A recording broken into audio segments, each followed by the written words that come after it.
Feels like I'm forgetting something, but hey, we're live. I'm sure I'll remember soon. Sorry, friends, for the 1 hour delay. I said we'd be here by 2, but every moment that the leaf blower and lawnmower lawn maintenance people, every time they went by with extreme noise, I just thought, well, they're almost done, right? But they're not almost done. So I'm going to play a little video here, Predictive Services, while I set a few things up behind the scenes and we wait for people to find us and come in. I'll try to tweet that we are live here. Sorry, I was ill yesterday. I lost my voice completely and I was just dragging. So we'll see how it goes. Maybe I can pace myself with video, update, talk a little bit, video. We'll see. I always say that, right? Hey, Vanessa, welcome back. Am I forgetting something, a beverage, snack, or my pants? My pants. How are you doing, Vanessa? Hey, Chris, you guys are the original gangsters. You showed up first. So let's start Predictive Services, and I'll try and talk in between the riding lawnmower sounds that are here. I just finished a little bit of lunch, got my beverage. Let me know if the webcam if I go out of frame. I had to reinstall my webcam again today. It's part of the delay. We need a new one. I can't spend, 25 minutes messing with it every day. But we'll do a tally if time allows for the situation to see how much we've fundraised so far. Pretty excited about it. We want the laptop and we want a good webcam, and then the top priorities are that plus everything that keeps us live, such as and informed, such as the pro version of apps. So welcome, guys. As I continue to work behind the scenes, I'm not 100%. We'll just see how it goes. The presidential debate is in 3 hours. It's 3 hours from now. That's 6 p.m. Pacific, 9 Eastern. I'll see if I can restream it if that's allowed. I may not be able to though. But when it says hanging in there, we've got nasty flooding and dam failures happening here in Minnesota. Is it because of the heat dome phenomenon? The heat dome in the east, flooding right adjacent. Oh, so you have to deal with that. So here's Predictive Services weather video, and we'll be covering especially the Darlene fire that's in Oregon. There's some other crazy fires in Oregon, but they're mostly, thankfully, out in the country, but they're huge.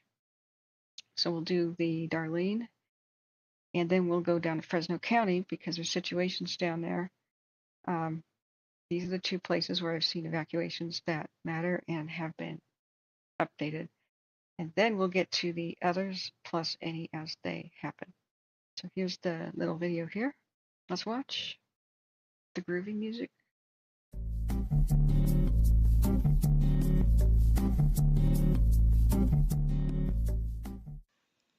Welcome to the North Ops Fire Weather Webcast for Thursday, June 27th, 2024. This morning's water vapor loop shows an upper-level trough continuing to the east across North Ops. Visible satellite imagery shows marine stratus well entrenched in northern coastal valleys this morning, with patchier coastal stratus further south and sunny skies elsewhere. 500 millibar forecast maps show the upper-level low in the Pacific Northwest tracking to the east today, with troughing and westerly flow aloft lingering over California. Upper-level ridging along the coast tonight will weaken as it moves onshore across North Ops Friday morning. The ridge will strengthen again as it becomes established over the Great Basin and Desert Southwest Friday afternoon through Saturday, as troughing deepens along the coast and returns strengthening southwest flow aloft to North Ops. Precipitation forecast graphics showed conditions remaining dry across North Ops, though with the potential for some coastal drizzle out of the marine layer at times, and a slight chance of showers or thunderstorms over the northeast Sunday afternoon and evening. Wind and relative humidity forecast graphics for early this morning show an overall improvement in relative humidity recoveries last night across northeast California, along and near the coast, and in the central and southern Sacramento Valley, with the driest conditions focused along the Coast Range peaks and ridges. Light northerly flow will continue through late morning in the Sacramento Valley, with locally breezy west-southwest to northwest coastal gap winds gusting 15 to 25 miles an hour in the afternoon, northerly winds of similar speeds in the Shasta Valley, and west to southwest winds of 25 to 35 miles an hour developing from the northern Sierra Crest eastward this afternoon and evening. Minimum relative humidities will range from the upper single digits to teens and 20s across inland areas. Coastal gap winds will continue into the evening, then diminish with locally breezy northwest to northeast downslope winds favoring channeled terrain areas around the periphery of the Sacramento Valley tonight, with moderate to poor overnight relative humidity recoveries along slopes and ridges. Northerly winds gusting 15 to 20 miles an hour through portions of the Sacramento Valley will diminish by late morning, with mainly sea breeze and terrain-driven afternoon west-southwest to northwest winds locally gusting 15 to 25 miles an hour Friday afternoon and evening, with inland relative humidities remaining low. Winds will diminish in most areas Friday night, with broader areas of west-southwest to northwest winds of 20 to 30 miles an hour developing Saturday afternoon and evening. 500 millibar forecast graphics for Sunday through Wednesday show an upper-level trough crossing North Ops on Sunday, with strong ridging along the coast Monday and Tuesday, which will shift inland Wednesday and Thursday and result in a rapid warming and drying trend next week. Precipitation graphics show dry conditions area-wide, aside from the isolated shower and thunderstorm chances in the northeast Sunday afternoon and evening. Wind graphics show a general north to northwest wind pattern during the afternoons, with north to northeast winds during the overnight through morning hours. Relative humidities will lower significantly Monday through Wednesday as the strong ridge becomes established, with strengthening overnight thermal belt effects keeping overnight temperatures warm and relative humidity recoveries becoming increasingly poor. The North Ops Significant Fire Potential Outlook shows moderate risk conditions continuing today across the mid-coast Mendocino due to gusty northwest winds combined with marginally low relative humidities.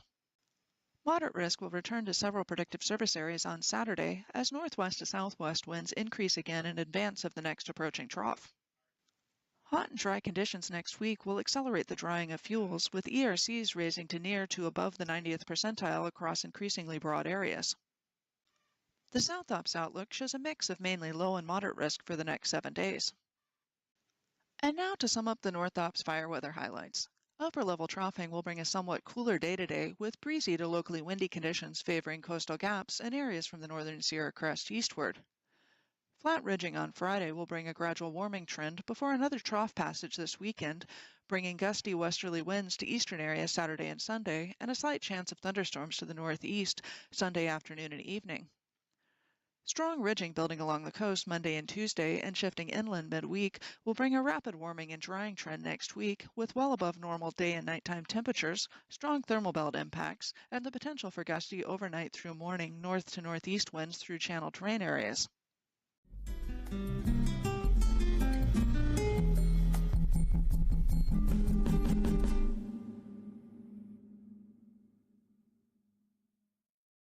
Okay, that's terrible. It's presented in a really jolly manner, which I think maybe. A rapid warming and drying trend. Hang on, let me mute that. I think maybe they might want to change that a little bit, especially with the highlights maybe underlined in red, what's critically dangerous and horrible. So we are looking at one of the worst fire conditions for 4th of July that we've had in a long time, friends. So I am starting to sweat the bullets off. They're coming off my forehead. I'm losing sleep over it because counties like Alameda, for example, are allowing the sale of fireworks. This is a grave mistake. We've seen time and time before that throughout Oregon and or California that they'll sell a bunch of fireworks and they'll tell people, oh, you can't use them later when the red flag is issued. Well, but we're getting and have been for the last 2 days all the weather information we need, where not only should people not do anything with fireworks whatsoever on their own, go watch the official shows that are over lakes and stuff, please. But they'll probably just try to ban them after everybody's purchased them. And a lot of people will be like, well, it's dangerous to store them, so I guess I'll light them off. And a lot of people will just be ragingly intoxicated, and you know how that works. So hold on to your butts. If we don't have a, oh boy, that's watch duty. It keeps going. I'll attend to you in a second, watch duty. If we don't have really big fires, like several breaking out over the 4th of July weekend, it will be a miracle. So make your home safe. Do it immediately. And just prepare. So here's a recap of, this is straight from the horse's mouth. This is the Pope. Okay, this is straight from Predictive Services. I'm tweeting that I'm live. I forgot to press the post button. It's stuck. Okay, it did it. Okay, I think it did it. Oh, okay. Watch duty's going mad. Hang on. Hang on. I'll attend to you in a second, watch duty. Thank you for Husky, and thank you everybody for being here.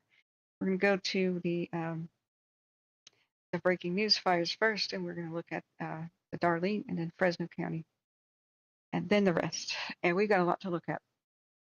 But we're focusing on the places that have updated evacuation info first. Now, as I'm talking, we may have to turn on little videos like updates because the maintenance people are outside with the lawn, and I was hoping they were not coming today, but they decided to. So that's why we've had an hour delay going live. Just lawnmowers, leaf blowers, edgers, trimmers, and they may even cut down a little tree out there. I don't know. So I'll let you know as that happens. Sorry about the interruptions. So the high. Oh man, that's all watch duty. Hey, Express Van Exorcist, thanks for being here. Just put in the chat which fire you're concerned about, and we will try to get to these as fast as we can. Hey, Spitty, thanks for being here. So, Predictive Services, which is out of the Redding, Shasta County area, is the Pope. They do the best fire weather prediction for Northern California. This is North Ops, but they kind of overview most of California, and so it's bad. It's going to be hotter, drier, windier, or 4th of July. Hold on. We all collectively must hold on to our butts. Strap in, get ready, put your helmet on, and cross yourself. So, it'll be a little bit cooler today with breezy and local windy conditions favoring coastal gaps and areas from the northern Sierra Crest eastward. We don't want wind. I mean, yeah, it's a nice little breeze. We've got an excessive heat watch going on in the Sacramento Valley area.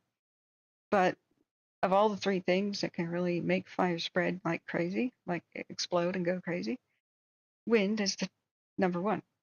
Dead calm is kind of what we would like to see. I know that sucks for anybody without air conditioning, but it's, we want a dead calm. That's what we want.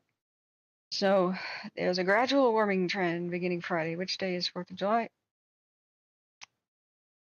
Yep, it's next Thursday, 1 week from now. And they're just saying we're going to get some thunderstorms. Since weekend will be messy with lots of gusty winds and throughout the weekend.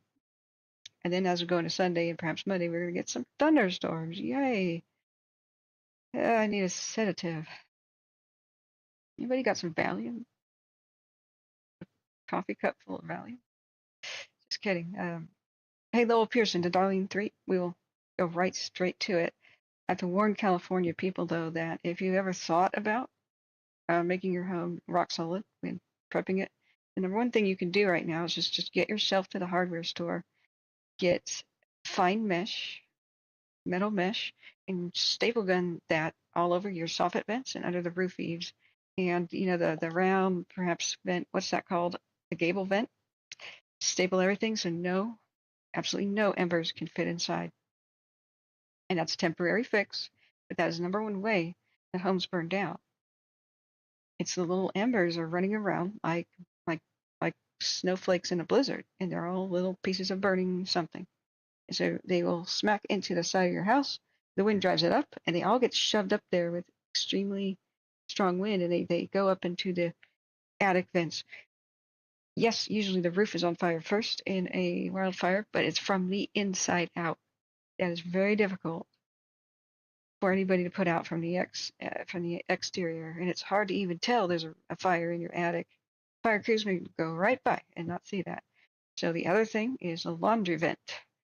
Especially try to get as much lint out of there as you can, but make sure you staple gun that before you leave. Not right now, because you don't want to block the vent, right? If you're using your laundry, but as you're like out the door, get ready to staple gun that thing. Put a note for yourself to undo that later. But do not allow the embers to go up in the laundry vent and get the to catch that extremely flammable lint. Lint you should think of as little fuzzy pieces of kerosene. So that I'm breaking to you as the next vulnerability. It's something I've identified myself. We need to spread the word. It's not just the soffit vents and the gable vents. It is also the laundry vent, because we have a defect in pretty much all dryers that are sold in the United States collect lint on the inside, and that makes its way through the tube all the way out of your structure, your domicile. Lint cleaning videos on YouTube have alerted me to that. But absolutely, embers going in there start a fire. It would be a nightmare to even try to put out. So spread the word. So we'll continue to watch for the situation, but California is not looking good for 4th of July. They should ban all fireworks sales right now if they knew it's good for them, but they ain't. But they ain't. So looking at the other charts too, brown is moderate fire risk, and you've got red is high, red and orange is, I don't know, you can see that very well. High risk triggers. So we've just got some brown, and it's for the Sierra foothills. And that's for today all the way through the 1st. Probably go all the way through 4th of July too. We may even see it at the 4th of July go to high risk for wind. Same thing with the central coast interior. So some places are looking a little bit better, which is little to no risk of fire spread. Whatever, it's really dry. Central Sierras, sorry to laugh at that, but okay, I'll get to your watch duty. Hang on. I do tweet these things out. So some of these charts, real firefighters post them. So you can check my Twitter. It's @KWildfires. And there's a link in the description of the video. I also put, guys, for the Darlene 3 fire, there's links to the watch duty. I forgot to do the camera links. We only have one good view of it, and it's basically from Mount Bachelor on YouTube. We're going to check that out. But I did put the evacuation link for the map. It's good to keep that open and on your desktop and keep refreshing it. And to the Deschutes County Sheriff's Office, because he'll call the shots, or she, I don't know if it's man or woman, about what type of evacuations will come down the pipe. So let me write down that we did California's fire weather first. Yeah, let me know if I go too much out of frame. I may have over zoomed here.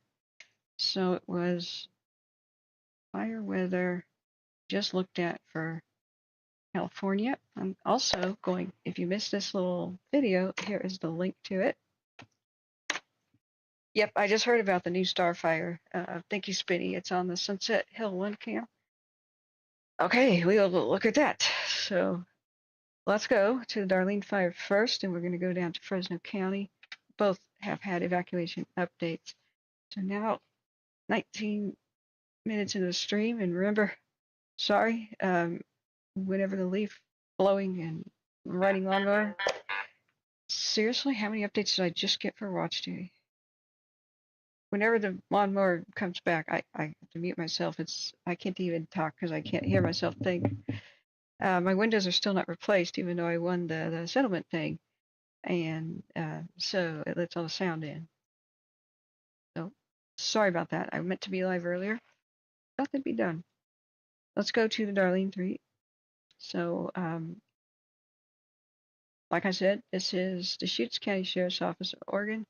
Earlier today, we did have an update. So I checked Facebook so you don't have to, because gosh knows why. um, Facebook and Twitter, where you have to log in to see anything. It is mostly where they post evacuation and critical fire information. That's yeah. A lot of people tell me they have a flip phone and no computer, and so that's why we do what we do. So also, we're getting close with the laptop fund. If I didn't have to reinstall my webcam and deal with a weird other issue, I would have. I was just making a tally for our laptop fund. That's on hold. Sorry, I'll try to get there.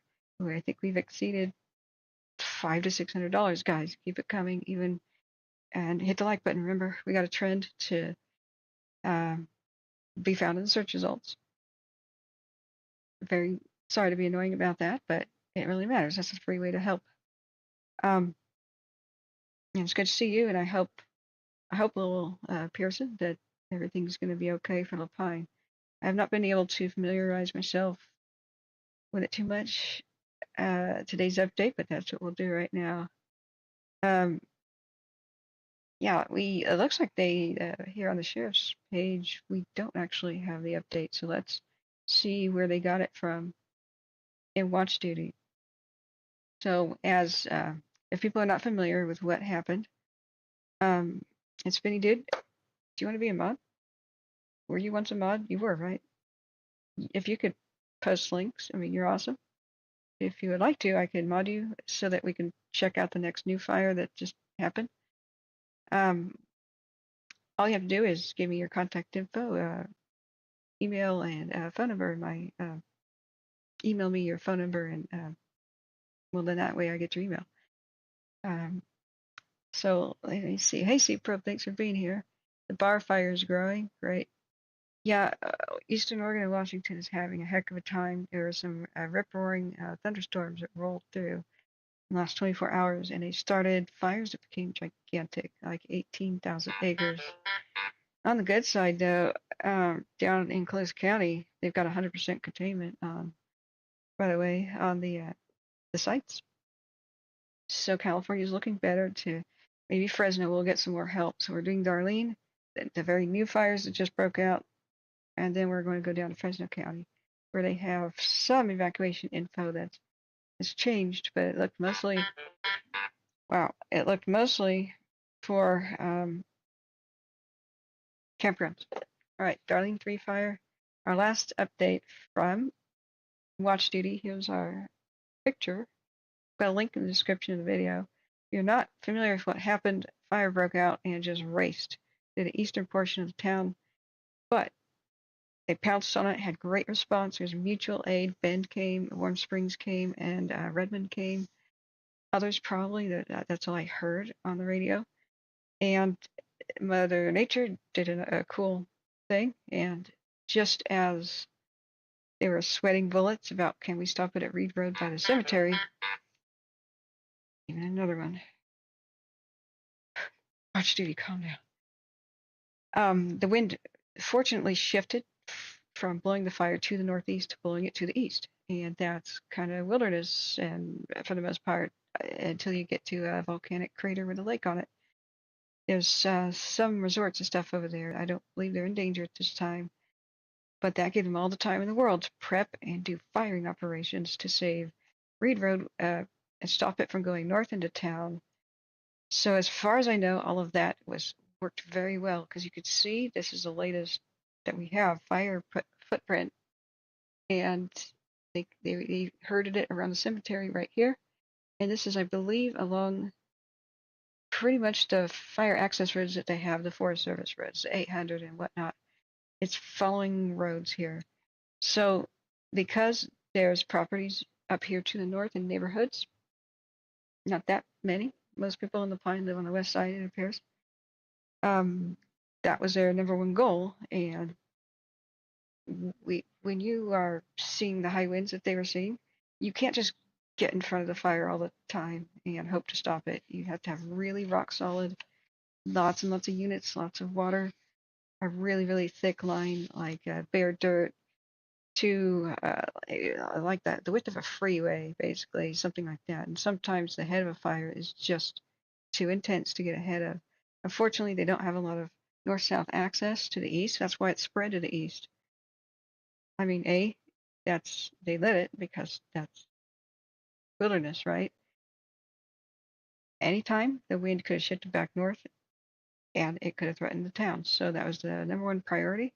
So if people are like, why is it spreading east? Well, because fortune happened, and it's much harder to stop it from spreading east because most of the roads go east and west. You need a north-south to stop the fire from going east. So it's at a pretty large acreage now, but I am very, very happy and approve 100% of how everything went. I heard no mistakes from when we were monitoring it from when it first broke out. No mistakes I could be aware of. The community and the county groomed the landscape so that they could put fire on the ground to make that black line and strengthen, the lines that are on the roads. I think that's what saved the community, is that preseason prep, and maybe they've been doing it for years. It looks awesome. The trees are spaced out, not a dead one in sight, not a lot of dead stuff on the ground. This could have been a gigantic mega fire easily if it had been overgrown and half dead. So I am very enthusiastic and approving of the whole situation. And that gives me a lot of confidence that this handled very competently, and I'm not expecting anything like structures really to be in danger from this point out, unless some crazy thing happens with the weather or something unforeseen. So everybody who's worried about the Pine and Darlene fire, we have a 30% containment. It's just under 4,000 acres, and that's great to have 30% by now. We've got kind of a mushroom cloud. That's the thumbnail title of this video. Lowell Pearson says to east of the Pine, 22 is the road to the south where the ice caves are. Wouldn't that be cool to be a firefighter and then you could go chill out in the ice caves to cool off? Is there like ladders down there? Okay, watch duty. South Fork fire on Triton Road in Yakima.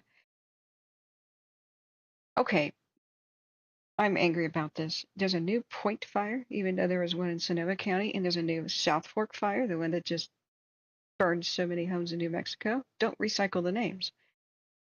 This is when people Google their fires, and this one's in Yakima. This new South Fork fire is in Yakima. Like when one's just like destroyed a whole lot of housing in New Mexico, that's going to be 99% of all the search results. It's going to be confusing and people won't find their fire info. I'm very much against the recycling of names, but fires are usually named after the nearest road that they start on, and they don't seem to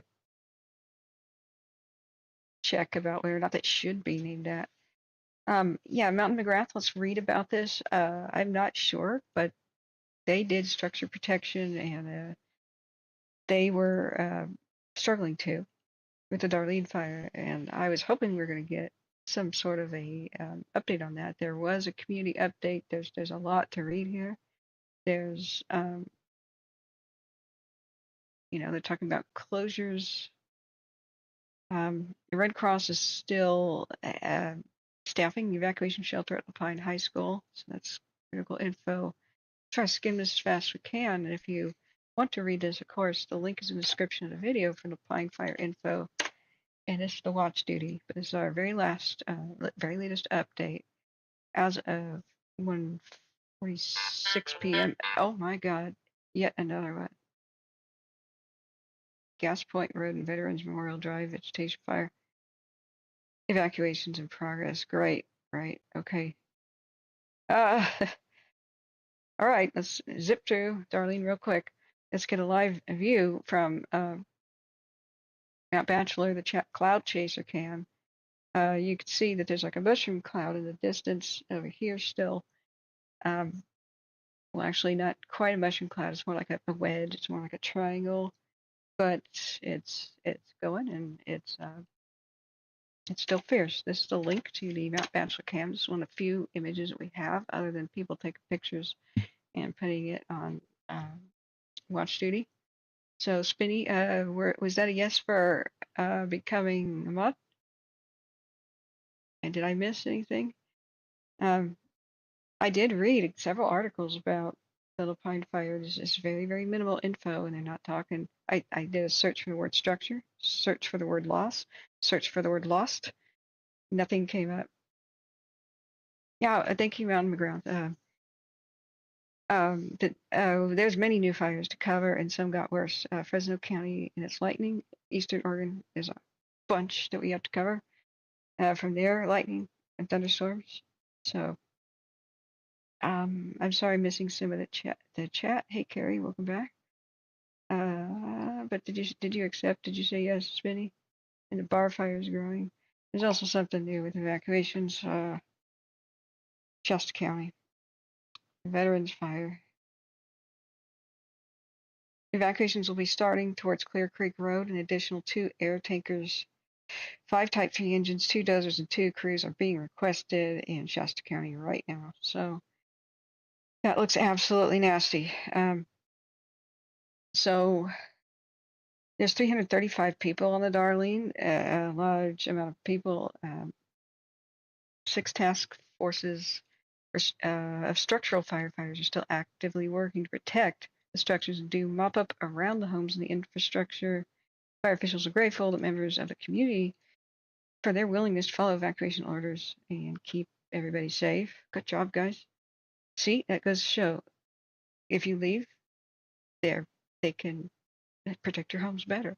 So you don't have to worry about stopping what they're doing and pulling the hose, putting it back on the truck, and go finding you. They can just keep what they're doing.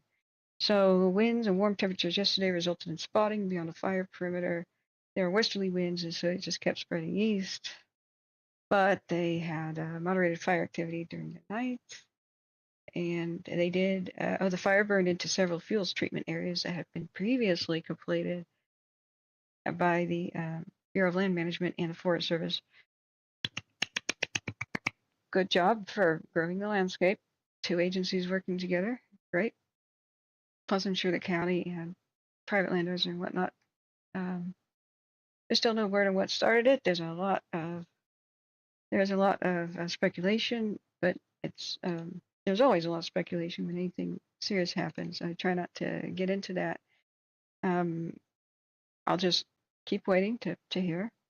So FEMA has fulfilled the state of Oregon's request and has authorized the use of federal funds to help with the cost. And also, Governor Kotek, she approved almost instantly the moment that this fire happened to go back to Shasta County right now real quick. This is serious. She approved extra mobilization due to the Oregon Conflagration Act, which came into law after the 2020 fires, which is when I started my stream. So all of that has been coming together. Oregon's getting its beep together. We're going to have to come back to the Darlene fire because we have breaking news. There's some serious stuff going on with evacuations going on in Shasta County. And just as we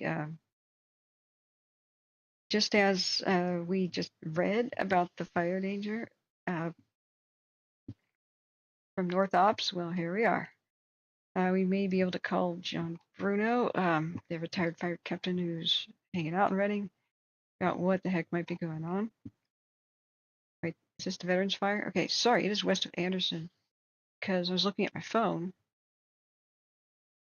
and I'm sorry, I got confused by the map being too zoomed in on my phone. So, is this by Igo and Ono? Yeah, it's south of Igo.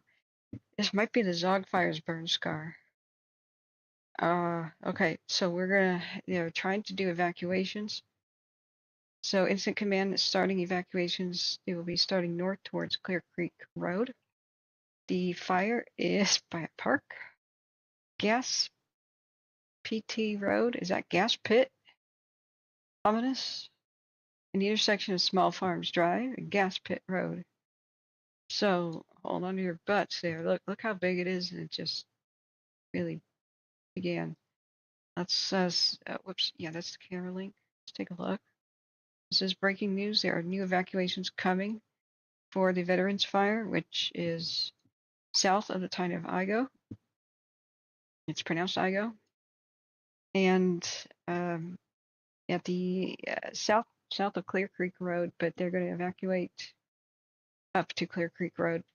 But it's at currently the intersection of Small Farms Drive and Gas PT Road, whatever PT means, I don't know. So let's look back at the chat. Spinny, was that a yes? Sorry. Welcome back, Husky. Don't step in the grease. Hey, how's Rita doing?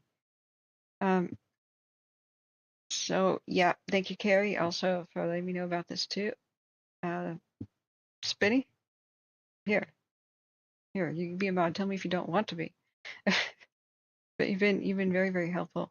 So to remain a mod after this day, you just have to email me with your phone number and contact info so I can call you in a crisis if something happens. Okay, so Tucker fires over 840 acres south on Highway 31 and 395 in Valley Falls, Oregon. Yes, that's another thing we're going to look at is what's going on in Eastern Oregon with like the Small Valley fire, for example. So this we have to get the information out as fast as we can. 16 minutes ago, it was a 5-acre grass fire, and now it's that. So there must be something. Let me look at the wind coming out of Shasta County. Once again, south of the town of Igo. And what is this park? We just call it the park. What is this, a veterans park? It's the layer street map, topo map, satellite map. It's a park. Anybody know what this park is? Shasta County. It's elaborate. Is it a veterans memorial type park? Something? Wish this had it on the map. We'll check in a minute, but it's by the West Central Landfill, Small Farms Drive, Gas Point or Pit Road. That is. So it's already grown to at least 20 acres. It's in grass and oak woodland with moderate rate of spread, burning on both sides of the road. For air attack, an additional large aerial tanker is being requested. So the evacuations will be starting north towards Clear Creek Road. And they're calling in the cavalry and all the aircraft they can get. They're going to need it. It's a veteran cemetery. Thank you, Organ 08. I guess that's why they call it the Veterans Fire, but I didn't want to take a guess. So do keep me updated on that, guys. I want to check on what's going on. Let's see if the camera's doing. Ducket Peak 2 camera is looking at it. What else is? These colored beams mean the camera's just pivoted to look at something. So we've also got, that one, the 8 my camera. Yeah, we got a comprehensive view of this one, probably because they figured out they needed to monitor the situation after the Zog. This might be burning in the Zog area. I know Igo and Ono were both seriously affected, and there were some people that did not make it out in the Zog fire in 2020. It was PG&E power line stuff. All right, we've got new information. What's the next emergency, guys? What do we look at next? Santa Barbara County has a small fire that just got reported. Vegetation fire burning on both sides to Ballard Canyon, backing down into a creek. Slow rate of spread. All right. See what other. I just got spammed with like 20 notifications by Watch Duty. Help me keep track of it. You guys are awesome. We knew that there'd be some new ones today. So let me write down the timestamp for the new situation at Shasta County. If they are trying to evacuate, I don't know if they will call for it at Ego, but that's feasible. If it's traveling north, we'll see. But there's the Veterans Fire, and please share the link for that one too. The Basin Fire. Okay, thanks, Husky. We'll go to that right now. The Veterans Fire is at Shasta County at the Veterans Park. Let's just see which direction it's going. So let's see what's the easiest way to tell. Look at the 8 my cam. It's looking to the northwest. Yikes. Look at all those power lines. Wow. Wow. Oh boy. Just wow. So if it's looking northwest and the smoke's going away from the camera, it might be traveling north by northwest. Let's look at the wind. Let's put the wind layer on. Flight tracker, yes. I don't know why this makes me do this every time. Okay. General hotspots. Those mirrors as well. Fire perimeter is active. And let's put on historical. We're going to see where the Zog fire was. It was quite close to here. Some people died on these roads trying to escape it because, yep, right there. See, 2020 Zog, if you can't read that, just west. So there's a burn scar to the west. Great. So if anybody else can kind of get a bead on this, it's hard for me to kind of get an idea with the cams of which direction the fire is spreading currently. The wind is not showing. The wind layer is not showing. We'll have to go to CalTopo and we'll figure this out. So if we go to IGO, California, boom, right there. So 2 different new layers. Safe outdoors, shade relief, global imagery. All right, shade relief. Let's turn on our activity. Breaking news here, guys. We do have a new fire at the Veterans Memorial Park that's south of IGO in Shasta County, California. They are evacuating north to Clear Creek Road. I don't know if it's if IGO will be under notice, but it's possible. So here's where the fire is. Let's turn on the wind. South wind, yeah. That's what I thought they said today. So it's unusual. Usually the north winds are the terror of Shasta County, but south winds that come out of the Bay Area can be pretty devastating too. So it looks like the fire is on both sides of the road, they said, and it will presumably be spreading uphill, which who knows. We can look at Street View later about what the hills are like here, but to the west is a Zog fire burn scar, and I don't know how much they salvage logged or what's there to burn, but probably a whole lot. 2020 had 4 years to dry out and for new brush to grow at the base of the dead tree. So it's probably stacked up and ready to become a giant bonfire. So hold on to your butts. Everybody in this region though knows what to expect. Okay, so let's look at got a new update for a different fire. They just keep coming, guys. So they are diverting tankers 93 and 88 to the Veterans Fire. It was on the Ashpan Fire, which still has like a small 1 to 2 or 3 acres in size. So that's what happens. So hopefully they can get all of them under control. It's very frustrating if they almost had that going and then suddenly they got to let it go, do another one, whack-a-mole. Well, the previous one gets bigger. At least the stupid what was that called? The Sites fire is 100% contained, and there's more California resources to go around. So is what was going on down there in LA with the Coast Fire. Okay. Watch duty. Last chance to renew my membership. Oh, not now. Of course we'll renew our membership to watch duty. Not now. Okay, friends. Let's look. Spinny Dude, the Bays, and Husky says, look at the gas point. Thank you, Christian Knight, and everybody for being here. Do let us know if you ever get any jingles on your phone, or if there's something that's very concerning to you right now.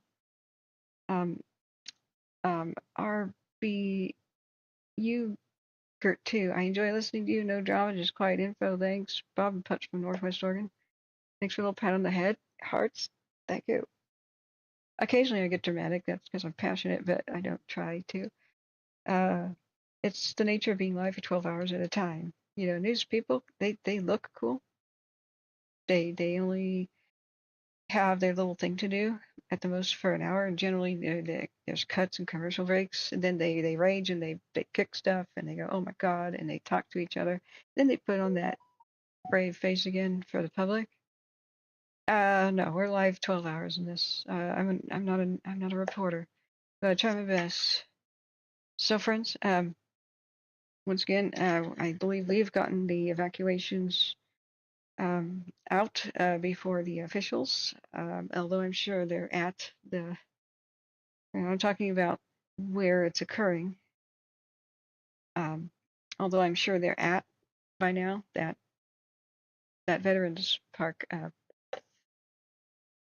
helping with the people who are there evacuate. But that's what we do here. As soon as we see it down the pipe, you know, coming down through our sources of info, that's the best, most important thing we can do. Even giving people 2 minutes notice. And hit the like button, guys. Today's important. We need to trend. We need to fight the algorithm. Thank you, please. Do that. Share this. Share link. Text it to anybody who think might benefit from this information or be in these areas. And post it to your social media, like your own Facebook accounts, and tag your friends. And that's the best way that people will find us. It's no free way that you can help us here. Okay. What is that new notification? What is that beep? So, but thank you for telling me I'm doing a good job. That's what keeps me going. I need to know that I'm helping people. And please thank my mods and everybody who helps us crowdsource, man. Guys, give the mods a hand. I cannot do this alone. All right. So that's no, that's a small earthquake. I don't care about that. Okay, the Hardy fire. Let me look back up there. The Basin fire is waking up.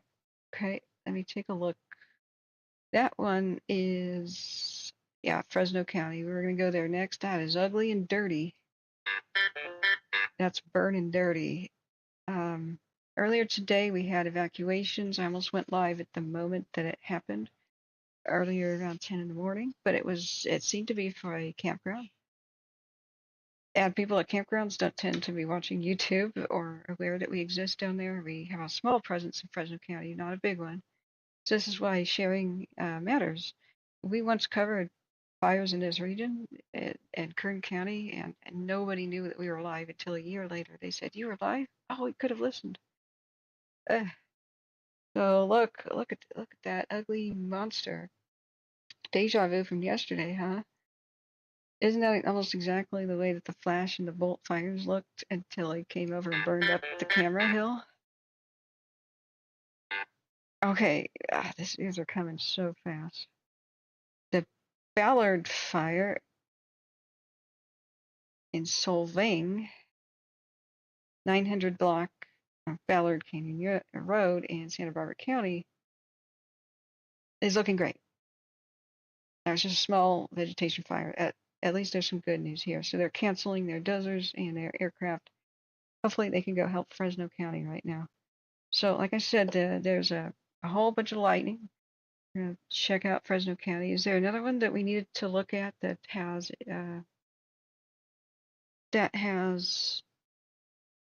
and we'll keep looking at Shasta County, where that new fire is at the Veterans Park. If you live at Igo and Ono, I would be prepping to leave and calling everybody I knew there in the whole region. It's south wind. It's going to be going north, but if it changes in any direction and gets into the Zog Fire burn scar, that could be quite drastic and bad. It's rapidly spreading.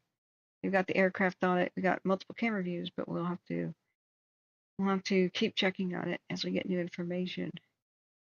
So let's look here. We've got timestamp of 49 minutes live. I'm gonna need to get water in a second.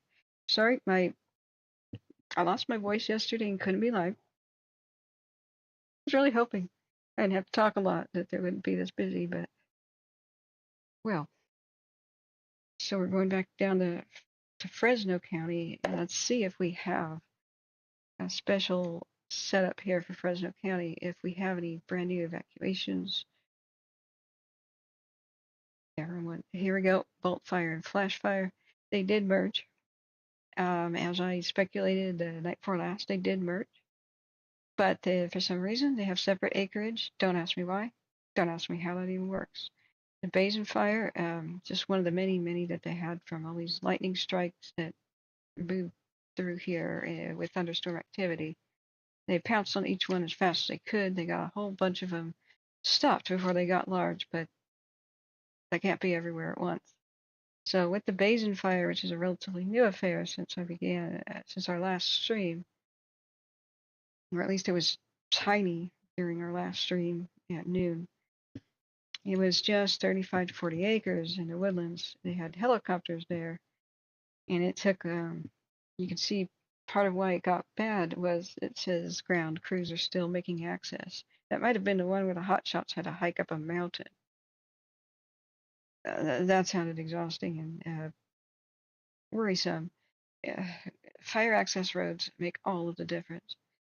Can you imagine how long it would take with full gear to hike up a mountain to reach a fire? Then all you have is the shovels that you brought with you.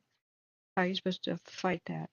If you have fire access roads, everybody zips up there and they have engines with water. Psh, psh, psh, on to the next one. Steep, rugged terrain, I know, but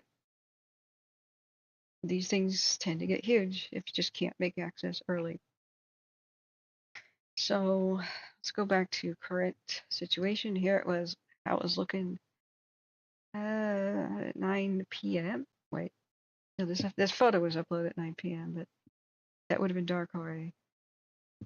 So let's check out the Facebook link there. Let's look up. Yep, they had all yesterday. They were talking about its rapid rate of spread. 29 minutes ago, this was our view of it. Pretty similar to what we are seeing on the cams. Now, there's Fresno County's evacuation map here. All the links you could ever want is a link to the watch duty about it. I don't recall if I was able to put that in the description of the video. The bar fire is in Lakeland Boulevard near Long Bar in Orville. It is now up to 15 acres. North side is being held by the actual river, and both flanks are being held by the roads. Crews are making good progress. Okay, we'll have to check out Orville in just a second. What's next too, guys? Which ones are the most important? So Husky says with the basin fire, the radio traffic is saying the spot fire is now well established. It's cresting the ridge with spot fires a quarter of a mile ahead of itself. Latest view of the fires from the Delilah Lookout. You guys warned me about the Delilah Lookout fire and said it was a bad area.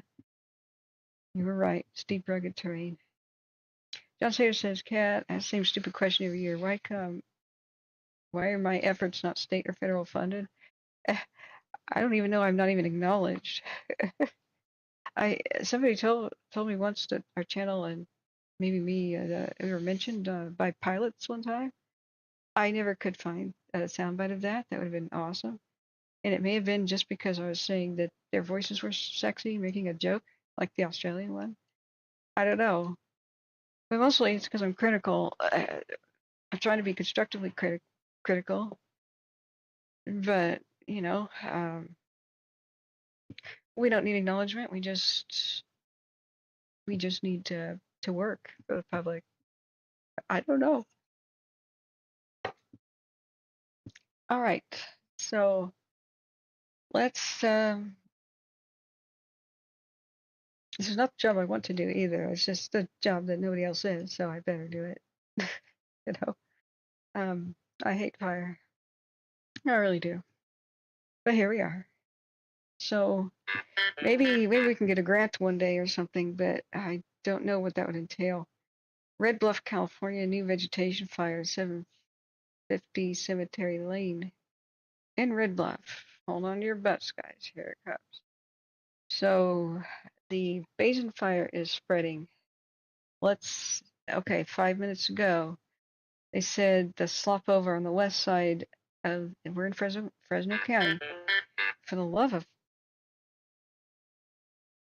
oh wow, Moses Lake, Washington, the vegetation fire there, McConaughey Road. Sorry, butchered that. There's a fourth alarm being called. So we'll go to Washington in a second too. So we have still, as of this morning, the level 3 evacuation orders. It was mostly for campgrounds, Balch Camp. The wind button is not working. No, it turned itself off. Whoops. Yeah, if it's going to be running with the wind, spread will be to the east northeast. But then again, it'll. We saw the Wildfire spread in random directions just because the grass is so dang thick. There's a lot of fuel to burn up there. This is a major one. So hopefully the hikers and stuff saw the plumes and the lightning and just started making their way out of there yesterday. And I'm sure that the local law enforcement is helping out. This may not be something very critical to monitor right now. It is blowing up though, and it is super dirty, super ugly on the cams.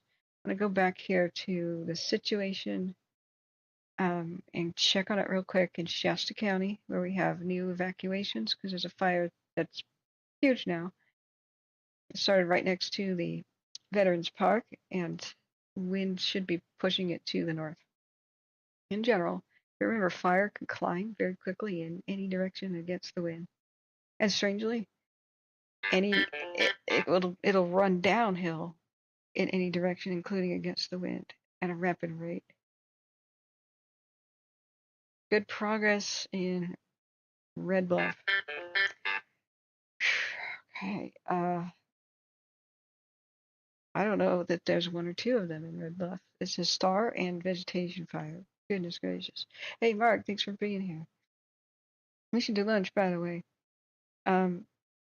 Just shared to public pages on Facebook. Of course it is.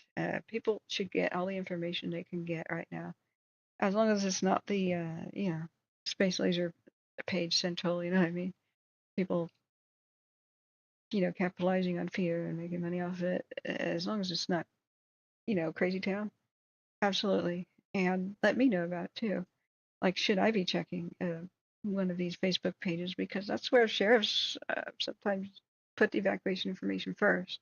So I have to have 300 tabs open and checking on it for everybody, because too many times we hear about people saying, "Oh, I'm in my driveway trying to figure out where to evacuate. The map's on Facebook, and I typed in my password wrong. Now it locked me out. Now it's saying reset my password, and I've checked my email, and what do we do?" And so that's why we check it for them. So if they just put it in one-stop shopping, like, CaliforniaWildfires.gov/emergency, like one-stop shopping, we wouldn't have to do this, but here we are. All right, so we just got another update. Which one? Which one's the most critical, guys? Hey, Terry, welcome back from UK. So I don't like the photo of the fire, guys. Just give a heads up that there may be a hurricane on the way in the next 8 days. To where? Florida or something? Yeah, but in a way, I like being not federally funded. I could speak my mind, guys.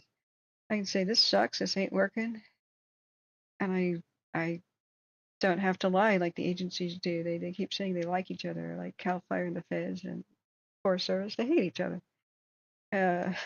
I don't get fired if I say, hey, I think the fire's spreading that way, and you should evacuate before you're told. But some of them, they probably want to tell the public, hey, fire's going that way, let's evacuate them. But, oh, somebody's got to approve that in Sacramento. And they have really bad policies. That's why we've been able to evacuate communities sometimes even 24 hours ahead of the feds, or the authorities. It's because they have stupid policies like, oh, we can't tell that community to evacuate until the fire gets closer to them. Wake up, fires move at the speed of sound these days. That old policy does not work. Tell a community they're at risk if there's nothing to stop the fire in between them and the fire. If there's nothing to stop it, tell them we'll try, but it's coming that way. That's what we do here. And thank God I'm not hampered by this red tape. It's really not rocket science to try to figure out which places are vulnerable. Hey, Flapping Wings, thanks for being here. So let's see what our latest update is. Good. We're getting some good news from Shasta County. The fire's holding at 30 to 40 acres. Fingers crossed. And crews are making good progress as per incident command. So here's our photograph of, yeah, somebody submitted that. There's some piney looking trees and some brush, very thick grass. So it's got heavy fuels.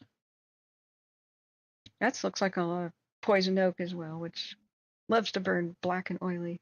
I forgot to mention poison oak is like a fire hazard. You know, it doesn't just make you itch. Oh, here's tanker 160 coming in, a type 1 tanker, an Orville RG85. So they're hitting it with the big guns. That's got to be helpful. But remember, guys, if you are near the veterans fire, or if you know somebody and they're like, I don't know where to go, this is a great shelter-in-place option. Like, if they're making everybody leave, I don't think they should. If you can't see where you're driving, you can't verify the fire is not in front of you and behind you. If it's as green as it looks, chill out here. Chill out here. In a big parking lot, just make sure no tree could fall on you if it was hit by the wind or any power lines. Parking lots don't burn, and neither does short green grass. Remember, this is a place where firefighters would make a stand and let fire go past them, and then they would go back to their duty or assemble because it's safe. Assuming it still looks like this right now. So one thing that unfortunately law enforcement does is they tell people to leave places of safety for a sketchy road trip. Remember, you don't have to go if you're in a perfectly safe spot. Like, this is one of the few times when they may not know better than you. I mean, do not block traffic or anything like that, but if it's really sketchy and you cannot tell where you're going, you cannot tell if the fire is in front of you, don't leave a safe place. And just say, this is why I prefer to stay right here. 99% of the time you should obey evacuation orders, but if you're already in a safe spot like this, consider yourself already where you should be. This means if the roads, mind you, if the roads are dangerous, we've seen this time and time again with cops ran into Colorado and there was a Costco with the fire coming, and they told everybody at Costco to suddenly leave and clog the roads at the same time. And the Costco parking lot is where they should have just stayed. Remember, a traffic jam or something blocking the road is one of the number one ways that people perish in wildfires. So let's go back to the situation here. And if I was an official, I'd probably just be fired by saying that, right? It's your life. It is your life. It's your family's life. Just don't be stubborn and uncooperative for the sake of it. Just explain also, hey, law enforcement person, I'm not being a jerk here, but I consider myself safe where I am, and I'm ready to ride this out and read a book. I won't get in your way. I'll move the car wherever you want. But that's perfectly acceptable. So let's go back. What's the next one to check out? So is Highway 97 closed around La Pine? You have to travel that way tomorrow to Bend. Get on the app Waze, W-A-Z-E. And also there's a Oregon Department of Transportation map. So go look at the ODOT maps. They're going to have all your road closure information that you need. But locals are really good about putting their own updates on which roads are closed with the app Waze. They can edit the map in real time and tell you what's open or what is not. That's really valuable in, say, a flood or situation, for example. So let's look back. Terry says 5 people on YouTube are saying it's on the way. On the way to where again? Sorry. Where's this supposed hurricane supposed to be? Okay, Spinny says Silver Peak 2 cam is showing the huge plume from the Pizona fire. Do we have evacuations on that? Let's see where it is. Let's see where it is. Pizona. I saw that on my wristwatch. Mono County. That's one of the least inhabited counties in the Union. Says our last update was 4 hours ago.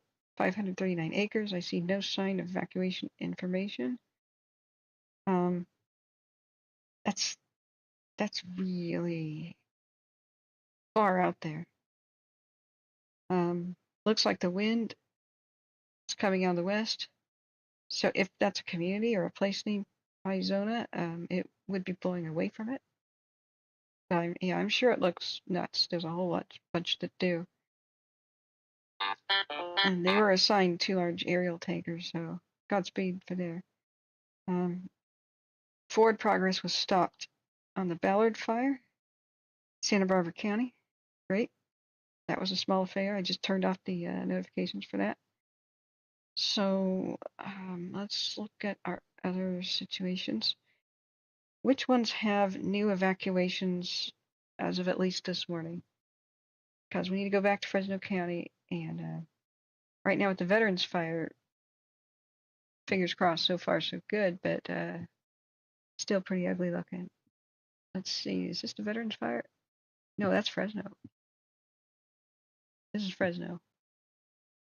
It's a Bear Mountain Fresno cam, which is somehow still functional after the stupid burn over the camera and losing some sort of a building there. I hope it was empty. Maybe that's why they didn't save it, but it burned all night. I don't think that building was empty. I'm sure it had expensive communications equipment in it. So this is looking at the Basin fire that did have campground evacuations and general wilderness region evacuations. Fresno County is struggling right now. So that is our Basin fire. Look at the wind. Look at all the thrashing of the vegetation back and forth in the foreground. And just look at how fast the clouds are going across the sky. So wind driven, and it's climbing hills. Wow, that is rapid. That just changed. So watch it climb the hill out of this ravine. Let's see, what is our timestamp? We start here at 2:16 and go to the present, which is now 4:11 p.m. Watch this hill right there in the center. Watch it just race up the hill. This is one of the best examples I could ever give of how you cannot race fire uphill. It wins the race. Same thing. You cannot outrun fire downwind. If there's any significant wind at all, it'll catch up with you. It'll spot ahead of you and block the road in front of you. So if the smoke is behind you, find a way to, don't run with it. Don't run here and it's behind you. Don't do that. Find a way, if it's coming this way, to go away from it, away from its head. You know what I'm saying with my finger? You either go down or up away from it. But don't go that way and have it chase you. It will spot right over your car. It'll start fires down the road. All it takes is one stupid leaning tree or a dead tree on fire. It will fall into the road, block you, and you can't go back. So don't try to raise fire. Don't drive like a madman. Consider your shelter-in-place options. Things like golf courses, and if you have to, underneath the bridge or in a culvert, wherever it crosses a body of water. Which is, ponds, swimming pools, lakesides. Also, just recently plowed fields, anything that won't burn, like a big box store parking lot. Right? But evacuating by car is a window of opportunity that closes. But remain calm. There's usually 90% of the time a safe shelter nearby. Just use your head. Just think. Am I crossing a creek? Underneath the road, then there is a culvert. Check it out. It's better to do this, of course, before fire season begins. All of your evacuation routes that you plan, check out the culverts and bridges and see if they're feasible to get under. And if they allow you inside, if they're choked by weeds, it's a no-go. Are they accessible? But that has saved many a life. Okay, friends, Fresno. We have to also check on the new updates for the Bolt and Flash. Okay, what's new? Something just hit. Watch duty. What's new? Oh, Butte County. Guys, Butte County. Sorry. Butte County. Yeah, the hog fire was 3 different lightning strike fires. 2 of them looked like a done deal at the conclusion of my last broadcast. One of them, though, was still an issue. I'm not sure how it's going right now. The bar fires square in Orville, like in a neighborhood of Orville. You got an update in the last 2 minutes. Let me write down what we're looking at. You got an update in the last 2 minutes. The bar fire, Butte County. Now that is, they said it was burning towards the lake, and that might be a good line. Looking at that window, I don't know that the lake would be a barrier. Time and time again, fires jump the lake, and that's a pretty narrow part of the. Actually, it's just a river. It's below the dam. Yeah, that's a very narrow canyon. It easily could jump. I'm very familiar with that area. So, bang. But if they get lucky and there's not some high winds, maybe they'll help it there. But that's by Fig and Lakeland Boulevard. Do they have evacuations? I think so. They're requesting an additional 5 engines and 3 water tenders and 3 dozers. Last acreage update was 20 minutes ago. Let's look at its cams. Sorry. No. There. Hey, it's a bird. That was a turkey vulture. Okay. Last 30-minute time lapse. Yeah, very thick trees, very thick. Look at the cars going by. Avalanches above. Business continues below. I should look at the webcams. Which one? Christopher? Washoe County, Nevada, the Yellow Peak fire, is that, yeah, that's near Reno, is it? That's 600 acres. Yeah, trip check. Oh, not, yeah. We never did get a view of what's going on at Lapine, only from the Mount Bachelor cam. If there is an ODOT cam that looks at Lapine, let me know about that. But I have every confidence that they can protect everything else that they want to and need to near the town of Lapine. I don't know about it going east. We will have to deal with that later and check the forecast. So let's look here. We'll have to look back down at the Veterans Fire too. Yeah, Orville. This one's in the town proper on the edge, below the dam. I mean, downstream of the dam.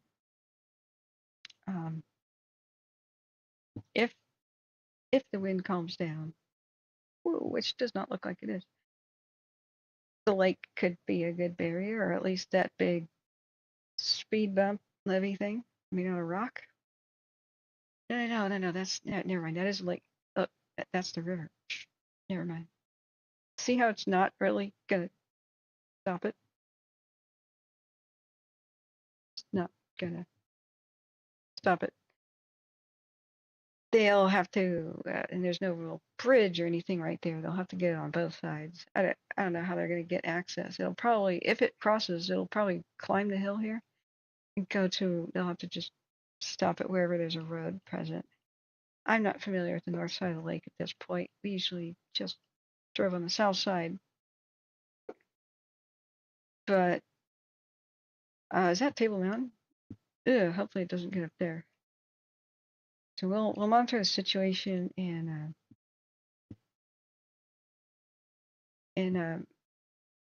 Butte County. Well, in Orville. So let's duplicate that tab. I'm going to create a second tab group for Orville.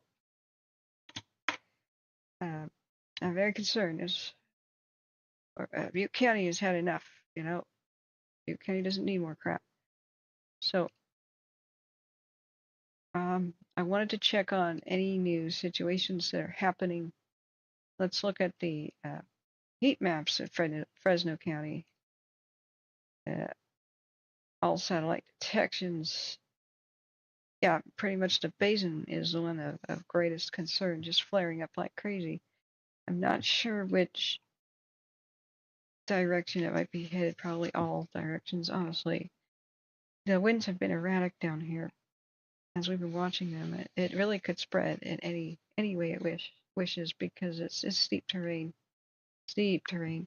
We already, I believe where the red is, I believe with the cameras, we watched it climb this hill right here.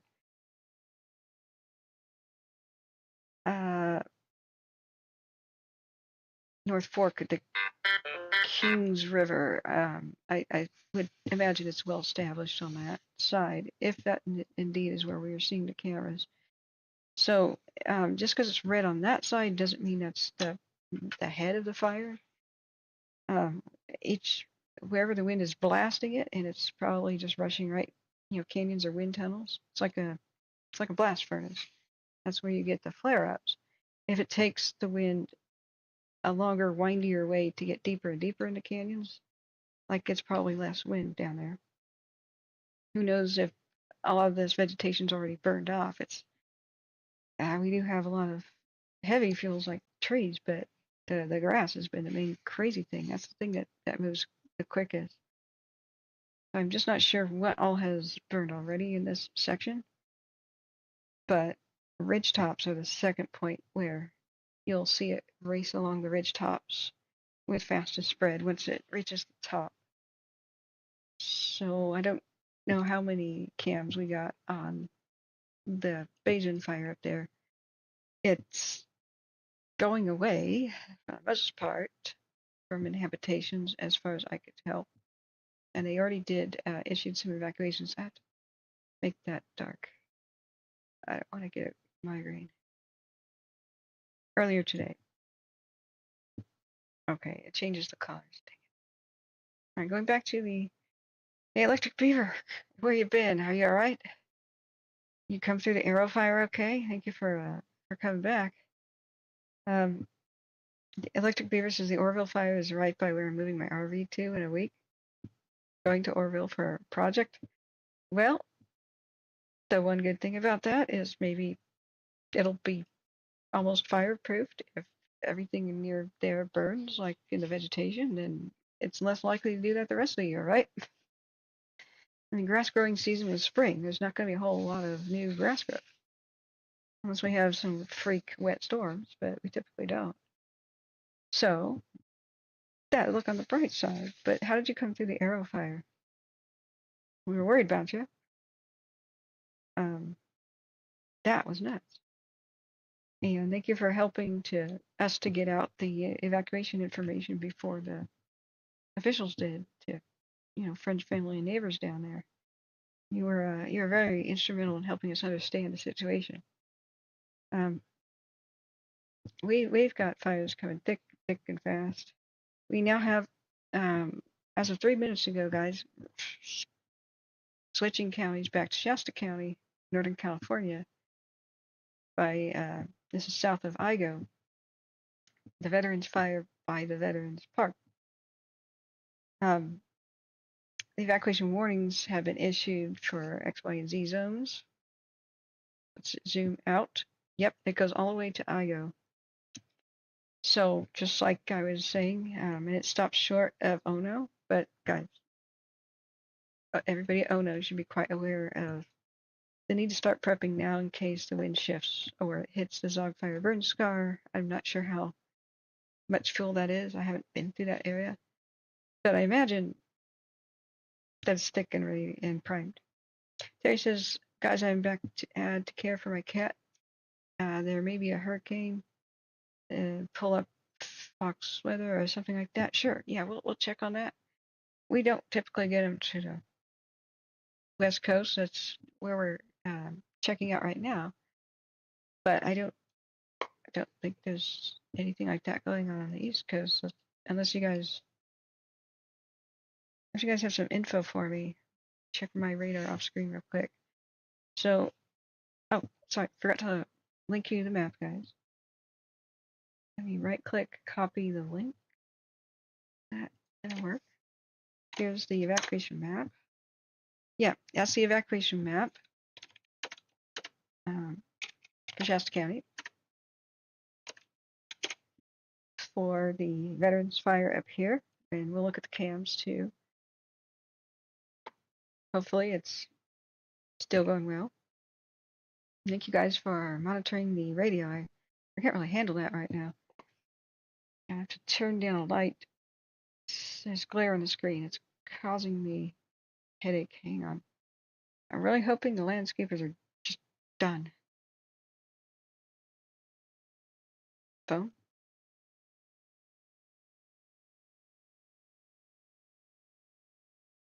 Okay. Samsung UI has just crashed. Okay. Was that your doing, Watch Duty? Did you overload my phone? Alright, these last updates haven't been stable. Okay, what was I doing? Watch Duty, yeah, it went away from me. It just closed all the notifications I was trying to look at. 8 minutes ago, there was a new fire called the MA number 9 fire. Lake County, Oregon. I'll just put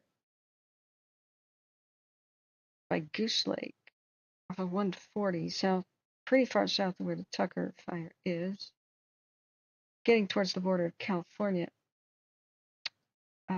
We'll see if that amounts to anything. Let's look at the Tucker. Do we have?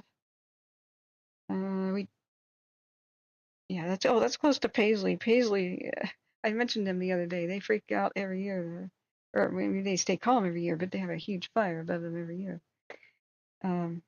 This is in the burn scar, the ones we covered, the 2020 Bratton.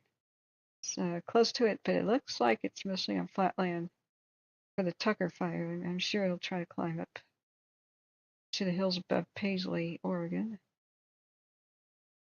Okay, what else should we be checking out? Let's look again at the situation up there with the Veterans Fire. So smoky, it's kind of hard to see what's going on. The 8 mi cam is not a good view. The West Peak cam is a bit smoky as well. Is that the same fire?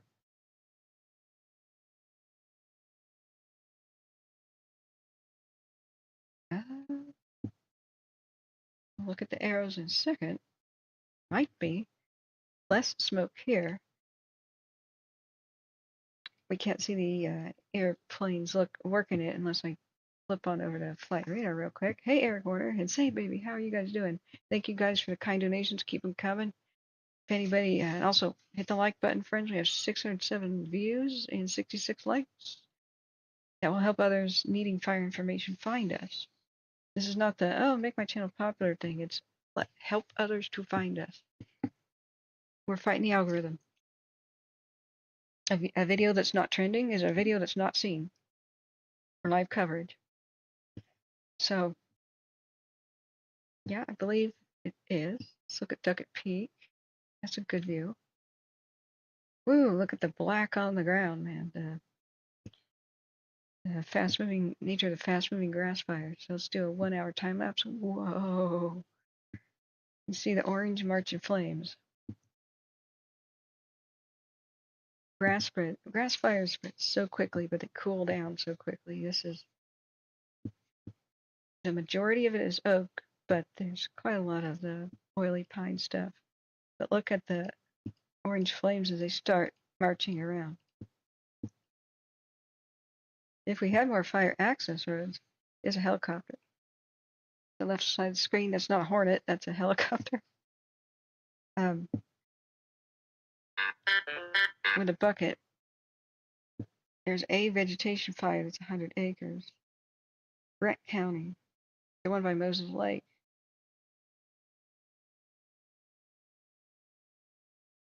"60 homes are now at risk in Moses Lake." I didn't realize, I thought that was Washington. This is, excuse me, yes, Grant County, Washington. There's a Grant County, Oregon, too, so I just got confused. There was a trend in the 1800s. Let's name all of our counties after presidents, so we have multiple counties in like every state called Grant and Taft and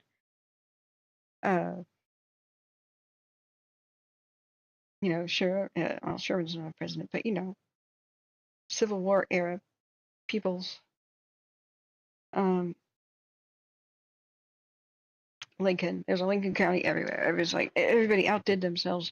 We're going to name our county Lincoln. No, we are, and every other state did. So America doesn't make sense. So we have evacuation orders that are level 3 go now. We have to check that out. But I want to show you guys the marching flames of the fast-moving grass fire that's by the Veterans Park south of Igo. And they've expanded the evacuation zones almost to Ono and all the way to Igo. Because fire is trying to spread in general north. But we're seeing the smoke columns twist. Now, no matter which way the prevailing wind is happening in Shasta County, right in this area, like right when we were covering the Zog Fire live so many moons ago in 2020, which is PG&E power lines down,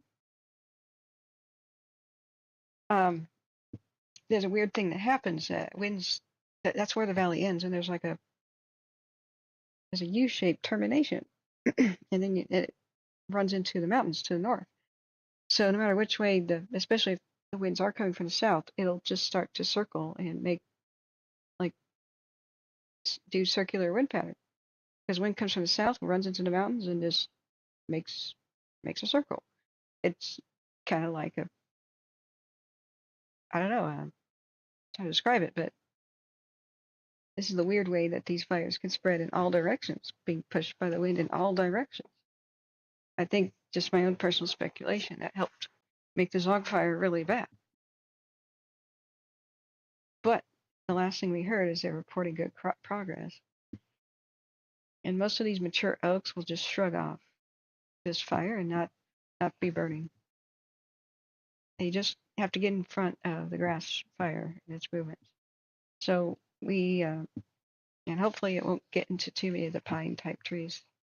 Although there's some. There's some. Hey, look, there's a water truck spraying right there. So they do have, I don't even know if that's a road, but they're out there spraying. It's neat to see some of their efforts. And you can just see how it goes along the grass. But notice how these oak trees in the foreground are not lit. The grass burns up so fast. It would take a long time to get oak bark to start burning. And grass is not the proper fuel for that. One day, I hope they grid the landscape and just do prescribed burns before any of this gets critical, especially around parks where people are barbecuing and lighting fireworks. It would be a splendid idea to pre-burn the landscape so this kind of thing does not happen. Who knows what just happened here. All right, looking back at the chat. Now, Electric Beaver, if you could, if you already have, I'm sorry, but could you please give me an email here would like to remain a mod, I think you're an awesome mod. Here it is. I just need phone number and contact info. Well, I'll have your email once you email me, but phone number in case there's a crisis or some compelling reason for me to get a hold of you. It's not going to be shared with anybody. Trust me. Hey, November 6th Golf, Mike Lima, how you doing? And where are you at again? I keep forgetting. It's hold on to your butts day. 4th of July is going to be insane too, so strap in, guys. Let me turn off one of these lights. Maybe not that one. Maybe this one. Yeah, that's better. Sorry, friends. I have to prevent a headache. And just my situation. Backlights. I hope the landscapers are gone. I haven't heard the leaf blower. Great. All right, guys. Which one do we need to monitor next? We need to go back and check out Orville for sure. That's gonna be a doozy. Strangely, watch duty won't stay on the same fire, even if I have multiple tabs open. I have to keep going to the correct one. The one at Orville is the bar fire. What is this yellow? Oh, power outage. Yeah, power outages. We don't have a new update. So let's just look at our cam again. 30 minutes. I assume it will jump to the north side of the feather. It's just not a big barrier. Then again, if it's predominantly oak, it may not. Like I said, the oak trees shrug off things. That's a Chinook. And if it does, there's a great possibility that they got a Chinook here and they got a big lake, that they could put out the spots that do cross the North Fork of the Feather. Hopefully it won't get to Table Mountain. Yeah, that's okay, Spinny. You can be a mod just for a day, but I yanked the powers of people that, you know what you could do is you could give me a fake phone number, one that is Google Voice. I'll never know it. But Google Voice, if you put that on your phone, it gives everybody who wants one a free phone number. It's not exactly the same like a normal one that you get from your local, you know, like companies are able to tell that it's a Google Voice number. But it functions when you just have Wi-Fi and you don't have cell phone service, such as like remote areas like when I was near Mount St. Helens and I was at one of those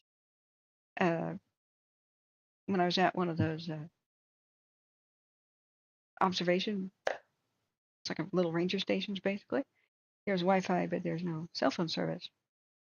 So you can text on it, you can text pictures back and forth, and nobody will ever know. So you could look into Google Voice. It's every Gmail account basically can have one. And then you can do live video calling too. It's pretty neat. It's just there's some limitations. Like I try to sign it up with Discord so that in case Discord lost my information, the chat app. Okay, that's good. I'm just about to check out what's going on at Moses Lake, Washington. One of them is contained there. Let's go look. Make sure. But that would be perfectly acceptable if you wanted to go that route. But I totally understand. No, wait, I just missed a good opportunity to mess with you. I could have said, I'm so offended you don't trust me. Oh my gosh. Benny Doo doesn't trust me. I don't know how I'm gonna go on. Oh no. Okay. Sorry. back to reality. So which one is bad and at 4 alarms near Moses Lake, Washington? You have to find out. We're waiting to see what's going on with the bar fire in Orville, California. But so many here. Okay, vegetation fire, 100 acres. Was that the one that was at 4 alarms? Yes, okay. Yes, good news. It's now contained in Mapa. Awesome. Look at all the things that were in danger, including the airport. I'm sure they just have short grass and stuff by the airport because it's not good to have tall trees, you know. Not that there's a lot of forests out here, but whew. Yeah, um, they said 60 homes were in danger last time I looked at my watch. So they said it's now contained in a mop-up. As per incident command, 3 or 4 sheds have burned down, but no residences. Yay. But man, a 4-alarm response, that's pretty robust. Fire crews talk about the 4-alarm fires of their town for decades. Ah, dodging a bullet. All right. Husky says LA is my domain. Yeah. So what's going on in LA? Hey, Smitty. Is this new information about the? Let's go back to Fresno. Is that new evacuation info, or watch duty won't stay on one fire? The basin. Yeah, I believe that's the same. Thank you for repeating the info. But there is per radio traffic, a slop over on the west side of the North Fork of the Kings River is now burning upriver. Yeah, towards the east for the most part. It'll be impacting Balch Camp within an hour or two. All right, let's look at our cams. We got a front row seat to Apocalypse for that one. Sure, a lot are looking at that one. Wait, Bear Mountain Fresno is looking to the west. That's not our fire. Is there a? Yeah. Let's see. So, do we have a way to see the motives and mirrors? Hot spots. Satellite fire detections. That's more like it. Okay. Okay. Still Delilah 1 and 2. Any others? That's it. They could use a lot more cams out here. All right, so we'll look at our Delilah 1 and 2.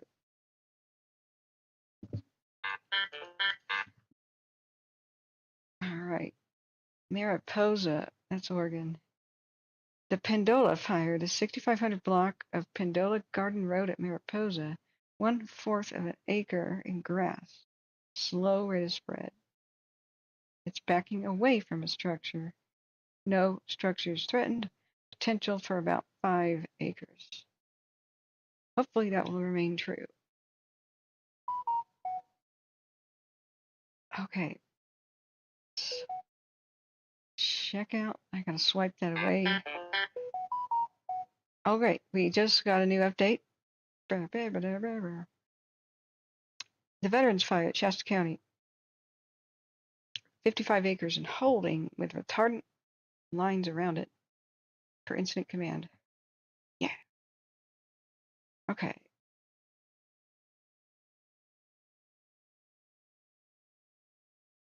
What? Oh, what are you doing, pharmacy? What's going on? Okay, swipe that one. The bar fire's last update was 2 minutes ago at Orville. It's at 30 acres and has bumped into the Feather River. And you're releasing 2 of the 4 tankers, but keeping all of the copters. Like I said, the helicopters are going to be the best use for chasing any spots that try to cross the Feather. Okay. We'll keep an eye on the Pendola. Yep, but what's awesome is getting the 4-alarm fire at Moses Lake under control that fast. It's great. Okay, so not much going on in LA County. Fingers crossed. Knock on wood. Oh yeah, that's right. Mirror 6 Gulf Mike Lima You're in the Sacramento area, dang Orville again, right? It seems to have started in a neighborhood. So Vital for Life, hey, thank you for coming, and thank you guys who have donated via the PayPal and the Cash App links. I do not mean to be ignoring you. It's been nonstop crazy, informing the public about the brand new fires. And I really, whenever we get a moment, I would love to tally how much we have fundraised towards the laptop right now. But you sent the email. Thank you, Electric Beaver, because you're awesome. So at 0140, there's recovering the Moses Lake. The Basin fire is blowing up. If Big Al were here, he'd know much more about the area with the Basin fire. Remember Big Al, that one, was it 2022, drove around the sequoias in the aftermath and showed us what's going on. And he had, wow, I just realized it's not clouds, it's the fire. The middle central screen. He drove around the sequoias like a month before that region was on fire, and it showed us perfectly what the vegetation was like, and it explained why it was so bad. I believe that was 2022. I'm getting my years mixed together. Whichever was the year of the KNP. It might have been 2021. Could have been the Dixie year. Okay, so let's see where Balch Camp is at and what it's supposed to be impacted within an hour. They've got people out already. Presumably because they called for that evacuation this morning, hours ago. So let's see here. Activity. That historic maps don't have it. Forest Service. Okay. Anybody been here before? Balch Camp, that's Kings. There's a power plant. Wow. Which fork of the Kings? Dinky Falls. Sorry, that's funny, guys. Let me know if you want me to revisit fires. Like we'll look back at the Darlene and such. That's not over by any means. Oh, the landscapers are back. Leaf blower guys are on the way. So bear with me, guys. Now we have structures in orange, consistent with the map. Is it like a campground, a little community? I'm almost positive that the Google car has never been there.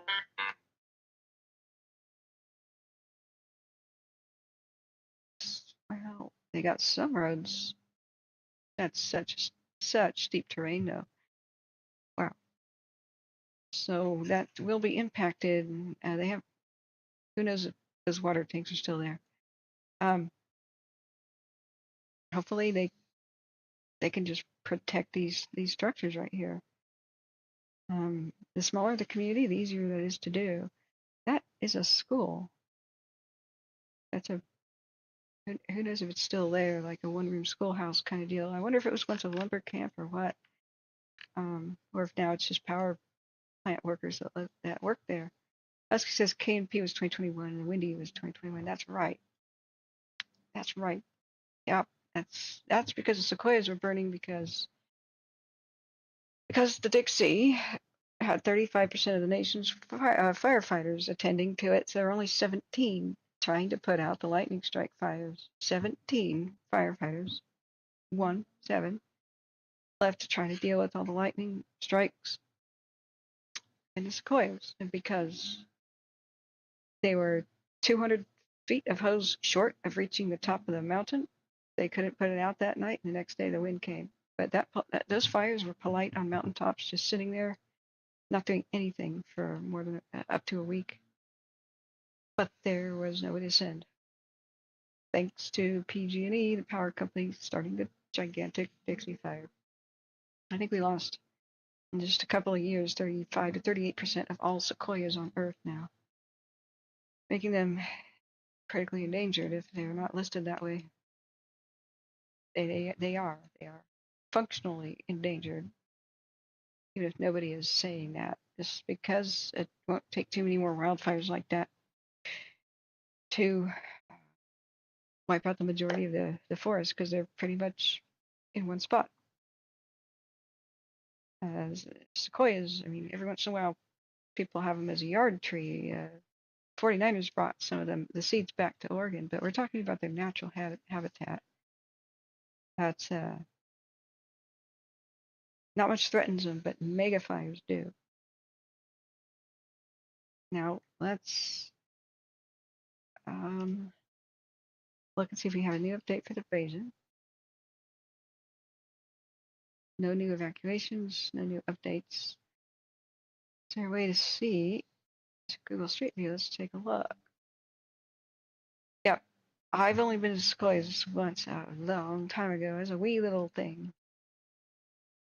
I have memories of the General Sherman tree and pictures with it and such, but that's, I don't remember a whole lot more about that.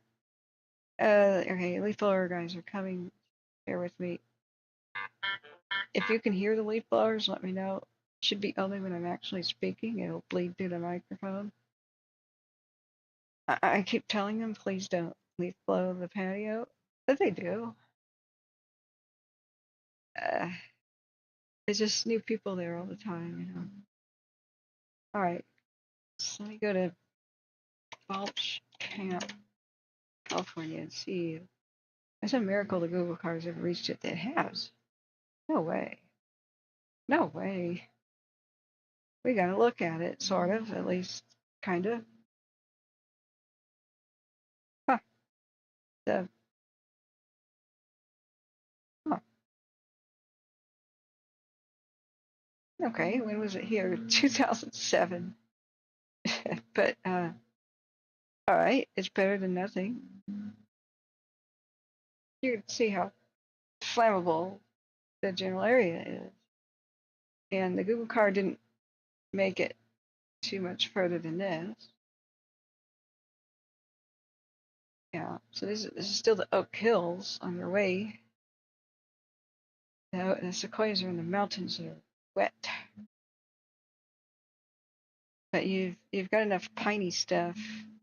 Every time those giant pine cones are the size of pineapples. When they light on fire and drop off the trees, they roll down hills.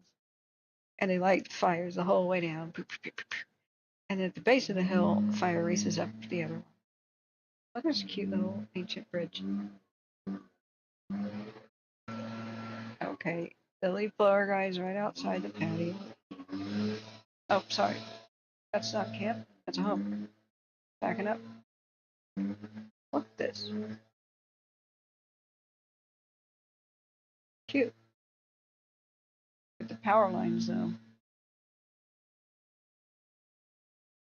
All right, so sometime in the next hour, this area may be impacted. We can't see the camp, whatever it is, proper. The Pendola fire in Mariposa, Oregon, resources have hose around it for air attack. And both tankers were released and they've got 2 big helicopters. I even forgot to check on Mariposa. All right, let me go back to the chat. Lady Birds is glad you're feeling better. We need you. You dropped a cash app. Thank you so much. Thank you. I'm sorry, my phone is overwhelmed with noises. I don't know if you can hear. The leaf blower guy is getting closer. Now it made the sound. Thank you so much for your kind donation, Lady Bird. I guess what I was doing right before I went live, I was tallying the how much did we make for the laptop fund, and then I got interrupted. Of course, I was hoping to just put on some. Oh man, I don't know if you can hear that. Hang on, I can't talk. I can't even hear myself talking. Hang on.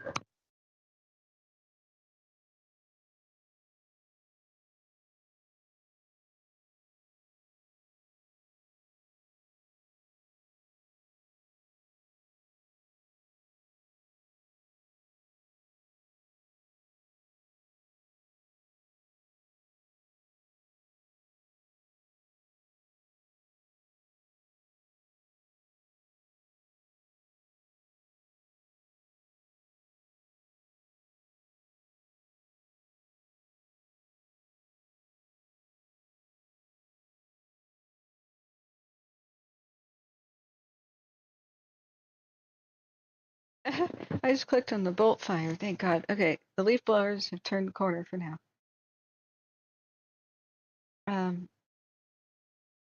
I was just clicking on the bolt fire to see if we had a new update. Well, we just got one. CAL FIRE has an operational update with a link. What is our update? Show me on the phone. So here's CAL FIRE Fresno County an hour ago. They're now calling it the June Lightning Complex. Daily operational update. Oh, that's the Spanish version of whatever happened earlier. Here's the English one. Looks like they had a big meeting. Yeah, like I was trying to say, thank you so much for your kind donation. Thank you, Ladybird. I may have missed some others. The actual phone operating system crashed and reset itself, so I can't even see right now unless I check every app which donations have come in. But thank you so much, friends. We'll get that laptop in no time, I'm sure. We've got to be around $600 by now. We spent a little bit on getting Broadcastify renewed for a year, so that we siphoned away 30, I believe it was $30 for that. Well, because we need that. So we've got the priorities of stay informed about the fires, and like with subscriptions, some of them which are coming due, and then maintain current level of hardware for this machine, this rig. Oh, thank you so much, Nicole, for your kind $10 donation too. Due to PayPal. And everybody else I'm forgetting, Stacy, thank you so much for 35. Also, Karen, thank you again for the $10 challenge match. So what I was trying to say is, as soon as I was trying to get this done, I did have the technical issue to deal with, the tally of how much we've raised. Awesome. Pendola Fire in Mariposa forward progress stopped, so there's no need to actually check on Mariposa. Let me turn off notifications so this phone stops screaming at me. Pendola Fire. My voice is getting a little hoarse again. Thank you, everybody, for the well wishes about my health. I should have been here yesterday. I was just dead. I was trying to make update videos yesterday morning at 7 after a tough night's sleep, and I just realized I can't talk anymore. So, all right, let's turn off the updates. Okay, we have one less fire overwhelming the phone. So we are 1 hour away from that presidential debate. Does anybody know if it's legal to rebroadcast it? Hey, JCat, how are you doing?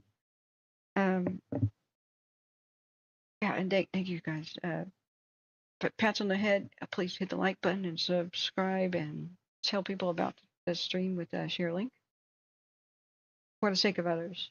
I'm not saying like, oh, please make my channel popular. I don't monetize it. This is a service for the public good, but we're fighting the algorithm where unless a video is trending, it doesn't get seen by anybody. Even if they type in Fresno County wildfires, they're not going to see us. They're going to see all these little 3-minute blurbs that show a house burning or something, maybe even from 10 years ago in Fresno County, from the established media that have, 1 million subscribers. What goes to the top is channels that are already established. So we are left struggling at the bottom. The way, though, that we can, where did the pencil go? The way, though, that we can fight this is there's a circumstance where if a video is trending in popularity, a lot of people tune in, a lot of people stay watching, a lot of people hit the like button. All of a sudden, we go to the top of search results. So that's the way they work. No, the leaf blower guys are back. All right, they're making another pass. I'm gonna go get a drink. Let's look at the cam. The Basin Fire is a small community and/or a camp of some sort. I don't know if it's a campground that should be impacted by the Basin Fire soon. So I'm gonna put that on and then go get an ice water. And if things are calmed down enough, we'll watch the operational update for it, because Fresno County has got some serious issues today. Hey, Dr. Sammy, how are you? Everything looks so ugly on all the cams. So it's the basin just is, it's going nuts. Fairmount and Fresno. Let's look back at Orville real quick. Let's do the 30 minutes because that's handy. And you can see sometimes the smoke column goes up, which is good. Less wind, but then you see it flattens down when the wind picks up. So as long as they've got some helicopters, that's the best way to keep it from spotting over the feather to the north. We're not looking to the north, we're looking west. There's a South Orville cam. Oh yeah, speaking of helicopters, look at that. You're doing an awesome job there. So that's the situation in Orville. It's the north end of town anyway. And thankfully the wind is blowing the opposite direction. So let's do 1 hour time lapse. See all the aircraft is slamming it. And it looks like it's also spreading northwest slightly too, just climbing. But I believe that's Table Mountain up there. It's just one of the flat topped ones. I can't recall. I thought Table Mountain was just south of it. Anyway, it's one of the flat ones. 3 hour time lapse.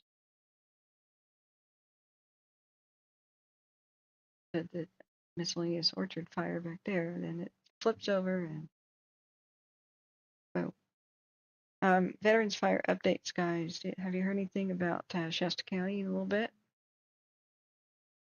Last we heard, it was going well. Yeah, there's a lot of tall, piney stuff. That concerns me. I don't know if that's Madrone, but a firefighter that I spoke to, a volunteer firefighter in 2022 in the region, said Madrone was one of the bushes where trees that just promotes fires so much.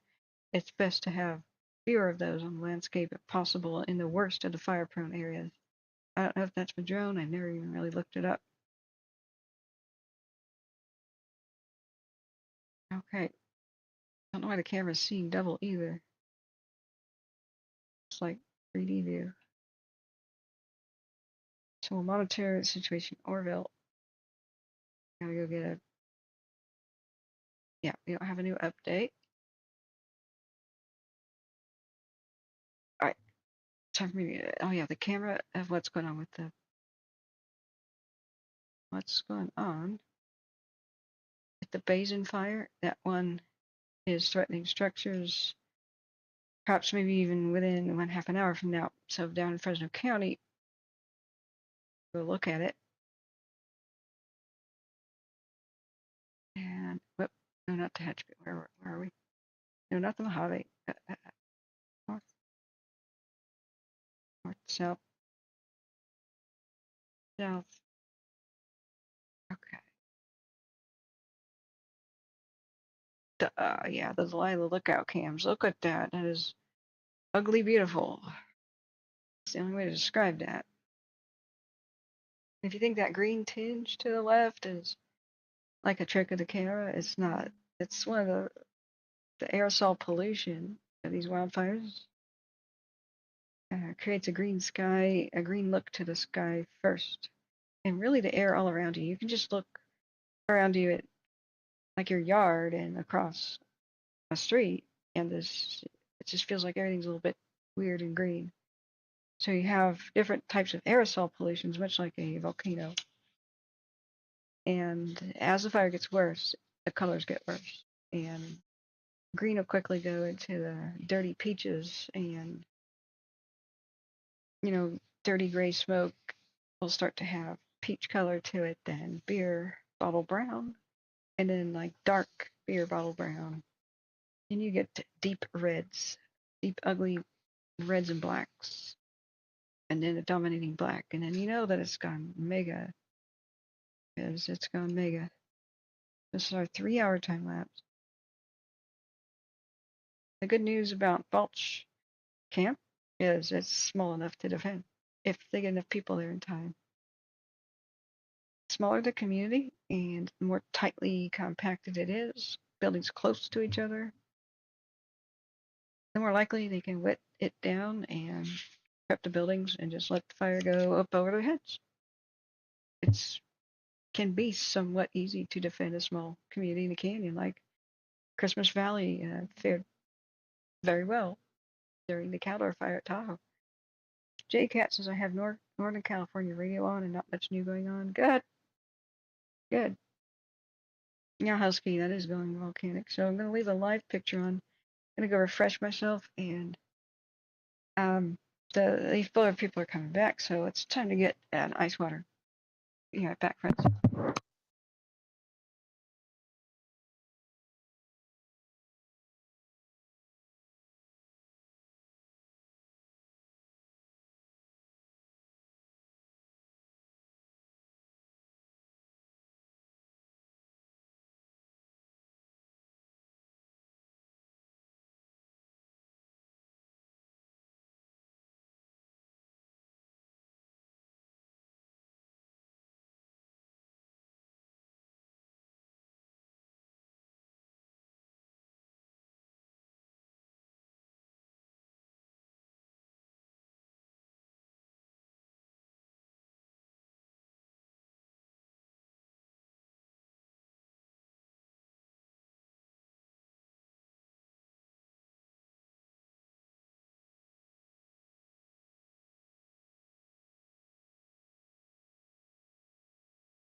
All right.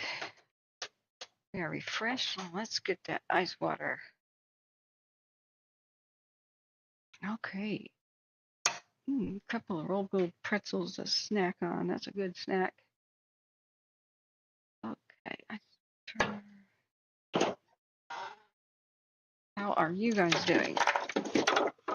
I was going to say something like, well, things could be worse today, but I know better than that, so I'm not saying that.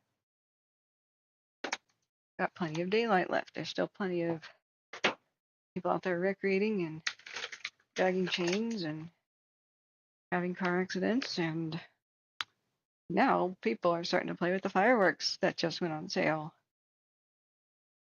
We got the heat, we got some wind. Hold on to your butts. The Pizona fire in Nevada is beyond nuclear now. Oh, Terry, great.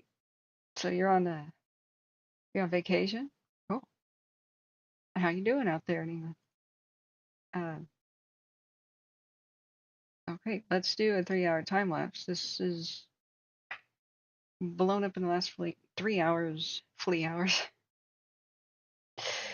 But it's right on schedule for everything to get bad after 1 p.m. That's because that's maximum heat, maximum sunlight availability to these canyons. And sunlight and heat fuel fires. Interesting, look at the smoke. It seems to be twisting and turning directions. Uh-oh. Yeah, do you see it start to rotate top of the screen? Watch this. It's the last, what, 2 hours? Look at the top of the screen. Watch the smoke start to twist and turn around. Like a, like, it's like cyclical, it's like a spinning top. The winds are erratic.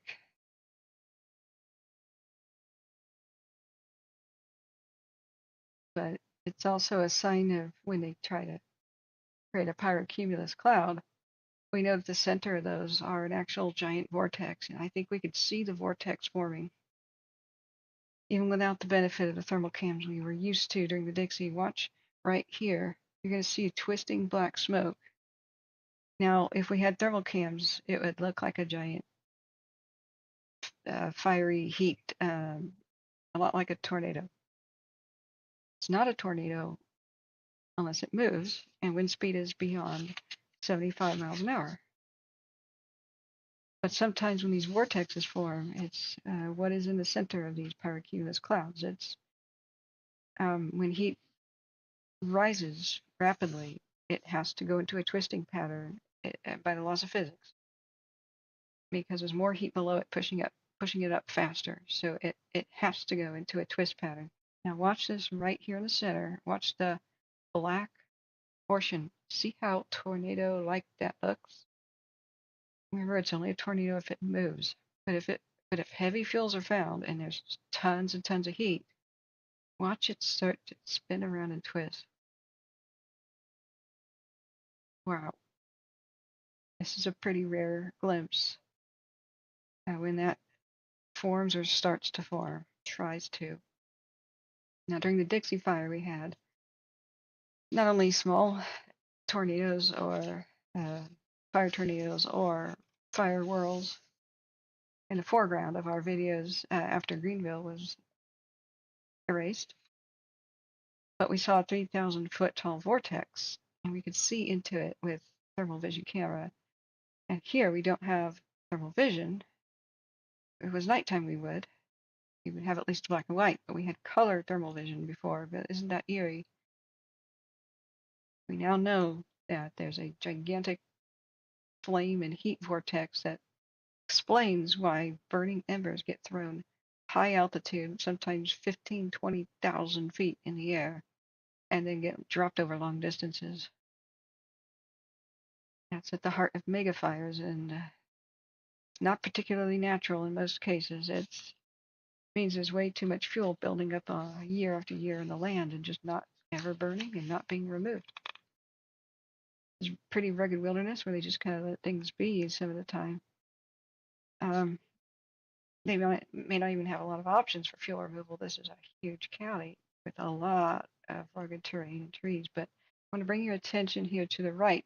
Watch up here further in the hills. You can see smaller vortexes forming as well, briefly, from these other smaller columns over there. See that? See these small smoke columns right there? Watch them start twisting into like two big ones. Now, when fire, even if it's tiny, even if it's knee height, when fire starts twisting around and smoke columns do that, that's a big, super warning for the fire crews on the ground that there's unstable air, and sometimes you have the potential for fire tornadoes to actually spawn. As in the early or mid 80s, can't remember which fire it was, but it was by Janesville, California, and also in the Carr Fire, which was for the first time documented to have killed people in the home. With somebody witnessing it. Very few people live to tell the tale. But there was a tragedy where a fire tornado wrecked a house and killed people waiting to be rescued inside as somebody pulled up in the driveway to get the CARR fire, if you want to look that up. It's a very mysterious phenomenon.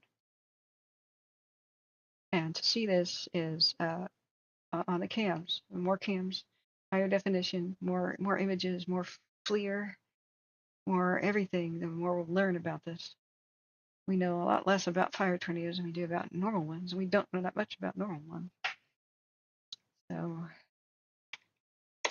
let's do a 1 hour time lapse. Yeah.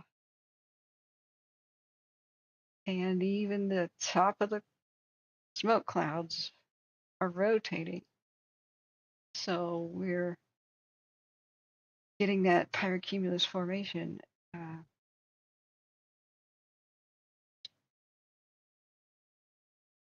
Unreal. Even as bad as that is, even when one of these formed over Paradise in the 2018 Camp Fire, November 2018, people sheltered in place in the town. As crazy as it looks, it doesn't mean that they're gonna abandon Balch Camp, or if they're there, like people still sheltered in big box store parking lots and the like. But that is eerie. That's some kind of spooky right there. 0211. I just ignored the sounds of watch duty. Sorry. So I'm just gonna write down fire vortex for a highlight. For Husky, do we have a height? Did it successfully create a pyrocumulus? A pyro sea cloud, a Bayesian fire. It was so small the day before yesterday with my last broadcast.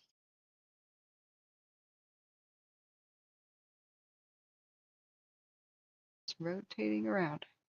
So the reason it'll be called a vortex is if it doesn't move. So in the Dixie Fire, we saw them 3,000 feet tall into the atmosphere, even higher. I've heard weather people say they could go up 6,000 potentially. Not that I've seen that. I can get a color image picture for you guys to know what I'm talking about in a second. I just want to make sure I'm not missing anything new. That's just, this is rare phenomenon that we're witnessing. Husky says it's like a dead man walking tornado, but it's different. It's fire. That's right. I thought dead man walking tornado have two legs. I think that's why they're called walking. They have it's a two-legged tornado, right? Or does it mean that it's yeah?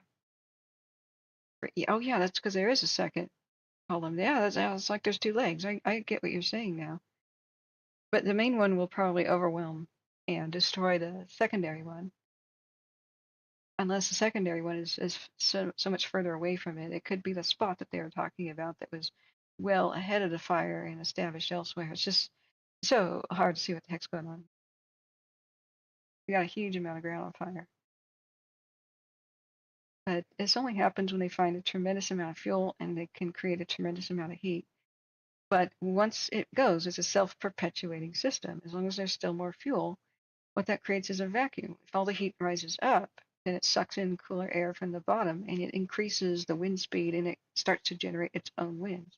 So whatever the heck the weather apps are telling you right now is going on with the wind speed is now a lie. In all these canyons near this fire vortex.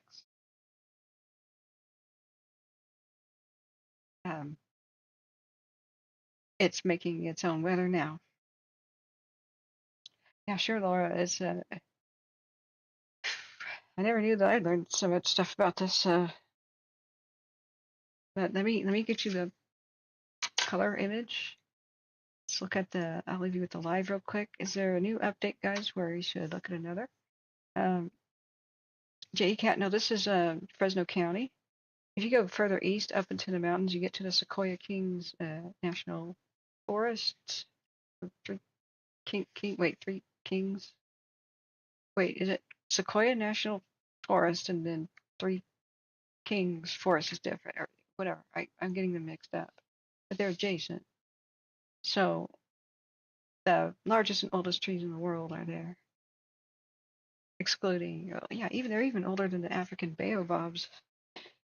They're Bronze Age. They started growing before Jesus was alive. Many of the oldest ones, and the General Sherman tree is somewhere east of this mess, deeper, higher up into the forest where it gets wetter. That's the largest tree on Earth.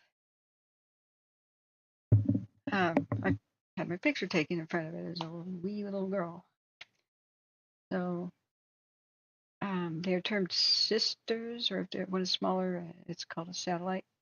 Yeah, we'll go back and look at the Darlene fire in just a second. I want you to.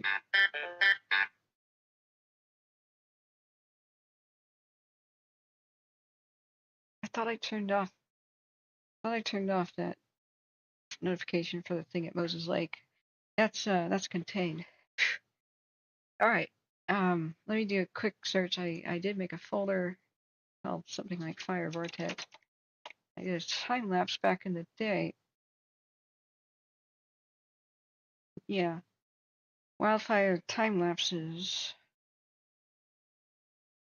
Bear with me, I'll drag it over. So if you guys are new, you'll see what we're talking about.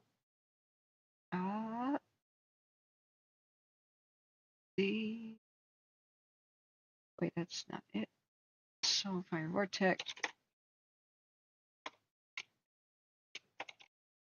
Lapse. Photos, stills, and time lapses.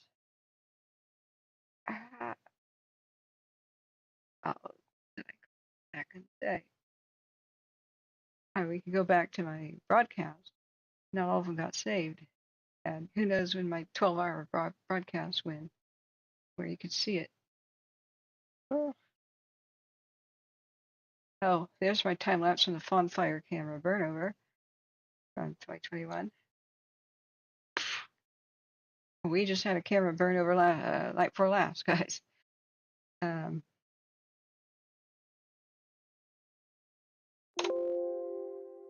If it's not handy, 2021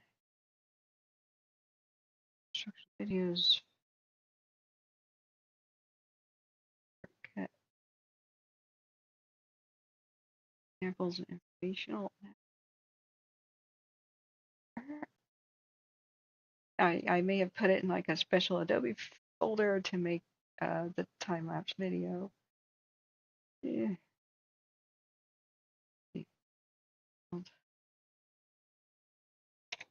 I just look. Yeah, Dire Mountain Flare. I'm in the right spot. See Dire Mountain Flares folders. Oh, okay, that one. Yeah, here you go. Found it. All right, friends. This is 2021, the Great Dixie Fire that broke all kinds of records. So anyone familiar with the area knows that this is looking to the northeast of Dire Mountain on the east shore of Lake Eleanor. So behind it, you can't quite see the mountains, but on clear shots at different times of the day, you can. Everything that is dark purple is colder, and everything that is white and orange is hotter. And so it's difficult to determine fire versus hot smoke. But this is as it is beginning to form, and some of the mountains in the background they go up to 6,000 feet elevation. So, and where the base of the vortex is just a hair under 3-ish or so after we pinpointed it. So the huge parvocumulus cloud that occurred, and you can get more zoomed in. It's hard. I don't know if you can see at the very part, there's still some of the hot smoke dissipating in a weird mushroom cloud pattern. But then we saw this pattern just start to twist. And I took a million screenshots to do. Whoops, where did I put the image? Sorry, drag it outside of there. This is how it's started and generated its fire vortex. It would start and stop and start and stop. And then finally, we had a huge tornado looking like skinny noodle going into the sky. Here's another moment that it, see how it kind of looks like a nuclear test. So some of it is flaming debris in the column, and this is several, this is at least 1,500, maybe nearly 2,000 feet in elevation. Now, the reason that the foreground is all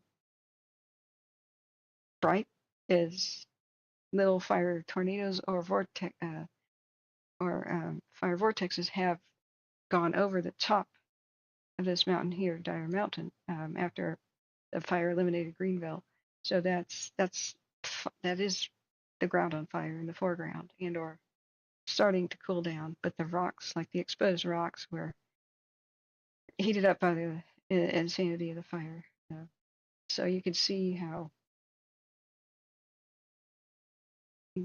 we need these cameras everywhere to understand fires and mega fires and how they form. So it won't just form and stay there. It needs a tremendous amount of fuel, kind of in the same spot. And then, but it found it there. There was a lot of trees that had just become old growth and a lot of dead and down ones, and it hadn't been logged or groomed or burned or anything for like more than 75 years. So it was wonderful. It was just becoming Lewis National Forest, and I guess that maybe going over to Lassen County, technically over there, was just becoming a new wonderland of a new old growth forest. Like then this fire wiped out 52% of the entire forest. So, and here we are. But that's what it would look like if we had the color images. Those are my personal screenshots from the 2021 Dixie Fire, UTI. So I have folders. You could see some of the, let me see what date that was. Some of these images, that was August 10th, 2021. Wait, let me see, wrong folder, hang on. Make sure I have the correct one. We also have images like this. That's Lake Eleanor, and those trees are very tall. You can see the highway in the foreground here. So you can see actual flames reaching into the sky, like in some cases 300 feet tall in general. Okay, we have news for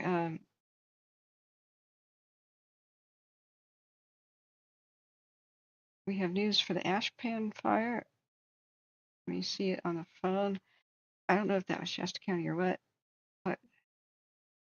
but what I was explaining is this is what we would be able to see. They had two of these thermal cameras. This was a movie too. We were watching it live. It wasn't like the time lapse thing. I'm making a time lapse out of frames, but if you go to my broadcast, if you go back to my archives, just search the channel for August 10th and 11th, 2021, because all my videos begin with a date. You will see the videos of the fire vortex forming, and you just don't have time to look at it right now. What I was trying to explain is that's what we're seeing. On the, did I lose the cam?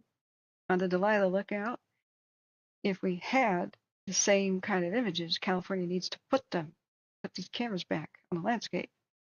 We would be able to understand this phenomenon, and I'm,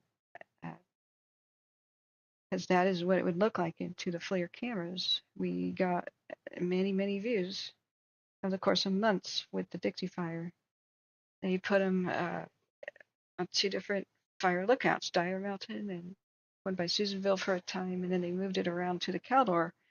So we saw it near Tahoe, the insane fire behavior, and we could see through the smoke. That's what, there's still a giant smoke column like we were just looking at. Where'd it go? Sorry, I lost it. Okay, where's the time lapse of Delilah? I was just showing you guys. Where's the Delilah? Okay, I'm just gonna make a new one. what you see is smoke and the twisting. If you could see inside of it, you would see what I just showed you.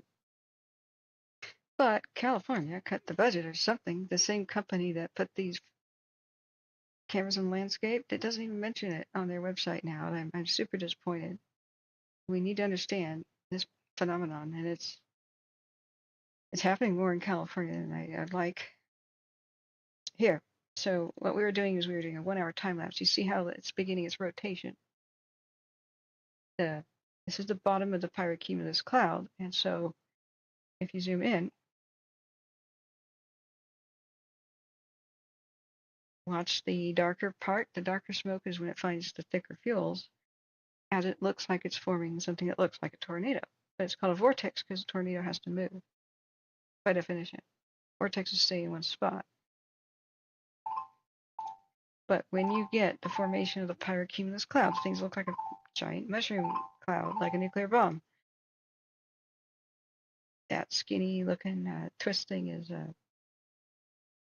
what's on the inside. At this point, though, if we rewind it a little bit, frame by frame, you could see it start to rotate right in the center. And then if I zoom out, you'll see around the top. So it's a little understood phenomenon, but you know that stuff is bad. What? Sorry, I didn't rewind it enough here. Darker smoke, bigger fuels, and it starts to make a twist pattern right there. Do you see this? Right here? Yeah, that looks like a tornado. Remember, this is like once every 30 seconds or once every 2 minutes.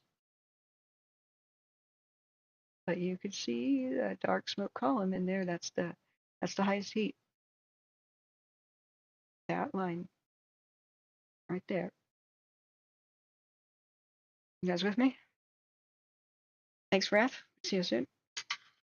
I wish we had FLIR right now. I really do. I'll try to get the screenshot handy if I have a little bit of time to myself. The ones of the actual of the column going to 3,000 feet in 2021. Okay. With the nature of these fuels and the oak scrubs and the grass, I don't think it will be able to sustain itself very long unless there's a tremendous amount of trees on fire that I'm not aware of. Oaks just kind of resist fire very, very well. It'd have to be the piney stuff. But I don't know how much dead stuff is on the ground and how much is built up. So the ash pan fire, it is Shasta County. Lassen National Forest Fire and Aviation Resources responded to smoke reported by the West Prospect Lookout this afternoon. The ash pan fire is located in the Hat Creek Ranger District of the Lassen National Forest near Ash Pan Snowmobile Park. So that is technically in Shasta County. Let's go look at it. I'm back. I'll look at Darlene again. This is our update for ash pan. Resources that work the fire are a battalion chief, air attack, multiple air tankers, 1 helicopter, 5 engine crews, 2 hand crews, and the forest fire dozer. Lassen National Forest would like to remind everybody, enjoying the outdoors, to drown all your campfires and be fire safe. Meaning extinguish with water, even if it looks like your fire is out. High winds can come up and burn those coals and put the flames back up to life in no time. Because the wind will blow the ash away and then it'll just bring the coals back to life. The ash pan fire at 4:30 in the afternoon, an hour ago, was contained at 1.5 acres with hose line and hand line around it. And then they released the aviation resources, to go over to the veterans fire. CAL FIRE assisted on it with 2 engines. There will be fire equipment in the area the next few days, overnight, so please remain out of the area and alert for fire apparatus. At least there's some good bright spots. So I'm turning off notifications for the ash pan. Okay, looking back at the chat. JCat says fire creates its own weather. Fire whirls are caused when the hot air is rapidly rising. Yeah. creates a vacuum, sucking the colder air in, much like a dust devil or a land spout. I've never heard of the land spout. New terms. Somebody came in who was an expert on tornadoes, very, very knowledgeable. I am sorry, I can't remember who that was. It's probably 2022. He said most people think of a tornado all wrong and what it does and how it acts. People think it's a moving ring of air, a single moving ring of air, and it's not real. He said, if I could draw on the screen, I could show you guys. But remember the flower power hippie flower stickers? Let's look at the veterans real quick. We still don't have an update on the veterans. At least 15% containment. Relatively flat ground, so they do have everything going for them. We saw trucks plus a whole bunch of aircraft just driving around spraying water on it. Got surface wind direction still on there. I can't even see it. Let's click on. Yeah, I want my historical fires back on too. Sorry, this is dark mode. The colors are a bit odd. But I get headaches, so hope you understand. So the aircraft was already in the air when it was over here by the ash pan, and it went beep and jumped right on the veterans. I'm sure that had a lot to do with having as good an outcome as it is right now. No update on the bar fire in Orville. Fingers crossed, things are going well. Oh yeah, we can look at it. Last 30 minutes. Wow, that was a big retardant splash. The tall, piney trees worry me. The last 1 hours. Last 1 hours, the last hour. I'd love to live stream the presidential debate. I'm not sure if that's in the public domain though. Let me try to find out. But yeah, look at that drop. I can't even tell if that's playing. It looks like it is. It's just that's a fast-moving plume to be that straight out. So they got. I thought they released the airplanes, but could be a belly retardant drop. It's unusual for copters. Oh yeah, JCat, you're a storm chaser. Sorry. Was it you then? I don't remember who was telling me, but tornadoes don't just have one moving ring at the bottom. It's made up of smaller, intense moving rings around its edge. And then they rotate around the ring ring, like the flower petals of the flower power. I'm talking about. I just want to show the old hippie, that. So I'm talking about that. So if you see the yellow in the center is like the main tornado, right? Well, I mean, pull in the petals a bit tighter, right? But around the edge are the serious damage causing winds, and it's rotating around the center. So as it goes, you get the weird phenomenon of one house being obliterated and the next one being fine and the next one over being obliterated. So that never made sense to me, but it was in between the petals at the time. So freaky. Yeah, multi vortexes, yeah. Multiple vortices.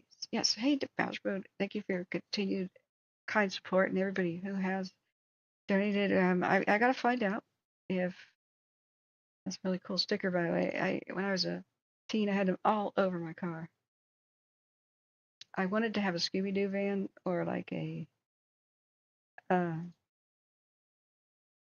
true Volkswagen bus from the 60s. My dad wouldn't help me get one because he said they lacked the modern safety features.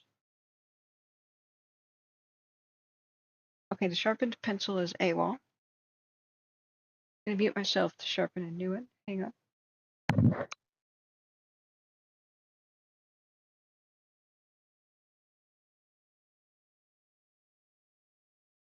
What I'm worried about with this presidential debate, just like the other one, the last one, last time none of the candidates, not Biden and not Trump, mentioned wildfires even once. I imagine it'll be the same way now. We're still looking at the basin fire. Let me use the sharpener. Hang on.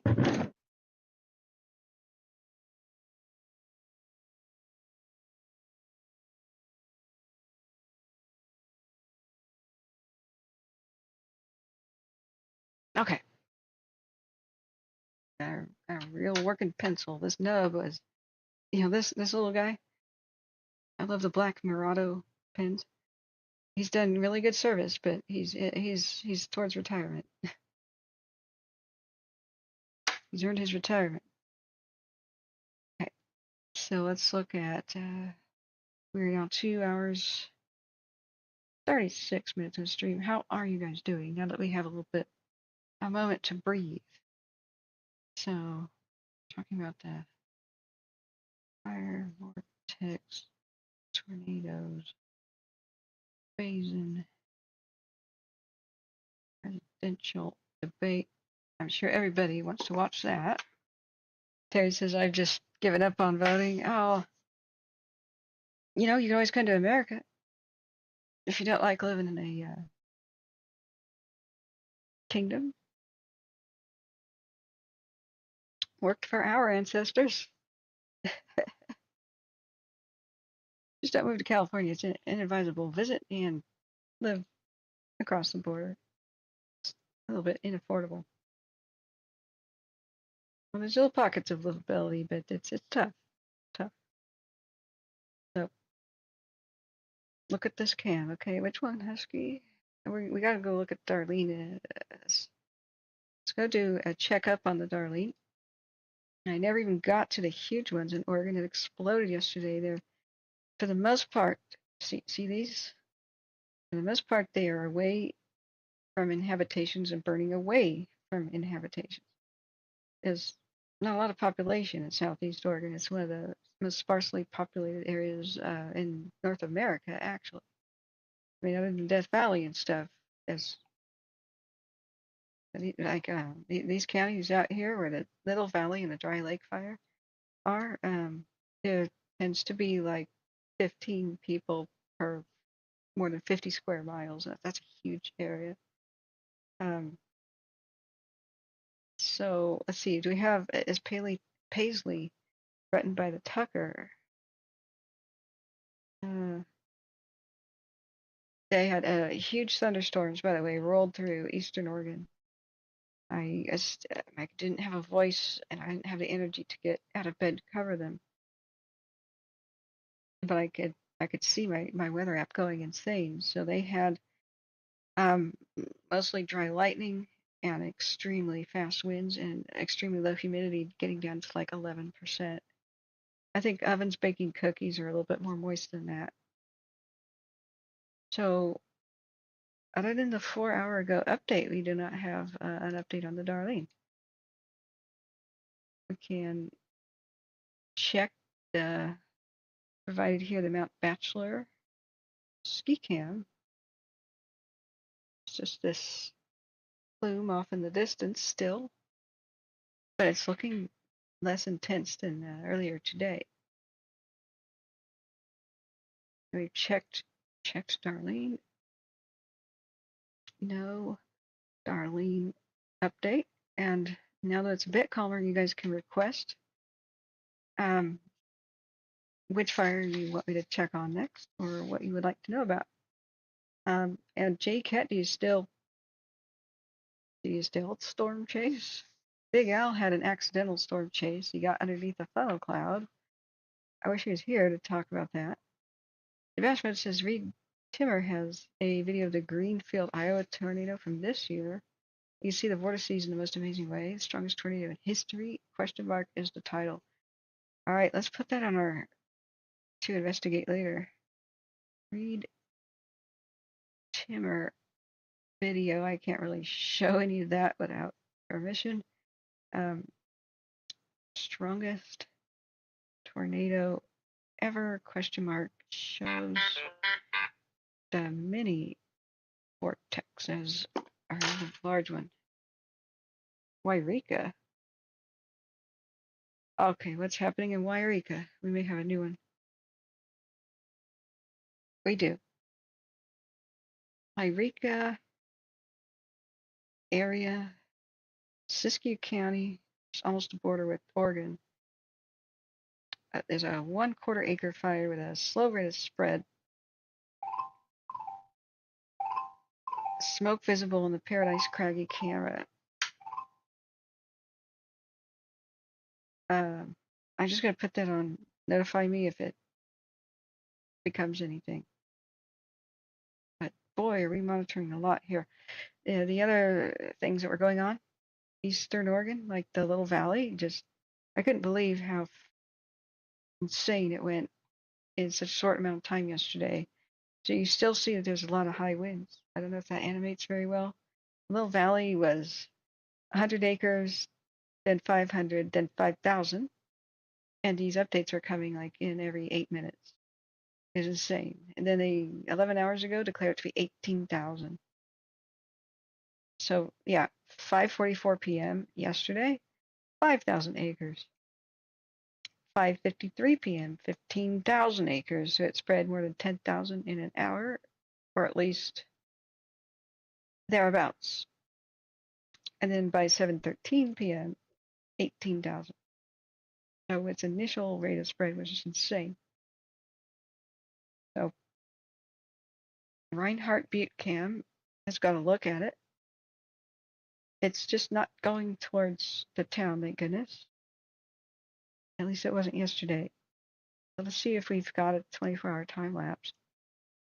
This is a Little Valley fire by Little Valley, Oregon. Oh shoot, it zooms out. Oh man.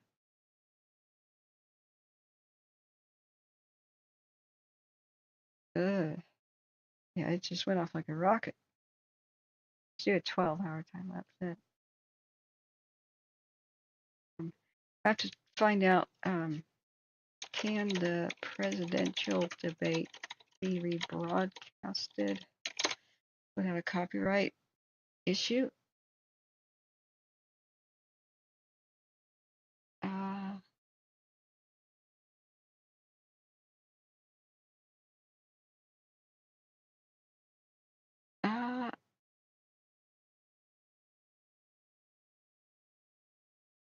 It'll be live on HBO and CNN's websites. And given the two companies that own the rights here for the presidential debate footage, it's most likely not copyright free. Somebody's asking, is it free to watch? And somebody says, does this mean that USA Today and PBS and stuff are paying for the rights or just getting permission to stream it to YouTube? Like, what's going on here?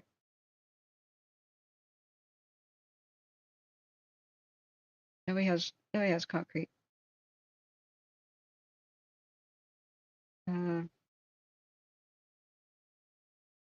So it's going to start in about 10 minutes or so, theoretically. Upcoming interesting article. I heard, guys, from KCRA that Newsom, California's governor, the guy we really despise for protecting PG&E, the company that keeps starting all these wildfires, killing people like my friend, nearly killing my brother in paradise. That's why he's not respected. He has gone to be at the debate, and if Biden can't make it for some crazy reason, like, nuclear war breaking out or something, he will take Biden's place. That's very interesting. And he's a stand-in. maybe for, yikes. ABC has it on for free.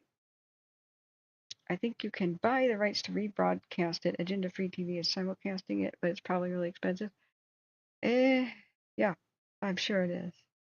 So, oh, New Mexico. I'm sorry, Lady Bird. I didn't see.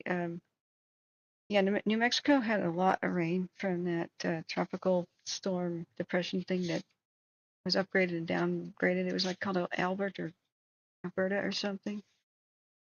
People are re-inhabiting Ruidoso. They did have 2 fatalities. Somebody tried to live in a car.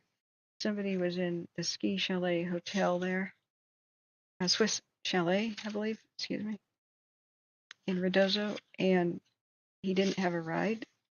And his pickup didn't come early enough.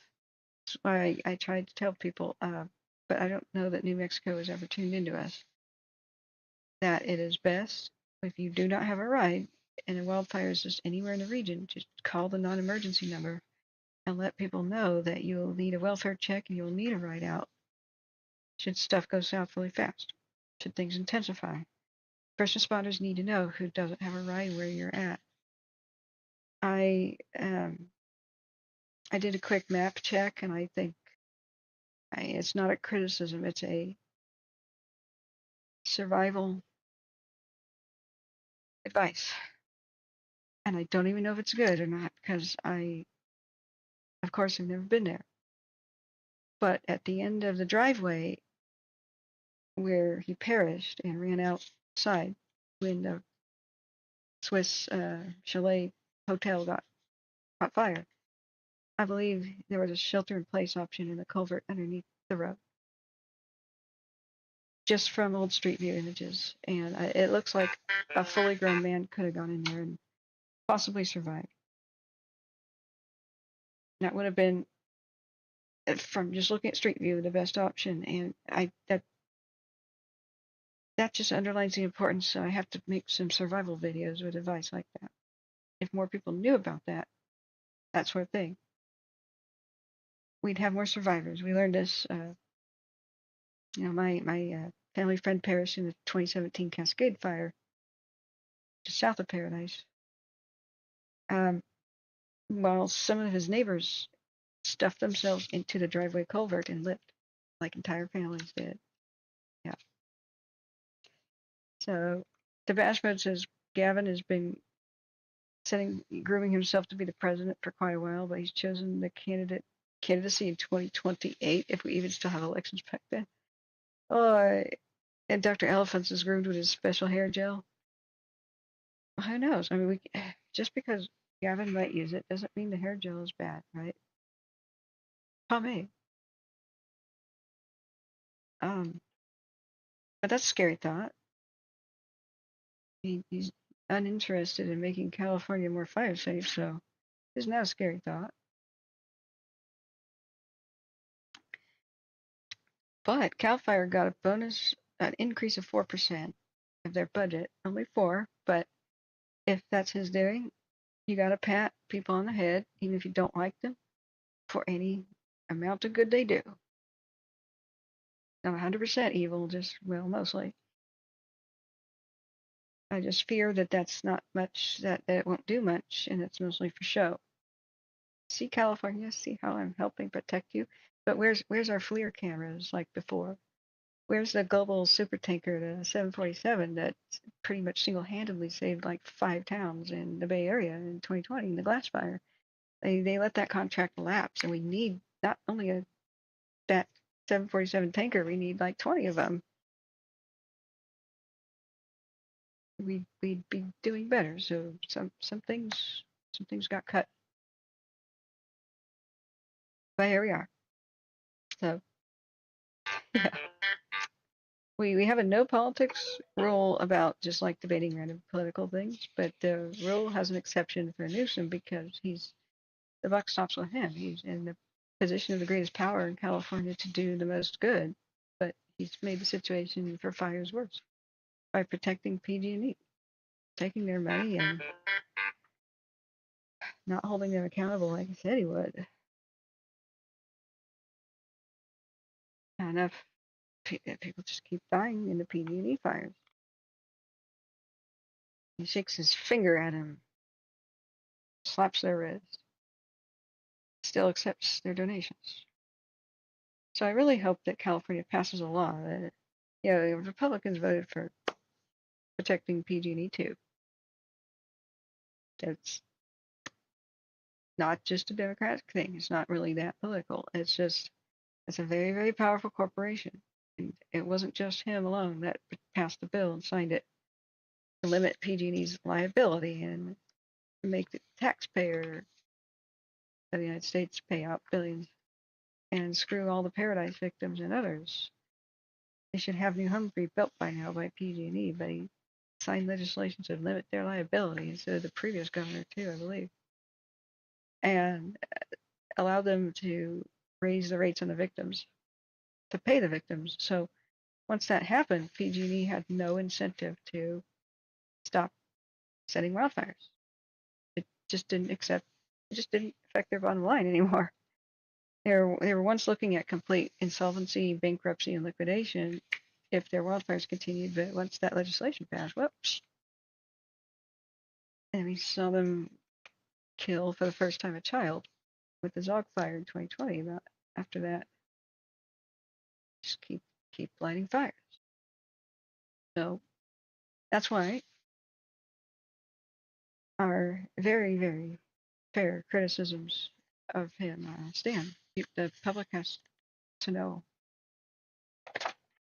that he is ambivalent and uninterested in stopping the root cause of the town erasing deadly mass killing fires. And if you're wondering, does California have big fires that kill people a lot? No. Paradise Fire was the biggest death toll ever. Not even in the 1800s was there ever a death toll like that where towns got erased. I think the last big mass death event was in the 1920s in LA, and it was volunteer firefighters did not know what they were doing, like just random people that picked up a hose. They got trapped in a little valley. And that was a scandal, but that was like the 20s or 30s, and there were no mass death events like that ever again of regular townsfolk until 2018. This is gone completely unheard of, bizarre, and not ordinary. So we have just a few moments where it's about to begin.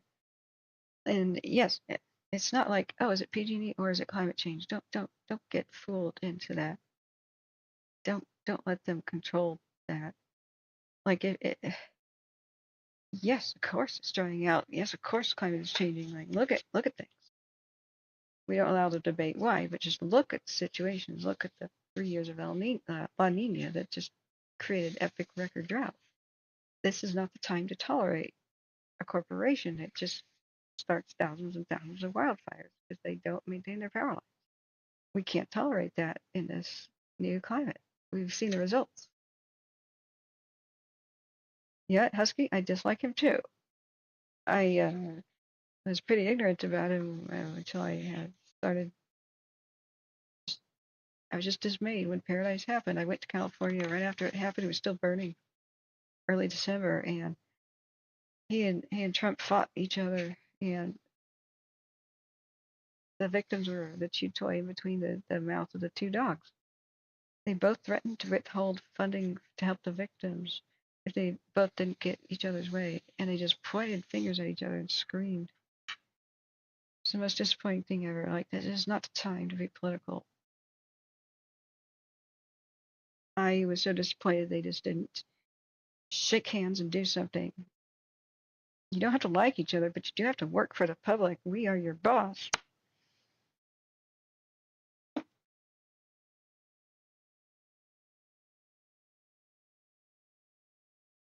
Oh, well, that is, yeah, Desi, yeah. That is the one exception to the rule. It's always been. The public has to know about it. Those who are completely ignorant don't know their own vulnerability. But we don't want to talk about it endlessly, of course. Right now is a lull. And because there's a presidential debate, I was reiterating the rules. Like, now's not time to talk about politics that do not pertain to fire. That's not what we do. We want to unite. We want to unite the right and the left, because if we don't, we will not, at least on fire issues, we will not see any change whatsoever. Okay. What just made an update? I heard you, I heard you, Watch Duty. It does not look like I can rebroadcast the debate. I don't think we have any screaming emergencies going on right now. Did I miss something, friends? Because it went away from my screen. After 6, typically fires begin to wind down. Not really. This is a weird, awkward part of June where we have daylight for an extraordinarily long amount of time. So it'll continue to shush. It'll continue to fuel the fires of daylight. But we can hope for the wind to die down a little bit. Okay, let me get a link and see. Advancement says, I remember a man with a broom being offered as a solution to wildfire. Well, you know what? Raking is actually important. I'll give him that.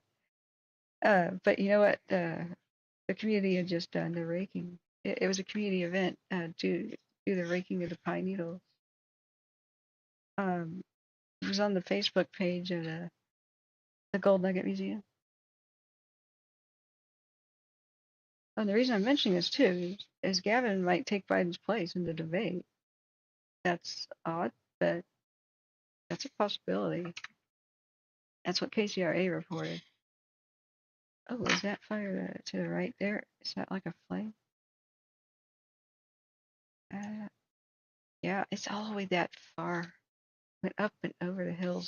This particular one here, this is the Basin fire. So I'm trying to figure out if there's any lessening of activity. It's just obscuring like where it's going. Now the wind will reverse direction, and I forget which time of the night it's supposed to. It'll be when the air cools. So the fire may try to go back west, and the eastern edge will blow back on itself. We're just not getting any information if Balch Campground has been affected yet. Like they were saying, it could happen in an hour.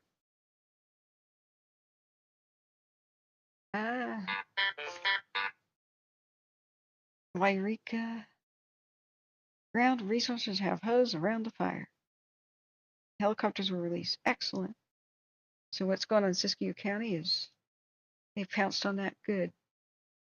Okay. Back down. Basin.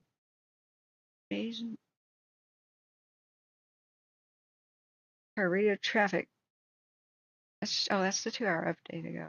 See, it says per radio traffic, the stopover on the west side of the North Fork of the Kings River is burning upriver. Will be impacting Balch Camp within an hour or two. Okay, that's 2 hours ago. What's happening now?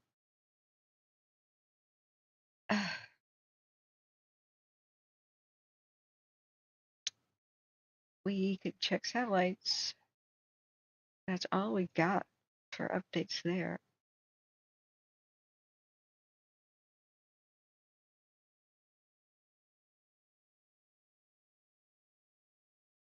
Where's Balch? That's Rogers Crossing. Balch.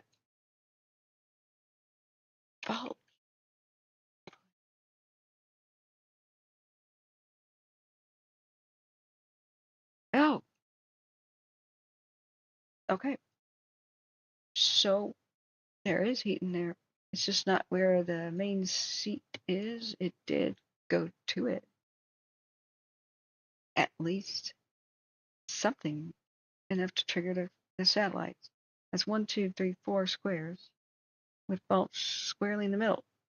So it's all margin of error within these squares. But when you have all 4 around, it's safe to say that fire's at the hills. Like I said, guys, it's got a water source. And if crews were there, that's not a whole lot of structures to protect. Oftentimes, these fires blow right past them and over them, and those are the easiest places to defend. Let's keep our fingers crossed for it.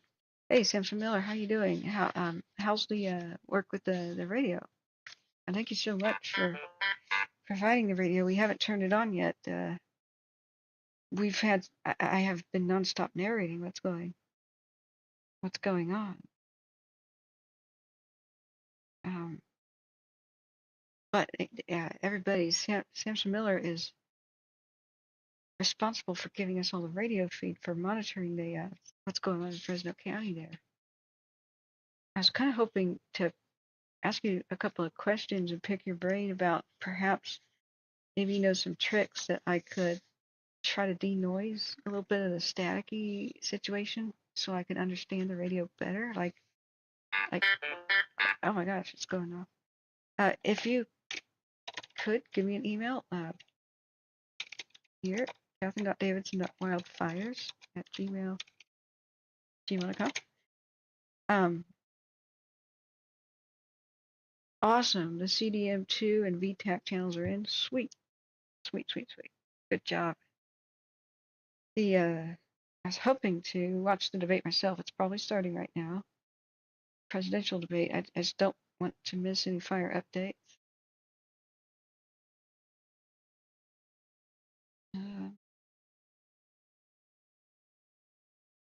The last thing on the flash fire in Fresno County was an hour ago. By any chance, do you know? Have you heard and actively monitored if they're defending Balch Camp? Does it reach that far? I know that's pretty far. The fire's about 10 miles away, so I've soldered fresh audio cables so no more noise in the feed. Oh, that's cool. Yes, I tune into other feeds, and I'm just wondering if you have equalizer tips or if there's like a filter I can buy, because so many are, wow, you know, and it really starts to hurt my ears and it gets shrieky, you know, at the tone outs. Any way that we can improve that clarity, I sometimes miss a lot of what's happening. But thank you. I mean, guys, give Simpson Miller a hand there for helping us out. We would be so lost without ham radio feeds here. We're really proud of you and grateful. Do you have like your own website by any chance or a way I can promote you? I'd happily do that. I'd happily put the link love in the description there. But I know nothing. Somebody wants me to get my ham radio license and will be willing to help me.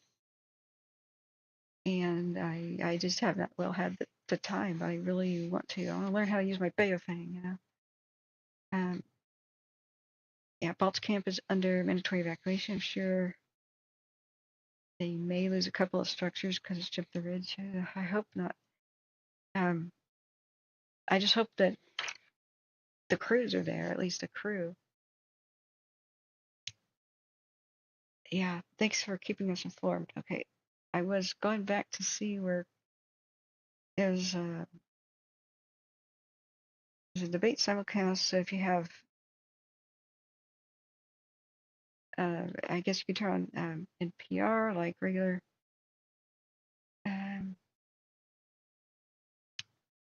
You know, we could watch it and I could edit it out if I get a copyright hit, but that's actually would be blatant, you know.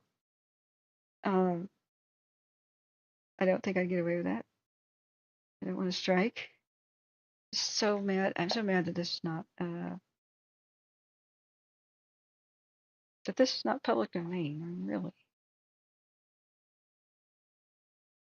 So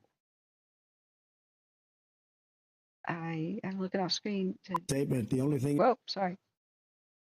All right, well that's live. Come back and see us if you do. This is a live link to the presidential debate. It's okay if you want to watch that and come back. I'm very interested too.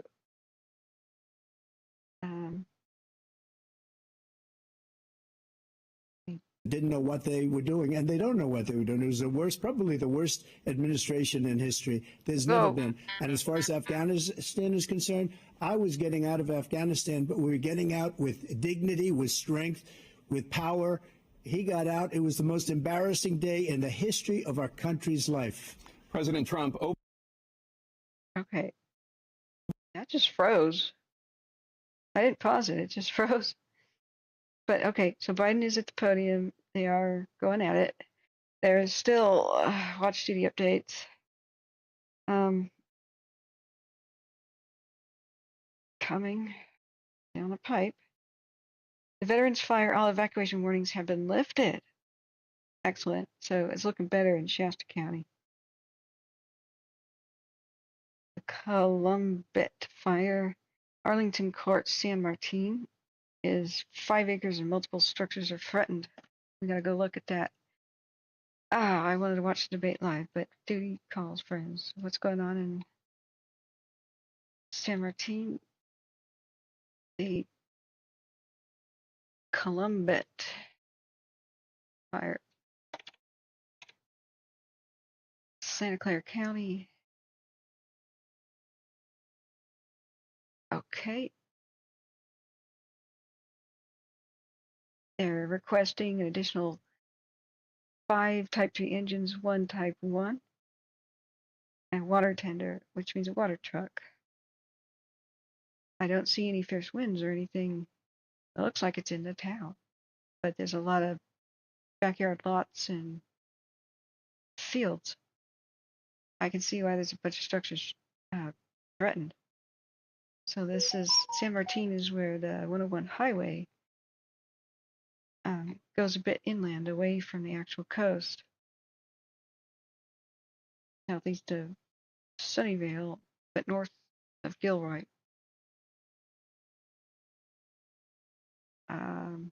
We do have a cam.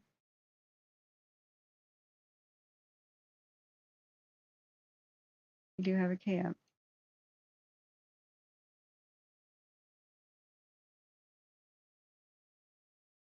Yeah, that's pretty serious and dirty. That is a breaking news fire in San Martin, Highway 101. It's a fire within the town with multiple structures threatened. The black smoke, I fear, might be a structure on fire. Because when you're in a town, black smoke, that's usually what that means. So it's called a Columbet fire. San Martin in town. And that's a lot of, maybe there's more wind than I thought. The camera's bouncing. This last frame, you can even see, you can see some of the fire. Excuse me. You can see the open flames there. Okay, friends, we go back to chat. Okay. Yeah, the bash mode says I have a Baofeng radio too, and no time to learn it. Yeah, it's a lot more complicated than turn it on and tune it in. But thanks again, Samson Miller. I probably missed some chat. Your blood pressure can't take the debate. Yeah. I don't know if even if I could stream it, should I have? I just want them to mention wildfires, some sort of a plan to protect us. This threatens our country. It's just destroyed more of our country than war has since the Civil War. I'm not diminishing what happened at Pearl Harbor, but you turn on the devastated regions, like we haven't lost this amount of structures to wildfire and this amount of the landscape and just utter devastation since the Civil War on our own mainland soil. It's unreal. It's the same kind of not experience of war, but as far as like towns are concerned, it's the same result, the aftermath.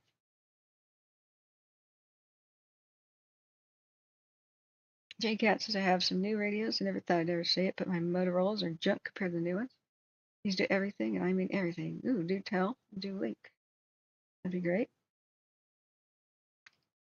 Yeah, thank you, Smitty, for repeating the good information up there. We've had a lot of good news today too. Yeah, but I curse the situation if I say so far so good or anything of the sort. So I'm not. We have to save our strength, and we're going to have a crazy 4th of July because the weather forecast and weekend is not particularly good. Not particularly good. If I connect my headset with my phone to hear the debate, then I can no longer use my headset to speak with you. Oh, subtitles. Hey, I can like watch it subtitled.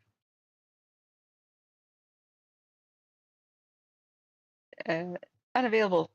Really? Really?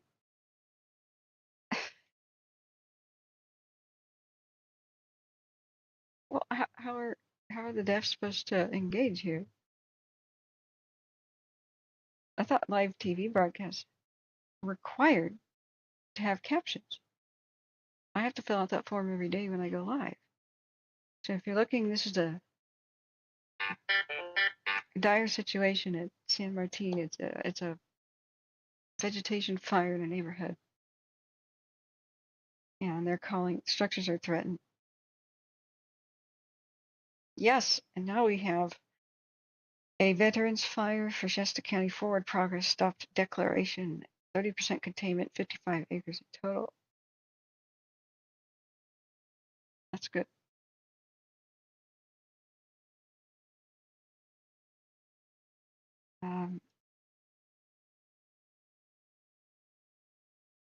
My mom's asking me which news station I'm going to watch the debate on. I can't. There's still fires.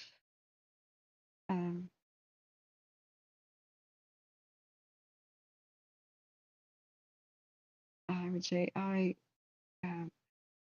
you can watch it on Max. Yeah.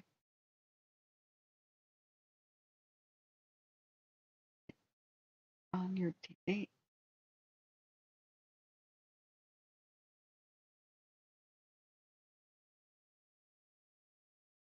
PBS NewsHour. You have, yeah, PBS NewsHour has subtitles. Here's the link if you come back and see us later, but here's a link that has subtitles. If you still want to hear my stream, but watch what's going on there. That's a good compromise. I know that I'm kind of directing traffic away from my own stream, but I don't blame anybody for being quite interested in what's happening. The Beaver Mafia. Yeah. Yeah, Desi, you're right. And I'm listening to your feedback. I just so want them. It's a dream of mine, a fantasy. I wanted to take these wildfires seriously and have a plan. We need a great big plan, a grand plan, and it's going to take a lot of work.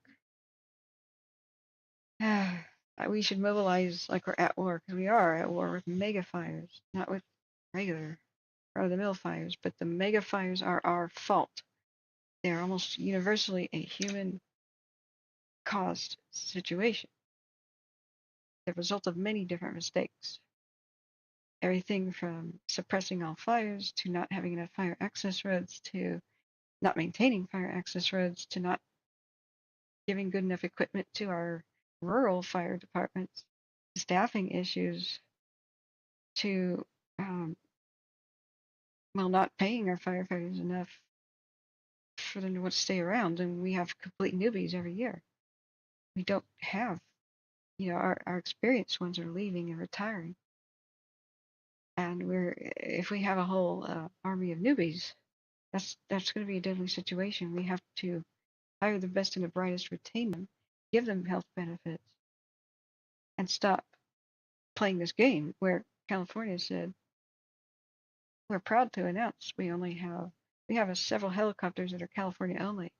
What? So the poorer states like Nevada and Oregon don't get access to the helicopters? They sit on the airport tarmac and don't help? Like that's not right. We're all Americans here.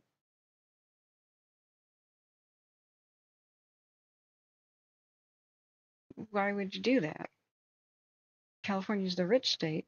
If the Bay Area was its own country, it would be the ninth richest country on earth. California's got the most population, the biggest tax base, lots of millionaires, so to speak, too, in the celebrities in the South, and those around Tahoe as well. Like, come on. Ugh. JCAT says your radios are VHF and UHF 70, 80, and 900 megahertz Wi-Fi 4G, 5G plus P25 and DMR plus open child key. Whatever I just said, that sounds good.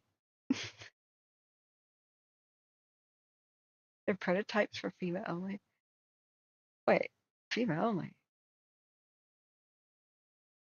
Yeah, Husky. But they proudly announced that. I would like whisper announce that we're hogging things to ourselves. The other thing that it was the CAL FIRE's readiness speech that was disappointing was, well, they had problems even broadcasting their readiness speech, and I'm like, do you guys want some tips on how to use YouTube? I'm only half joking. So they're not that great about going live to the public. They do YouTube videos that are like, not wildfires are going. Like, just there'll be red flag, take precautions, and that kind of video. Those are good. And then after fires, like, here's what happened with the fire, but during the fire, I want to retire, please. The Campbell fire is now 60% contained. Anyway, Tucker fire is because that notification just went away. Two of them just went over the top of each other. That's in Lake County, Oregon by Paisley. That's great.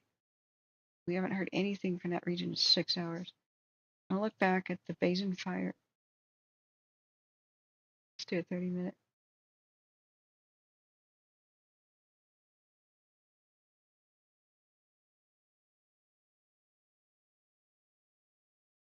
Okay.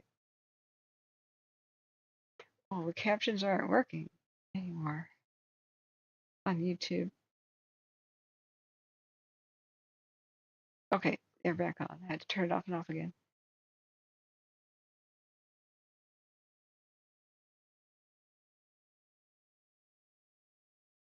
All right. The captions are kind of made up.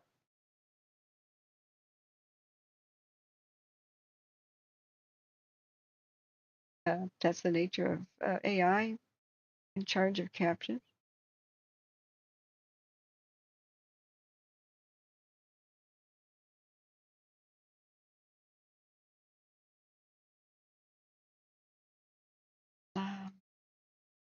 They have to take turns at least, and their microphones will be muted if they talk over each other. It's kind of sad though that they have to have that rule. I'm a moderate. I'm not a member of any party. I just want to pull my hair out. We need to unite on these issues that affect all of us. Not anything else. but this is an emergency. Look at the landscape here.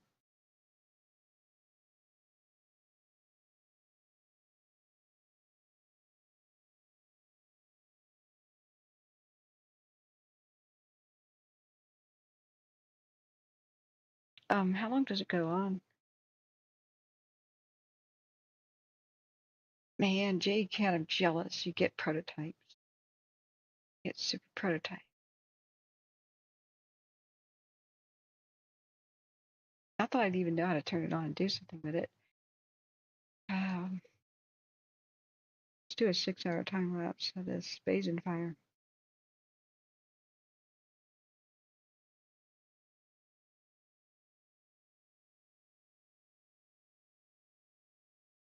Oh, you know what? I'm forgetting a community update from earlier today. Now that we've got a little bit of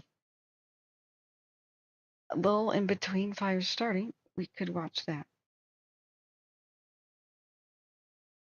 That would be a good time for that. And I have to think about dinner.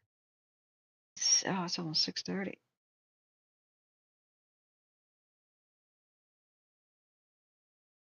Meanwhile, in Fresno County. Okay. All right. So Fresno County, let's watch. I think it was on Facebook. They had an operational update. So I'm going to turn that on. It was 3 hours ago. It's their English version, and well, they posted it 3 hours ago. I'm not sure when they had the update. How long is it? Let's see. That's maximum volume. Let's turn that down a little bit.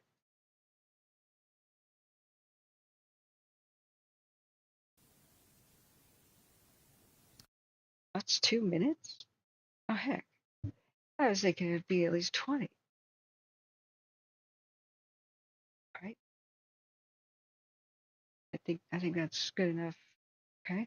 Hey, good morning, Jeremiah Whitwer, Team 5 Operations. We're going to give you a situational update for the Fresno Lightning Complex, June 27th, Thursday.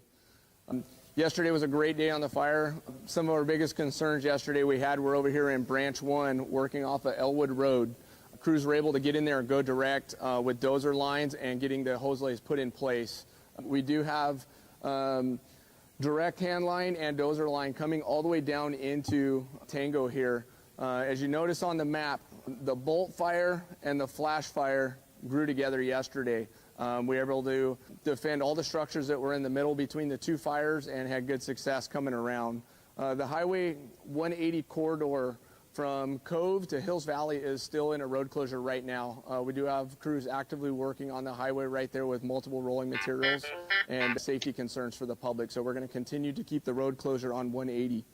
As we come around here in the left flank, working in, we do have some areas that we still need to put in some hose lines today and reinforce some of that area. The left flank of the fire working into Division Charlie is looking really well, and a lot of the area is direct line, and we'll be into a patrol status hopefully in this afternoon on that top hand side. We're going to jump up to the hog fire up top is now Branch 20. Yesterday we did have a little flare up on the fire. We were able to get aircraft in there very quick and get direct line put around the fire. A little couple pieces to button up this morning, and crews will be working on that throughout the afternoon to continue and strengthen containment lines. So one of our big focuses that we're going to be working on today is the contingency line. So if you look at the purple line on the map here, the basin fire is up in the top hand corner in the Kings River, and growth on that, we're looking at potentially opening up some existing dozer lines that we had on the rough fire over there. So we'll continue to focus a lot of our heavy equipment over there and strengthen all the contingency lines and reopen that up for any new impacts or anything that gets outside of our initial control objectives. Sorry, I was just making a note and spaced out. I have to rewind. What was the last thing you said? And growth on that, we're looking at potentially opening up some existing dozer lines that we had on the rough fire over there. So we'll continue to focus a lot of our heavy equipment over there and strengthen all the contingency lines and reopen that up for any new impacts or anything that gets outside of our initial control objectives.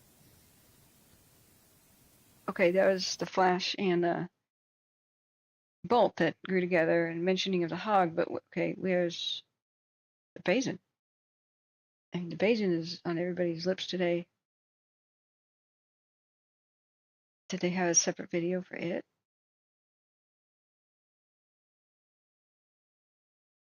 Yeah, somebody's saying, where is the town hall meeting today? I heard it was happening today. I don't see anything on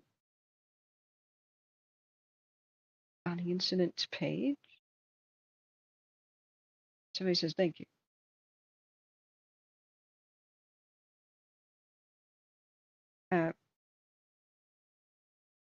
For what info? I don't see any info.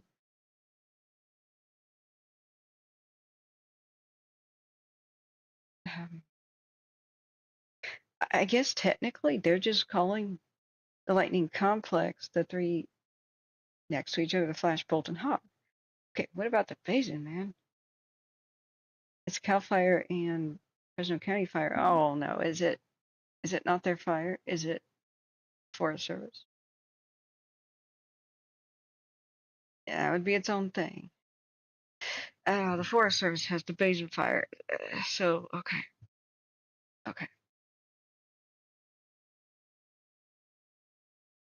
What we have for updates there? 1 hour ago, the Nelder Grove Historic Area has been temporarily closed. The combination of tree die-off from drought and bark beetle infestation. Oh yeah, that's been rampant. And the 2017 railroad fire has created a significant need for restoration and repair for roads, trails, recreation sites, and giant sequoia trees. In support of this need, in 2022, the Forest Service Chief Randy Moore signed a decision memorandum for an emergency response within the giant sequoia groves, including the Nelder Grove. Since this restoration and fuel reduction happening this year will include mechanical and helicopter ops, it may be dangerous to visitors. The area will remain closed until the work is complete. Hopefully that goes well. Better late than never. Yeah. Okay, we had a 7 hours ago update on the basin fire, and that's all we've got. 7 hours ago, this update will be for the 17 different lightning fires on the High Sierra Ranger District and the Sierra National Forest. We will also provide a separate update for the basin. So these are all those that are not the basin. For the 17 lightning fires, excluding the basin, crews have made great progress and will continue to patrol and suppress the remaining activity in these lightning-caused fires. Listed below is the status of each.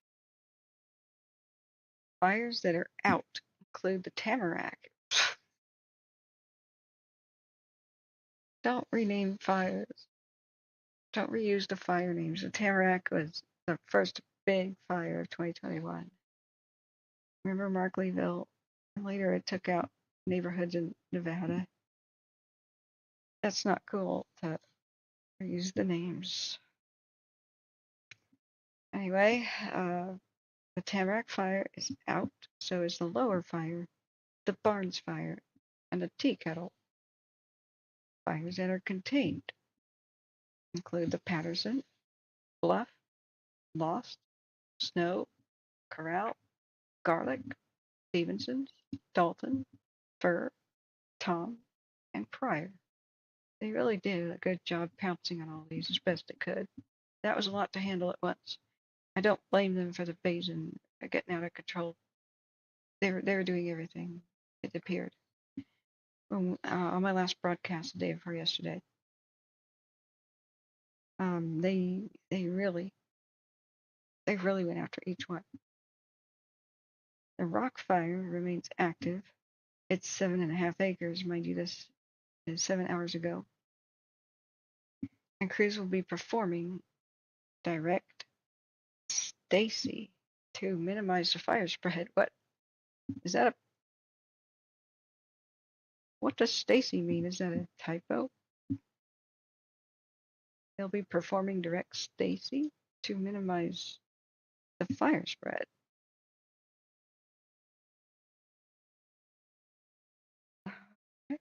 We will be seeing a significant increase in the fire traffic as more resources are being ordered to assist. Good. Please support our fire personnel by driving safe and safely through town, as well as the mountain roads. Please do your part to prevent wildfires, as only you can prevent wildfires. Sorry, that was terrible. I need a soundbite of that. Our fire resources are focused on suppressing the fires. Good. That answers a very important question. Were they just going to let some of them burn? Because I would say this is not the right time of year for that. And they are saying we're suppressing them all. Good.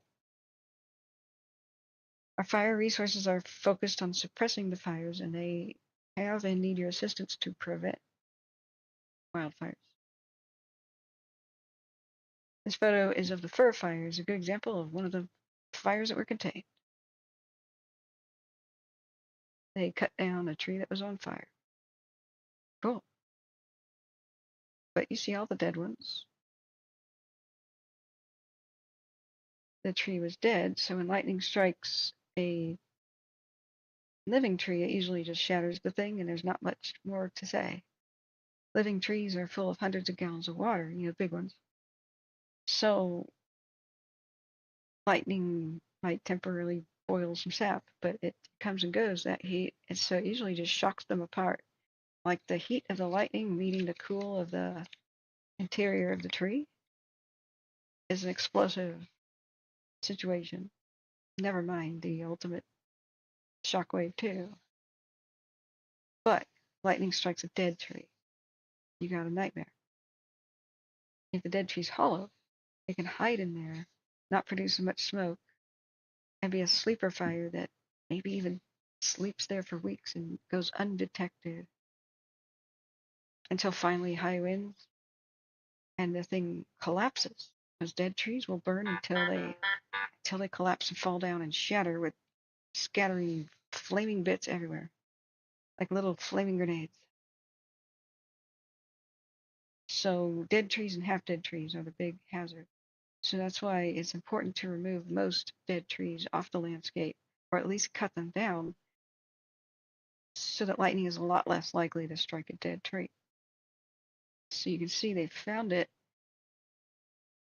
Looks like it got shattered right there,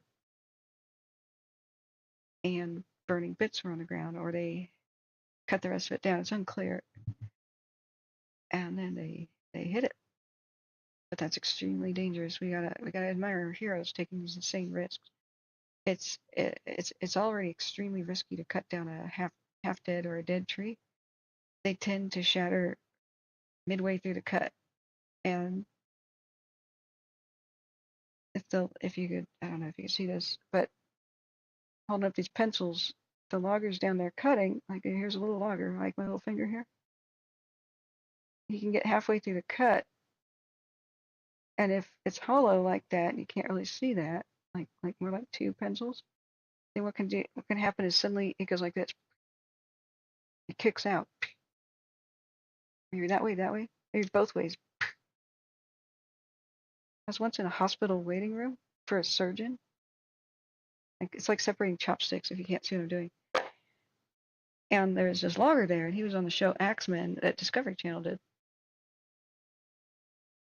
And he was just doing normal logging, and that's plenty dangerous. So when a tree is starting to break apart because it's rotten inside and you can't see it, whatnot, what they do is it's like a spring load, and what it did is he's midway through a cut. He doesn't remember much else. He wakes up about 30 feet away from where he was. He was just tossed, equivalent across like a small restaurant parking lot. And people are holding him down saying, "Don't look and don't move. We're going to get you help. Helicopters are coming. We think life flight's coming." He's like, "What happened?" And they're like, you got thrown. You got thrown. You're going to make it, though." And he's like, "Well, I don't feel anything." And they're like, "That's good. But don't look at yourself." Because he had a grievous injury. He was showing his wicked scars on his legs. I won't describe it now. It's graphic. I was amazed that he could walk again. He was a very talented surgeon. But people were wanting his autograph because he was part of the X-Men show. So this was 2008 or so, something like that. Okay, we're getting more and more updates from Watch Duty.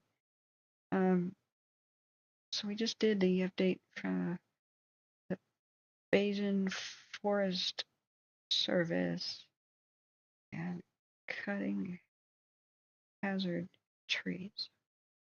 Of course, you want to leave a couple of dead trees in landscape. You got to support your woodpeckers. You know, every once in a while, an eagle makes a nest or something, but you don't want many on landscape. It doesn't take many.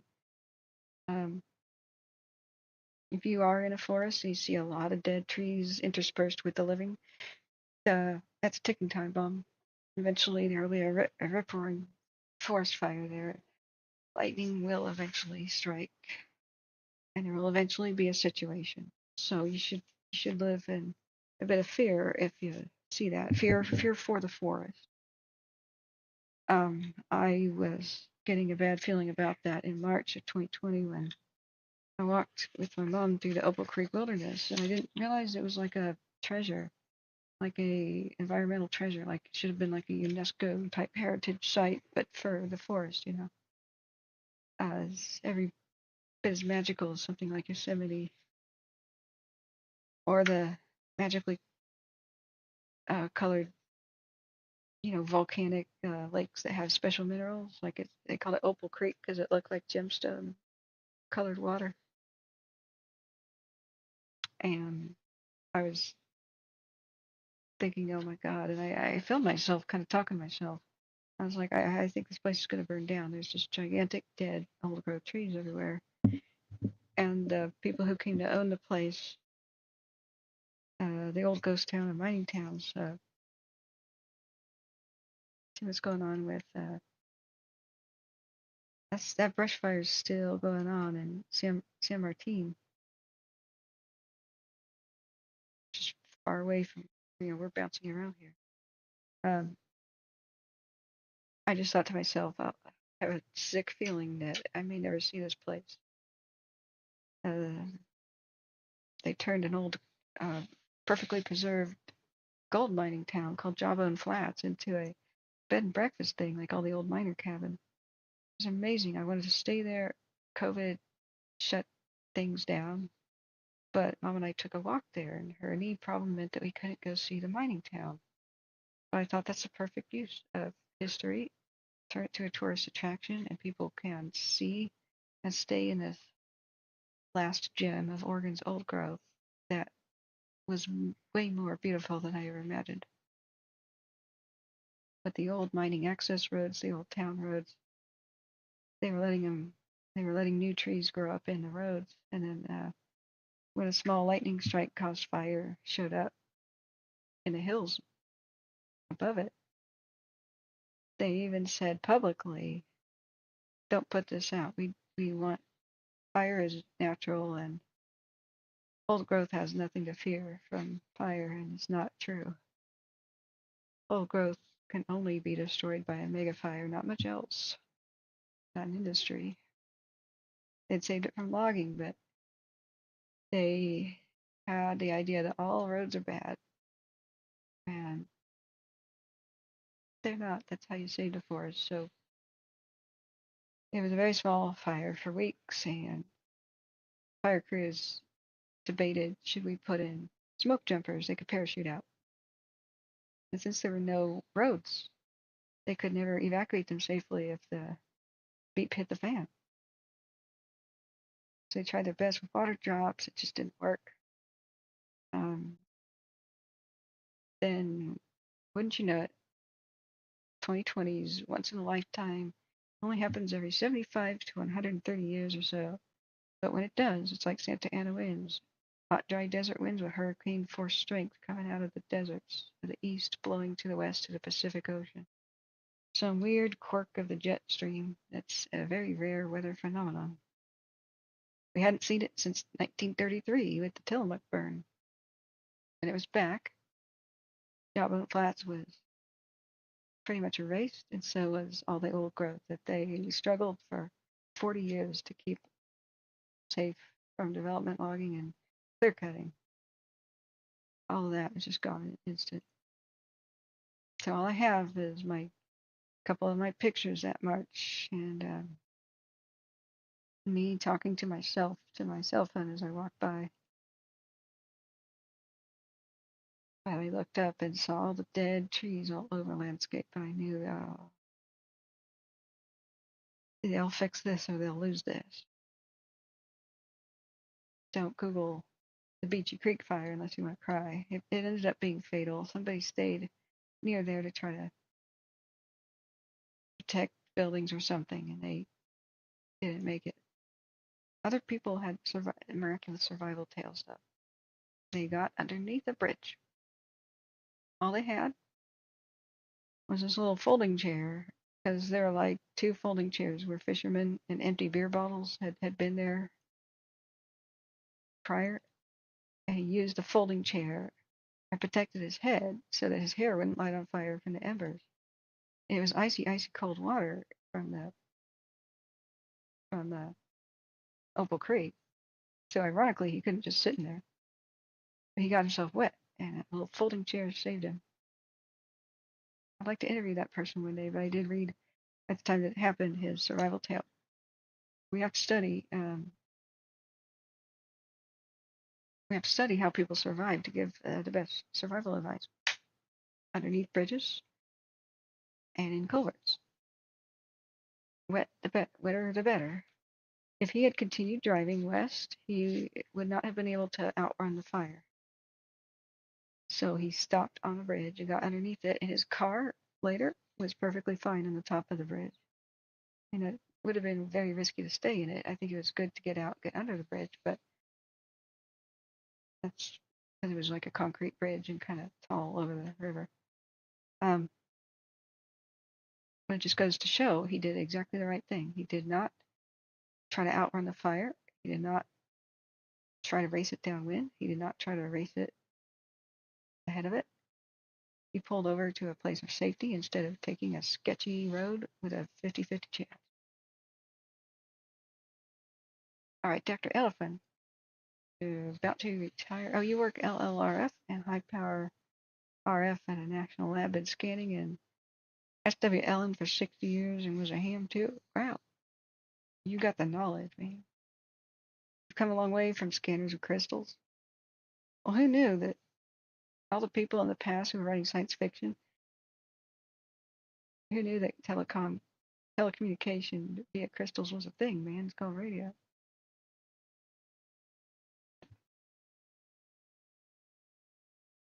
Okay, I got an update on my phone. Let's see.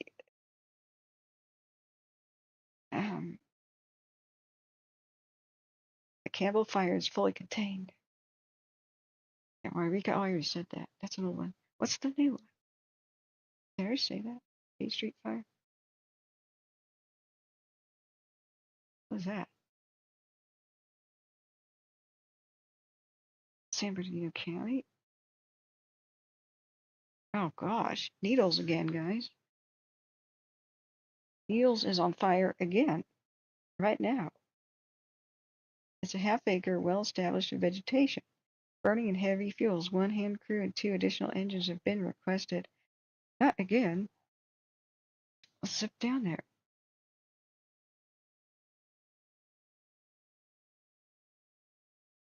And guys, this is not sunset, and this is not like the sky getting darker. It's only getting darker because of the smoke. That's another thing that throws you. Here in Fresno County, it's not sunset till pretty late. It's not supposed to get dark till after 9.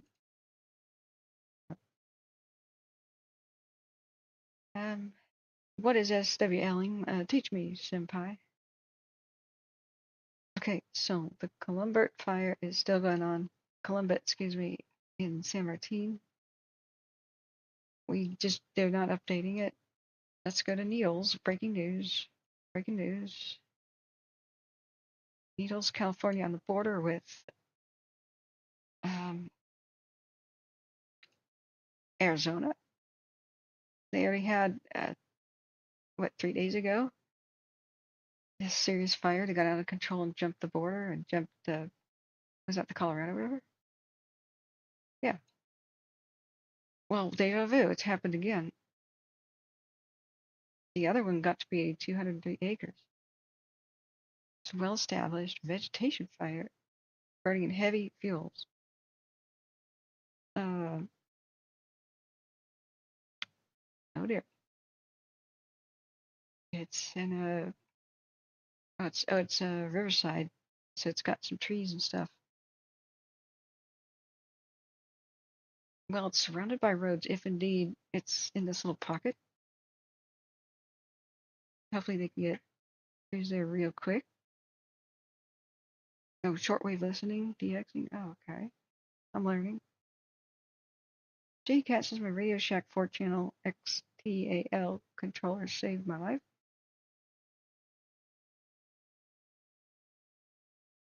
Are you talking about static noise on the radio or like regular traffic noise about the Bay Area?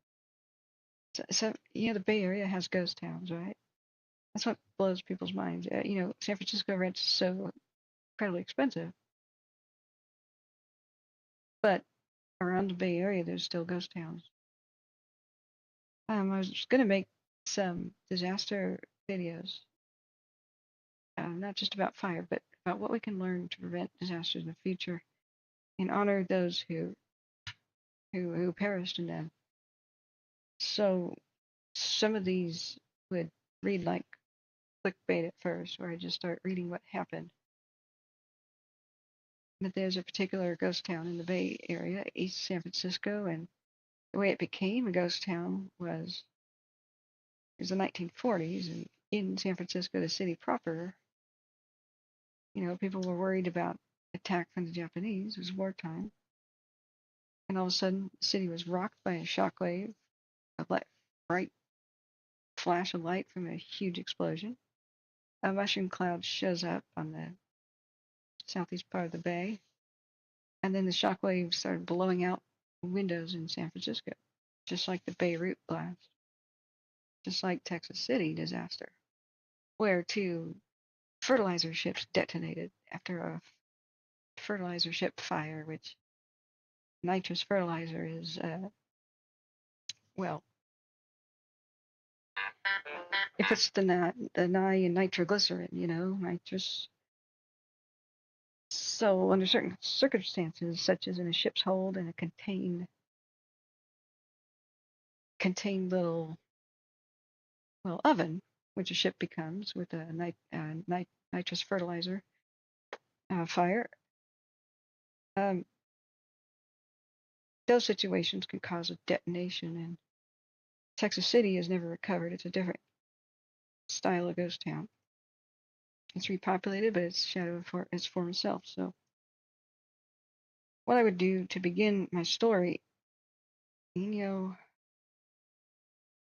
let me see, Inyo County, what is this? I begin my story by saying, is what I'm saying true? Was there a mushroom cloud and windows blown out of San Francisco?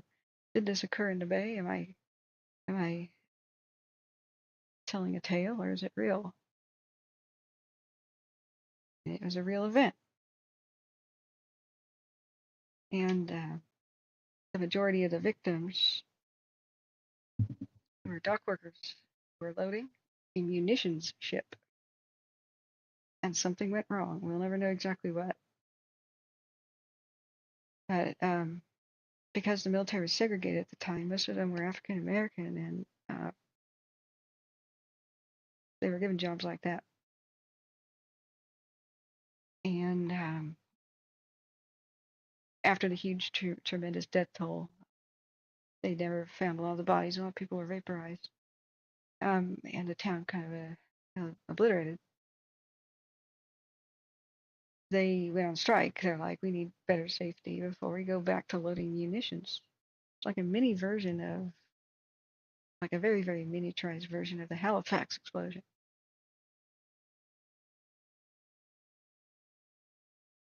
Yeah, Texas City was a nightmare. Yeah. So when the Beirut blast happened, I knew exactly what it was. With thinking of Texas City, which is a fertilizer. Okay, yes, we just got a new update on this one. Crews are making good progress, and the fire is holding at just under an acre. Good. This could have been so bad. It broke out in a different area, especially. down here at the river bottoms, needles. They're like deja vu. Gosh. The Needles fire, in fact, just got its last update. It was finally contained 15 hours ago.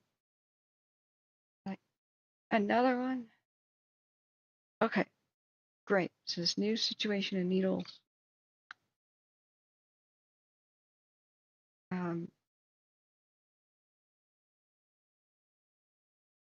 The K Street fire in Needles, California.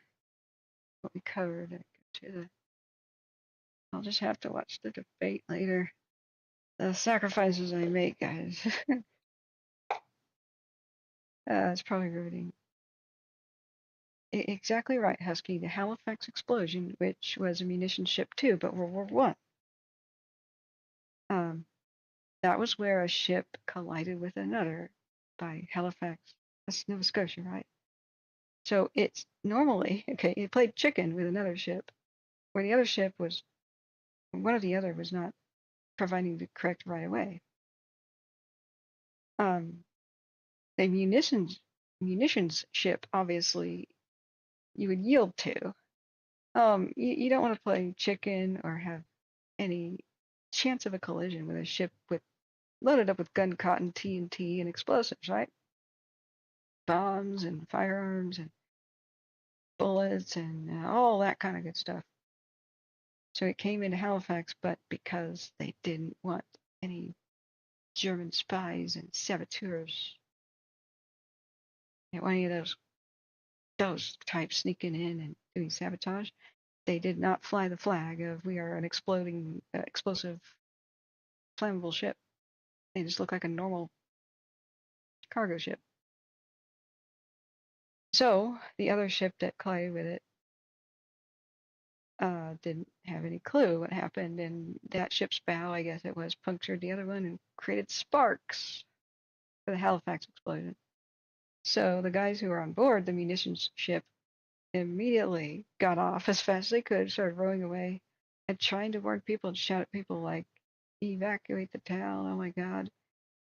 That took them a long time to row to shore and get to start spreading the word.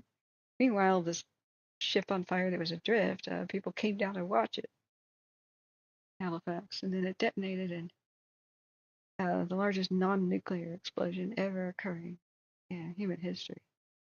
We're talking mega mushroom cloud. We're just insane. So munition ships, fires, and explosions.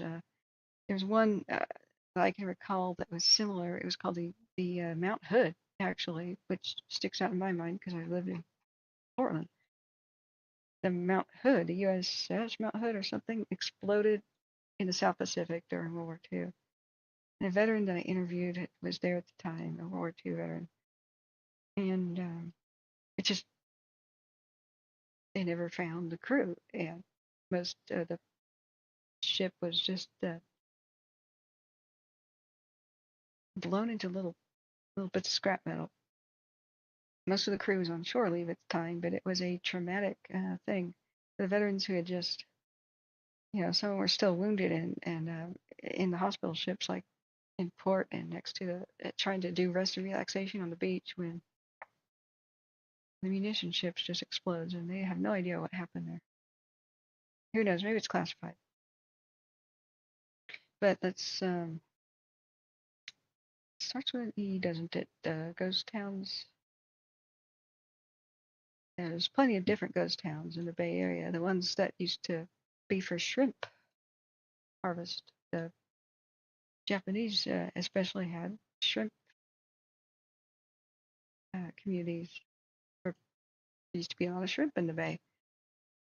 If you caught any now, they'd probably be full of mercury. It's a dead industry. It does exist everywhere. Isn't it called? Doesn't it start with an E?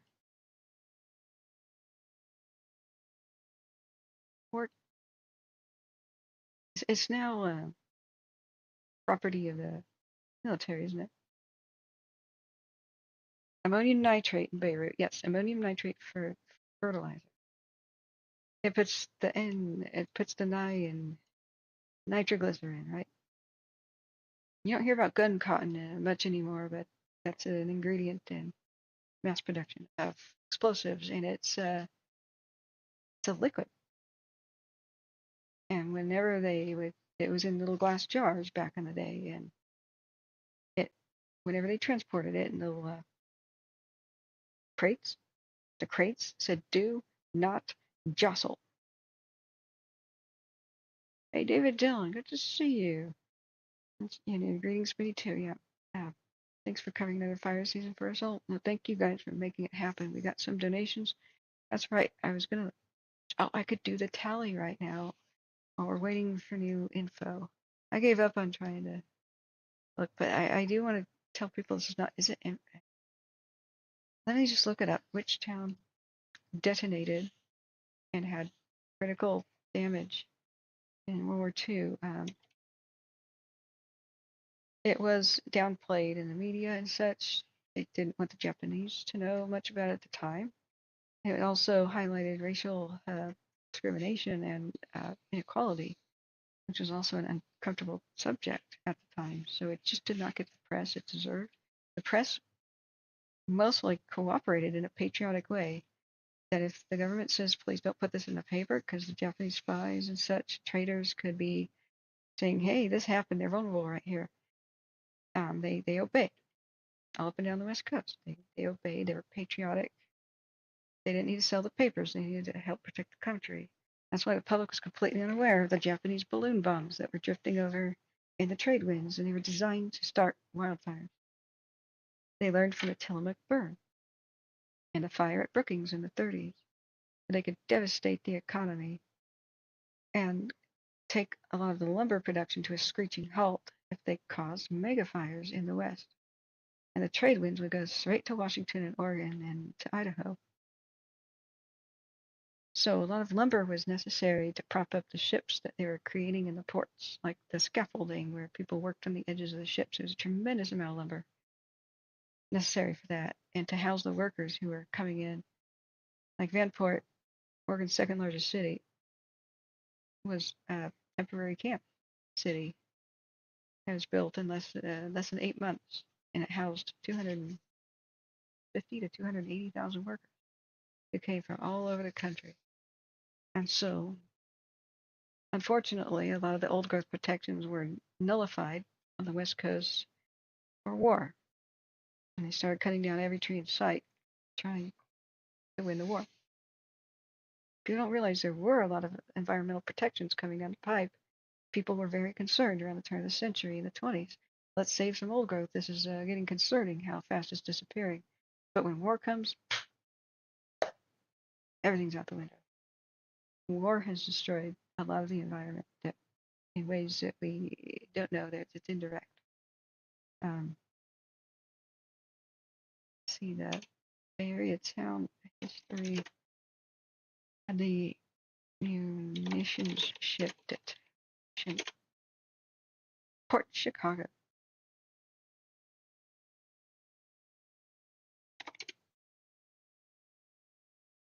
Not really a town anymore, because, well, it done blew up. Now it's still owned by the military, I believe, but it still has like a grid for like where a town kind of used to be, in a way. Streets, like a range of streets, had a port. It's Port Chicago here, so if you see how far away that is from the actual San Francisco, the fact that windows broke out in San Francisco from the blast tells you just how gigantic that was. Vallejo had some serious damage, I believe. I'm not quite sure. But people thought it was a Japanese attack initially. Some have theorized that could it have been an actual nuclear detonation? Could it have been like they were loading the bomb to go to Japan, right? That was all top secret. Is it still classified? And the easy answer of that is no. Because you can't hide a nuclear accident. There would be so much cleanup involved, and the Geiger counters would go nuts, and there'd still be traces of it. You can't hide it. It'd be a totally different type of situation. But it happened on July 17th in 1944. Munitions detonated while being loaded onto a cargo vessel bound for the Pacific Theater. It killed 320 sailors and civilians and injured 390 others. And there's these trains that came to help load the ships. Like, yeah, there's a ship. Or is that a loading dock? I'm not sure. But pretend that's a ship. There were trains that came, and then they pushed some of the loads on rails. The trains were picked up and tossed, not just derailed, but the rail cars were just picked up and tossed all around the landscape. It had a downtown stuff. They may have tried to revitalize it.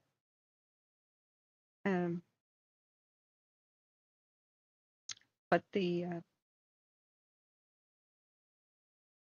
history was originally called Bay Point. The town was created when the Bay Point Land Company with offices in San Francisco filed an official plat map at the Contra Costa County's recorder's office. The Southern Pacific Railroad ran through the town, so it was probably a railroad-oriented type situation. In 1931, as the Great Depression worsened, Walter Van Winkle, a business leader, proposed and succeeded in getting the name of the town changed to from Bay Point to Port Chicago after the original Chicago. The Bay Point Post Office operated from 1897 to 1931 when it became the Port Chicago Post Office. And it closed in 1969 when the town ceased to exist. So like I said, there's very high rent in the Bay Area of San Francisco, but there are ghost towns. So here it is in 1969. That is one really cool train. Now, the only bright spot about the giant explosion was explosions have a tendency to snuff out any fires that they might cause. Can you imagine how bad it would have been if flaming debris was everywhere and like everything was on fire? I don't believe that occurred. Don't quote me. I only began to scratch the surface of California has more ghost towns than any other state, by my own personal research. I haven't even listed all of them, let alone dug deeper into their past, but I'm sure there's old timers and the Black community must remember this hard, like in a serious way, even if the rest of everybody else forgets. Maybe some old timers or people who are kids at the time, because it was a town, remember, could talk to me about it. Yeah, that's amazing. That Santa Fe train, isn't that like a streamliner? Hey, Small World Life, thank you so much for a kind donation. Yeah, David Dillon says we've had a few fires in Shasta County, but responses have been hard and heavy, so our suppression teams or organizations have done very well. Absolutely. Yeah. And Smitty says some of the Japanese balloon bombs made it all the way to Michigan. They're still out there, guys. They're still out there. Some of them are ready to detonate. Sometimes people wonder, there's been no lightning. It's in the middle of nowhere. What causes fire? It's very possible that some of the balloon bombs with their payloads just finally detonate eventually. Those that landed on high cliffs and kind of got hung up on high rocks and inaccessible places, the parachute is, of course, probably long gone. But munitions detonate hundreds of years later.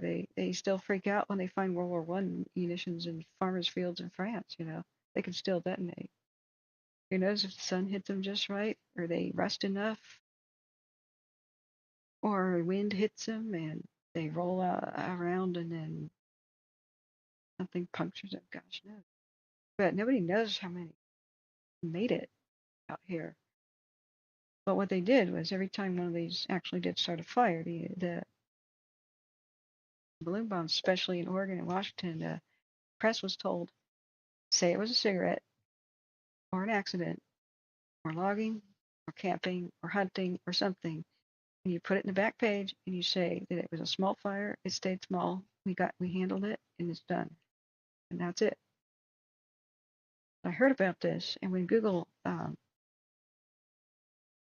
newspapers were around, man, it was like you could do any topic, and you could read every news article about it in the 40s and 30s.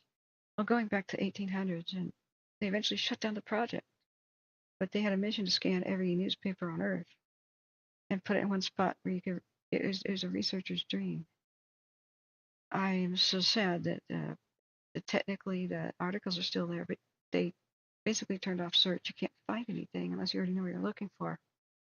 But sure enough, I start putting in inquiries for wildfires, and they're almost always called forest fires back then. And sure enough, they're always in the back page. It was a cigarette. We know exactly what happened. It was small. It stayed small. It's taken care of. Where people were very wildfire aware and traumatized in the 30s and 40s, that wouldn't have been back page news. It would have been concerning for these communities. So, but here, this I researched ghost towns. I didn't want to do wildfires as a thing. I wanted to make more boring history videos about, and not paranormal. I don't believe in that. But ghost towns like our gold rush history, abandoned places. Why do people settle in places and then move on? Where did the Native Americans used to live before they lost like 90% of their population? And no, I would not say exactly. But you gotta admit that they were here first. So where in general that they used to live, what did they do? Where did they congregate, and why were these places important to them? Why should they have them returned to them? And you learn about every reason for any abandonment of any town. So I had a head start on knowing about wildfires because I researched the Tillamook burn, 1933's Tillamook burn, the great fire in Oregon that burned all the way from just west of Portland to the coast. It was not stopped by anything but the Pacific Ocean.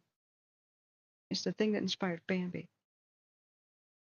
So I'm trying to make the world's largest comprehensive database about ghost towns, how many there are, how they die, come back to life, die, come back to life, fade in, fade out. But then all these fires began to burn up all these places, these historic places. Gotta get a move on to document as much as I can, especially the stories of the old timers. So you miss Google papers? Yeah, wasn't it called Google newspapers or something? Yeah. So Smitty says correct. They found a Japanese balloon bomb from the 40s north of St. Nace, Michigan, as late as 1982. So I don't have a lot of images of what Port Chicago used to look at as a town. This is the rebuilt town. But you can see there's quite a lot of people here for a bit. I somewhere on my PC, I've got some of my research saved. Okay, what was the end of the town? July 17th, 1944, the Port Chicago disaster was a deadly munitions explosion. We talked about that. Killed 320 sailors and civilians and injured 390 others. Most of the dead were enlisted African American sailors. The town of Port Chicago was heavily damaged by the falling debris, including huge chunks of hot metal and unexploded bombs. But thankfully, none of those bombs actually exploded. Over 300 buildings were damaged and more than 100 people hurt, but nobody in the town proper at the time of the detonation were killed. In 1968, all property was bought and all buildings demolished by the feds, form a safety zone around the adjacent Concord Naval Weapons Station loading docks. So it was a town destroyed on purpose. I don't know that a whole lot of people moved back to it anyway. But that's the feds destroying your history for you. They didn't have to tear it down. They could have had little museums on base, but whatever. It's also maybe a political thing where let's erase this embarrassment and the tragedy. We've seen that before. Portland tried to erase the memory of Vanport. Never even had a memorial marker to it or a plaque or anything. And it's pretty shameful. But there's at least a train station, Max line.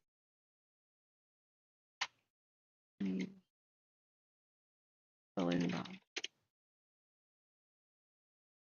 Did I spell it wrong? The Fugos. That's right. That's what they were called. The incendiary balloon bombs. This is what they look like. Well, when they were flying, that's just a weather balloon that they repurposed to drop incendiary bombs all over the United States with trade winds. But did they ever cause any significant fires? Well, most of that may just be still classified. However, they are not likely to have caused any during the wartime. Maybe they exploded like many summers later or whatnot. They did blow up a family who found one and poked at it, or and that was a tragedy as post-war. That's confirmed. But the thing about the trade winds is the Japanese didn't realize that it's really wet as soon as September starts in the Pacific Northwest. And if they were trying to start new Tillamook burns, well, honey, that ain't going to happen in winter. But it's autumn and winter that the trade winds usually blow towards the United States. Okay, dude. I'll service at PayPal. You got money. I like that. I like that email. Yay. Thank you so much. Thank you so much, friends. Oh, I already read that one out. That was Nicole. And then Cash App, we got Melissa. Yay. All right. Okay.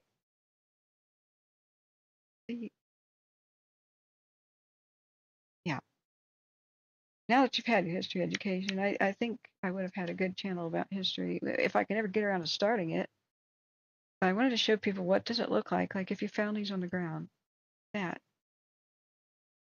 It's part of its apparatus. They were designed to detonate when they came lower to the ground by altitude detonator or something. I think they had barometers on them, and they were loaded with incendiary stuff. This is the remains of one from. Yeah, this is the carriage of fuses. Sophisticated little devices of evil. It was taken in 1946, the 8th of February. So these are still out there. If you see anything like this in the woods, you need to call the fire department and back away slowly. Now the little bombs and such hung off. Oh, some of these might be some counterweights and stuff, but they mostly hung in by little ropes, little payloads of fire. So this is a recovered Fugo Japanese balloon bomb from World War II, and the plug is detonated. There were a lot of blimps at the coast, and the blimp hangar, the one that just burned last year. People don't know, from California to Washington, a lot of the blimps that were looking, quote, for submarines off the coast of California, and that was just one of their jobs. They're the best at spotting these balloon bombs in the air up high and telling the fighters to go intercept them. I'd like for a full declassification of everything that happened, because there's still some out there on the landscape, and the public needs to know about this.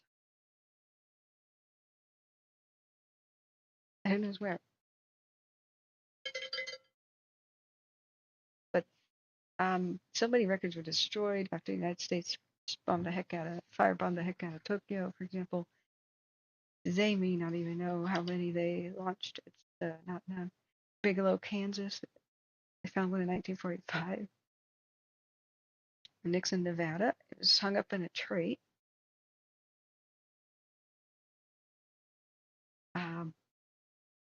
Okay, what? Just got another jingle on the phone. Oh, it's a brand new one. Lisa. You're so awesome. Super tier supporter. Got $100 donation, guys. Your S tier, super tier. I will, as soon as things calm down, I'm trying to figure out what we should do for steady low amount donations. A lot of people are interested in that, like a monthly subscription, monthly membership, or Patreon. I'm still trying to find out the ins and outs of how that works. It's been one heck of a. I'm not even done with all my tasks I was supposed to be done with during winter because Firestream went into December last year, so I never got any of the time off I ever thought I'd have. Usually, there's very few fires in the. I'll learn more about these guys. I'm going to put this link in the chat. Usually, there's a lot of weeks in between fires where I could catch up on my life. It's basically do Firestream, end it at midnight or afterwards, splash water on my face, eat something, brush my teeth, I pass out. I wake up, I check watch duty. There's probably a fire already happening. So I've disciplined myself, and unless there's a crisis, I think I need to wait till at least noon because I don't have any spare hours in the day.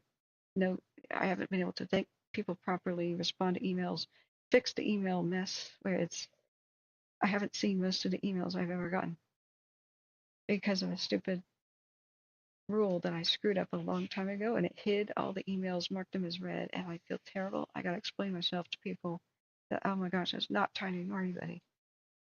We have a couple of people interested in sponsorships, which would help, fire related products like safety shelters and the like.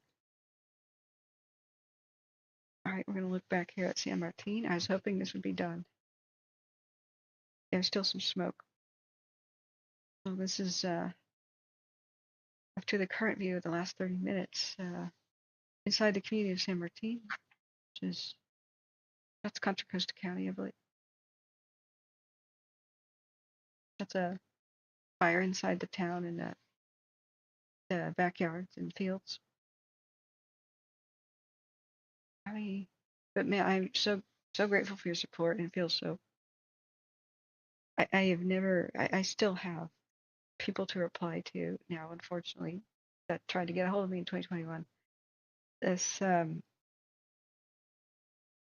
last year, we did not break even. I spent more money on Firestream and expenses and computer equipment than we made because we didn't have a lot of big major fires that got terrible. We didn't capture the big audience that we usually do. Nothing like waking up at the crack of noon. No, J-Cat. I've been waking up at 8:30 and 7, but I'm not going live until noon unless there's a crisis because otherwise I am live for 17 hours a day. I can never catch up on anything, and that'll just destroy my health. I can't speak for 17. I'll just continuously lose my voice. Hey, Bugs Bunny.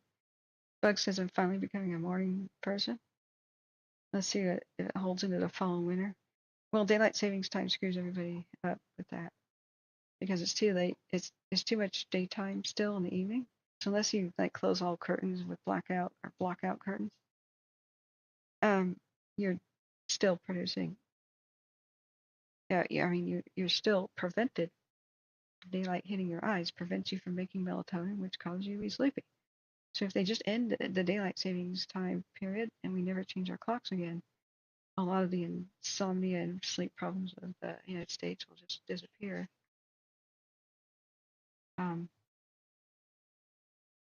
I know that's one of my biggest issues. Yeah, Devashman says, hopefully Patreon is not too difficult to set up. It's a great way to get support without 30% being siphoned out. Yeah. Now, I don't know. I have signed up for the, you know what, we should take a poll. When we have more than 34 people watching, everybody's watching the debate or whatever's happening right now. But if you are here, please hit the like button. So we don't drop in the search. Still here trying to help people. Get a little bit hungry. Now, what was I saying? J-Cat says I'm a goth and I avoid daylight. I'm a child of the dark. All right. I'm Victorian Gothic, not like high school Gothic, my own makeup, but like Victorian Gothic. I'm like a female Edgar Allan Poe at heart. But if you dress up in black corsets, people avoid you. I don't know why. It's so weird. But I might do that for like future Halloween specials and stuff. Zona. Now this one is east of Mono Lake, but it's over the Nevada border. 775 acres. Well, that's actually not much of an increase in size. It was 539 7 hours ago. This is called the Lucky Boy Fire. Okay, I would bet money right now. I'd bet like $50. It's because there's a Lucky Boy mine and there's a Lucky Boy Mine Road. That is a mine name if I've ever heard of one. And that's an ancient lava bed, isn't it?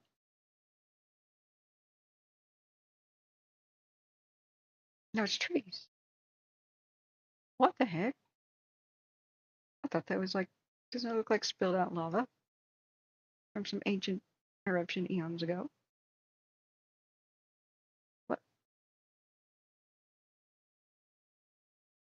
I mean, that's why there's a lot of good mining in Nevada. There's a lot of volcanic activity. Huh. Weird. Or maybe it's topsoil on top of a lava bed, but it doesn't look like flowy, like here's a crater and stuff oozed out or something. Huh.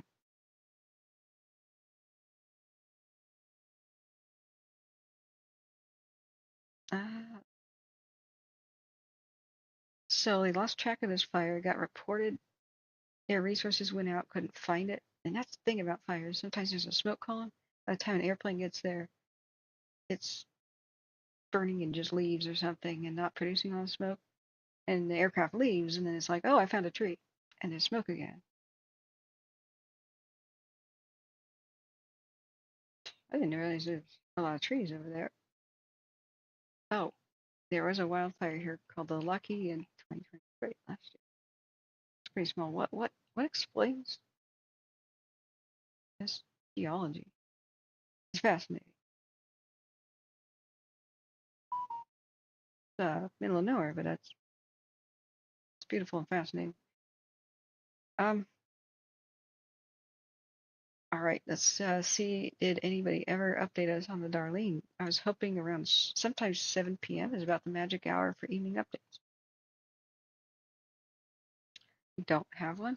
Let's check the Facebook for the Darlene, the La Pine, Oregon situation. Nothing new with the sheriff's office.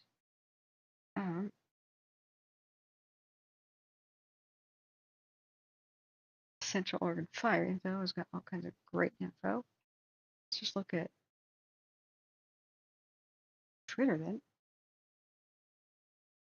Oh, 1 hour ago, after consulting with fire managers, the Chutes SO has updated evacuation levels.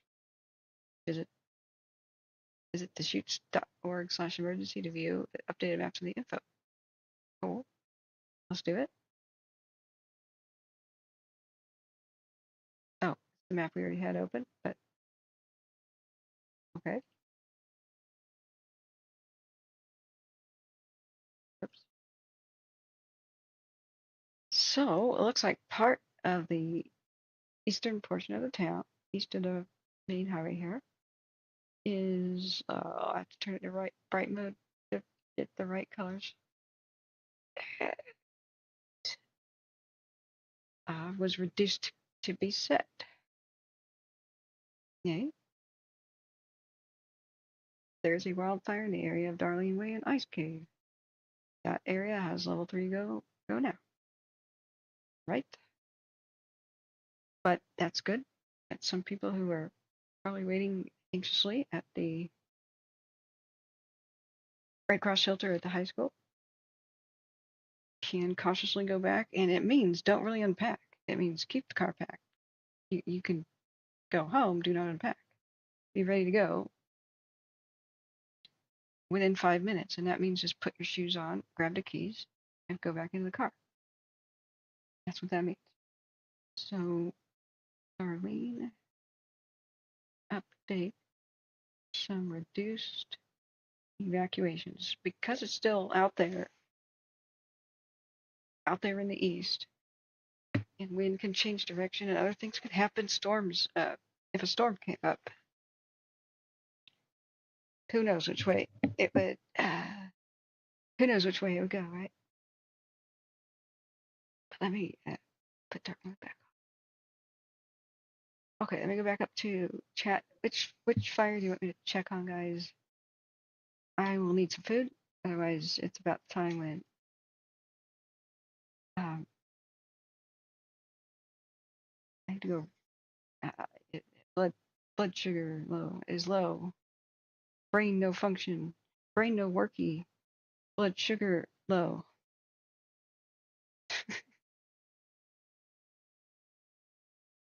Oh, okay. Yamhill County came all the way to help.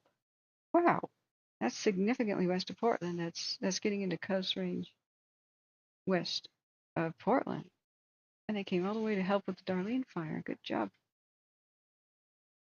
So what allowed them to come from that far is the governor did immediately did a great thing and invoked the Conflagration Act, which means, fire in a city or a town.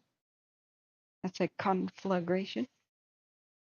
And when they first said that on the radio, I thought, oh God, are they declaring the town a conflagration? Because that would mean, yeah, that would mean neighborhoods would be gone.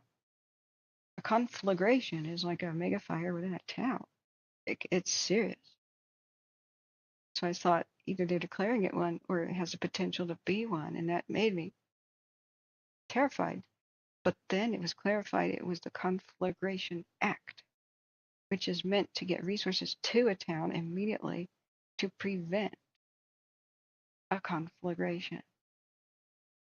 So that's progressive. Instead of waiting until a town is devastated to call in resources, you do it the moment it seems there's potential. That is a huge improvement over the old policy, isn't it? So sometimes the pen is mightier than the sword. Oregon will have a lot fewer towns devastated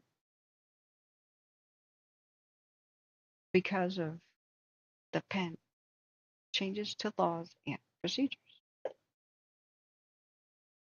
That's why I have so much hope that we can band together and we can push for these. We push for change, we get change. It's on tweet days. It's at Wildfire, my Twitter. And I can't play this. It's probably copyrighted, but you can see that they lit backfires down on the ground. And while the little ones won't make it, the mature tall ones will shrug that off. You can babysit that. A lot of the trees will have survived. We don't have any new. We just had a morning operational update, which tells the crews what to expect today. But we finally, yay, we got good news in Orville. Forward progress has been stopped. Let's go look at it. So we'll wait for new updates on the Darlene, other than the fact that they reduced the evacuations on the edge of town by the highway. Back in San Martin is still struggling. San Martin still has a neighborhood fire in California. Let's go look at Orville. Yeah, that camera pulled back. Oh, and I researched today this morning how to fix my mouse. That took a bit of my time. It's scrolling the wrong way sometimes. So it looks like with a mini screwdriver, which I have, and handy skills, you could take the wheel out of the mouse, and it needs lubrication. Some people say you need graphite. It's basically like pencil lead dust. Some people say, oh no, WD-40 works. Some people say gasoline works. Is that Table Mountain proper? There's a story about it, guys. It's completely flat on the top, but the camera's seeing double. Wait a second, did it pan to a different fire? It did. Something in that orchard. It could just be that people are burning orchard trees that they've replaced. To get them going, they sometimes have to splash them with gasoline. But orchards are irrigated, and it's usually not a big deal. Beautiful day. Okay, so the story about Table Mountain is that one day Paul Bunyan and his giant big blue ox babe, Paul Bunyan the giant, who was a lumberjack of folklore of the 20th century, right, for California. A huge giant that could step over the mountains of Yosemite. Well, he was trying to swing down a giant, he was trying to swing his axe, right? And he sneezed, he missed a tree. So he accidentally cut the mountaintop off. So the flatness of Table Mountain is why it's flat like that today. They went, oh, whoops. So he picked up the mountaintop and he looked around and couldn't figure out where to put it. So he put it down in the middle of the valley, and that became the Center Buttes. Cute little legend, but nobody's precisely sure why Table Mountain isn't completely flat. Best guess is a glacier cut the top off of some just pretty low rolling hills. But it's a wonder that when there's a spring with the spring rains, incredible blooms of wildflowers up there. Very underrated part of California to visit. Butte County here.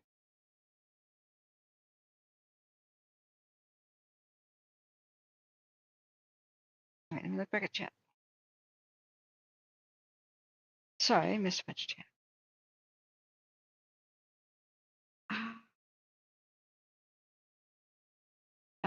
Now I'm thinking of doing both Patreon, Bashmode, and memberships too. A lot of people are giving me that advice. A lot of people say, look, even if you lose 30%, more than a quarter, seriously, of the donations, it's some say that you'll still get more than some is better than nothing, because some just won't go through extra steps. If it's easy to just click the membership button on YouTube, and you already do that on YouTube, that they'll do that. The more steps it takes, the more people just go, oh, forget about it. The longer it takes, the more steps, forget about it. There's something to that, but then again, some YouTubers say memberships are a scam, kind of like Super Chat is the percentage that they take. And if you make it too easy, then they'll prefer to do that. It is the easiest thing to set up. Whereas people who hardcore want to support or something, familiar with Patreon. The thing about Patreon, that since it's away from YouTube, you're supposed to promise things and have deadlines, and you will see this or this first. It's problematic because we want everything to be free. Exclusivity would be for normal channels. Like I don't mind filming a ghost town adventure about a gold rush town, not paranormal, but regular history, and saying all my members see this a month before anybody else, 2 weeks. That's okay. Not appropriate for life-saving information. Plus, my health is erratic, my schedule's erratic, fires are erratic. I don't know when I'm free. I don't know when I do have the time to do this exclusive production thing. Look at that crazy. Looking back down at Fresno County again.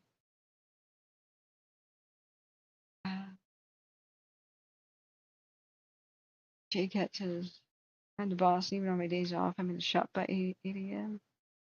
That's why you're successful. Bugs Bunny says, I turned a new leaf because in the past I tried to talk my manager into letting me come into work whenever I wake up naturally. Lol, then that was a no. I can't imagine why.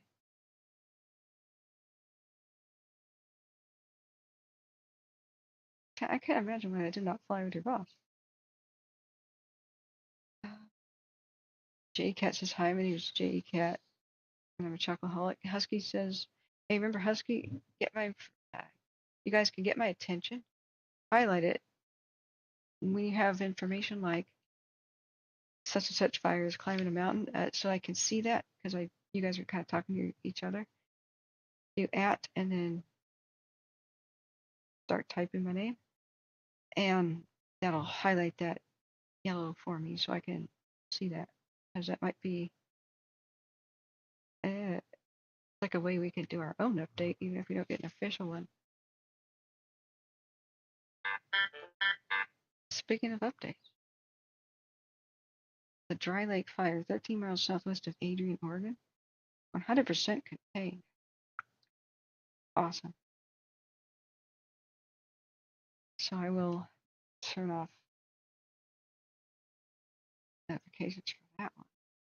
What did I just say? Dry fire?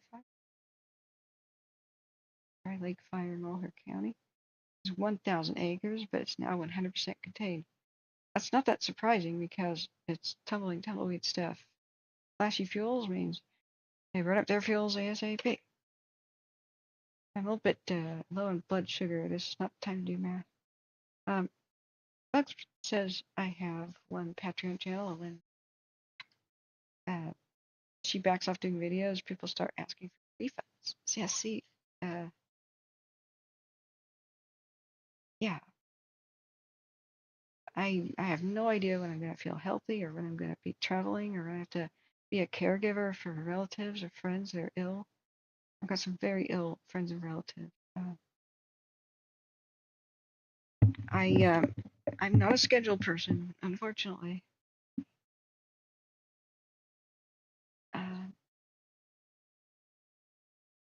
Hey, Rath, what were you saying about the pen is mightier than the sword until you run out of ink? Well, when that quote was made, Rath, you could still stab people with them. Fountain pens were sharp at the end. Maybe that's why they say safety regulations are written in blood, right? No, okay, that's gross. But my new saying is the pen is mightier than the sword, yes, but video is nuclear. If you want information to spread, compelling video changes the world way better than writing does. What people can see it, people can absorb it. A picture's worth 1,000 words. A short video clip is worth 1,000,000 descriptive words, perhaps. Yeah, so we should have a powwow, and I keep saying that. Do a free Patreon first, a free tier, yeah. I have to look at the rules. If you have to tier your payment structure and you have to deliver special things to the ones at the top where they're entitled to refunds, I have no idea what to make of that. It's still on my to-do list to look at. But the neat thing about a membership, money aside, is people get cool emoticons, and I would love to put those on the channel. It's copying Twitch. Twitch did it first a long time ago, but it's for gamers. It's difficult to be taken seriously on Twitch, and it's a nightmare to police and moderate. There's a lot of youth on it that are used to being entertained, and what if you subscribe means pay, by the way, in Twitch. I get mad at YouTube. I've had a lot of elderly people, including my my dad say, "Oh, I never subscribed to you." And I said, "Well, why not? Is there a reason? Are notifications bothering you?" They go, "No, I don't want to pay." I went, "What? Subscribing is free." And I realized, oh, YouTube is misusing the term. Subscription used to be magazine subscription, and so Twitch is using it correctly and YouTube is not. A lot of the older generation thinks subscribing costs them money. My dad didn't know that. I was like, "Why do you never catch my streams?" He's like, I don't know. When do you stream? You have to call me and tell me. And I'm like, "Well, I can't do that." He thought for the first 3 years of Fire stream it would cost him money. And then I went, "Wait, Dad, why don't you want to subscribe to me for money?" Like, but no, I was just teasing him. He kind of stared at me like had no answer. Like, I said, "I'm just kidding. I'm just kidding." He bought the 850 watt power supply to my computer. So he gives in other ways. He provided a $250 gift card to Amazon. That's one thing I forgot to say. I don't know that I want to buy the laptop off of Amazon, but either way, that's the same as cash to me because I'll just put something else I usually buy on Amazon and have 250 of my own left over, right? So I've forgotten what we were monitoring, guys. Sorry, we were going to go back to the situation with Fresno County. Is the debate over? It should be over by now, right? People might start trickling back. Yeah, it seems like there's some after special. Don't know when I'll be able to get to rewind. Don't summarize it. We don't want to talk about politics like right now. I just have two questions. Did they mention wildfires at all? Yes or no? If I was a betting man, I'd say no. Hey. The Bashman says you can join a Patreon without paying, but you won't get to see everything that members do. All right, well, we'll look into it. Bashman said, "I joined a Patreon that has only one level, may be able to set it up with one tier and set expectations that posts will be intermittent. And then who knows who will join you there when it's up." Right. A lot of people express, like, "I can't catch your streams all the time. I don't know what you need. I only have X, Y, or Z budget. I support other people too. Just set up something where I can set it, forget it, and you'll get a trickle every month. And if enough people do that, yes, that will absolutely matter. I really appreciate that. We'll figure this out." But emoticons, sorry. Emoticons are special smiley faces, like show animals and whatnot. Everybody's familiar with those on the keyboards. What with Twitch, the secret to Twitch, which is a gaming version of YouTube, sort of, is when people subscribe to you, which is money. It's a monthly subscription. I just realized people could support me that way with their Amazon Prime subs. We could broadcast to Twitch simultaneously if we had moderators. That's a big if. And everybody who has an Amazon Prime active subscription, like the free delivery thing, you go to Twitch, sign up real quick, and then you get to support for free any of the Twitch broadcasters. It's free. It's just included with their Prime sub. I don't know how much money. I think they hand $1 or something a month to the broadcaster, but a lot of people would probably just set that up and forget it. That would be a free. Why did I not think about this? Okay, but the thing people love about Twitch and Amazon's copying them is the subscribers can use customized emoticons that are unique to the channels. What does that mean? If you have a broadcast about llamas, you have a llama farm, and it's 24 hours a day. Look at the llamas and the alpacas. So I got that that's a real thing. These are pretty financially successful, actually. Then you can make tiny, it's like clip art, right? Of like a llama wearing a pink bonnet or something, or a llama dancing, like kind of like the Emperor's New Groove. Remember when was that what's his name? From Saturday Night Live, he played the Incan Emperor and the Emperor's New Groove. Okay, we got a new watch duty update. The Darlene finally. It's 42% contained in the Pine, Oregon. Hey, they updated in the 7 o'clock hour. It's not like I wasn't late today. That's okay for them to be late. I'm just teasing. Great. 42% containment. That does not mean never confuse containment percentage with safety percentage. Still rip roaring in the east flank, but progress. All right. So, okay, the people love custom little things, and so, like for example, the funniest thing I've seen, and you get sets of them. So if somebody pays you money per month, subscribes to you, it's usually $4.99, or you can use the one and only free one you get per month from Amazon Prime. Then you get only if you do that, only if you donate, can you show the special they're like little cartoons. Some of them are static, some animated.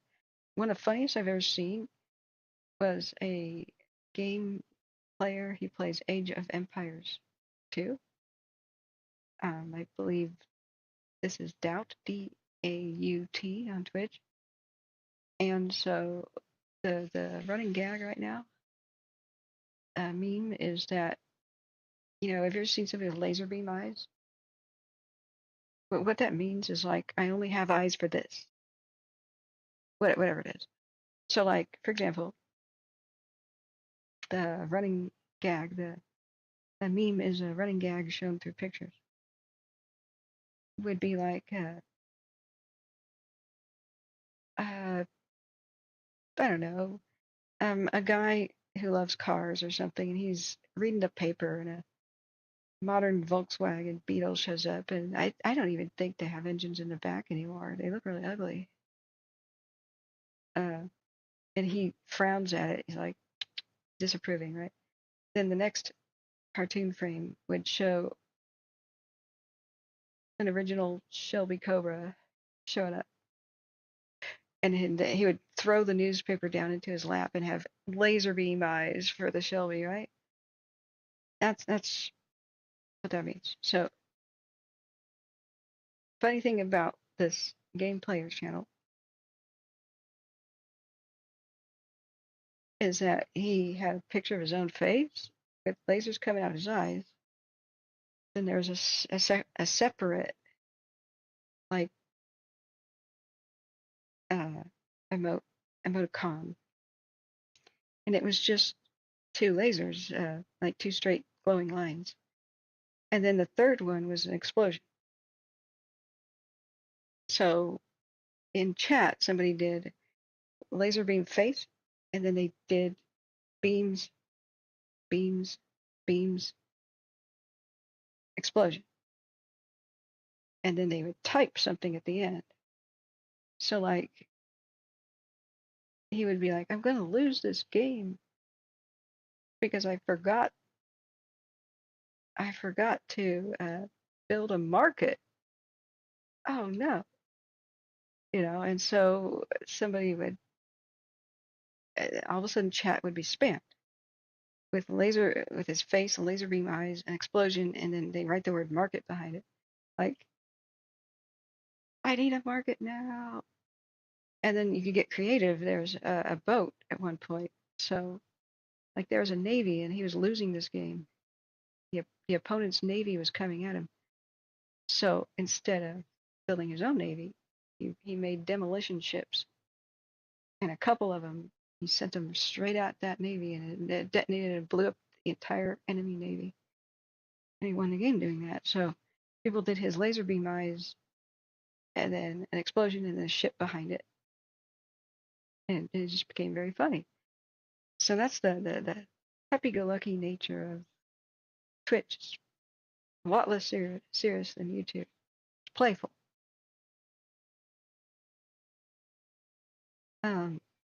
Yes, we could have hold on to your butts emoticons. We could take that straight from Jurassic Park. I could put, assuming no copyright violation or issue, we could have Samuel L. Jackson, like when he's in Jurassic Park, turning around and have his finger like so. He goes, "Hold on to your butts," or like he's just shaking his finger at people. I think that was one of the iconic poses he did in the movie. Yeah, yeah. Oh, geez. No, we don't want to actually show. Okay, this is family friendly. Okay, that's all I'm gonna say about that. We're not gonna no mooning. Okay, we're not gonna have mooning emoticons. That's not. I'm not. That's not what comes to my mind when I think about it. I'm thinking more of the get ready for a crash landing in an airplane and you hold your own legs down there. That's what comes to mind when I think about it. But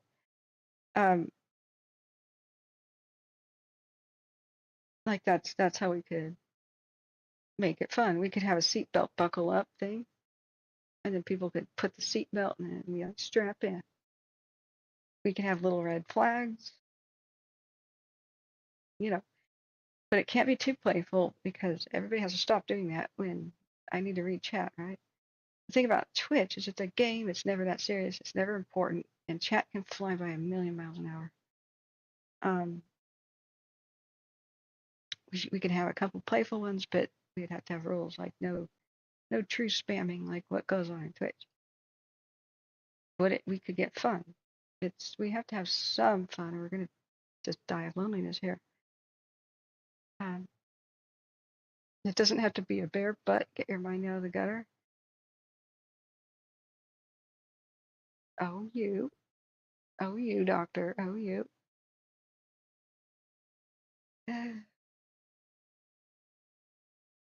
This is a bad trip right here. As weirdly beautiful as that is, it's because the setting sun reflecting off of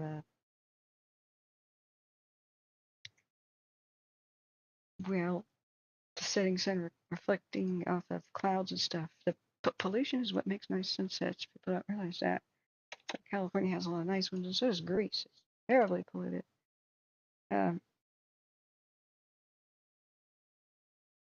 The sky being that dark is not natural. It's not clouds. This is all smoke. Let's look like, excuse me. Let's see it from above. Let's see what it looks like from satellites. Sun absence exams. The easiest one to do is Zoom Earth. It's easier than College of DePage. I'll relearn that again sometime. But there you see Fresno, right? The smoke column is going to be immense. So let's go back to, that's June 1st. Let's go up to June 25th then. Now let's go back to the 20th and play this animation.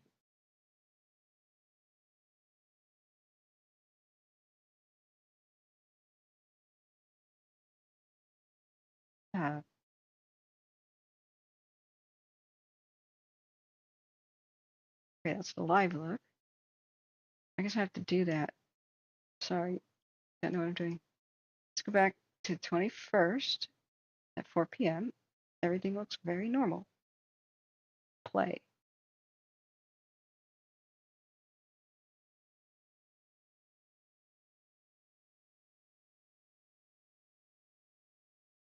You got your nighttime lights. How lovely. Actually went a bit slower. Here's the 22nd at midnight. Hey, Larry Green, thank you for your kind donation support. Jay Cat says Twitch has never heard of copyright lies. You'd be surprised. There's a great debate. Get hearts, Larry. Hearts. Thank you for being a super tier supporter. S tier. Yep. Screw up the heart. There you go. Consistently there for us, Larry. Thank you. And thank you, everybody. I have to get dinner in order to get my brain back. And then if tonight's a little bit less hectic, we'll start doing the tally. It's just that there's so many different payment methods now. I got to log into different apps and put like a column and what I just say. Oh, it's a good update. That Little Valley fire, which tremendously large, the 18,000 acre one by Little Valley, Oregon, we got a 30% containment. Sweet. Okay, so now it's 23rd of June at 8 a.m. This is the world's slowest animation. Is there a way to change it? I'm zoomed out this much on purpose because we're going to start. Here's the 23rd at 3 p.m. And the thunderstorms start rolling through eventually. And this monsoonal lightning crap begins. So here's the night of the 23rd. I should have fast forwarded another day. Okay, midnight, 24th.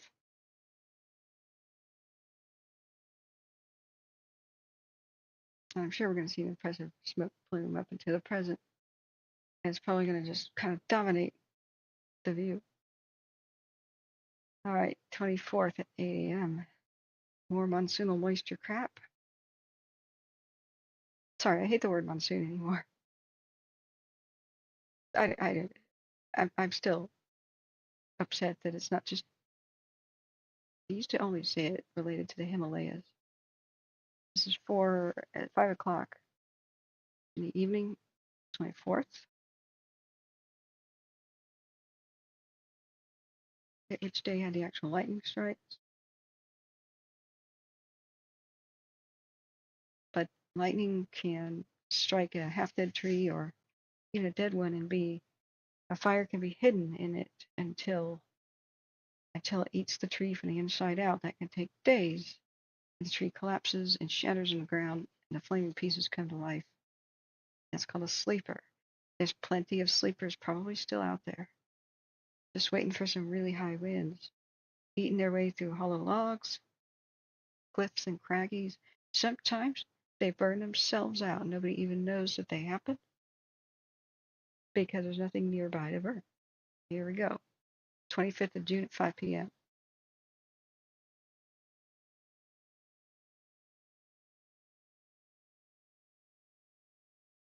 (9 p.m. 25th of June). Sometimes we get lucky. We have no idea. Here's the smoke plumes coming out at night. 26th at 2 a.m. That's when we're watching the cams, I believe. Before. Look at all that smoke. 30 tremendous amounts of smoke. And south and into the valley here, just filling it up. It's 26th of June, noon.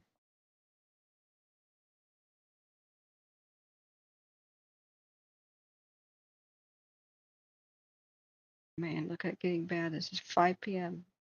26th of June, yesterday. It's not clouds, it's smoke. I'm gonna pause. Let's rewind. Look at that. That's not clouds. This is yesterday at 7 p.m. What did we just get an update? Flash and bolt fires update. They are renaming it. This is now going to be known as the flash/bolt fire.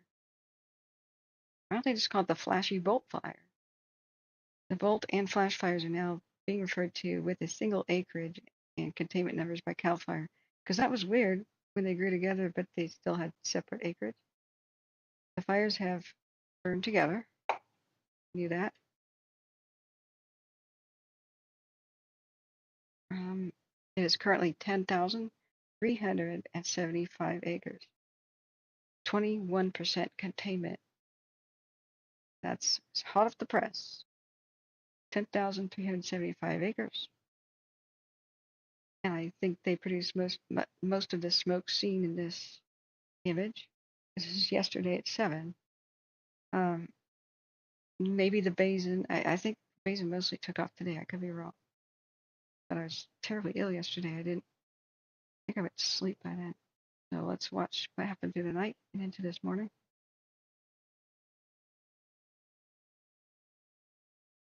Where's Sea Probe with my dinner? Yeah, that's a good question. He lurks sometimes until he says, you have leftovers. Have you ever noticed that? The Bashwood said we should call the fire Slashy McBolt Face.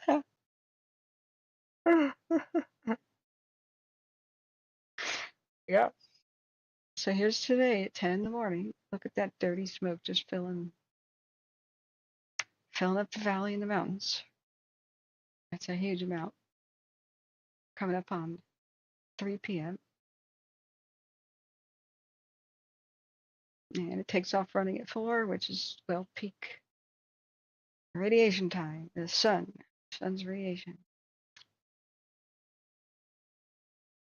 Did it just loop again? Yeah. Okay. 5 p.m., 6 p.m. Now, 7 p.m., 7:40, which is the last image we've got for this animation. But at 6:40, that's a tremendous amount of smoke. That's insane. Day before, today. Day before, today. 2 days before, there was some clouds mixed. There's 25th, 6th, 7th, an hour ago. Yikes.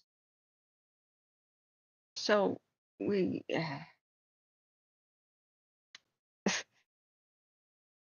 oh, by the way, Knuckles.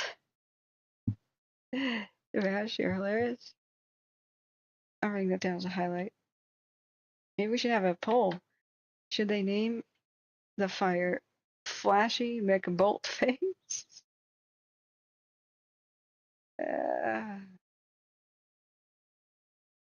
Flashy McBoltface.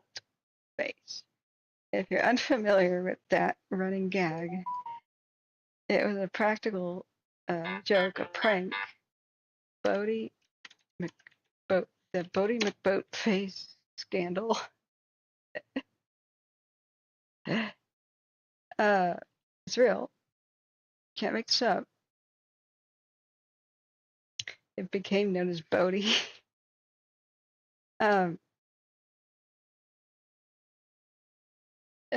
So yeah, for the subject of the viral internet poll. Okay, here it is. This Sir David Attenborough Research Vessel is a big deal in England, and it researches things, right? British Antarctic Survey, blah blah blah blah. Has lots of characteristics, blah blah blah. Construction, blah blah blah. The naming poll. In March 2016, the Natural Environmental Research Council in Britain announced that members of the public were being asked to suggest names for the ship. They said that they would have the final say, though, and the most, it was open to suggestions. There would be a poll. So they said that the most popular name in the poll may not necessarily be the one used, but they were honorable and went with it. So former BBC Radio Jersey presenter James Hand jokingly suggested the RRS Bodie McBoatface, while others were suggesting proper names like Henry Worsley. I can't read. That's a tiny word. or Poppy Mai, which is probably some sort of a beautiful term in a beautiful language somewhere. Then you got your jokers who suggested it's bloody cold here, right? But this caught on like crazy. So Bodie McBoatface quickly became the most popular choice, was a runaway winner when the poll closed with 124,109 votes. Okay, we've got an Upper Applegate fire update. Yay. I'm so happy that hasn't gotten huge. Lucked out with the weather and lucked out with very capable people on it. We'll be checking that out in a second. So the name has been described as an homage to Hootie McOwlface, an owl named through the Adopt-A-Bird program in 2012. That became popular on the internet. Hootie McOwlface. I actually have not heard of that. So Bash Mode, who's hilarious, just said, because they just said we're going to rename this fire. The Bolt and the Flash fires have just merged. They just announced that. So they're calling it the Flash/Bolt fire. That's a mouthful. So I said, why not just call it the Flashy Bolt fire? The Bash Mode said, why not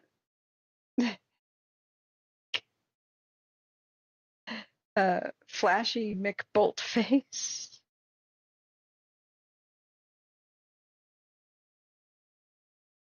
You have to have some humor here. It's like the wildfire's not funny, but we don't laugh. We're just gonna develop a drinking problem.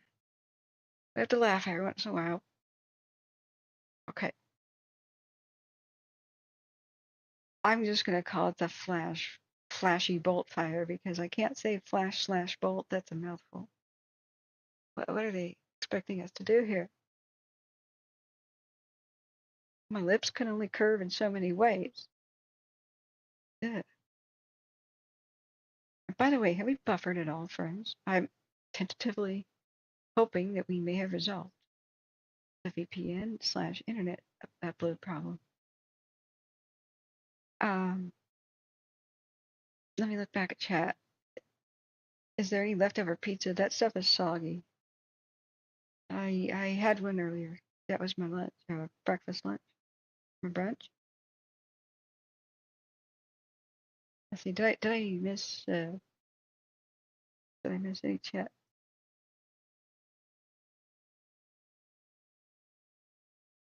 Swing. Okay, whatever you guys are talking about each other.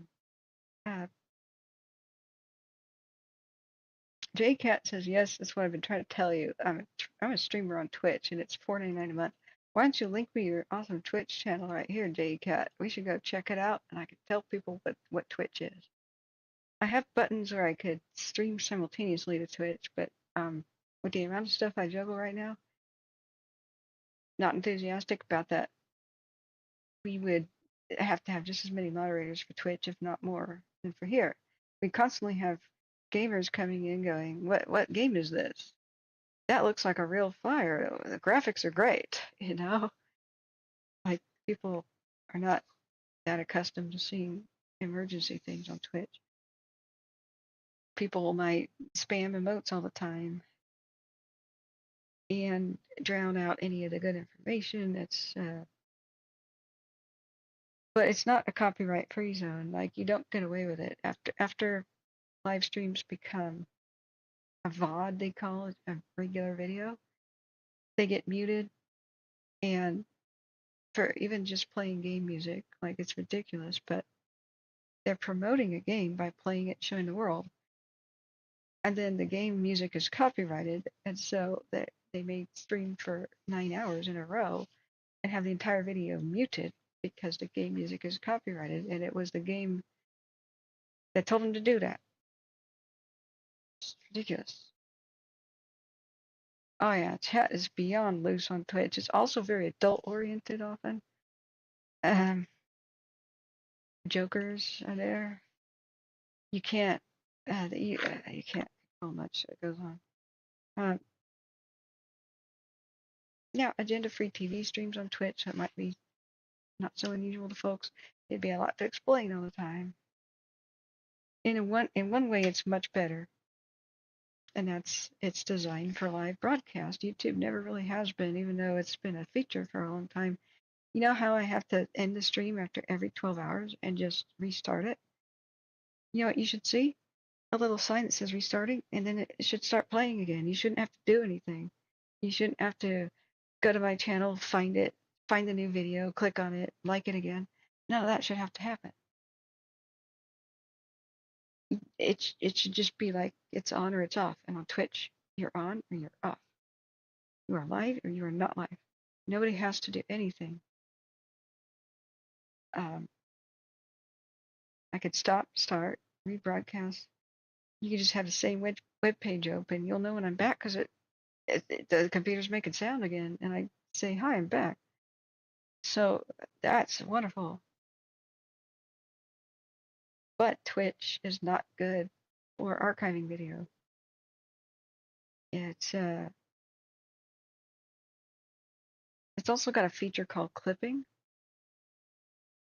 YouTube's trying to do it, but it's ridiculously stupid the way they implemented it. It's like highlighting a funny moment, right? Do a clip, or an incredible moment, do a clip. And then it's usually about 30 seconds. And the user who does it, anybody who's watching, can hit the clip button and they can tighten it down to 10 seconds. And it's somebody's funny quote or something.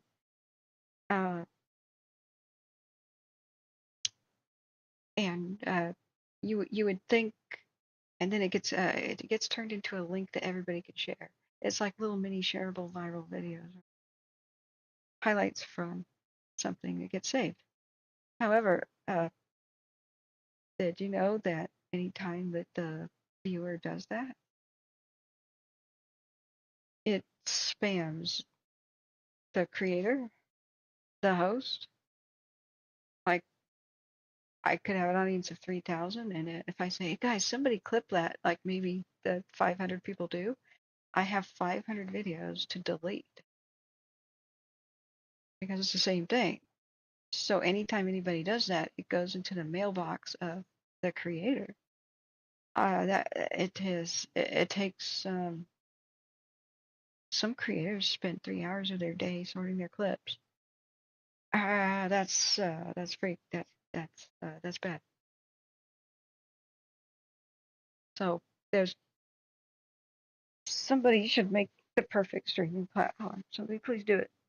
It'll be a mix of what Twitch provides and a mix of what YouTube provides. But that's a big order. It usually takes billion-dollar type corporations to start a video streaming service. That's why nobody's done it.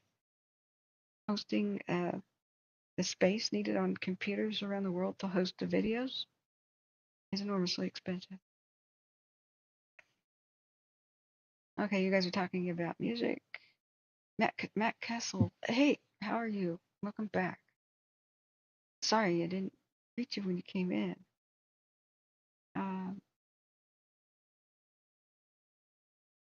See.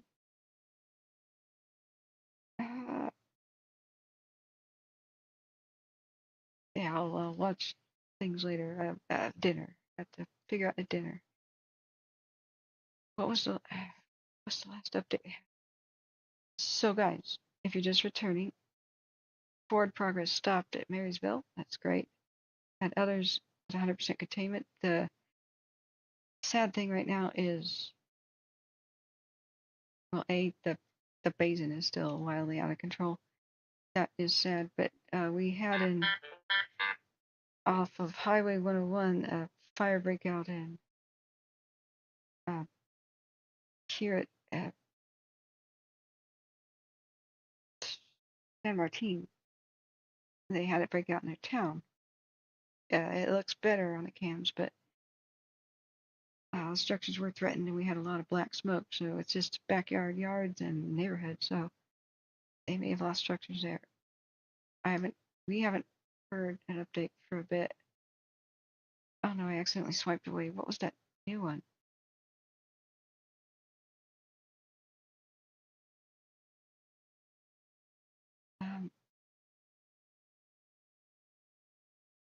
Yeah, the Forest Service is in charge of the basin.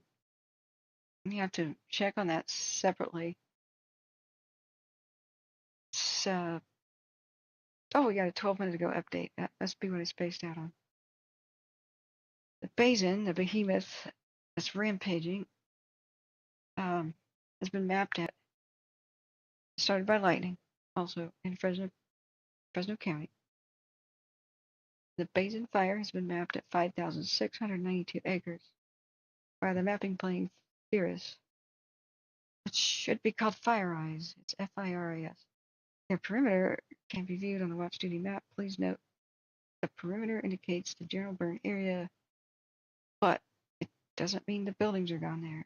It doesn't, they don't like, they just make a big outline. If they saved buildings, you're not going to be able to tell. So even if a building or home is within that marked perimeter, it does not mean it's damaged or destroyed. Preliminary, and the maps may be updated. It's going to be updated. So the moment that they get this to the public, because this is moving fast, it's obsolete. This is our biggest fire concern at the moment. It's looking great at the Darlene fire, but this formed a pyrocumulus cloud today and just tremendous amounts of smoke. It resulted in an early sunset, basically, the amount of light hitting the region. That's not clouds, it's 100% smoke. And when it gets super dark like that, it's eerie flashback stuff. The aerosols are ironically creating a beautiful sunset along with the rest of the pollution. The particles in the air reflect sunlight. So when coal was a big thing, like everybody burned coal for electricity and warming their homes, there are brilliant sunsets like all the time from London to anywhere else that was industrial, because sulfur dioxide particles in coal exhaust, smoke, reflected the sun. It also resulted in global cooling, which is really weird, but it would reflect sunlight back into space. Part of the rapid increase in temperatures is we're phasing out coal, which is so ironic. We always knew it would be a bad situation, that if it was phased out very quickly, well, a lot of the carbon it built up from the fossil fuel burning is still there, and yet they removed the ability to reflect sunlight back into space. So it would be like, whoa, acceleration. Some things are truly ironic. Diesel exhaust also emits, regular diesel emits sulfur dioxide particles. And I remember with my truck driving job, they said they were ventilating the garage where we were supposed to start the vehicles and idle them for a little bit before the partner finally made his way out of the snack room with coffee into the passenger seat and we're ready to go. Well, every time I started blowing my nose on bad allergy days, I had soot on the inside of my nostrils. It was black. And that's from regular diesel exhaust. So I don't believe biodiesel has that issue. But reflecting sunlight back into space is the #1 way to cool the planet. And so the more white on the surface on the Earth, the more snow cover on the surface of the Earth, the cooler the planet gets and stays. So whatever caused ice ages in the past, there's like a tipping point. There's so much snow already occurring that it creates more longer winters and more snow, and there's more and more white all over the planet, which reflects more heat back into space. So there's even a movie about this called The Snowpiercer, which is a gothic horror movie, by the way, foreign film. But it's about the scenario where we try to solve global warming in the modern day, and we put reflective particles in the upper atmosphere, mimicking, like a heavy volcanic eruption, because volcanic eruptions do the same thing. They have sulfur dioxide particles reflects sunlight back into space, cools the planet. And sometimes it cools it so much that there's no summertime, like what happened with Tambura's eruption in the early 1800s in Krakatoa. These are pretty rare in general, though. But that's when sheep froze to death in like New Hampshire and stuff in June. It just kept snowing in June throughout the upper hemisphere and Europe and caused famines. So this movie Snowpiercer is about scientists putting spray up in the upper atmosphere trying to reflect sunlight back into space. And something happens, it goes wrong. Maybe there's another simultaneous mega eruption at the same time. There's too much. And it creates snowball Earth where snow covers the entire world. And almost all of humanity dies. It's a weird little movie. But it has a good premise. But mind you, it's not for children. It is hard for horror movie with violence. But an interesting sci-fi premise. That's why nobody's done that yet. But that's a possibility that if we do that, if we put, say, even frozen water vapor in the upper atmosphere, that seems harmless. But if there is a series of mega volcanic eruptions at the same time, it will cool too much. And I don't think there's a solution for that. That's why nobody's done it yet, but it's been talked about for more than a decade, spoken about. But the side effect of sulfur dioxide particles, beautiful sunset, anything that reflects sunlight, any particles in the air, including ash, soot, smoke, and the like. Smoke is actually unburned material. That's what it is. It's floating around. I'm going to do, now we see open flame on the hills. Let's do a time lapse of the Basin fire. This thing, I don't know what's going to stop it or how far it might go. I hope they give a public community meeting to kind of discuss this. Yeah, it started its pyrocumulus all right earlier. This is a 6-hour time lapse of the Basin. It's pretty far away from the flash / bolt fire. Same county though, the county is huge. A whole lot of willingness.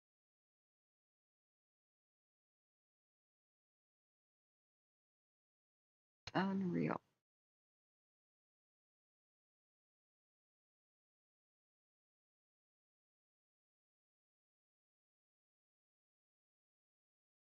And that's our current view.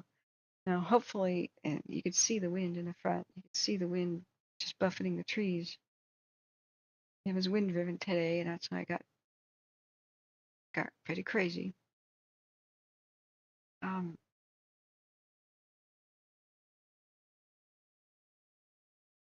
not sure how far it can go, and if rain might be the thing that mainly stops this.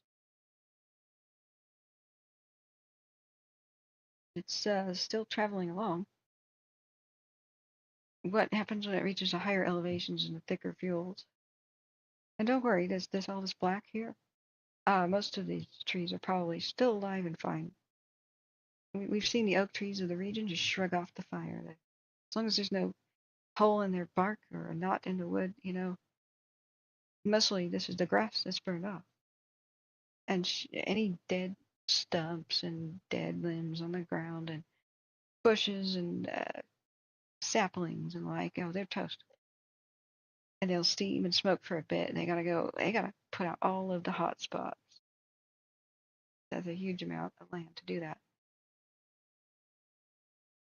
At least where it has potential to spread. But the trees are mostly gonna be fine. That's the great thing about oaks. They're designed to shrug off grass fires and just live through it. They'll even be fertilized by this.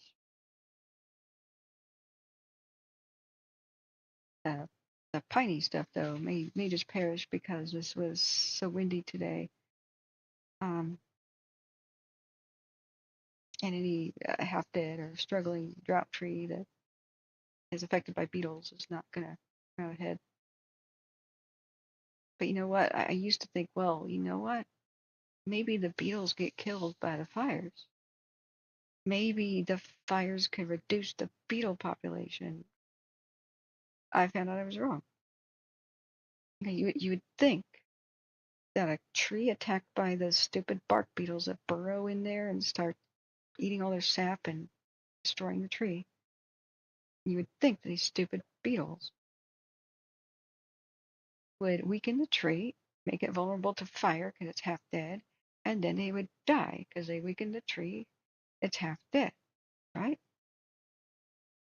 No, they go to the center. As long as the tree is just mostly dead, if it's still got any life in it, it's got gallons and gallons and gallons of water in the center. It's alive. So the beetles live through the fire. Even if the trees can try to grow back a little bit, like with the Caldor fire, there were these blackened trees, right where the Caldor roared out of the canyon first, and first roared to life that fateful night with the loss of Grizzly Flats. I go up on the ridge. There's an animal graveyard and other horrible things to see. And there's these just blackened, dead pine and fir type trees. And then I saw sap dripping out of one. I went, no way. There's sap dripping out over the top of the burn. And this is like, months and months later. In fact, it's almost a year later, 2022. So I went, no way. The people around me, even those who are pretty used to living in the forest, said, I don't understand why beetles are attacking a dead tree. I said, they don't. They're attacking a live one. The tree lived through this. And it may not make it ultimately. It may not really have enough life in it to make new branches. Maybe little tiny, like fern frond kind of growth shoots. It just may be too weak. But the dang beetles were still alive, attacking the trees that barely survived the Caldor fire. It's unreal. One of the few ways to get rid of the beetles is to salvage log them because they're still in the stupid tree. Just take it and make sure it's disposed of properly, like so that the beetles don't escape. I don't know. Put them in a big pile. Burn them proper. I don't know what to do. You can't burn green wood very well. It makes a lot of smoke and it's horrible pollution. I don't know what the solution is, but this is why the dang bark beetle problem is so persistent. They're hiding in the center of the tree where the wet is and where the fires can't reach, and they survive. And then they finish off the tree when it's in its weakened state. It's so insidious. It's depressing. There's no easy solution to this bark beetle problem. I don't know what their natural predator is or how we would get it. It's kind of spooky. California didn't have these bark beetle problems. It really started coming around in the early 90s when they started talking about it. And I swear, my memory is they said that they were foreign invader insects related to our native ones. But that would make sense because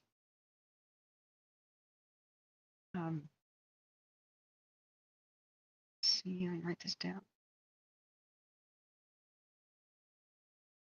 Because natural predators have our natural ecosystem, the insects, has checks and balances in the form of predators and diseases, local diseases. Insects fight disease. I mean, they back before there were anything more than single-celled organisms and such, bacteria were like the original gangsters, and the original purpose of viruses was to kill bacteria. It's oversimplifying it, but so that war between bacteria and viruses as their mortal enemy has been going on a long time, long before we ever came around. But as more complex life forms came about, bacteria, some of it evolved to be evil, became evil, attack, and live off, mammals and stuff, food poisoning or whatever. Most of it's beneficial and benign. Most of our gut bacteria helps us actually. But then viruses changed to not just be the enemy of bacteria, but to infect plants. Plants are here first. So there are plant viruses, plant bacteria infections. So that's why the immune system of plants works for us too and heals us. That's why some plant essential oils that means hyperconcentrated oils. That's the plant's immune system. It works for some of our own diseases. It cures MRSA and staph and stuff better than antibiotics because it's just they have their own immune system. If a plant gets cut, like a branch breaks off, it's fighting infection just like we do. Like it's like getting a cut on our finger and getting it infected. I had no idea that when I was pruning my yard and I would prune like the diseased leaves off of roses, and then I'd prune the healthy roses that was spreading the disease. Didn't realize you had to sterilize your tools, separate them. I'm not a gardener. I don't know these things. But same thing. There's a lot of viruses that just specialize in attacking plants. A lot of fungus that does that. And some of it attacks insects. So it just happens. So if they were native insects, these bark beetles, you'd think they become so plentiful that crowds basically foster disease spread, right? There'd be a natural check and balance where they'd proliferate. There'd be a crash in population because they rubbed elbows with each other and the disease is spread from beetle to beetle, right? Or they'd proliferate and that would mean an explosion of their predator, whatever predatory insect takes them out. This has not happened. It's just the trees just blanket die across the landscape and have been doing that since around 1990. And if there ever was a time to quarantine or take drastic measures, it's long past. I remember just thinking this is going to be a terrible result one day. During one of the Sequoia fires in 2021 or 2020, they said on the InstaWeb page for the fire, they said that 75% of the forest was dead from beetle kill. And that's why the inferno was so insane. We're talking our old growth. It's sequoias. Why didn't this happen before? It's one of those things. They don't talk about the beetles being invasive now. They insist that they're native, and I'm like, well, why did they do that in the past? You guys remember that? You remember them when they were saying that they're Asian bark beetles? I know the East Coast got infested with the Japanese ones.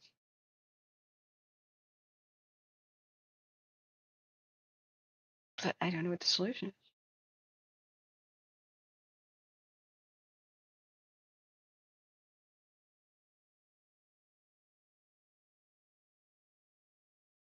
There may be something we're not understanding. We may need to study this closer.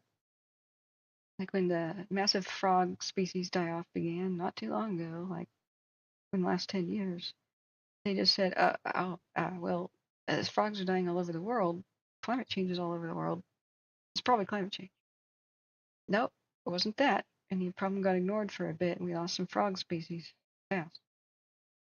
Unfortunately, because they just didn't look harder about what's the other piece of the puzzle.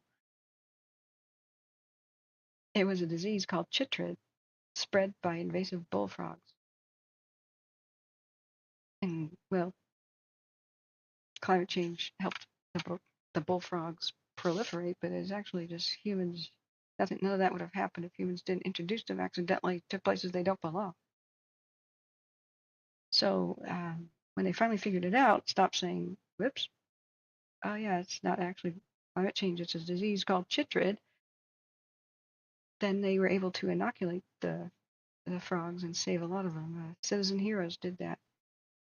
All you had to do was go to a pond that didn't have chytrid yet, introduce something protects them from it. I don't remember if it's a bacteria or what, but you just kind of rub it on the frogs, and there they go. Go on to the next pond. And they were saving pockets of species everywhere. But can you imagine if they just didn't really look harder? What if we're missing that piece of the puzzle? What is allowing these bark beetles to proliferate? It may be something like a double whammy, such as, well, A, drought and climate change issues stressing the trees, right? But B, stressed trees are more vulnerable to fungal infection. And if they're weakened by the fungus, maybe the beetles just waltz right in or help feed off of it or something. You know what I'm saying? There's got to be a missing piece of the puzzle. What explains the explosion? Why can't trees defend themselves?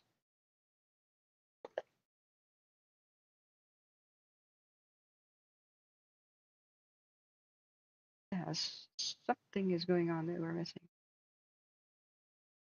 Entomology has never been so important.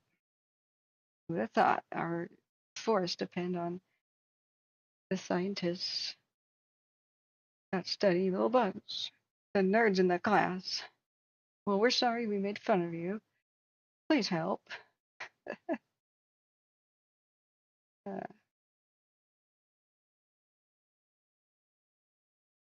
Come back and help us. The forest needs you. It's kind of eerie. It's going to switch into black and white. We still can see the marching flames on, even through this thick smoke. We'll be able to see it much better on the other side of the canyon. There's just, when you do the time lapses, like the 30-minute, this magical moment right before it flips into night vision mode, where you can see the flames pretty well in the darkness.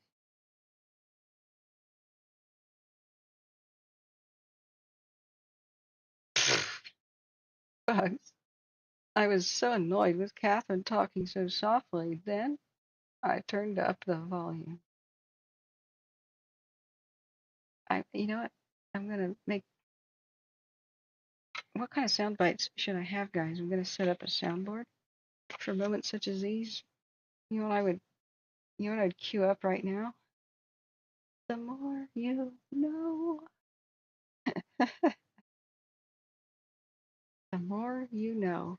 Did you know if Catherine is too soft, you could turn up the volume? Okay, you guys seem to be talking about the Doors and other good bands. I approve.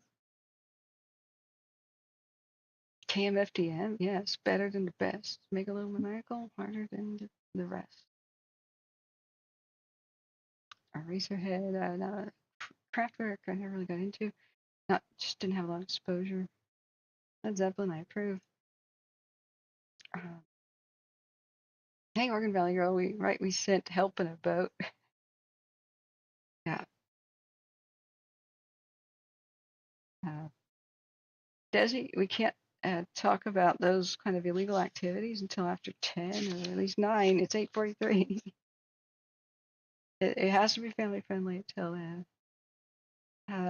Although I want to hear a lot more about that. You don't have to lead or anything, but I'm just saying.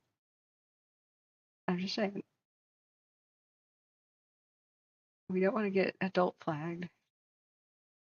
Verify you're 18 before you enter. But you know, if anybody's allowing their kids, not supervising their kids after 10 or approves, that's on them.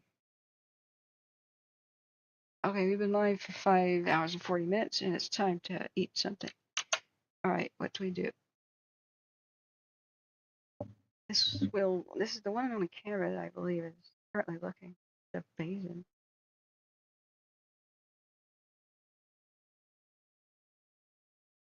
Both the Delilah lookouts are. Puck Rock is just smoked in, but it's pastel.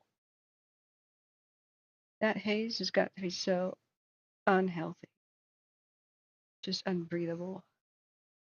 It is such a nice day. Otherwise, if these fires weren't happening, it's just look at that smog. Ugh.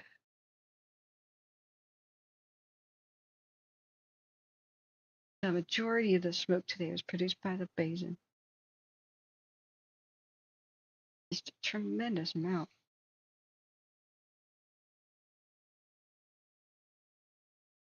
There's the it's kind of an interesting sunrise at sunset up there. Watch at this zoom right here at the top of the screen. You can barely see the sun doing a sunset.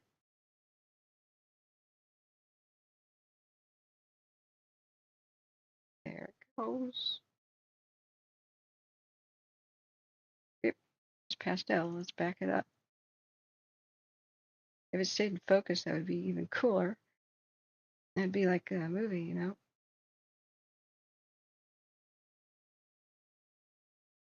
Just, you know it's a bad wildfire when the sun is that dim. This is what the sun looks like on distant planets. Hey, space guys, nerds. I mean, space guys. On which planet would the sun look this small?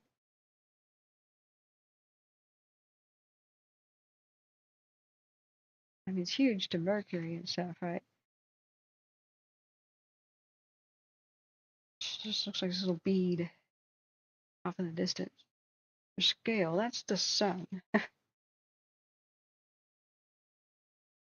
The Ras is the beaver mafia. Word I'm not going to say opens at 10. Yeah. Yeah. I paid my protection money this year, so we shouldn't have, hopefully, any wildfires started by beavers felling trees on the power lines anymore. Yes, that's a thing. Okay, we've had 1,542 views, not bad today, but 124 likes. Guys, can we pump this? We gotta rebuild the channel too. Can we pump that?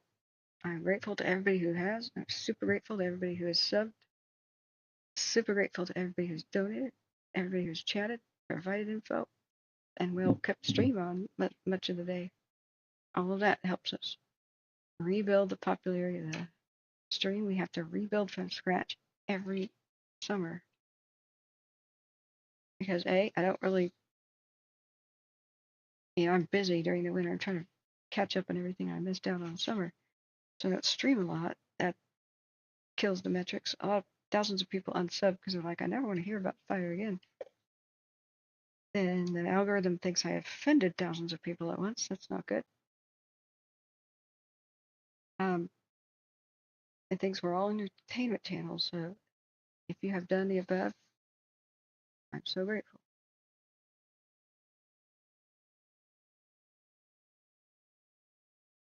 Mars? Yeah. What does the sun look like from one of the moons of like Europa? I wonder what the sun looks like as seen from Europa.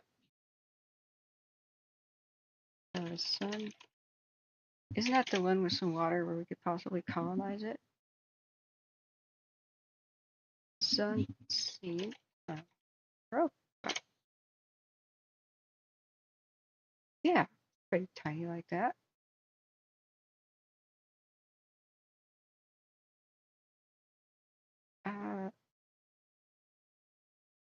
What the sun looks like from other planets via the Huffington Post. That's what it looks like from Mercury. Weird. Right, that's closest to Venus. Venus is a hellscape. So it's got liquid methane that's burning all the time and constant lightning and apparently lava. Sun when the Earth eclipse. Yeah, Mars. A little bead out there.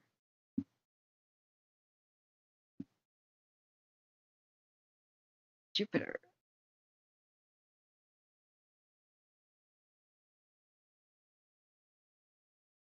Sun is, wow, the one from Saturn, that's neat. And that's one of its little moons up there, right? Or something. Uranus, it's got kind of a glow. Neptune, what is that? The sun is seen from Triton, one of Neptune's moons. Neptune has 2.8 billion, is 2.8 billion miles from the sun. It's about 30 times further than from Earth. Clouds of dust and gas are spewing from one of Triton's powerful Io geysers, partially obscuring the tiny sun, which is now 1/13 the size as we see it from Earth. A cryo geyser. Sounds like frozen gas. Pluto. Pluto is a planet. Nobody have proved me wrong. I will fight you in the arena. Pluto is a planet.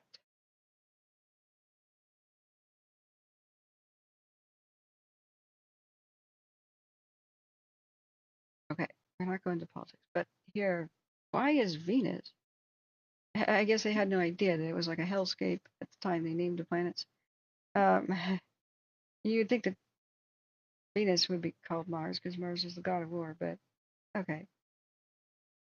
Maybe that's what screwed up astrology. Maybe if we switched what Venus does and Mars does in astrology, it would work and we would all know our futures.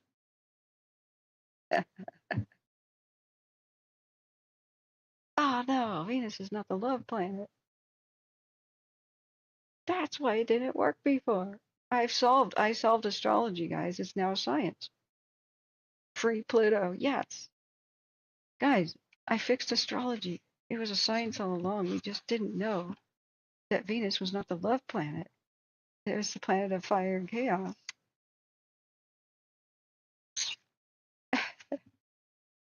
Mars is the soft one. Who knew?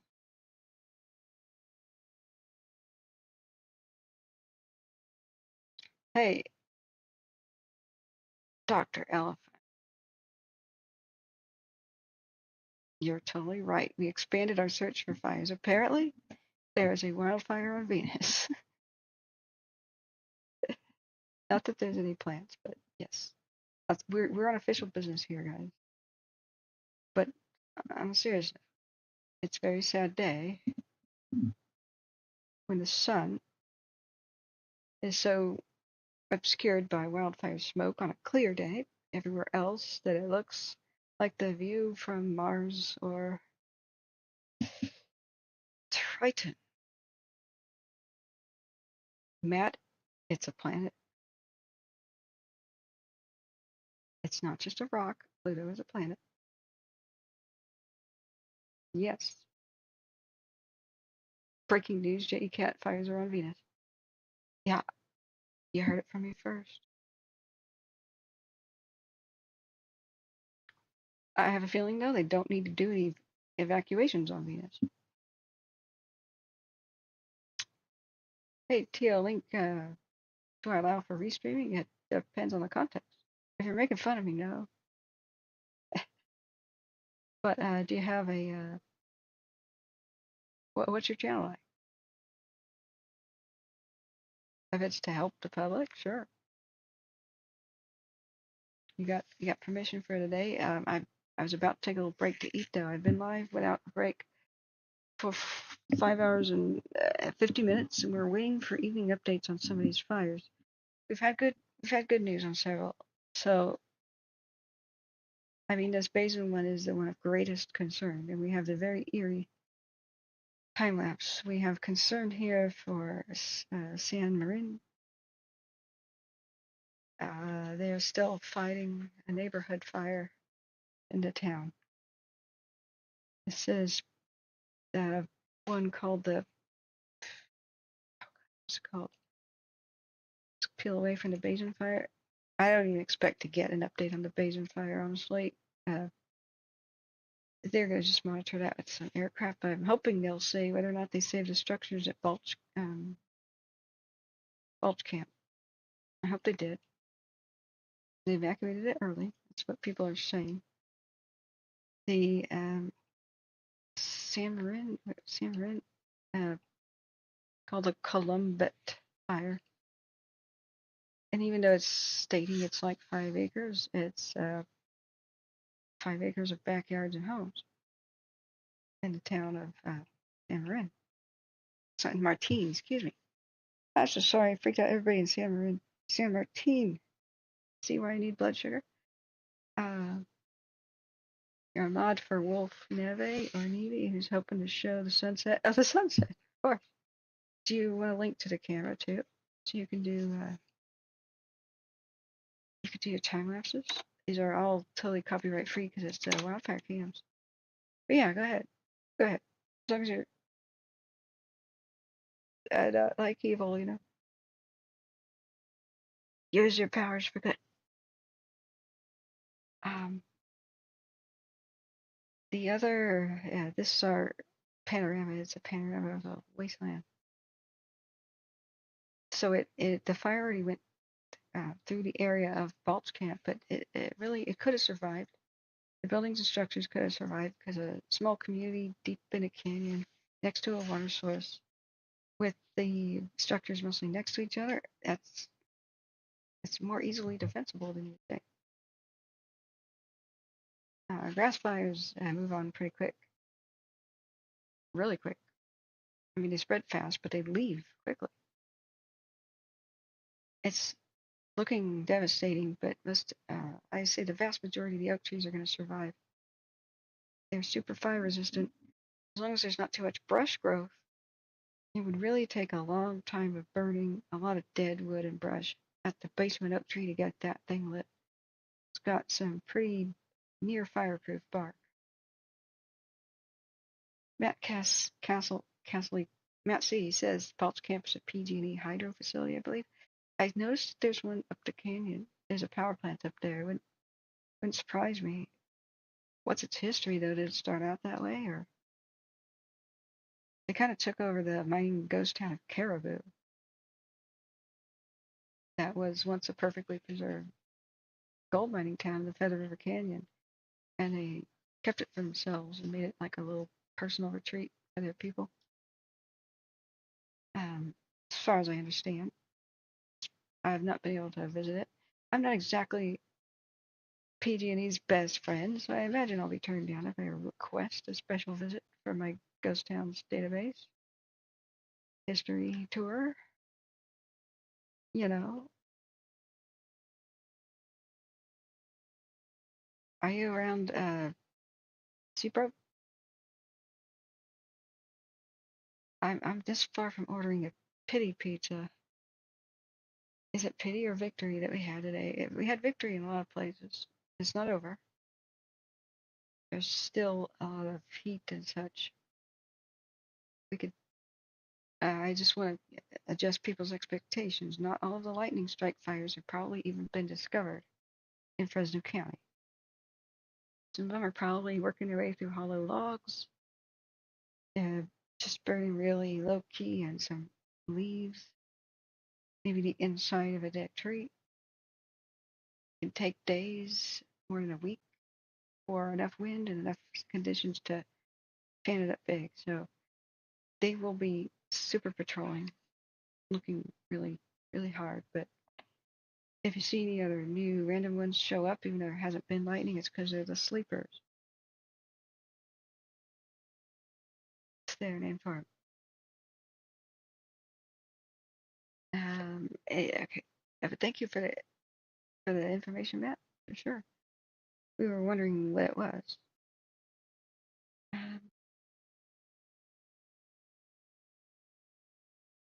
It's neat. You can mouse over like where the fire is. You see the beam moving around. You kind of get an idea where it is. So like the marching flame here, where it says like 30 degrees, is east of Crabtree.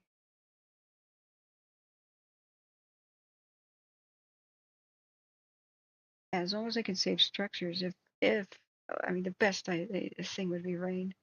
I don't think any's in the forecast though.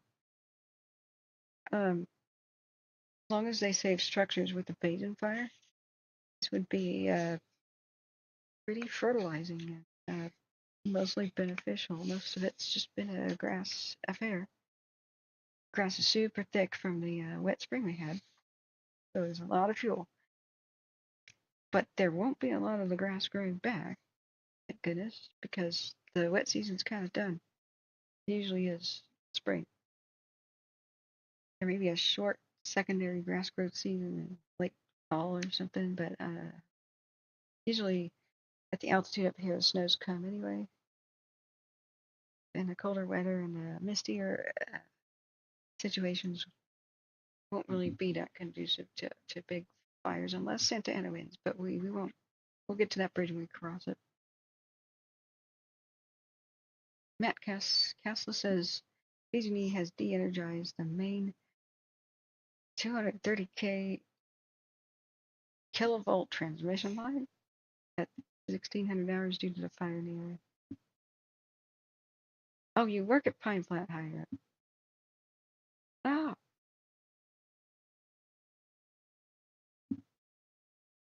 I want to make it clear. The worker bees for PG&E, I respect. I have my utmost respect. It's the upper corporate policies and management that do not. So you work at the Pine Flat Hydro. There's 2 more hydros above you, Balch and Haas. Helms project is on the San Joaquin River side, but not on the same waterway. Do you know anything about Caribou on the Feather River Canyon? I could find out. Like, what's there? Is there anything left of the Gold Rush Ghost Town? Yeah, I'm very careful to instruct my people, do not harass the linesmen and the regular PG&E people deserving of that. It's like you getting yelled at for what your boss does, you know.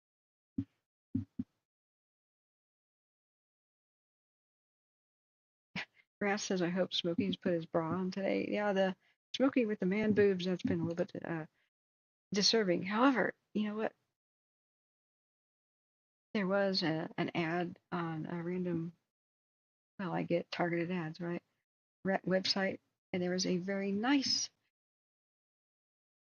classical kind of Smokey commercial where he looked pretty normal and cute, like Teddy Ruxpin, the old animatronic talking teddy bear where you put cassette tapes in the bag. I think it was a cool toy. We're waiting for the infrared switch. The basin is of greatest concern. Pine Springs fire. Is that new? Just when I thought I could go get some food. Spokane County, Washington. 2-acre slow-moving fire burning mostly in grass. It's into timber, but not torching. Not torching the trees. Fire's moving towards Pine Springs. Oh God, that's on the doorstep of the terrible Gray and Medical Lake fire of last year. Oh, and there's high winds. Ugh. Look out, Cheney and Medical Lake. I pray that doesn't take off. Okay, just so I'm mentioning food. My stomach's growling. Teddy Ruxpin was evil. He was not evil. You don't work for PG&E. Okay, good. Okay, it's all right. What do you do? Who do you work for? If you want to disclose. You guys have weird conversations when my back is turned. Something about exposing communists. Ah, Grass says Europa is all water. I don't know. Wrath, I'll put you in a timeout if you're making a comment like that. That You don't talk about stuff like that. Don't use that word. Serious. Put a leash on yourself. The automatic filter caught you. Your word was that vulgar. Put a leash on yourself. Okay. Um, no, yeah, there was a good smoky ad. It was on my phone. I still haven't installed Push Bullet. I will. Okay, the order of the day is A, keep track of the new fires, wait for the evening updates for the old ones, and then we should start tallying how much we've made towards the laptop goal. That's hard to tally because I have so many different apps and ways of payment to check. And now we have to go back in time several days, but it's going good, friends. Remember, hitting the like button is free. It's very appreciated when you do. But if 20% of viewers gave $1 to Laptop Fund, remember you don't need a PayPal account. You can just whip out a credit card or you put $2 in a super chat. And we'll get a laptop in no time, and I could take this show on the road. As it is, I can't go live if I'm out and about. Like if I'm at the store or something. To get a laptop, potentially I could drive to California and visit my elderly relatives and everybody I'm missing. And moment that I have to go live, we can. A lot of my relatives have broadband now and fiber. One of my aunts got fiber, super fast fiber in the Marysville area. It's incredible. I never thought I'd see that day. And she's like, yeah, stream from my place whenever you want. So getting close to that goal, and I'm very grateful. Um, yeah, Husky. So there will be a wind reversal of direction, probably, like there usually is. The heat of the day pushes the wind up the canyon, like up to higher elevations, just because the heat of the valley rises as the sun sets and all the air cools. Here, cold air will fall. You know, cold air falls, hot air rises. You know how hot air balloons work. So all that air that drifted up into the mountains, it's hot. It cools down, it'll fall back down to the valley. So it'll reverse the wind direction. So we'll have a flare up as that occurs on the east and the west sides, both of the fire. That's just normal. And even if the wind direction is going back towards the valley, the fire will still climb because fire climbs. So the wind direction does not matter. It'll still continue going down the wind tunnel that is the river canyon. I just don't know when it will stop. Will it make it to Cedar Grove? We don't know. Fires keep going until something stops them. We're going to have a hot weekend. We're going to have, yep, we flipped into infrared on some of the cams.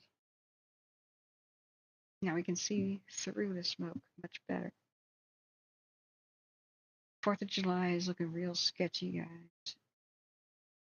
If all the mods can kind of hopefully be on call, then it's possible. We might need an all hands on deck 24-hour stream. It's going to be bumpy. We've got a very bad red flaggy kind of forecast for 4th of July, kind of coming down the pipe, looking worse every day. With a heat wave and winds. They haven't said the word red flag, but it's alluding. And most of the counties are still selling fireworks in most of the cities.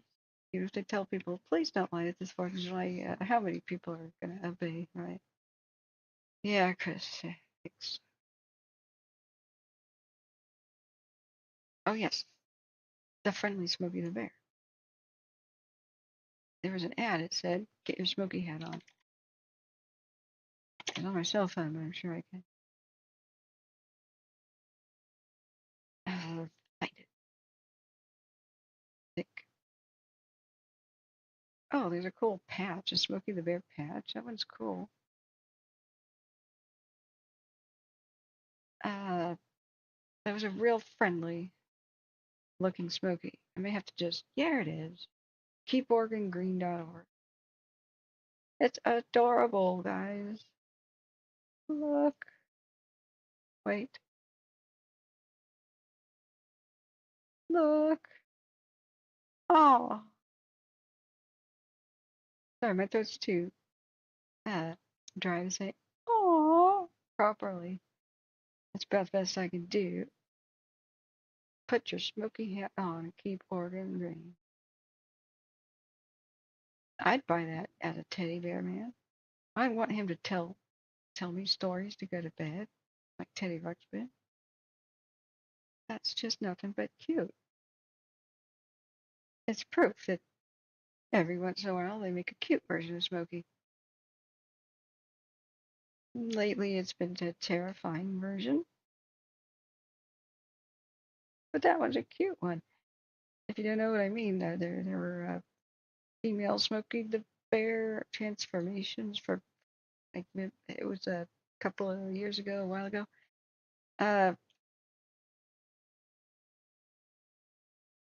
It's one of the creepier ones. But like the whole thing was, you can talk to strangers and say, "Hey, let me help you fix that chain that you're dragging, because you're getting your Smokey on, like you're becoming Smokey the Bear."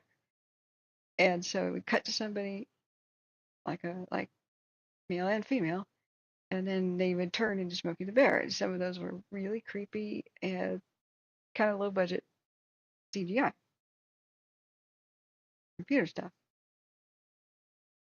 But every decade or so, there's like creepy versions, and there's there's even SmokeyBear.com. But yeah, we were so creeped out last year by some of these watching the videos. It's just not copyrighted, so we're able to watch it. But the one where the Smokey was female and shirtless, but still kind of had man boobs, that was all kinds of creepy. I don't know about Smokey Bear. He does not need breasts. Even if a woman is speaking through his mouth, through his voice, we get the idea. You don't need to be too graphic with that.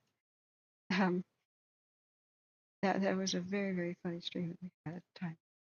Smokey Bear lives within himself. So we were exploring Smokey through the ages and through the different cartoon commercials. And you know what? Even if he's creepy or cute, it both do the same thing, which is draw attention, which is what you want. So the ad campaign, none of these technically failed, but that is the one I'd like to see. That's proving that they can do it without the creepiness in modern times. Wait a second. Wait, this isn't supposed to be her transforming into him, is it? She's kind of got light brown eyes. Yeah, his eyes are yellow. Yeah, it's just two different images. It has a fire map. Keep Oregon green. Has a fire map. Oh, this is time frame. Oh, it's not dark mode. I can't watch this. Historic fire map. Okay. To prevent wildfires, that's the Columbia River Gorge. Eagle Creek was bad. It was a fool with fireworks.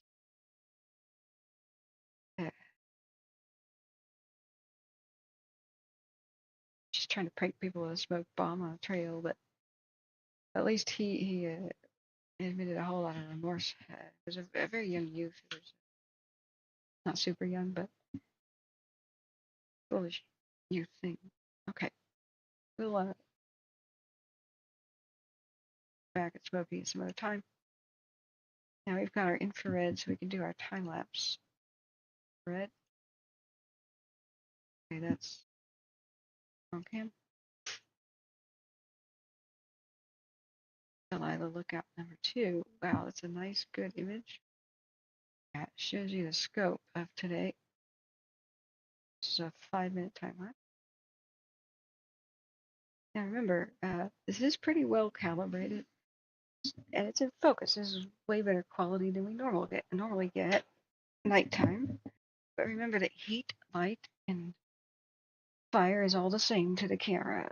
So everything dark is cool, but it doesn't mean that white is all hot. White is also light. So the light reflects of the fire reflects off of the underside of its own smoke, kind of inflating its size. Just keep that in mind. If it was color, it'd be a lot more clear. Somebody says this basin fire that we're looking at, Fresno County, winds out of the northeast, moderate. Fire deflection, the wind is not that great at this time, yeah.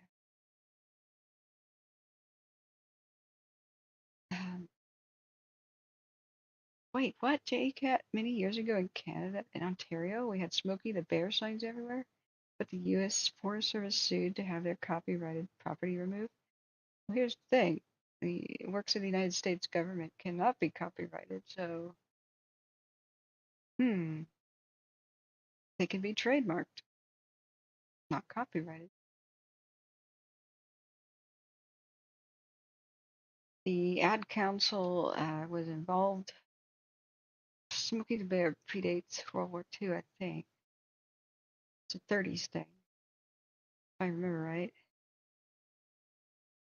The Ad Council, I don't know when it was created as a propaganda wing, like for the war, like Uncle Sam wants you, called the Ad Council. It still goes on today.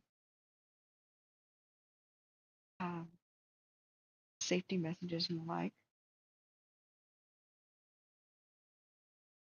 But yeah, I wonder if it's a trademark, because it would likely give them enough power so that people couldn't make, vulgar things. They could shut that down, you know what I mean?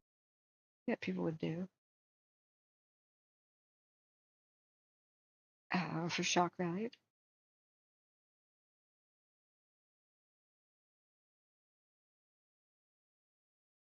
So I expect, no matter which way the wind is blowing now, gentle or no, it's just going to keep kind of spreading around. The hilly nature is going to go up and downhill, downhill.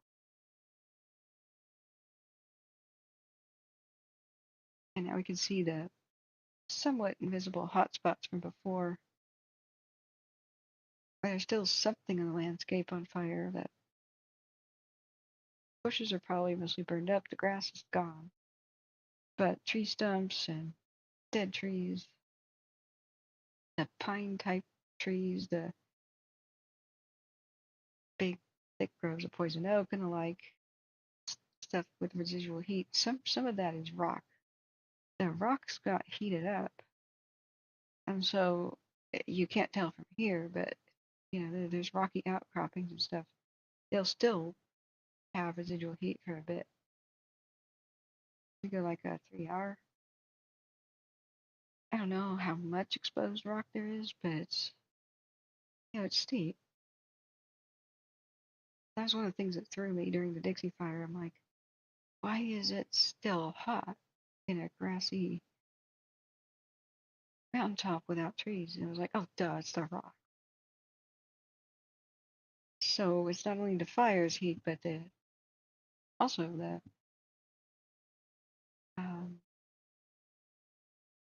sunlight that heats rocks. I mean, we got high temperatures, and the fire itself. They'll retain that for a bit. What are you guys talking about, Yogi and Boo Boo? That's the wrong bear. Of the Valley View, yeah. How do we know that Smokey is male? Because he was a real bear. He was a real bear cub that was found in the 30s. His mother was dead, but she had sacrificed her own life to save her cub. We could look at the story somehow. So firefighters or somebody found it. He was given veterinary treatment and became a mascot for firefighting, and the perfect ambassador to tell people what's at stake, you know. it's not just trees that burned up. The landscape and animals are affected. And he was cute enough to be a perfect mascot. He lived to a ripe old age in captivity, I believe, and it's kind of pretty friendly and cute.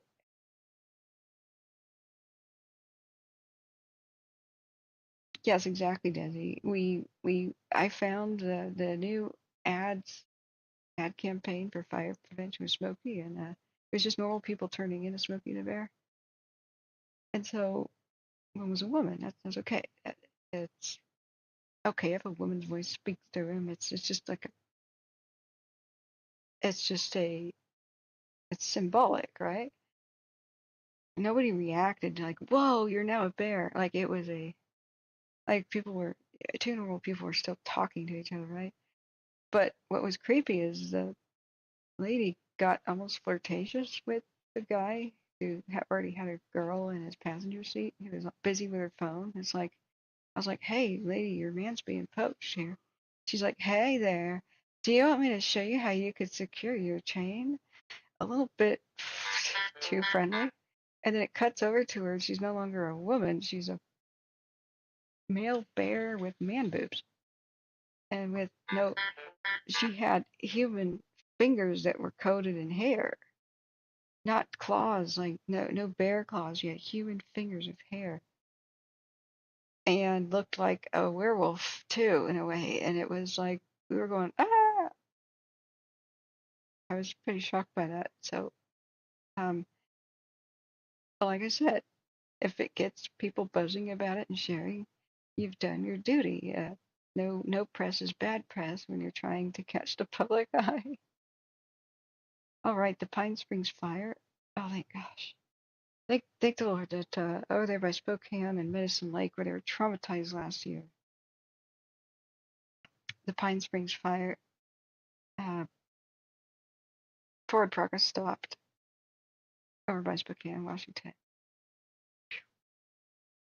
All right, it's 9. Oh my gosh, it's 9:20. Wasn't it like 7:45 a second ago? I still have not eaten. Okay, it's SOS for C-Prep time.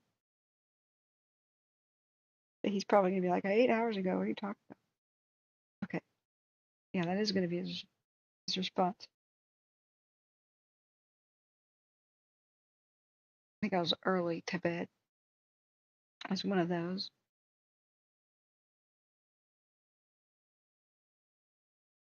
Yeah. Dr. Elephant. There's arguments to be made, plenty of them.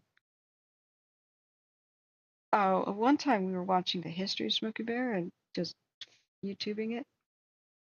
There was a terrifying one in the 60s where there's puppets of animals, forest animals like Thumper. They kind of like were ripping up Bambi in a way. There's like a skunk that was cute. It was all like, Jim Henson Muppet style. A skunk that was cute. Maybe he was involved. Anything puppetry in the 80s, maybe he or his workshop was involved. Now I think about it. But this was late 60s, it seemed to be. Maybe not. Anyway, the skunk and the rabbit, or the little bunny, it started out okay. There's little children like Howdy Doody, in the audience, and Smokey the Bear kind of sitting there like Santa Claus. And so it was time to turn the attention to the animals, the little puppet cute animals, and they said, yeah, if you play with matches or are not careful extinguishing your campfire, you could accidentally burn down our homes. Something along those lines. That's where they should have just left it, because the kids are like, oh, okay, we'll be careful with fire. Oh no, they took it further. And then you could kill all of us and our friends. And it's like, whoa. These are preschoolers, man. It got dark real fast. So there's a history of swinging the pendulum back between creepy Smokey the Bear type stuff and friendly, kid friendly stuff.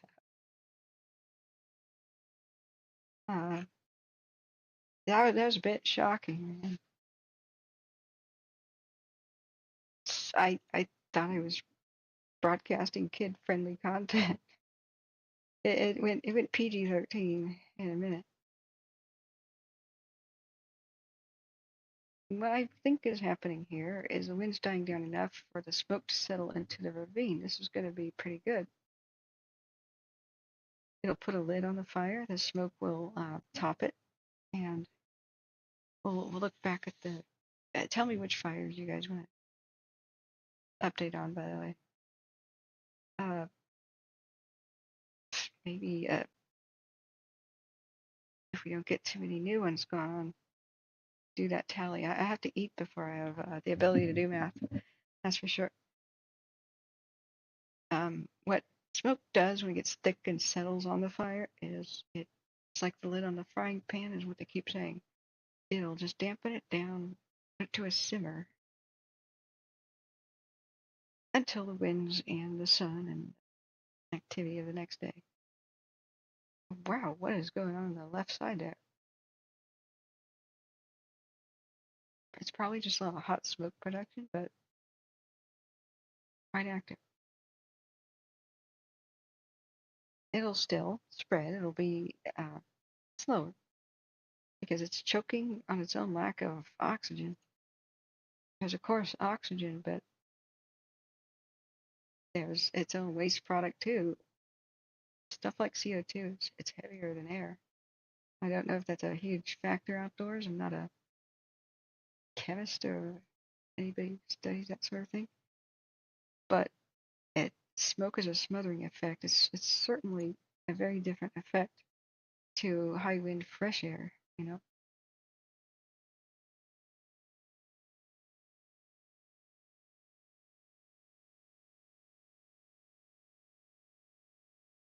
Okay, we'll put in my view.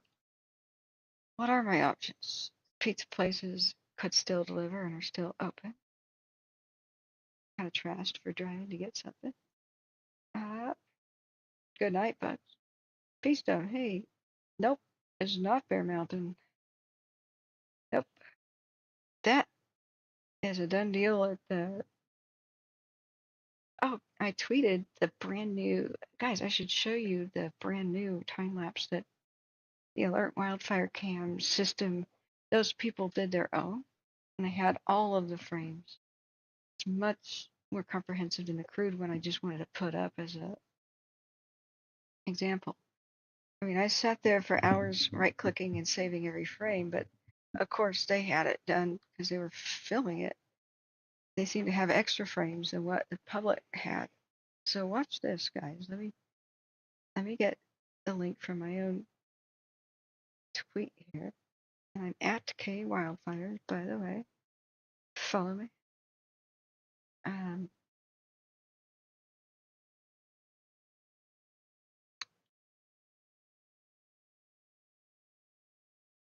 Put it. There it is. You get that link.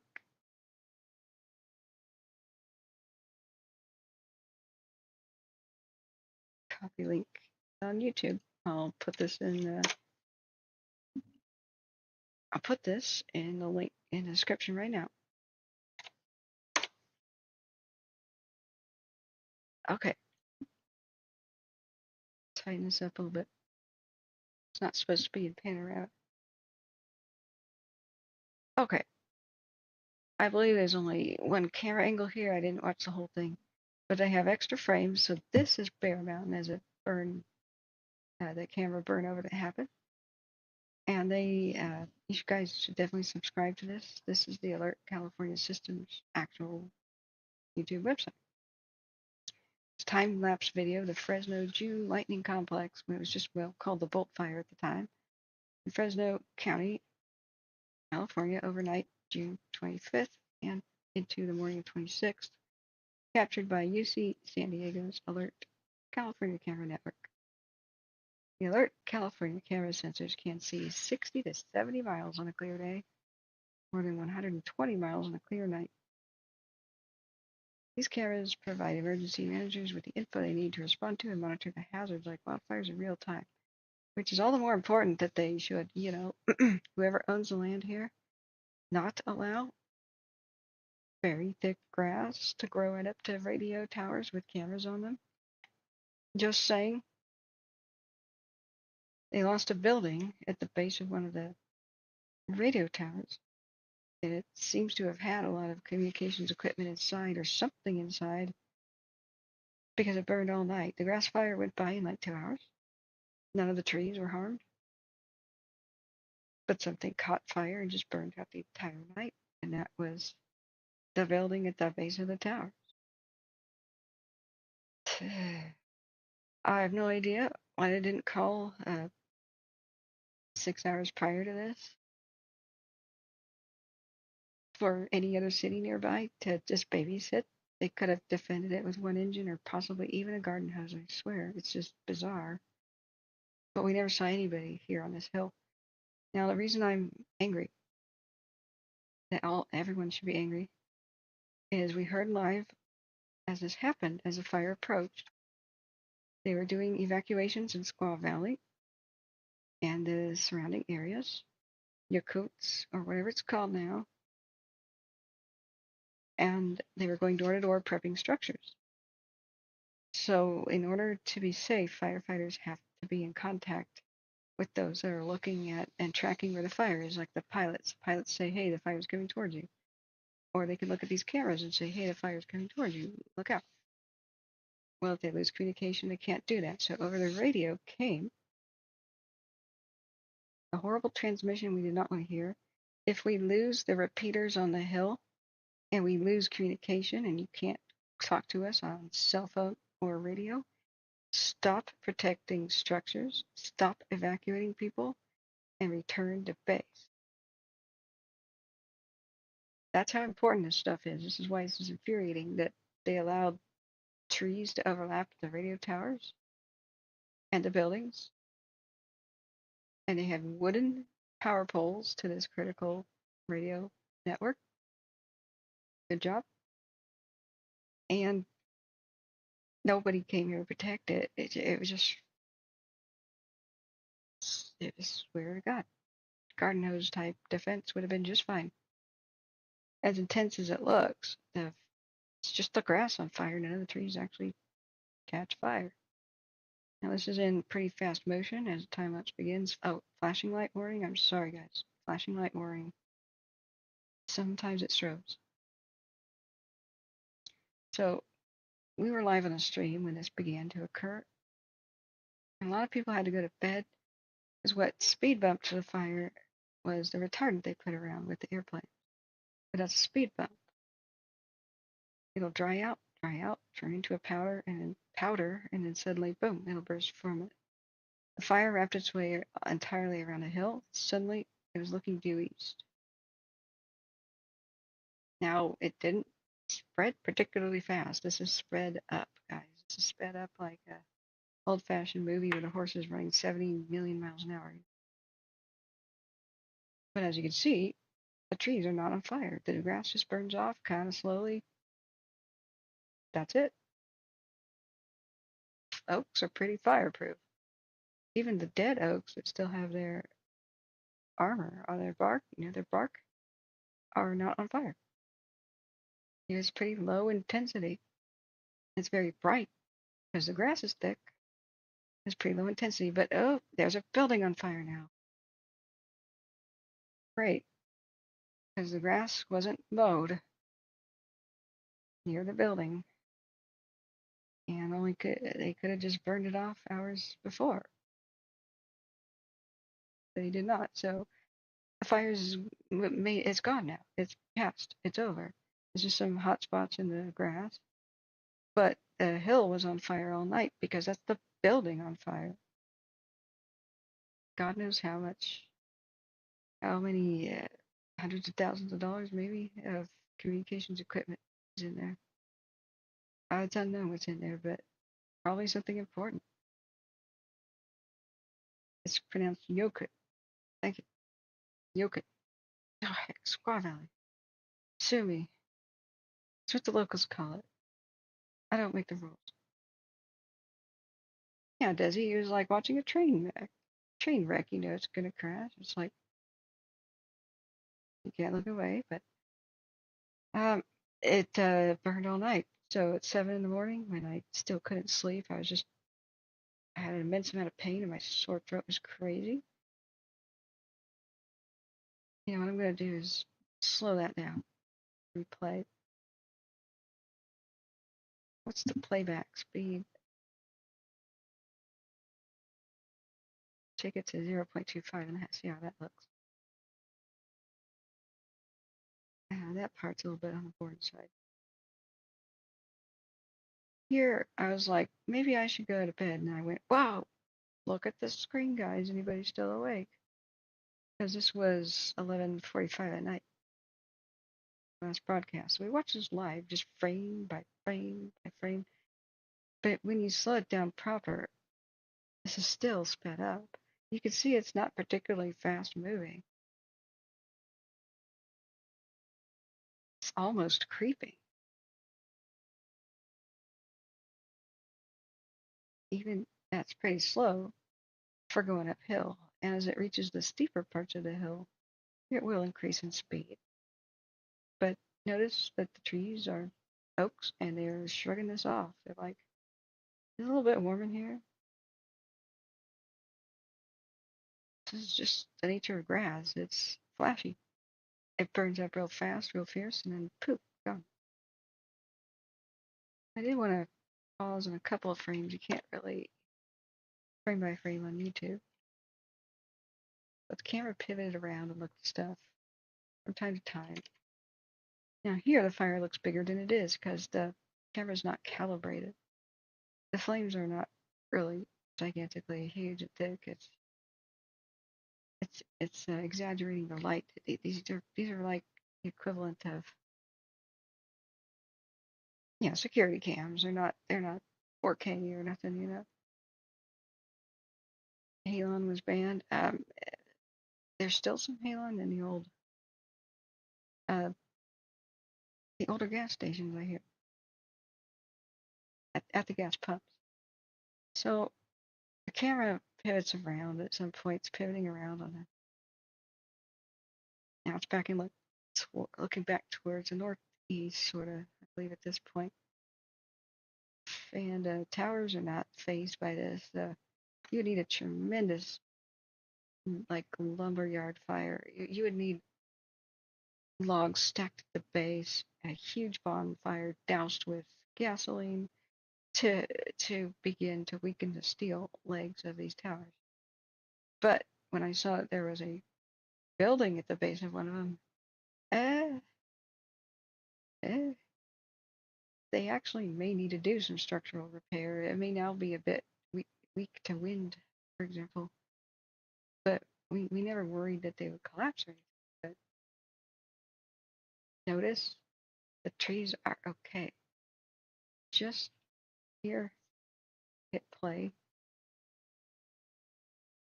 Sure, it's a lot of light and stuff, but that's a dead oak tree right here.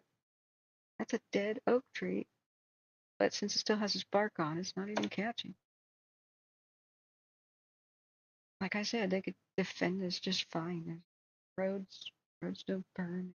Just take an engine, wet the grass down right next to the building with the one radio tower, and read a book. It's a dead oak tree that's not even burnt. It's a dead one right there too. The only two I was able to really pinpoint.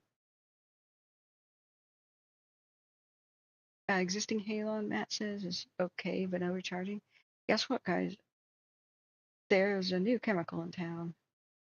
It's actually been around for a bit, but have you heard about the self-extinguishing fire extinguishing grenade balls? It's supposed to be a dry chemical that deprives fire of oxygen and is earth friendly. What's your opinion on those? Matt says there's a dirt road that goes up to Bear Mountain.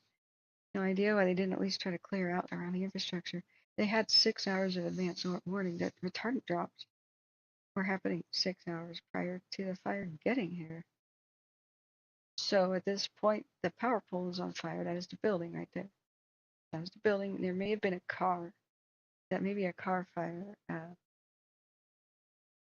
I can't really zoom into a YouTube video, but we were zooming in on the frame by framing I was doing. So the power pole is severely damaged. It just went up there. This is probably a vehicle or something. But that's the building taking right there.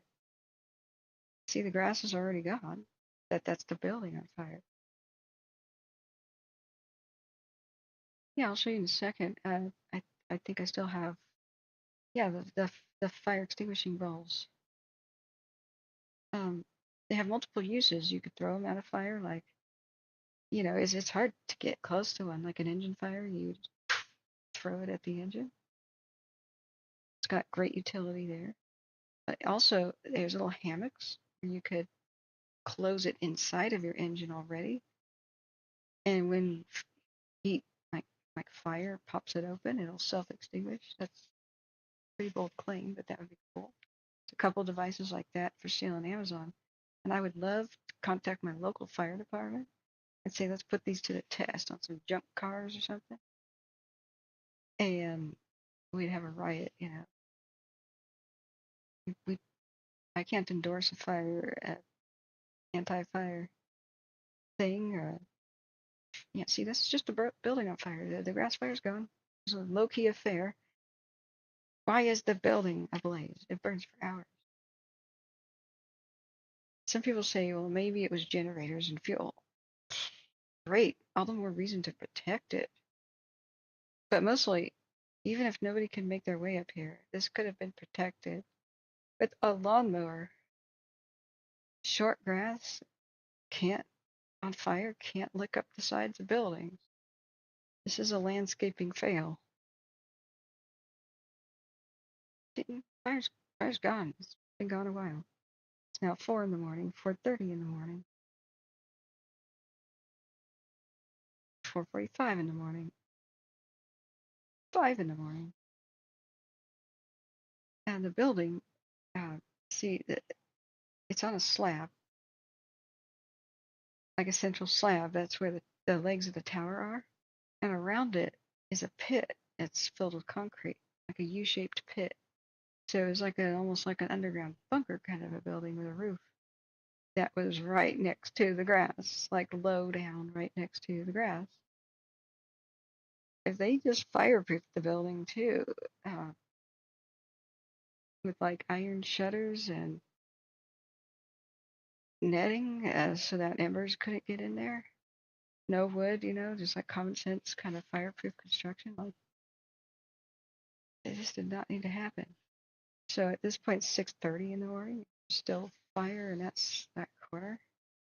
I don't know if it's a burned out vehicle or what. It's hard to tell. Dr. Elephants is being a radio frequency guy that pains me. Can you elaborate on what might have been in there? Is there a way to find out? Nobody ever showed up. Like, okay, Fresno County, we know you got your hands full. Bakersfield, though, they could have arrived in time. Hell, Stockton could have arrived in time. Yeah, they had 6 hours of notice. So what's upsetting is I'm not crying over a building loss. I'm super upset when they said on the radio, if you lose radio comms, there's repeaters up here. If we lose communication, return to base and stop evacuating people. Stop protecting homes. Return to base if we lose the radios. Okay, if it's that important, why didn't you send anybody to babysit this? It's infuriating. Yeah, could you elaborate on what kind of equipment might have been in there? Like, this stuff is insured. It's going to be replaced, I'm sure. However, they need it right now to protect the homes. And if firefighters do lose communication and they're unaware of that, they could be overrun by a fire sneaking up on them, because the smoke fires are invisible until they're right up on you. That's how the situation was in Maui. 3 blocks away, homes were absolutely on fire, burning to the ground. There's so much smoke that people 3 blocks away downwind. Had no idea. This one guy walked around with his cell phone filming his little walk, and only until he went and walked up his street, he goes, "Oh, this smoke is not from far up the hill. It's from our street." You cannot see a wildfire coming unless you've got some of your own little thermal imaging. You can see through the smoke. That's why the death tolls get so high. My brother was in paradise eating breakfast on the front porch, waiting for the call, packed up, ready to go. Reverse 911 called earlier and said, "Get ready to go if the fire comes near paradise." The automated message. Your phone will ring, and that's when you should go. So smoke got worse and worse and worse. They knew that they called it the campfire at the time, was in the Feather River Canyon, but they expected it to travel along the ground, and there was a valley called Concow in between them and the fire. They didn't know that the embers could fly long distance. They were at the top of a mountain, skip over the entire valley of Concow, fall at the base of the cliffs of the east portion of Paradise, and run straight up over the ridge, straight up into town. Nobody had any warning. It chewed through the telephone lines and power lines. Everybody was wondering after a while, why isn't the phone ringing at all? The smoke's getting thick and bad. That's when so the next street over was on fire. He didn't know that. The very next street. There's a hill in the way. And that they're still eating dinner, breakfast, when a cop screeches around the corner and yells out the window, "Run for your lives." It's here. It's the next street over. The neighborhoods did not get that early warning. Fared much worse. It's pure luck. But my brother lost everything. That's what happens when you lose communications. So this is entire fire crews can get trapped and killed while they try to evacuate people. They have to have a radio. Someone has to watch their back and tell them when the fire's coming to them. So this is the much more comprehensive time lapse. And I can't zoom YouTube, but I took my own frames. But if you wanted to watch that, and hit the like button, and you may want to subscribe to this. They alert wildfire cams. Highlights like this can be pretty wow. There's the Apache fire, a cow fire, but the camera burnover ones are pretty impressive. They have more frames than I can save and make my own. There's the sites, the post, French fire, corral of earlier this year, and mosquito of 2022. Thanks a lot, PG.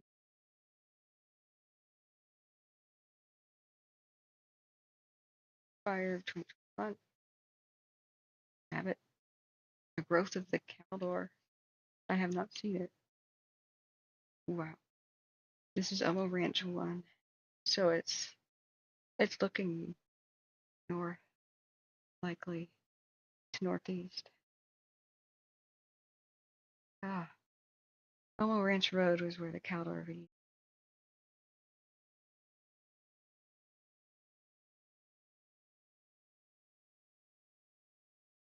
Oh, this is out the window of a fire lookout tower.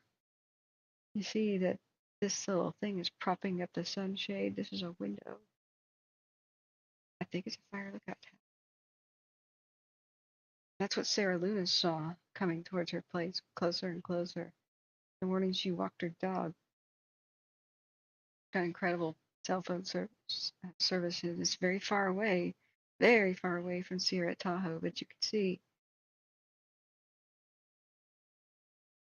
see how concerning that would be to see from any distance. Because now, if this is looking north by northeast, it's starting to spread to the east. It's also spreading west, but I kind of went in all directions at once.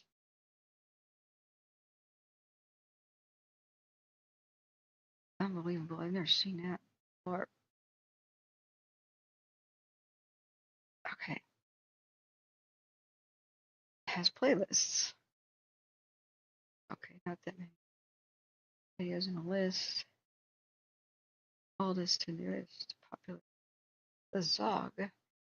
Now, I was describing the Zog earlier that since it's by Shasta County, this one was fatal, also caused by PG&E. They did not turn off the power lines as they were instructed to by a judge in high wind situations and fire danger.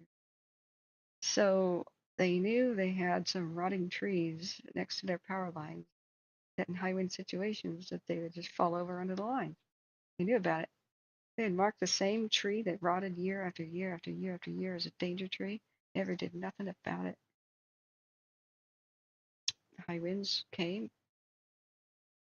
The glass fire was already burning in Napa area. I think the LNU lightning complex was technically still burning. It was probably nearly contained. There's a lot of other fires still going on. And I was praying live on the stream, please, please, PG, do the right thing and turn off the power.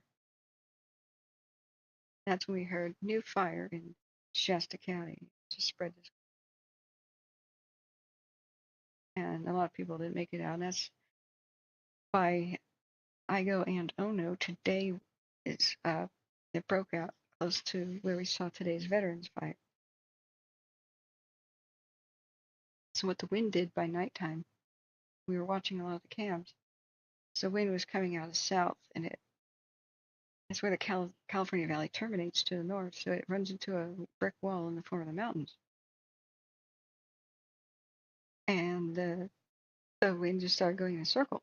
So the Zog did a strange thing and began spreading in 360 degrees in a circle. We saw the wind just blow the smoke around in a circle. This doesn't have as many frames as we would like.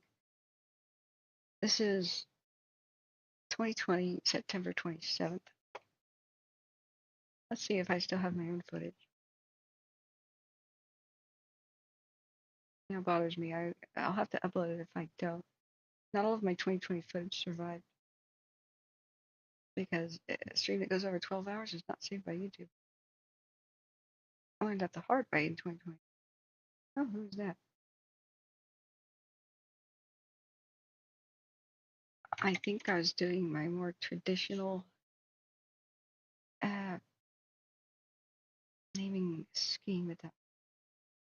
Bear with me. We were watching that one. This is September.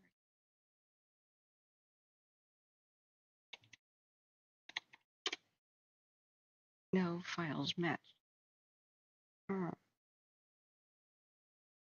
I would not have titled it Zog yet. Let's see. I hate it how you have to click around these days. That was the fourth Monday of the 2020 crisis. And the bear fire roared down out of the mountains at the same time and eliminated 2 towns, Brush and Berry Creek, in the high winds, and that was fatal as well.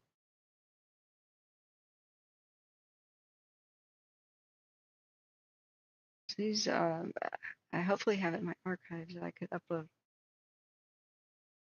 New fire east of Sacramento, the Zog and the Gulf.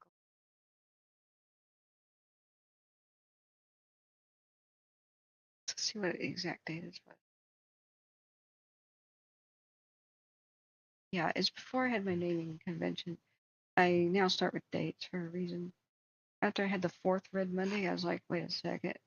This is going to be a long, weird, late fire season. Why did fire season begin in September? It was a once-in-a-lifetime wind event. Okay, what was the date of upload? On YouTube.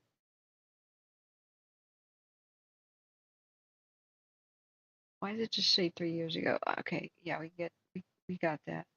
What date? The outbreak of several new fires on 09/27. This is probably the 28th.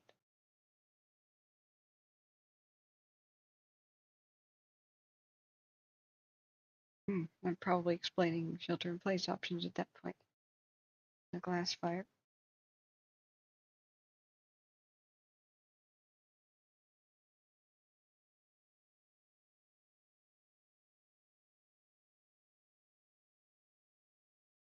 The hay fork cam.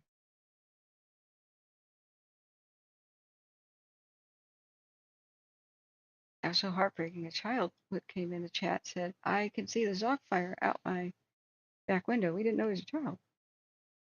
And here I'm explaining that this was paradise, and as bad as that looks, hundreds and hundreds of people, thousands, were sheltering in place in paradise in big box store parking lots. Just hang on. I was explaining how to shelter in place. Underneath culverts and swimming pools. Culverts are better, of course. But many survived in Ace Hardware parking lot, and I explained that this is how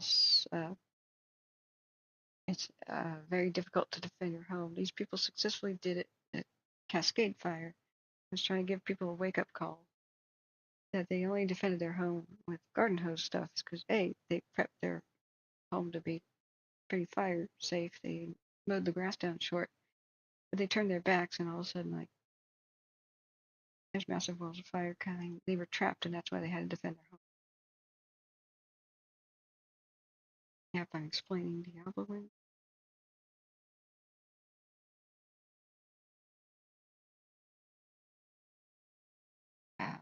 Santa Rosa was affected again by the glass.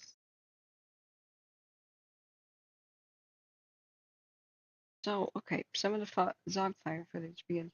Anyway, I thought it was an adult who I said, yeah, just go live on your own YouTube channel and link it here.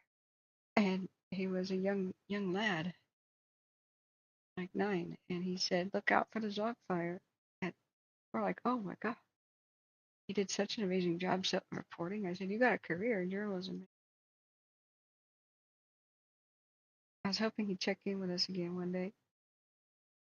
He did. He reported fires better than most adults, stayed calm, and warned everybody else about dangers of fire and what to look out for. I was having a heart attack for him the whole time, trying to keep a poker face.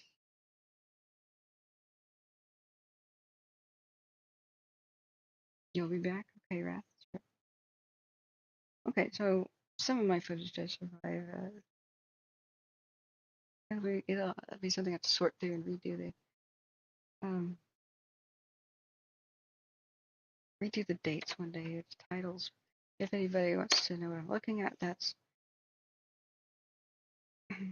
Zog broke out in I thought. You look back at the time lapse here of the Zog's start. 1440 means 240. When does the plume arrive? I was so proud of Shasta County. They were going to press criminal charges against PG&E because a mother and her daughter get in a pickup truck and they perished together in the fire. So that was when PG&E started killing kids. You know, in recent times, I don't know if kids died in San Bruno with the pipeline explosion. There's the PG&E logo. And I said, this fire, as well as the camera view, brought to you by PG&E. So, let's see, there's the plume erupt right there. It's 2:40 in the afternoon. I didn't have a clock though back then. That's why I have a clock now. I can go cross-reference stuff. But back then I did not use a clock. Every once in a while said to the camera what time it was. And I realized that's a nightmare to try to go back and find things.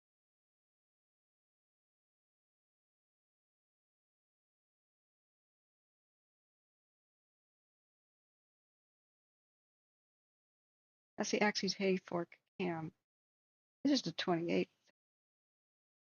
That's the day after the Zog began at 7:20 p.m. That's probably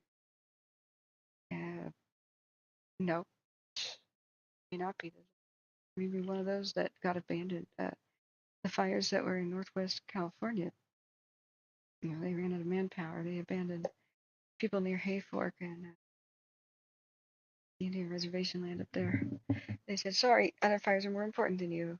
You're a low population area. See ya. Brutal. That's why California needs to spend more dough. And year after year, they get abandoned for the other fires that are more important. Some people don't realize, if you watch mainstream media, some of these fires only got big because they got unstaffed. Or there only ever were 5 people fighting them. 5. Like 5 people from a local volunteer fire department were all that was available. What are they supposed to do?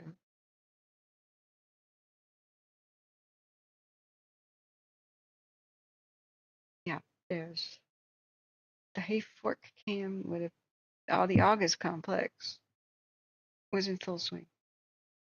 People don't realize there was a whole bunch of lightning strikes and small fires, but since things like the dog broke out, it only became California's largest multiple start wildfire because they pulled off of it. It was burning in pretty much the middle of nowhere. These people that, of course, lived there, had ranches, were like, wait a minute, where are you going? But because PG&E started fires elsewhere, like next to Redding, and people were literally dying, that's why it became big. But you watch mainstream media, they don't tell you the whole situation. They say global warming caused all these fires to get really bad. And yeah, because I guess they go on to the next thing. That's that they run out of time to explain the whole thing, or they don't want to, or they don't know. I don't know. They go on to, and also, a lady has invented a new shade of lipstick and it's taken off. That's how the mainstream media goes. They go on to the next topic. And the war in some corner of the earth is going poorly, blah, blah, blah.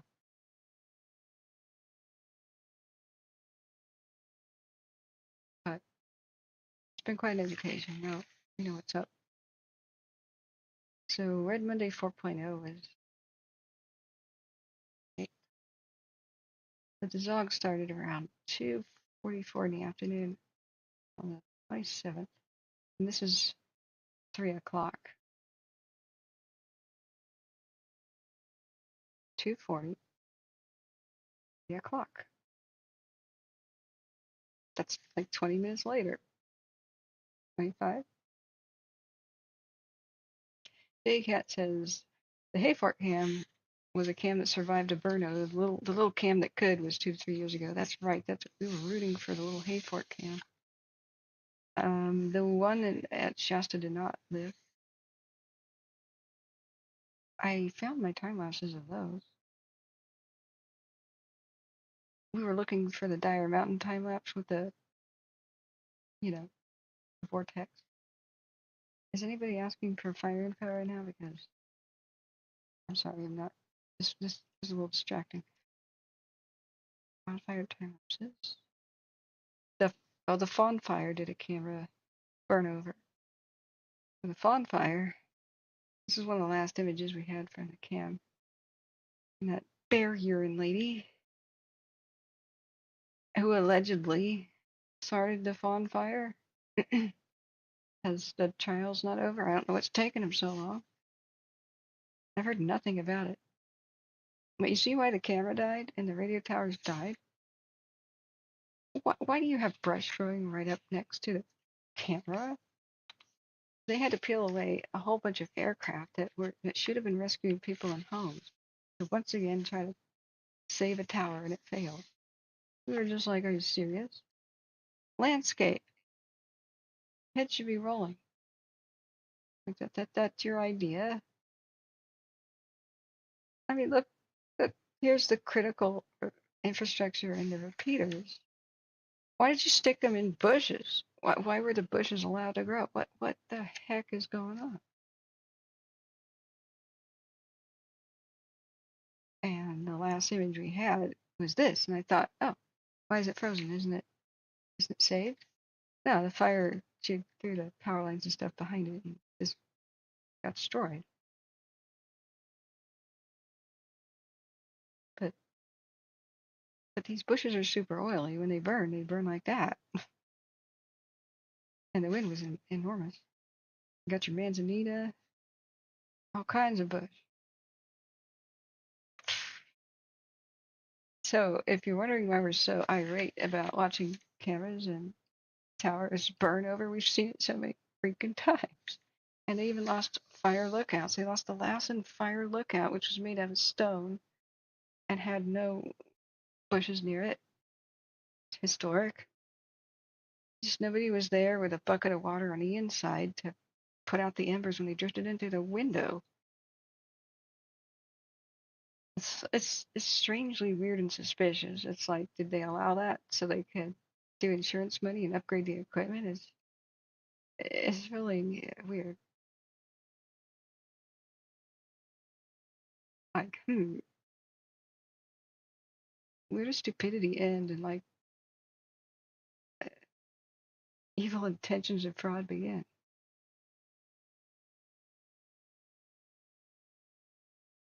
Okay. 7th hour.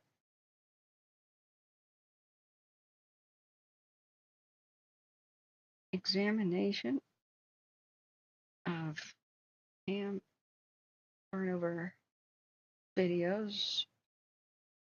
The Zog start. Red Monday 4. Our live view, by the way, equals September 28th because YouTube, in its infinite wisdom, decided to remove the dislike button, even though I got an app that puts it back, and also remove the date of when videos are posted. That means that from that day forth, all the April Fool's joke videos started being taken seriously. And that had a disastrous effect on anybody who was playful and did them because there were angry responses. I just unsubbed. What you're saying is not true because your video is still there after April Fool's ends. But in the past, it used to prominently say it's April 1st. So it no longer does. They'll just say this video is from 3 years ago or 5 or 8 years ago. And so there's rage now if you do an April Fool's video. I have no idea why YouTube is like getting worse. Like why you keep doing things that we hate? I'm now too scared to do one. I had one that was going to be excellent in mind, and it's one of those that would distress people until the punchline at the end. Be terrifying until it's. I even say at the end of the video, April Fool's, guys. But if people start getting the impression it's not real from the start, they usually tend to leave a rage comment, and that's it. JCat says many towers are on parkland, so clearing may not be legal. I'm pretty sure it's the park's responsibility and duty. You're not supposed to have parks that become fire hazards. Do you mean national or state or something? If so, that's something an executive order could take care of if it was fed land. Biden did do something very, very good, and with the first big fire of 2021, he told the Forest Service to stop jeeping around and cancel the let burn policy. The disgust on his face kind of matched mine because they let the tamarack explode into a monster and then it eventually crossed into Nevada, burned for months, and took out neighborhoods. And it, in a way, kind of threatened Christmas Valley and South Lake Tahoe. It really could have, before the cavalry even. So we pat everybody on the head when they do something good. Even if Newsom is responsible for the 4% increase in the CAL FIRE budget, which I heard happened, I haven't verified. Even a broken clock's right twice a day. Miniature pound the head. You have to praise every step in the right direction, even if you don't like the person. That's a good personal advice for couples therapy. No matter how mad you are at a person, when they do something that you want them to, you praise and you reinforce the good behavior. Okay, I'm gaining a migraine. I'm going to change the color of this light.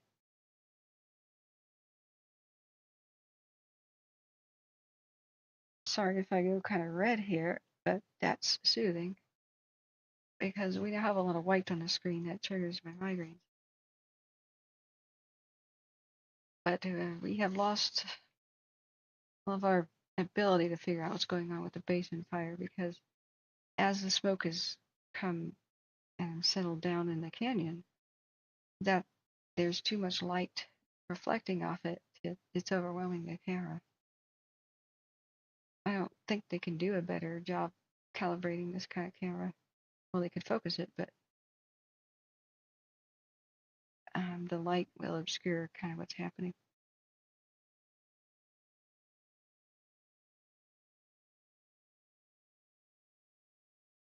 Okay. Matt Castle says sewage tape. Yeah, like I said, a pen's mightier than a sword. A lot of these things get this way because of the stupidest little rules on earth.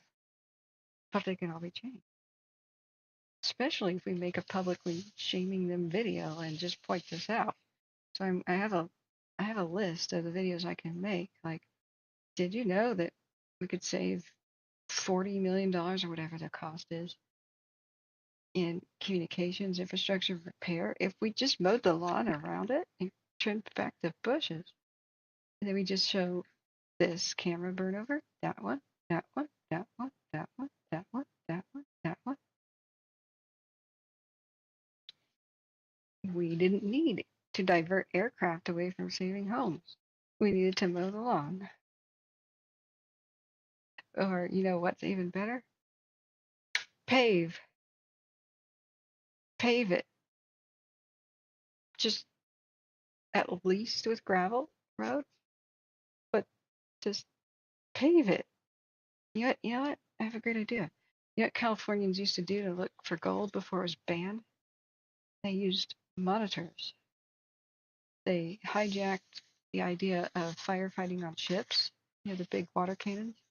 And somebody said, why don't we just wash away mountainsides and all the nuggets will fall out? And it was a brilliant idea. They devastated California's land and the environment. Irreparably, there's entire mountains that are just missing. And so they banned it. But what it did is it couldn't wash away the rocks. So there are these unnatural rocky hills, like near Camptonville, and they turned it into a big museum. Where's that? The Malakoff diggings. So the bedrock they couldn't wash away. So you could just take the water cannons and wash away the dirt, and nothing will grow in the dirt right up next to the towers.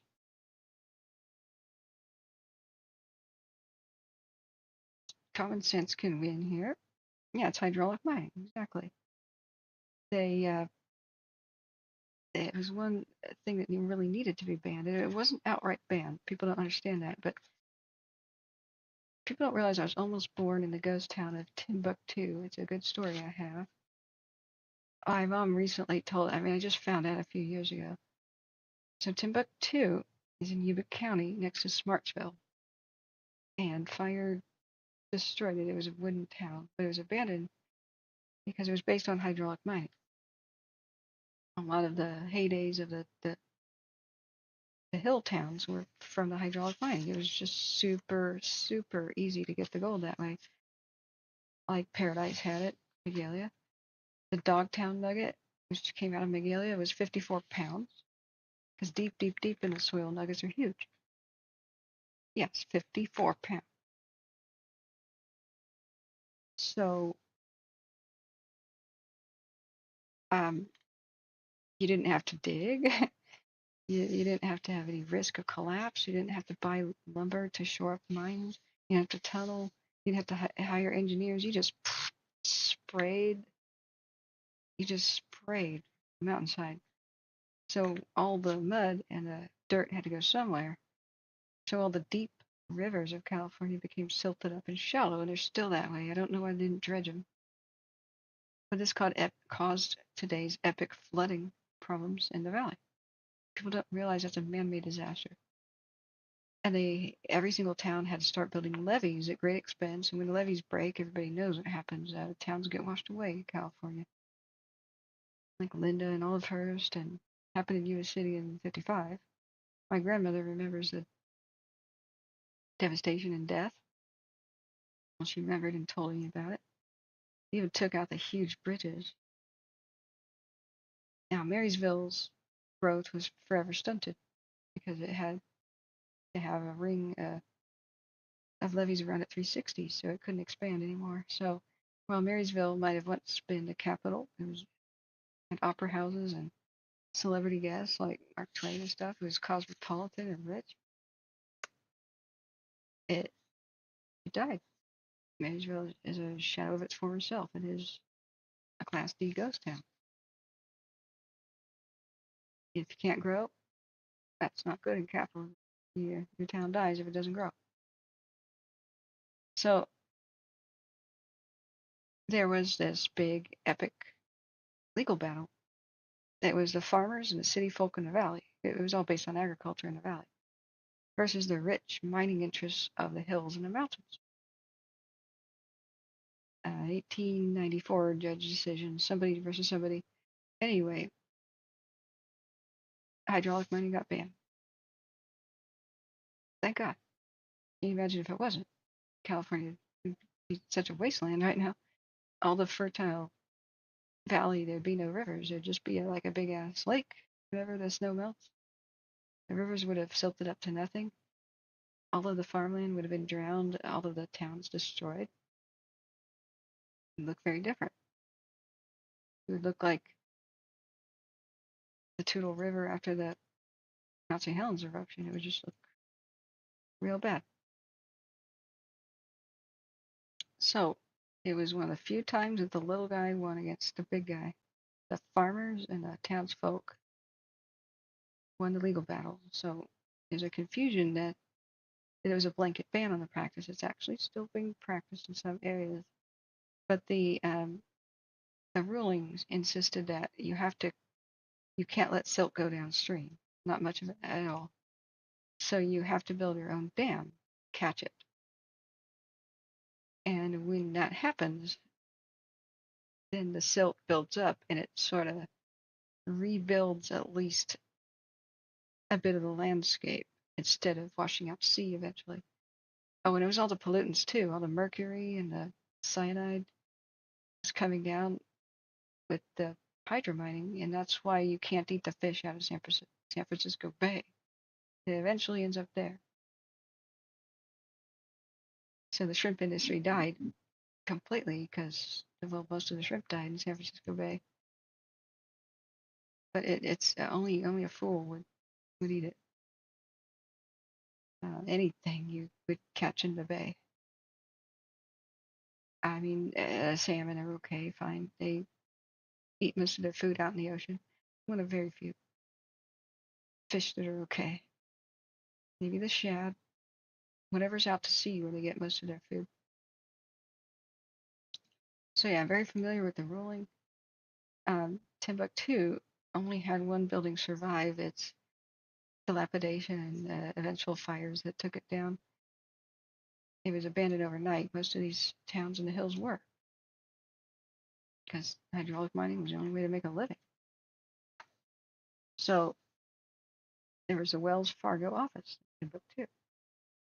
It was lovingly restored in the 1920s, and it was this cool tourist hangout thing.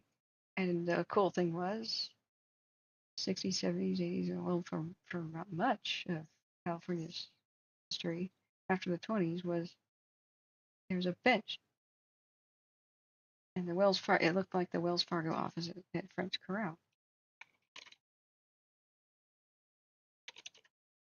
we almost lost last year in a fire, but they kind of all look the same. You know? But they were meant to be fireproof and bulletproof, because in the gold rush days, that's where the stagecoach stopped. You know, it's Wells Fargo stage, and all the valuables were on the stagecoach. So they have iron doors. I have my own photographs of this place. It has iron doors and shutters, and that keeps it fireproof. And they had tin roofs and such. And when a fire came, they just held it. They put water on it from the inside. So I don't know what kind of a system it was, but it had to be a fireproof building because, well, what would robbers do? They want to get in. They would just light it on fire, right? I'm sure this is like a newer roof, not the original to the 1800s. It'd be good to see the old pictures of it. So Timbuktu, this was the last building, and it had a bench. So my mom poses there for a photo with my dad, and all of a sudden she goes into labor. This is the story she's telling me a couple years ago. I'm like, what? So wait a second. Timbuktu is my favorite ghost town in California, just for its name, really. And I'm a ghost town fanatic, not paranormal, right? History. And are you saying that I was nearly born in a ghost town, in the ghost town of Timbuktu? She goes, yeah, come to think of it. Hey, Carney, welcome. Carney says nobody knows who invented the fire hydrant because his patent was destroyed in the fire. Dr. Elephant says, I used to read The Train to Timbuktu. Oh, what is that? I'm unfamiliar with that. No, Matt. I'm not talking about restarting hydro mining in California. I'm talking about get rid of the dirt right next to a radio tower just at the top of the hill. Just wash it off, and not with a hydraulic monitor. You don't need that kind of firepower. You could just kind of do it with a hose eventually. I mean, just get it wet enough, it'll run off. And then you don't have to mow, and you don't have to burn the grass. You don't have to get the goats up there because it's bedrock. That's better than trying to pave cement over dirt. That doesn't work. See the Orville Dam spillway collapse. That did not work. Nobody would give a damn about that. In fact, enviro groups might applaud it because you know what happened? Whatever was burning for 5 hours in this time lapse, that building has polluted the area. That was thick, black, toxic smoke. That building, it may even have been diesel fuel. This is contaminated now, and probably a car. Look, it's already rocky up there. Just, you want to fireproof it? I'm just saying, like in a 10-foot radius around the base of the tower, wash away the dirt so no grass can grow there. And then you don't even need to babysit the building in a fire. It's just fireproof at that point. As long as you guard against embers and seal up vents and have a fireproof roof. But this burned for 5 hours with a fierceness. I mean, the grass fire just goes. It goes by really quickly. So it's already over, but then what's going on? It's 2 in the morning, 3 in the morning. This burns until 7 in the morning. Thick, black, smoke, plenty of petroleum products, whatever was in there. And maybe even stuff that, if there's transformer fluid type stuff, because there's power stuff up there, that could be putting dioxins all over, not over this mountain, but all over the farmland down wherever the smoke is blowing. Dioxins are the biggest cancer-causing things known to man. So no, I don't see what the objection would be to any enviro group here. And we need to stop listening to the extremists on either side. They're a very small minority. They bark really loud. But all we need to do is say, go home, little doggy. Extremism doesn't work.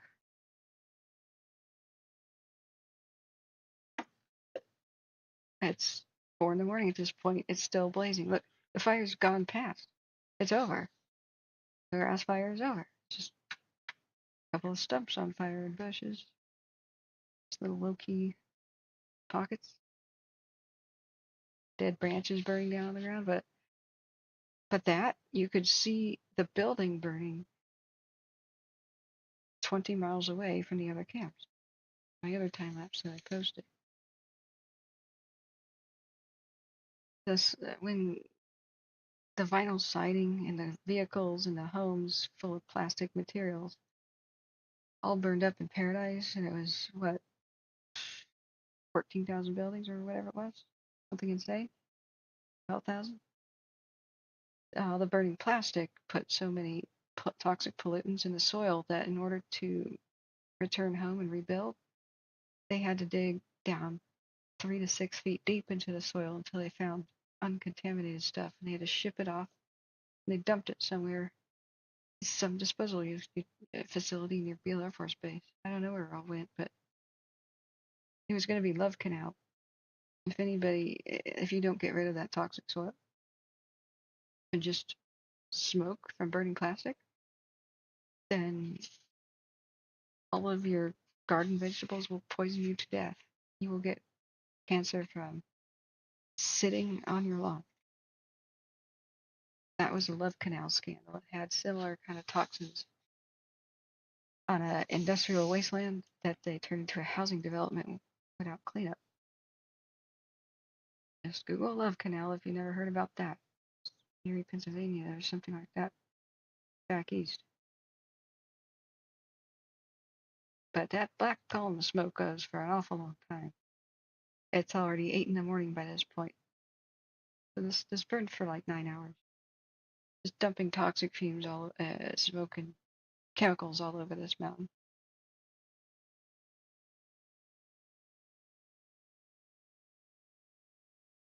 And for what? Is that true, Cardi, or is that just a funny joke? Let me look back up. You guys are talking yourselves a lot. Yeah. Cardi says firefighting was actually a sport at the time of the 1900 Olympics in Paris. Wow. Yeah, Matt, it's true, though. Okay, the extremists are never happy. It's true. And there's been a corruption. I used to just blanketly trust environmental groups to just, well, care about the environment. And I realized that some things have changed. That there was a landmark ruling in the I can't remember which one it was, but if you file a lawsuit against like the United States government, like an environmental group does, or something like that, then and there was a tradition, and it started, what do they call it, legal precedent, where if you win your case, the other side has to pay your legal fees. The government side does. But if you lose it, you lose nothing, just what you put into it. It's pretty evil and corrupt. So, but because legal precedent has been set, it's now in vogue to sue the government over anything.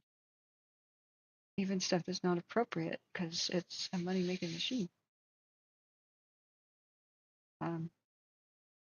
Just kind of any rich entity in general that needs to be overturned or made illegal if they actually had to spend their own money and did not recoup their own legal funds. Like, and what they do is they fundraise to the initial lawsuit, right? So they get double their money because they fundraise enough to file it and do it. And these places are run by attorneys, guys. It's more about feed a hungry lawyer than donate for the environment or animals groups, you know. It's become a game of double your money, lose nothing, but double your money if you win. So that explains a lot of the weirdest of the lawsuits. I want to go into it, but it gets into the political sphere that I don't want to. I'm not pointing out any specific groups or anything, but it's a temptation for all of them.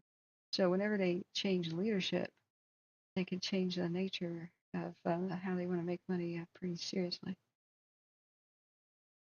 And it does explain some of the more bizarre lawsuits that just don't make sense.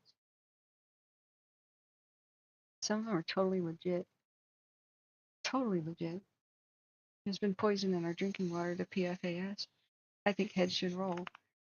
Flint, Michigan, people should be in prison for putting lead in the water and just knowing about it, not telling anybody. Totally legit. You know, everything that Aaron Brockovich did to bring attention to the fact that PG&E was giving people rare cancers by dumping their chemicals and tainting well water, knew about it, did nothing. See the Aaron Brockovich movie. That's totally legit.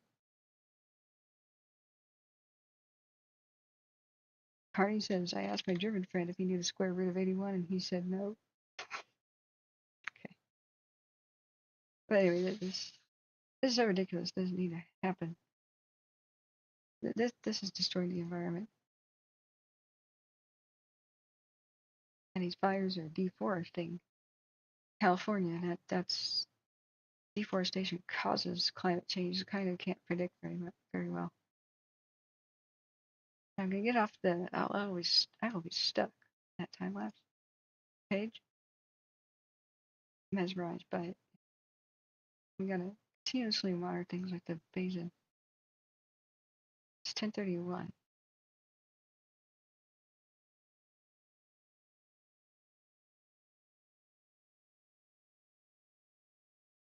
I last ate 7.5 hours ago. I'm getting pretty tired. What do I have for food options?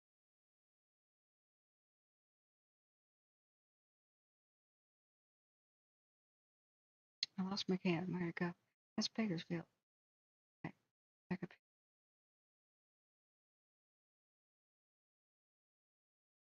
Oh, it's that focus. Lock infinite focus, guys. These cams don't have that feature. I don't know why not. Randall Smith J Cat's still around for another count, but I'm not modding. Okay, yeah, you're relieved of duty. That's fine. We can handle all 36 people in here. You know, I think we got it covered. Husky says the JE Cat, the Peshtigo fire of 1871 in Wisconsin is considered the deadliest wildfire in recorded history, with an estimated death toll of 1,500 to 2,500 people. It wasn't just one fire, it was a whole bunch that merged. They didn't have very good weather forecasting back then, and it was a freak weather event. So they just had telegraph. The fires chewed through the telegraph line, no telephone, and they tried to send runners to warn people in the towns and whatnot, and they couldn't. And most people did not die from the fire. It's the big lesson you learn about running and jumping into a lake. Most people in the area could not swim, and they went into cold shock and drowned immediately into one of the Great Lakes. So it was a panic, and it was a crowd like of hundreds of people pushing into a lake. So even if you went in over your head and you couldn't swim, there was too much chaos and no way to get back on shore with everybody else jumping in the lake too. So it's hard to say how much of a mass drowning event that was because of a panic crash to the water. So when they said it, a whole bunch of people came in here during the Caldor and said, look, I don't need to evacuate South Lake Tahoe. There's a big lake here. And I went, okay. So there's around 23,000 people there as well. And they're all going to try to crowd on the same beach. And you get shoved in there. And then what? And then what? It's freezing cold water. It'll be nighttime. You go into cold shock. You can just die immediately of hypothermia and drowning because your muscles will freeze. Your body will go numb and you can't even feel your arms and legs, let alone swim.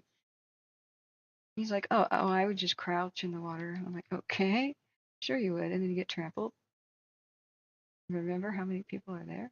Oh well, I would steal a boat. You know, people don't realize in summertime, Tahoe's it's all ice melt. It's barely above freezing in summertime. It's like 40 degrees. It's just awful.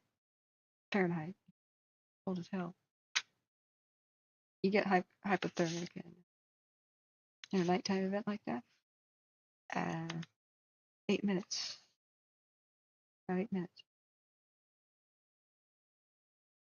And then there would be all the smoke drifting on the lake, and you still wouldn't be able to breathe. So. Randall Smith says PG&E was felonious and fatal even before that. Check their history about, say, what do you mean about Prattville? Did something happen to Prattville? The ghost town underneath Lake Eleanor? I haven't heard of that. Other than they dammed Big Meadows and made it a lake, and they relocated the town or part of it to higher ground.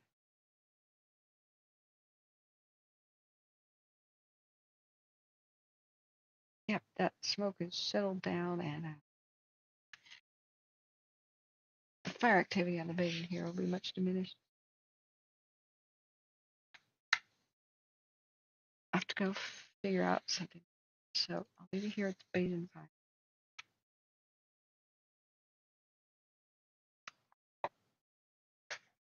Go find out what we have.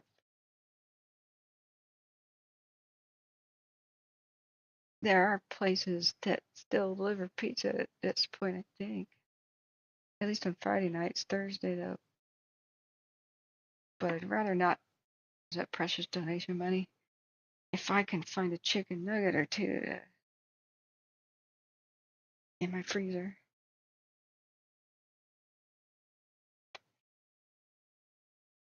Alexa, turn off the plug. Oh, I'm sorry, guys. Sorry. You want me to? Alexa, turn on the plug. Sorry, I hope I undid whatever I did. If I just turned off your lights and you're going down the stairs, just contact my attorney.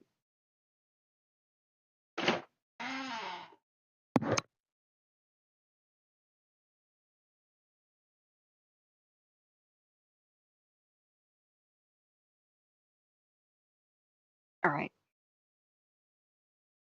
That'd be cool if I could go to bed early, actually.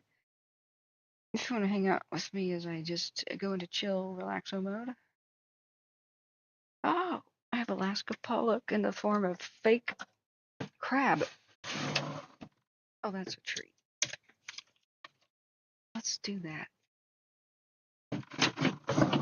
People turn their nose up at crab with a K, you know. No, do not. It's super healthy. Alaska pollock is like one of the cleanest fishes ever. Sustainable. And so this one, the problem is it has no flavor, like nothing. It's like, okay, it's fish, but where's the flavor? Some brilliant person noticed that when the crab fishermen came in and they boiled the crabs, the water has all the crab flavor, and they used to be just dumped out. Well, he's like, what if we inserted the flavorless pollock into that water? All the crab flavor would go in. It's not artificial. It's good for you. And it ends up tasting a lot like crab. It doesn't have the exact same flaky consistency. It's got a more of a nuggety consistency, if that's a thing. The only thing I take objection to is sometimes they add wheat and that pink dye to make it look like crab. Like, come on, you don't need to do that.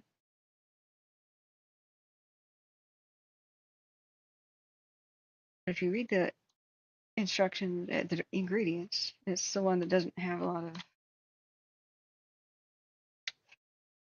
ingredients, such as, wild Alaska pollock, natural crab flavor because, you know, it's the water. It's naturally gluten free. It kind of upsets me if they kind of add it. But there's many brands to choose from. It's quite healthy. Otherwise, so much more so than tuna. I've really gotta. I have already cut back my tuna.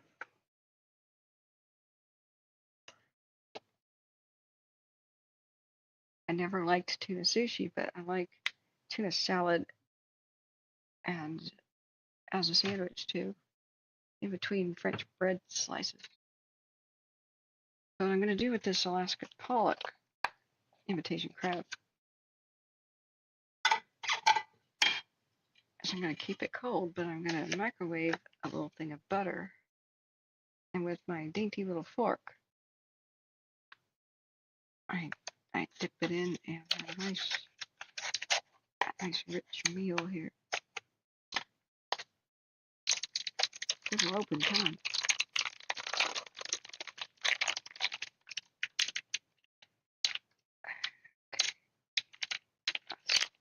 Dip this.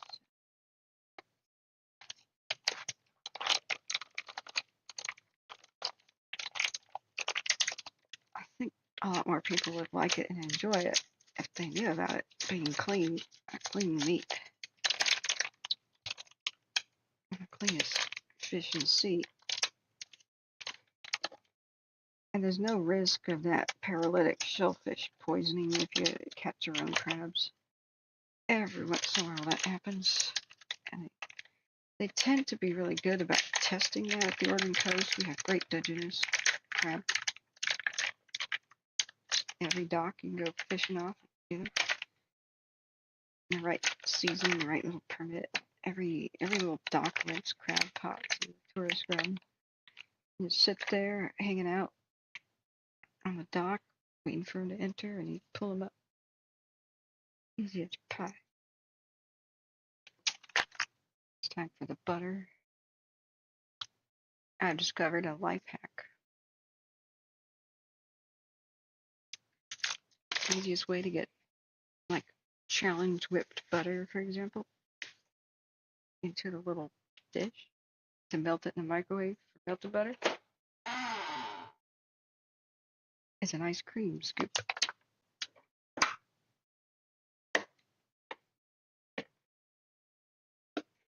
I'm very proud of that.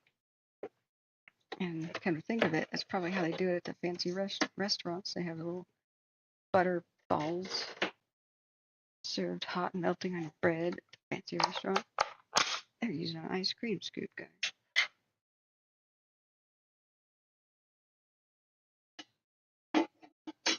A little bitty one. I'm gonna mute myself. I gotta be loud for a second.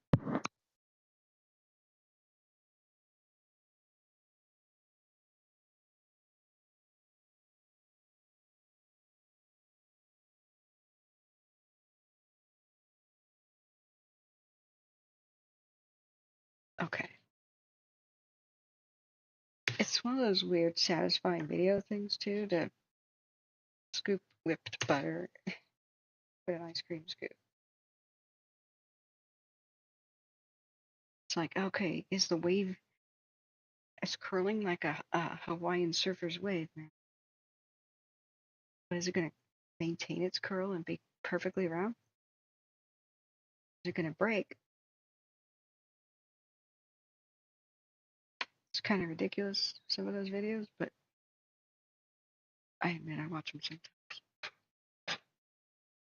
It really gets your mind off other topics that are severe. Okay.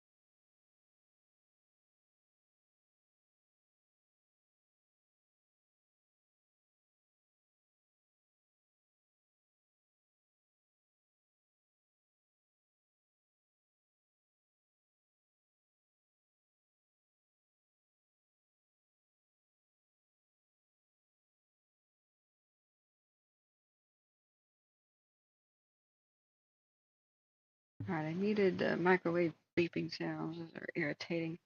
Ooh, it came out perfectly melted. You gotta watch it or it'll boil off.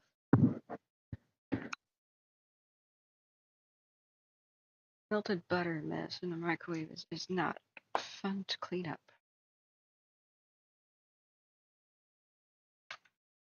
Now, what is your honest opinion, friends? I'm sort of relaxed. My voice is shot right now, but on Saturday, what about a relaxed, easygoing story for bedtime? I've been told, especially by Shasta 73, that I need to read bedtime stories. I really hate my own voice. I was not born for narration. I do it embarrassed the whole time. But if some people want this, I did it sometimes for bedtime stories for people evacuated.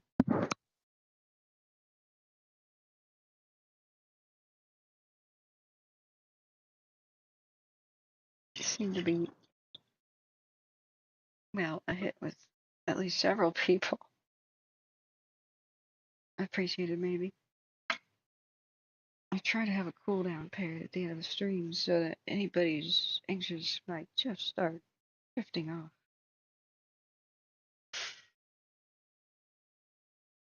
To be honest, it's a little bit for my own benefit too. It's not easy to be this alert, switch off.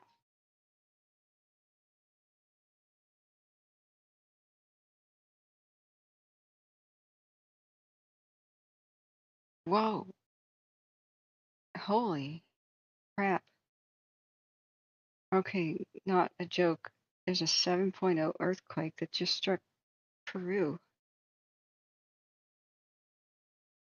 Oh man, it's probably not quite 7, but the U.S. Geological Survey just reported that. It's just dinged my watch. I don't know if that could produce a mild tsunami, but it's possible. Depending on where it is, we have something to look at now other than relaxing. But my question was before this just happened is it worth my while to do any of that stuff? People want it, okay. I could read the history of ghost towns and whatnot and make it pretty dang interesting. I do have, I'm not bragging, I'm just trying to be humble. It never comes out that way. The writer's gift. So I can come up with a script that is an interesting tale, interweaving them together. I call it a gift because I was just born that way with it. I didn't do anything to get it. Oh, I think people should only really be proud of their achievements that they will achieve. When I do work on my craft, I really can't take credit for just having a weird. Well, it's like a muse, you know. Hang on a second to get paper towels muting.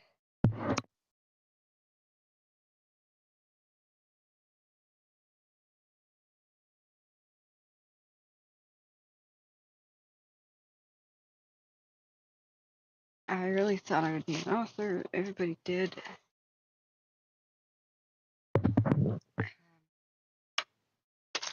But I got into the video production kind of aspect first. I thought, well, I like photography too. I'll be maybe a photojournalist. I'll document dying ways of life. But then I realized video is even better.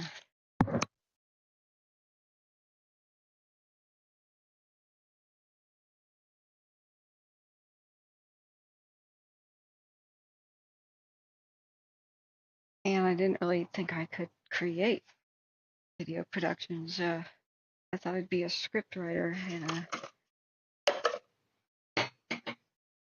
I mean, maybe even one day be good enough for screenplay. And I realized I was talking so timidly about this stuff, and that's when writing teachers at the college level go, lady, you don't have to be good at all, honestly. I'm like, what? Said, you just said you had to be good for screenwriting? You know how many stupid Hollywood movies are out there? Total no talent losers wrote those. It's who you know in Hollywood, not what you know. And so, if you can write better than the massively popular junk that just makes the studios a whole lot of money, yeah, leave some bounds ahead. So don't ever worry about being good, man. Writers are more concerned about being ripped off than being good. So don't flash your script around and get it stolen. I'm like, oh, okay. Right. Wow. That's not what I expected to hear, but it's true.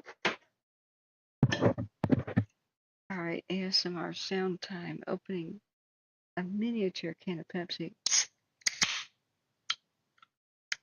I love that. We have to check on this earthquake, see if it's by the coast, if it's as big as they first said it was at 7.0. No. Okay, so my watch says it's connected to an earthquake app. U.S. Geological Survey, magnitude 7.0, 23 miles southwest of Antiquipa, Peru. 5,212 miles from your current position, show on the phone. Okay, it's from the Earthquake Network app, the one that I keep endorsing. I had this idea when I first knew that smartphones had gyroscopes in them. I said we could turn people's cell phones into earthquake early warning devices, because if everybody's cell phone shakes left and right in a straight line, going fast as a jet, that's a fault line rupturing. So you give people warning further up the line. So, not being wealthy enough to do this idea myself, I was just hoping that some scientist somewhere would do it. But this one has not been detected by the network. It's called Earthquake Network if you want to be a part of that app. This is issued by U.S. Geological Survey. It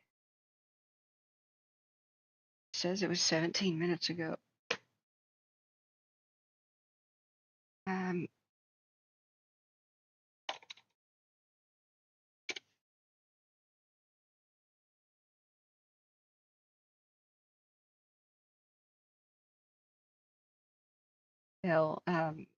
They say on their website that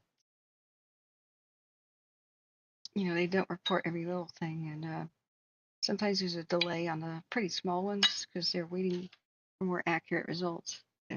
Different seismographs are located at different places. There's different levels of rock and dirt in between them.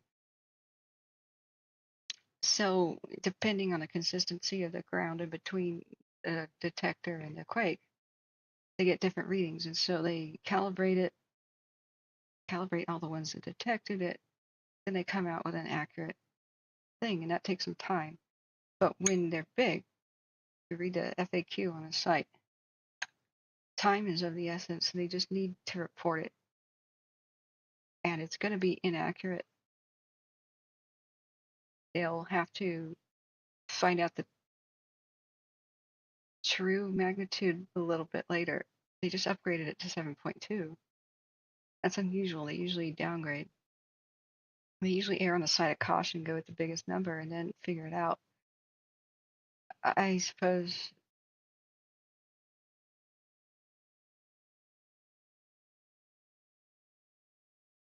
they could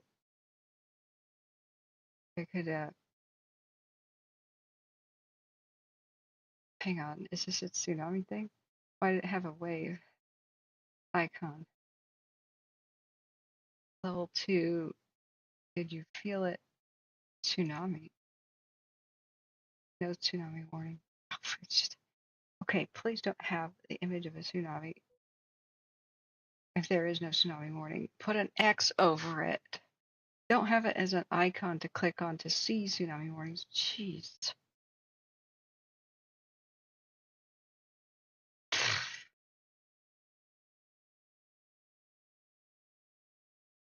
Saying this happened at 10:36 p.m.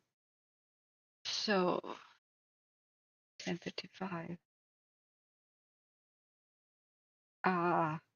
People definitely felt it all right. Did you feel it? Level 4, did you feel it?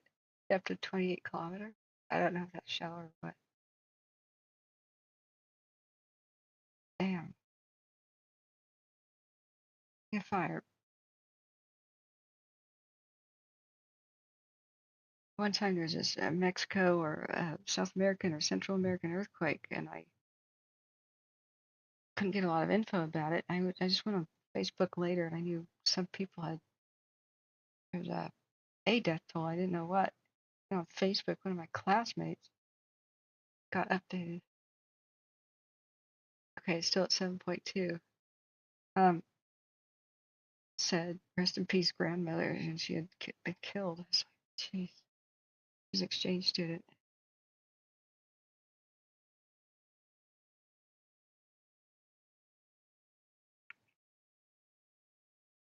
Yeah, thanks, Christopher. Yeah, they refreshed twice, upgraded it to 7.2.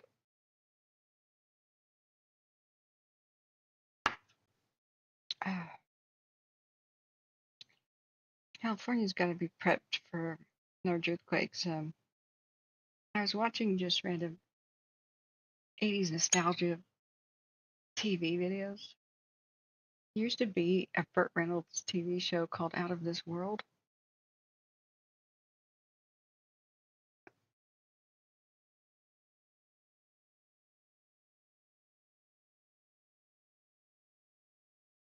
You never saw his face because he was a space alien. It was a comedy show. He had at one point visited Earth, loved a woman like Zeus, and left the planet, and she had a baby. So she had a half alien child who developed superpowers named Evie, and her mom was one of the actresses from Grease, actually, the movie Grease. It was hilarious.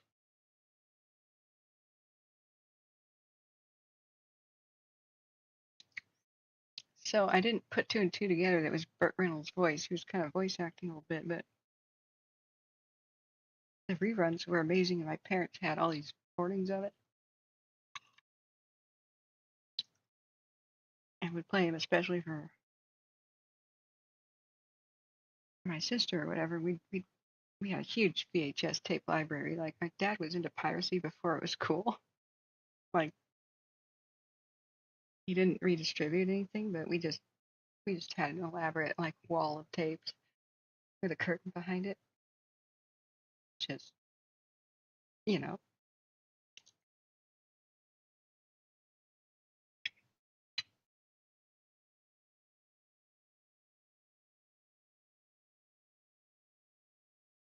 And it's been a treasure trove. I managed to convert a lot of them to DVD back in the day. But so I go back and find one of those episodes on YouTube. And it says includes commercials. The commercials are the funnest thing. Man, some of the 80s stuff was wild. And a lot of it was fun. Yeah, they're holding it at 7.2. I have a shake map now.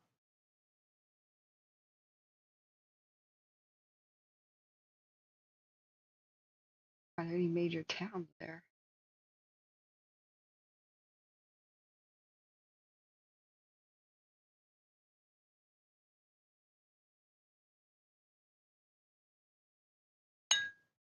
All right.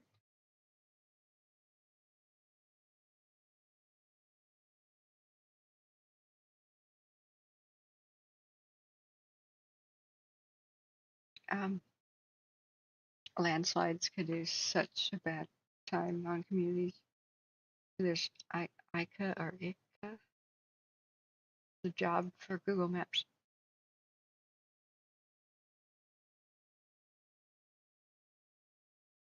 Let's see.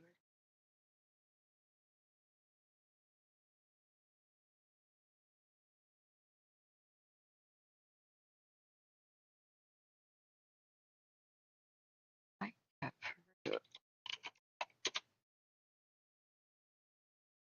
or ICA looks like a resort town.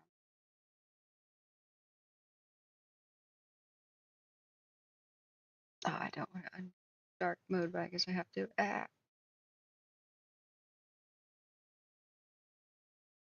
Irrigated little valley thing.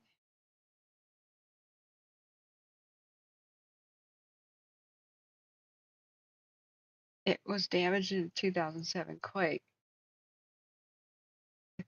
The main cathedral in the square.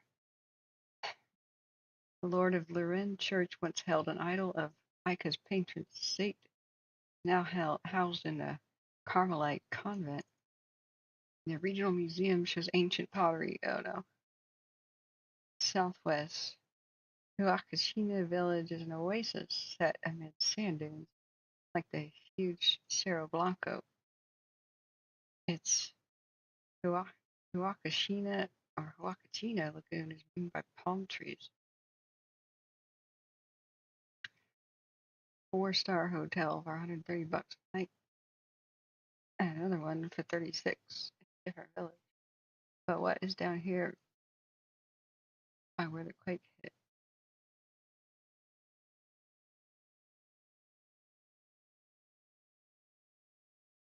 Excuse me. Tsunami threat. Okay, that changed. There is now a tsunami threat. Small.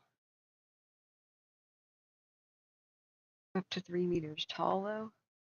1 to 3 meters tall. At 9 feet. Now, that's the up and down undulation kind of tsunami. That's somewhat mild. That is not counting the worst kind of tsunami, which is a splash tsunami of cliff collapse. That up and down undulation has a limit by the laws of physics of about 100 feet tall. Splash tsunami has no limit in height, just the amount of water displaced. So if there's a major landslide, which can occur even after the quake, it may just be weakened right now. That can be devastating and huge. Probably to just the local area right there, but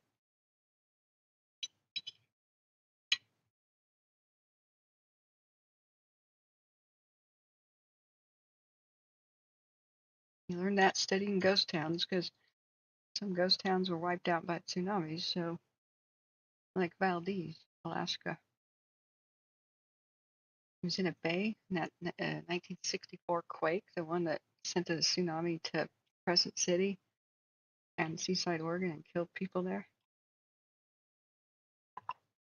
It was worse in Valdez Bay, where a cliff collapsed and like a 300-foot wave just poured over a town, picked up a boat like a ship, and deposited it in the middle of the town.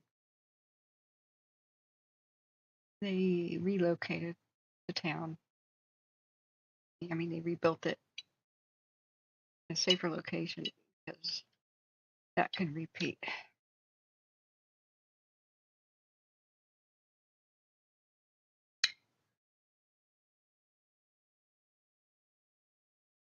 I'm sure it self-refreshes, but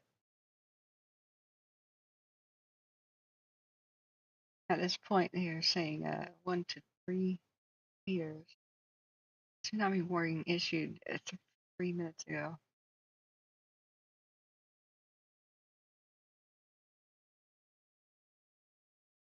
Non-U.S. Canada Pacific threat number 2.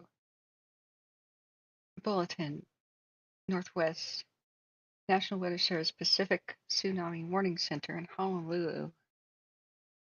Tsunami threat message, notice, notice, notice, notice.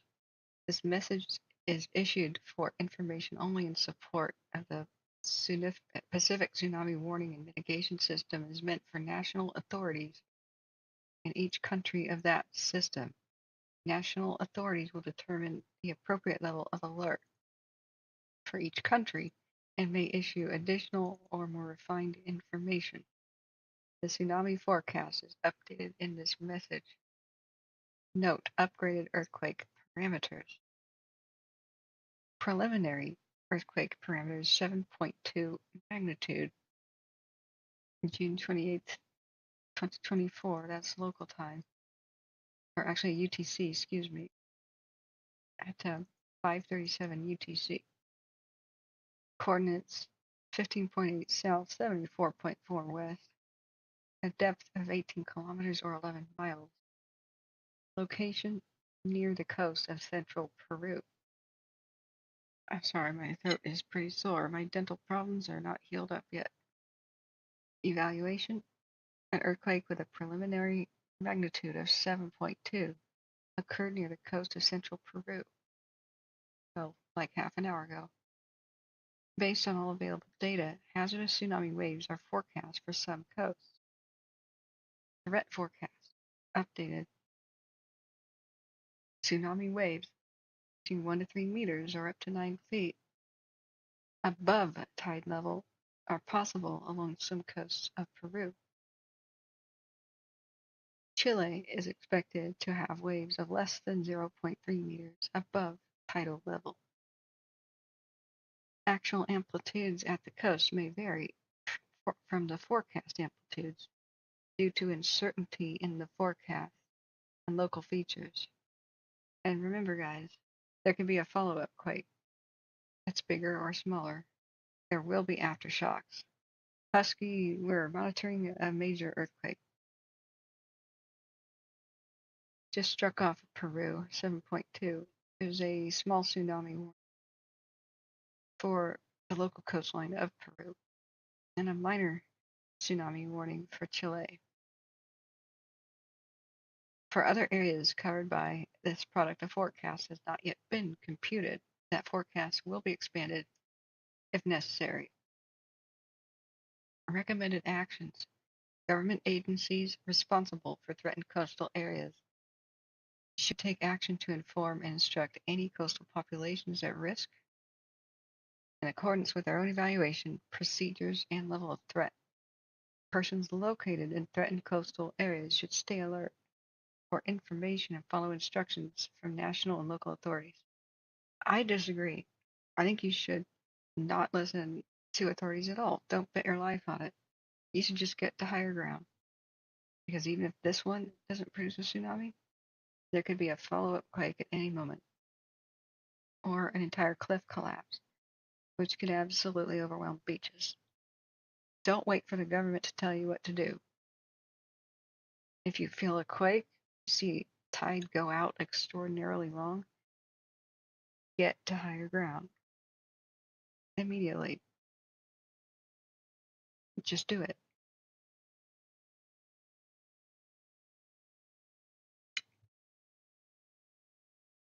Estimated times of arrival of tsunami. San Juan, Peru, and Molindo, Peru. The initial tsunami wave for places within the threatened regions are given below. Actual times may differ. And the initial wave may not be the largest. That's why it's called a tidal wave, guys. It's not a wrong term. Of course, it's not involved with tides. It's described as a tidal wave because people back in the day thought that a tsunami would be like a huge wave towering over them. They would see the danger, they would run for their lives. That's very rare. That's like the splash tsunami situation. Mostly, the tide seems to go out for a very long time unnaturally, and then it seems to come in for a very long time unnaturally. It'll do this back and forth, back and forth. And some people even walk up and take pictures to it. It's disarmingly mild and gentle for a bit. And then all of a sudden, the tide will start coming in and not stop coming. And it gets hot, it gets higher and higher and higher until the water starts spilling over walls, pouring into villages, going upstream, rivers run backwards.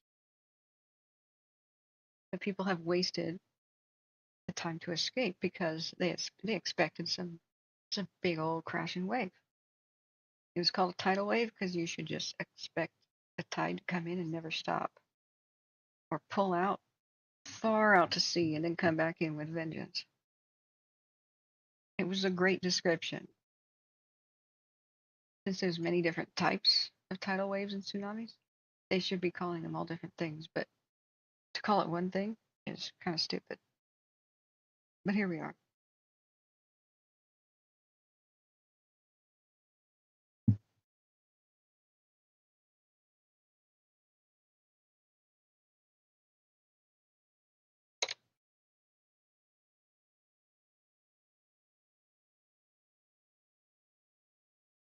Unusual tides just don't happen. The moon doesn't change its course. It's earthquake activity or some sort of a landslide, even underwater eruptions and landslides are the third type of tsunami. You got your undulation that everybody's familiar with from a quake. Limitations on wave height around 100 feet. We're not talking like one big wave. We're talking about like how high the water line can kind of get. And there is a hard cap on 100 feet in any certain wave. Just laws of physics. Splash tsunamis, no limit. It's just the amount of water displaced by the amount of land that slid into it. And the thing that puzzled everybody with Fukushima, not Fukushima, the Japan,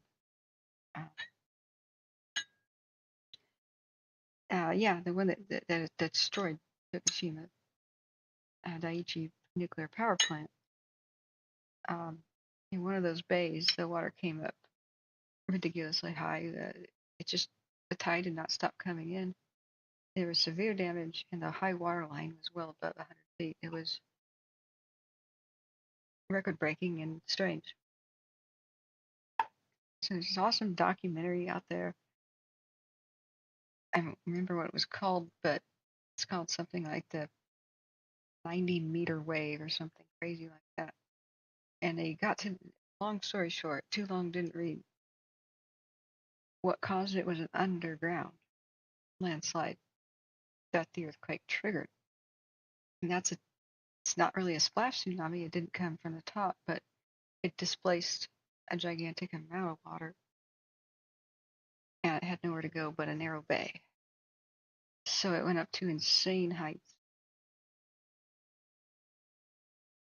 Let's see if we still have 7.2 as its magnitude.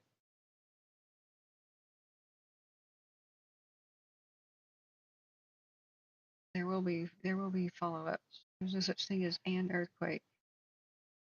They just take the highest magnitude, they call that the quake. Anything that came before it that's not that high, and anything that came after it, those are just renamed foreshocks and aftershocks. You never really know if something worse is about to happen or something almost equal in magnitude, but there will be constant follow-ups.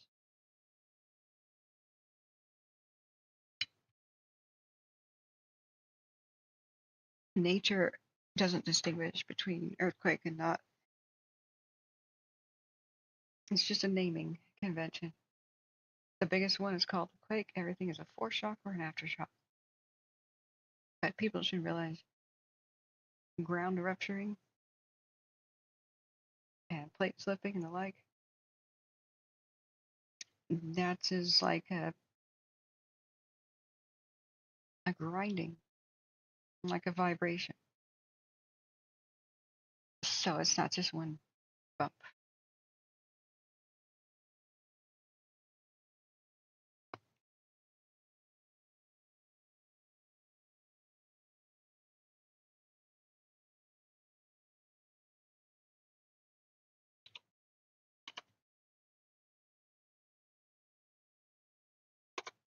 Start seeing what the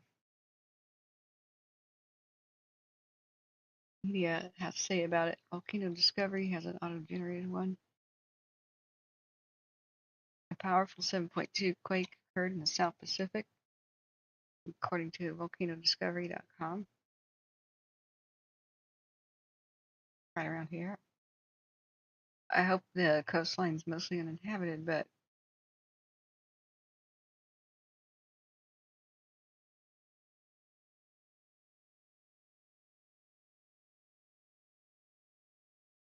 here we are.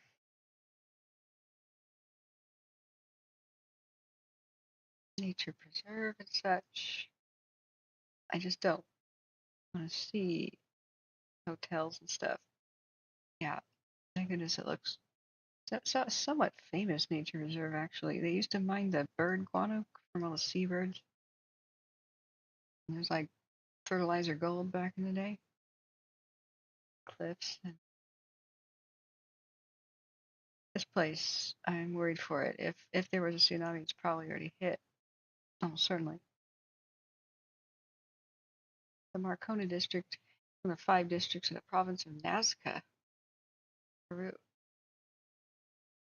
Like the Nazca lines. Hotels.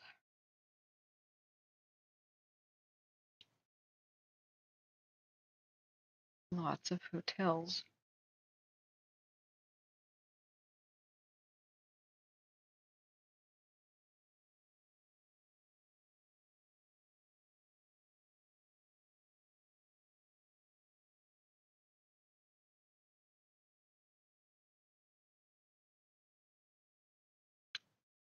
Hopefully it's high enough here. But they probably have earthquake damage, like direct damage, like collapsed building.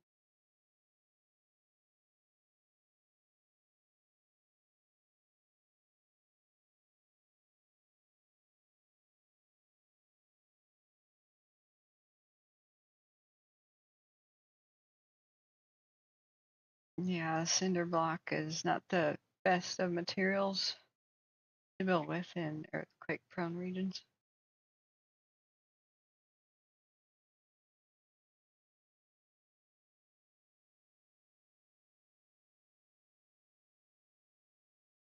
Man, it is so dry. This desert is like living on the moon.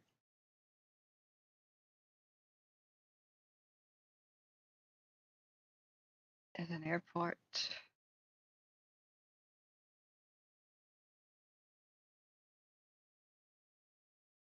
Grand Hotel, top rated.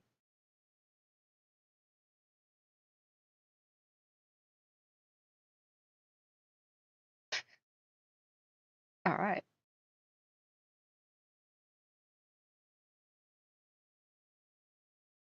Tupac Amaru. People don't realize that Tupac Shakur is named after the Minka emperor or something.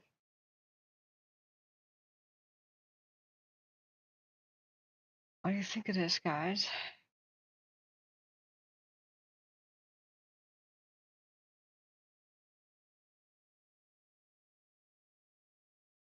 Seriously? I didn't read what you had written a while ago, Randall Smith, Smitty.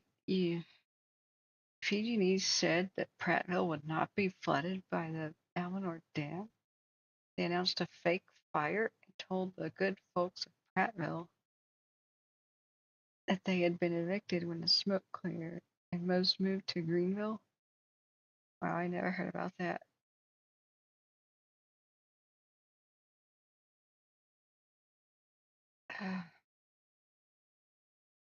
I do want a Jersey Shore lobster roll. We've got a Shark Tank inspired, or actually,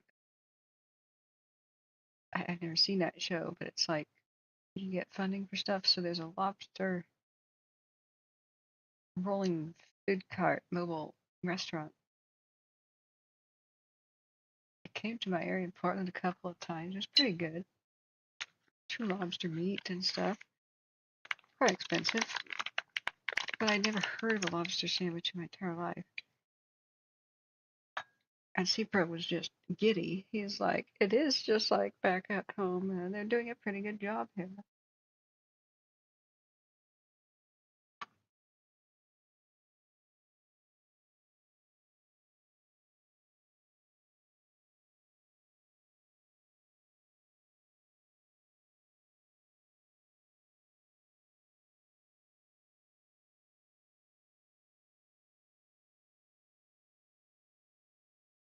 There's a lighthouse.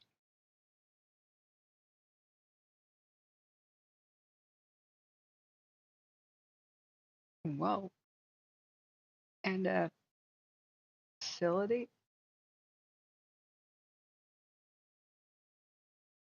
Oh, is this one of those lithium mines or something? They say there's so many rare earths and lithium in the Nazca Desert that there's a lot of greedy corporations that want to destroy the Nazca lines. The ancient people that put huge glyphs on the landscape that are best viewed by the air. You know, the, these are made little rocks and stuff on desert floor. As some say, they must have had flight of some sort to put gigantic, huge shapes on the desert that are mostly best viewed from the air.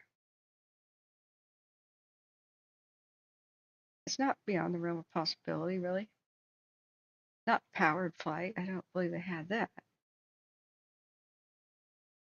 But when we had the early days of biplanes and hot air balloons, we put symbols all over the land. Big A here. Like Orville had a huge O. And Garibaldi, Oregon had a huge G on the landscape. And then Hollywood got Hollywood, right? So pilots could see where the heck they were. And later the Postal Service, which used biplanes for mail delivery, put big numbers and stuff on the landscape. And if you look at a lot of these figures, they point in different directions. They did uncover cloth that was woven tight enough to hold hot air. It's perfectly sane to think that maybe they had a hot air balloon. They have huge thermal drafts. They have condors and stuff out here. The largest condors on Earth, like the Andean condors, because of the crazy winds. In fact, that's a condor. It's a condor chick. And these are gigantic. And people went out to the desert, stacked rocks to do this. So there's so much lithium, though, and so much demand for all these electric vehicle things that already there's been some, quote, accidents where vehicles have driven into these, and whoopsie daisy. And there's one of the neat, that's the Thunderbird one. Sometimes they're carved in, but mostly it's stacked rocks. There's also a lot of just straight lines that are not figures. So if you're trying to navigate by hot air balloon, that'd be quite helpful in a pretty desolate, nondescript landscape.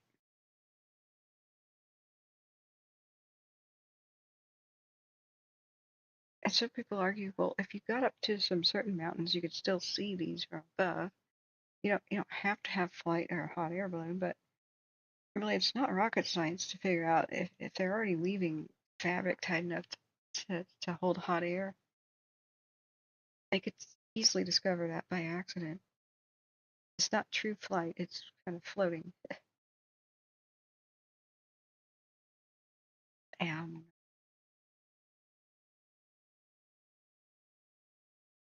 it would benefit their civilization. It would be one of the fastest ways to transmit messages ever.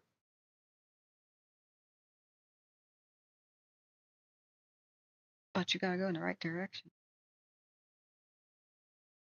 And some people say, well, the ones you can't see except from above, oh, it's just meant for the gods to see it. Oh, whatever. Someday they'll doubt that we had flight and they'll think that our airports were just like magical symbols meant for the gods to see above. This may be a lithium refinery or mine or something. Uh, it may be in ruins right now or whatever from this quake. Mine of some sort. Relave Minero. And it's got Chinese, right? Shoshin. I have no idea how to say that. The Chinese are extra interested in this area. Rare earth and lithium. I don't know if it's operational or whatever, but I'm sure they just took some damage. If this is a 7.2 just off the coast. It all seems high enough to shrug off a smaller tsunami. We hope. Whatever happened already happened there. But if you're just tuning in, there's been a 7.2 massive earthquake off the coast of Peru. Like 40 minutes ago. Yeah, let's go check out Blazing Fire. Again. It's got the smoke, has a lid on it though.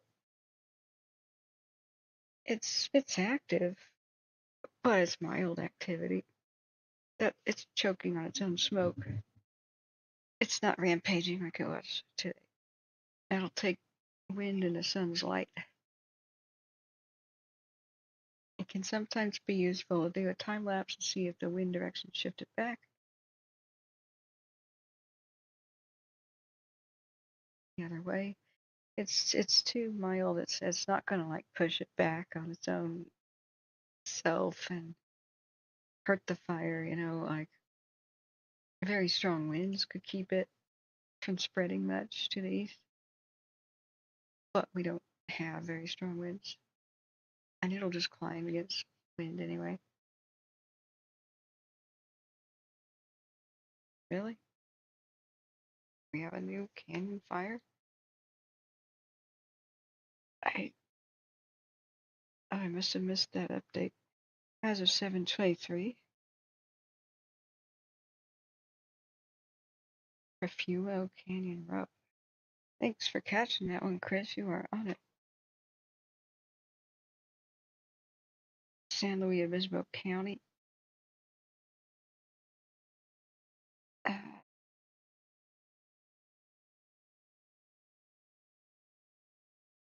In probably Montana de Oro State Park. Oro means gold. What's Montana mean? Montana. Somewhat inland in between Morro Bay State Park and San Luis Obispo itself. And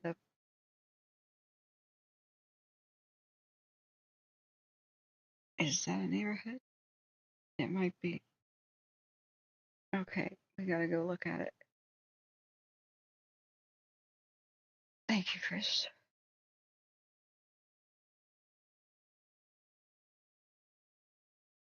Okay, the one we were worried about is going to be extensive mop up in San Martin.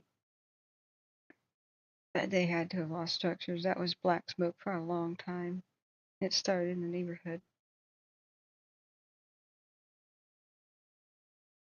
I just hope it wasn't homes. You hope it's outbuildings and vehicles and car garages and stuff, but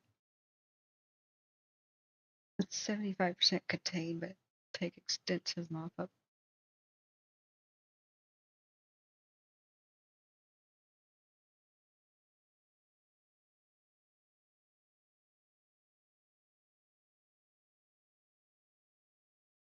We're going down near Santa Maria. Santa Maria. That's southwest of San Luis Obispo.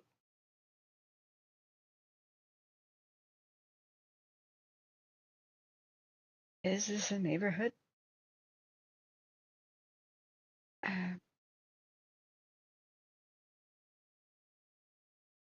Whoa.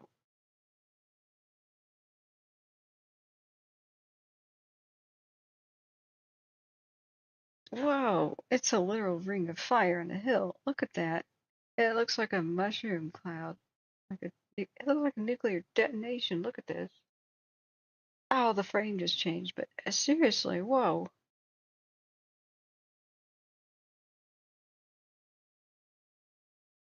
Dang.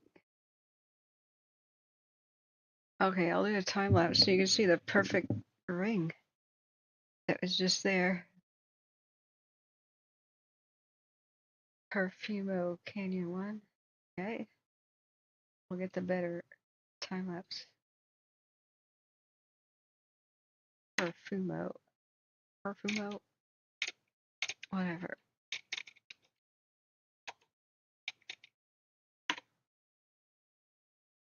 Alright. So why is it not? See what I mean? It's a big circle of fire. How do you get a perfect circle like that? What the heck? Prefumo. God, I was spelling it wrong. What the heck? I'm tired.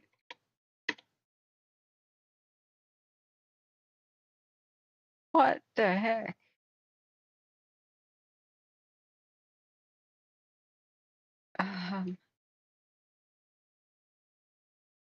Okay. I've seen it all now. Just cue the song, all right? You know what song should be playing right now. Wow. What the heck?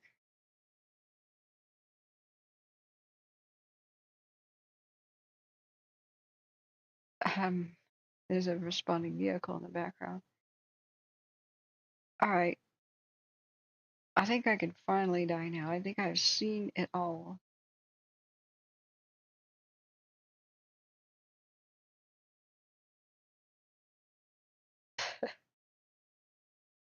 Everything now from this point forward in my life will be a rerun of what I've already seen.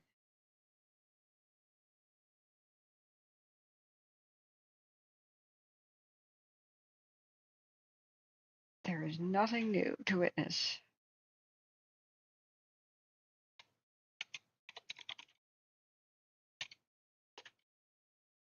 Just what the hell is going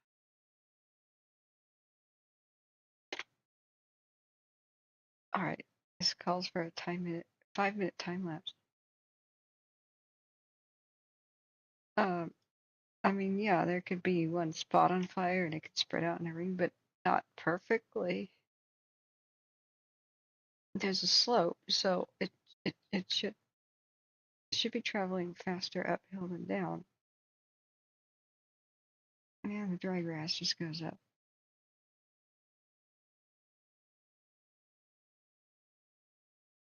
I mean, it could be an optical illusion that that's a perfect circle almost, but what do you make of that, guy? Hey, Sophia says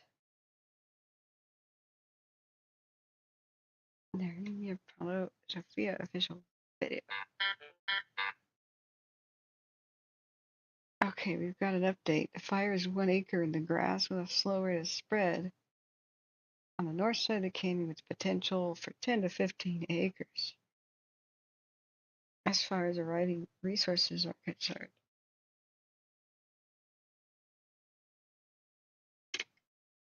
It's almost pretty. I can't actually play copyrighted songs, unfortunately. They'll put advertisements on my entire video. It's more than 8 hours long now, 8.5 hours. I wish I could. I was thinking of the Ring of Fire song, Johnny Cash.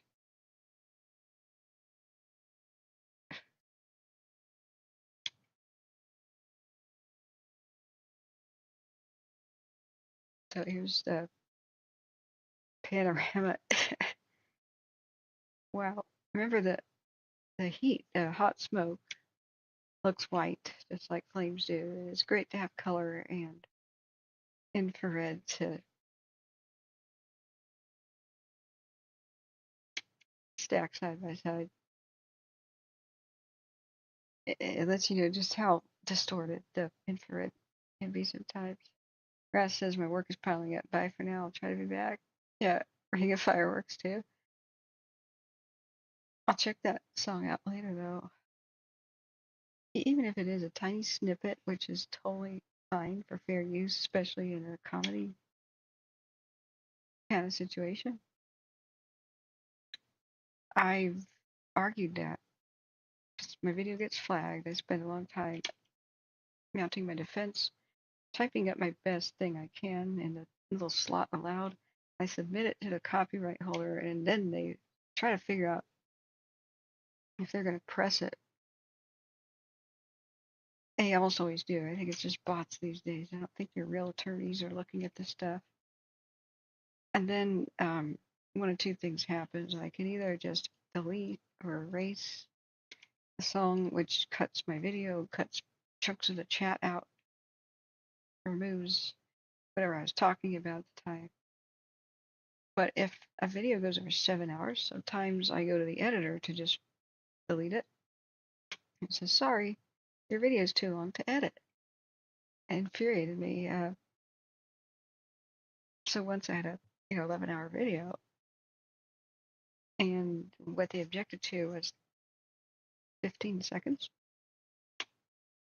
So I could not edit. YouTube would not allow me to edit. It would not allow me to mute it, do nothing. So whatever the end result was, they got the rights to all the monetization of the video, all 12 hours of my hard work. I did not monetize it. I don't put ads on this stuff. I find that distasteful. I want to be donation based. I never want emergency information to be, oh, here's a Taco Bell commercial. Just whatever. And what they do is they put ads in the entire 12 hours. And they make money off of them, and I get nothing. Because I put 15 seconds of a song or a movie clip or something, even if it's for comedy.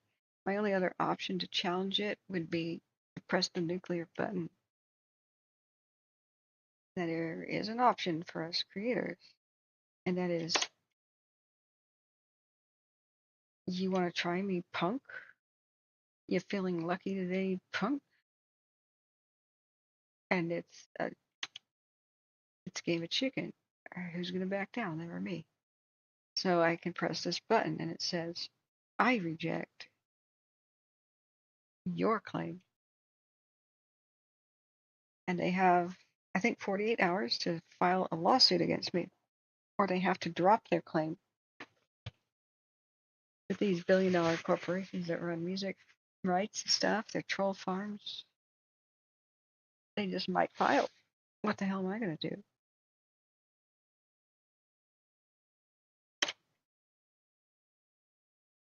That's why it's called nuclear option.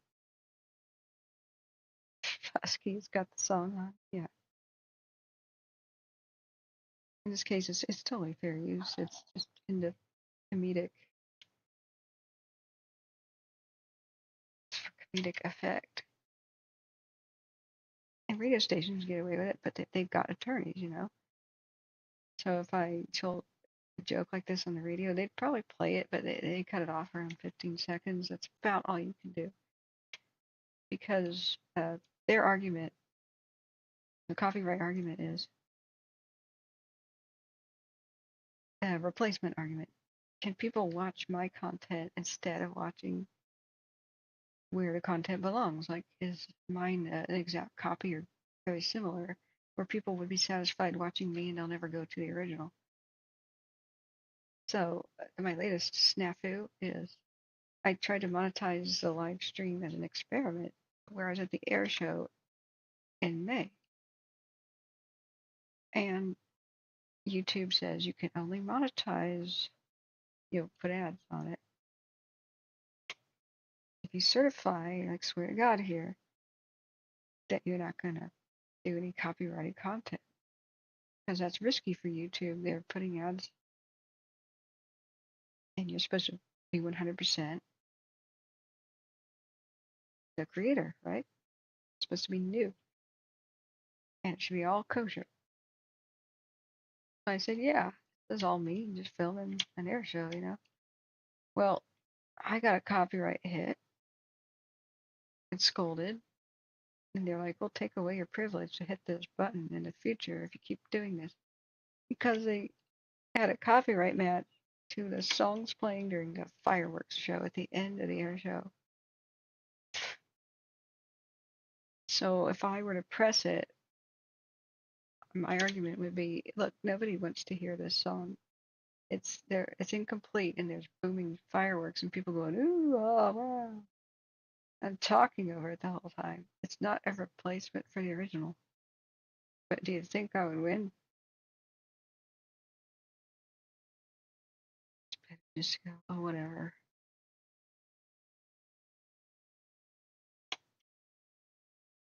Even though they already got paid, the licensees or the owners of the song got paid by the air show itself. So if I allow ads to be on it, they'll just be making double money. It's really ridiculous.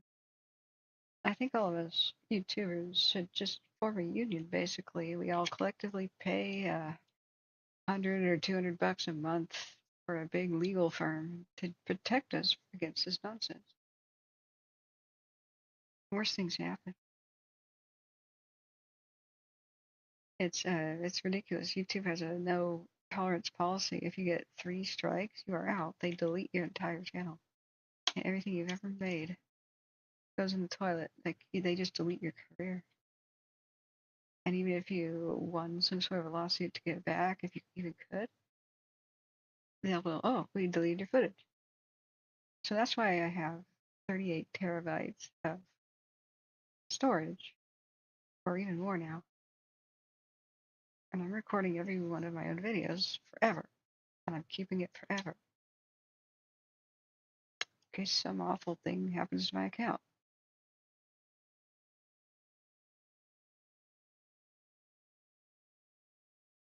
This is why we're so unsatisfied and nervous about YouTube. It's just like a big impersonal machine, and YouTube doesn't have enough staff to actually police anything. The decisions being made, like if you got a copyright strike or not, it's a machine.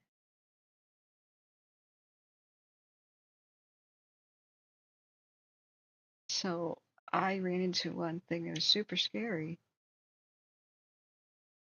It was during the winter time, and I had not streamed for a long time, but I was just browsing YouTube and trying to go to sleep to things, and just browsing in bed, and I got on to suggested police videos, and it was a pretty a crazy one where the police showed up, but they were outgunned by somebody who may have been like a cartel member, like somebody who had like a serious machine gun, defending an RV. Like, instead of, you knew it couldn't outrun the cops, this dude pulled over and then started shooting at the cops with like this crazy gun, military weapon. the cops take cover and they go, oh man, they start calling for backup. And I made a comment. I just said, whoa, you know, it's a serious situation when it seems like the police need to have a grenade. Like, how else would they get rid of that guy shooting at him with a high-powered assault rifle like military? Um, and I don't know where this occurred. It was just random police video. And I then go browsing around, making other comments. Nothing at all uh, like serious. Nothing offensive. Not angry or anything. I'm just now watching crazy police videos and stuff. And then I think to myself, you know what? I gotta watch something calm. I gotta watch something calm. So I search for Antiques Roadshow. That's a nice, calm show. And I snuggle in. I'm ready to get to sleep. Uh, no, we're not on the same page about that. The grass fires. This is a pretty slow moving one.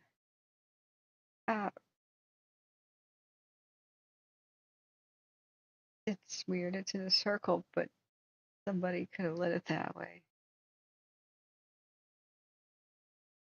You know, this is the kind of thing that may happen when somebody lights a tire on fire, messing around, or you know what, fireworks. It's fireworks season.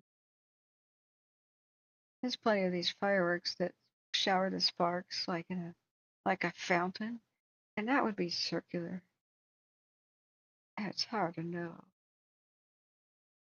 But we got we have people who are evacuated here that come in the channel, and they're very nervous about that their homes are still standing from multiple fires. Everything from the Darlene to the Fresno County madness right now. Um, so I used to just get in friendly debates and entertain notions about alternative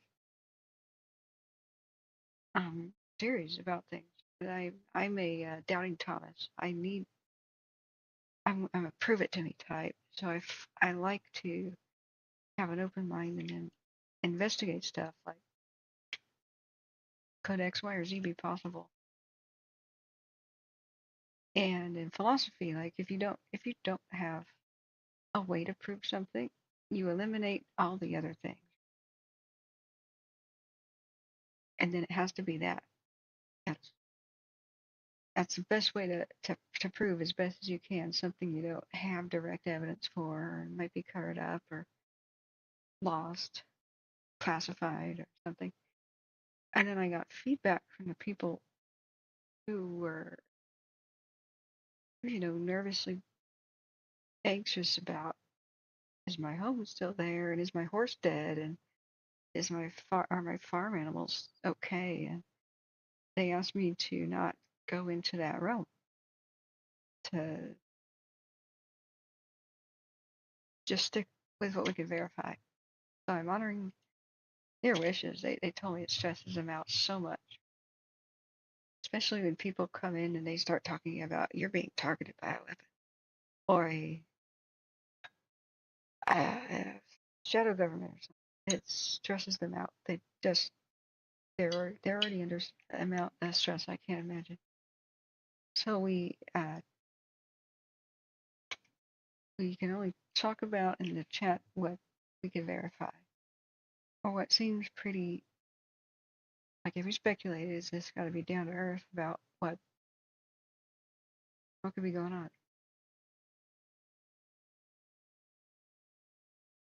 It could be something like that, like some of the worst things that I've seen are people trying to kill the homeless and murder them and drive them out of their neighborhoods, and sometimes it's somebody just wishing the encampment was gone and the government would do something.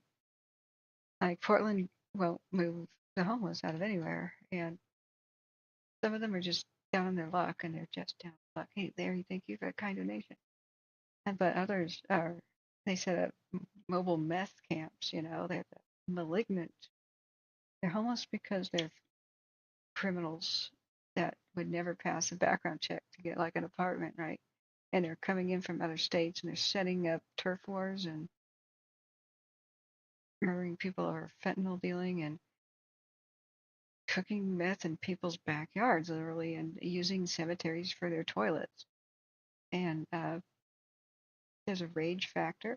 And sometimes it's, well, if the city won't do something, I will. But sometimes they're just innocent people down on their luck, have nowhere to go because the Portland collected $15 million of money to help the homeless and did nothing with it because it's, you know, county can be pretty evil that way. They actually use some of the funds to just distribute tents to people. So these tent cities showed up everywhere on every street block and corner of Portland. And Portland, at the Oregon, unfortunately decriminalized drug possession of pretty large quantities, actually. Then they didn't realize that but they didn't do anything else. They didn't enforce like you can't do drugs in public. So just everybody just started sitting on the streets of Portland doing drugs, plain sight. And what happened was all the drug dealers from all the other states poured into Oregon at the same time, and they needed 10 times the amount of dealers as normal. So they started recruiting and bringing in dealers from all over the United States. So they're not truly the homeless. It's just that they are criminals and they can't get an apartment or anything. They got a rap sheet. And what they do is that every dealer that they recruit can carry up to the maximum amount where the police cannot arrest them. So these dealers, where they used to have maybe one, now they have 30. So this huge influx of the criminal element just poured into the major Oregon cities. Just so there's some of the homeless camps are actually just criminal gang dens, basically. And then they started burrowing tunnels into the hillsides where the on-ramps were for freeways and stuff. And then they put tarps over it and tents and they hid it, but they were driving stolen cars into these small tunnels and then chop shopping them, like in the medians, off ramps of freeways. They found entire cars in there in different states of disassembly. Crime skyrocketed, and so some of these are not real homeless camps. But when you have all this chaos going on, there's always the murderers that come out and attack those that the police don't seem to care about as much. So when a couple of very suspicious fires, or almost certainly arson, happened in East Portland last year, maybe it's probably early 2020 or late 2022. Yeah, around 4th of July 2022, or actually June, I think. I went there, and these old, majestic, old vacant buildings, historic buildings, were going up in flames. So some real down on their luck homeless people who had jobs, but not enough to afford the crazy rent of Portland, said, "We know it's arson, and in fact, we think there's a couple of murderers running around." And that made me, yeah, it kind of looks like an A. This camera cannot decide if it wants to zoom or focus or what. Like, come on, camera. We want our front row seat.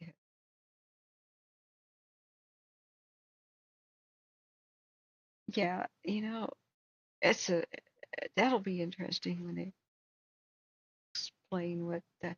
Come on, zoom out, camera.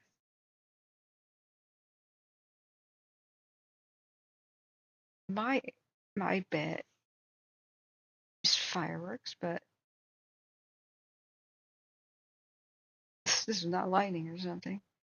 Let me check my radar just in case.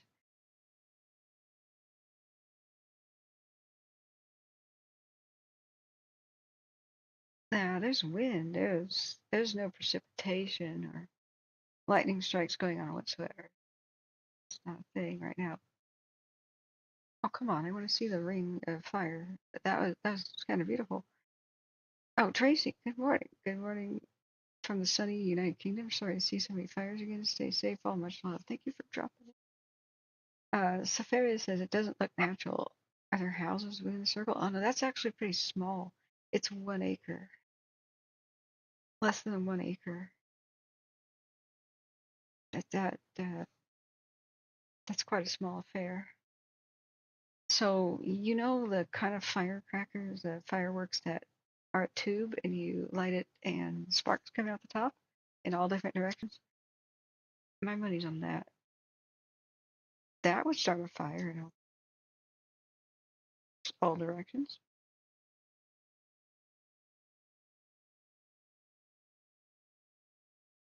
Yeah, I think that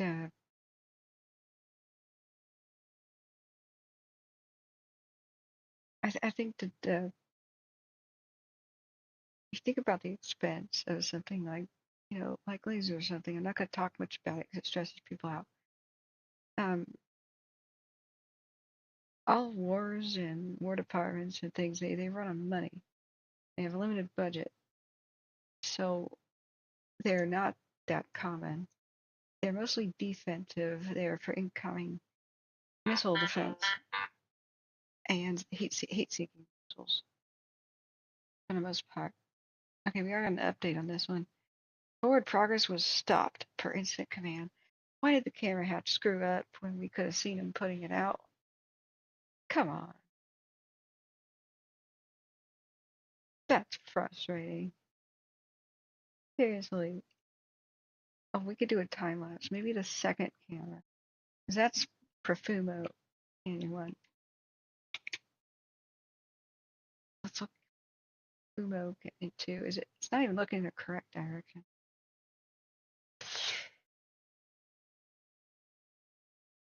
He just got ripped off.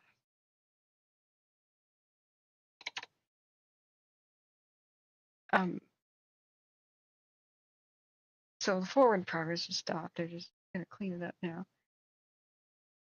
But one time on the cams, I rewound it and we could see the fireworks going off last year around 4th of July. And one of the frames caught the firework explosion and boom, it took off. It was in Southern California. But I think using fireworks in dry grass is probably intentional, like let's start a fire and run. Because who else would be that stupid?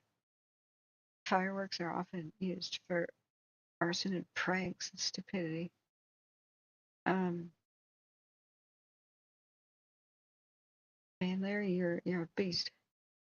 So but when you see like the big town erasing fires and the one where people get wondering if it's like a weapon, um, I've never seen anything suspicious enough to make me think that like a serious high-powered weapon was used. Like if you look at like what Lahaina happened in Paradise, for example, those are extremely high wind conditions, and you wouldn't need such a device. Why would they blow their budget, any government entity at all, with very expensive weapons like that when a $5 road flare would do the same thing? So if I see anything really unexplainable, like if like Alaska town burns down in winter, uh,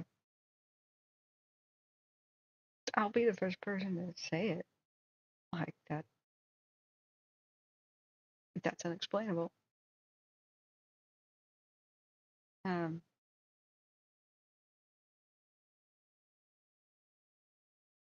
I'll say that. I don't care if my reputation suffers. I've just never seen anything that makes me think about that along those lines. So there's only 33 people in here right now, and most people are asleep. It's midnight. Time for me to sleep too. This has been a really weird one, guys. But you want to place bets? Fireworks? Fireworks?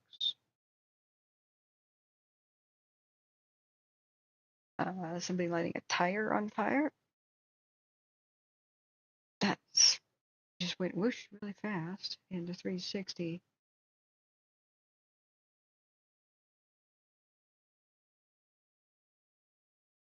Oh, let's just do a quick time lapse, 30 minutes.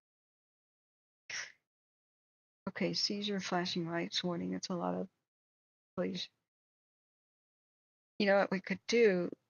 I already missed the opportunity. I should have thought of this.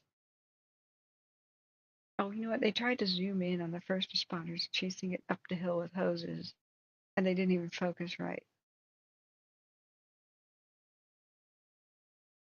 That's what they tried to do. If they stayed zoomed out, it would better camera result. So you see the first responders show up. Somebody's already at the top of the hill dealing with it. So, frame by frame, they come down. Looks like they got their hoses and they're just going around in the circle around, and then they'll chase it up the hill. And right there, you can see a little spotlight thing, and that's some steam. Likely steam. That's, I don't know. Spotlight can be white. Steam, though, is white. Putting it out. Going up the hill. Ouch, that's very hard on my eyes.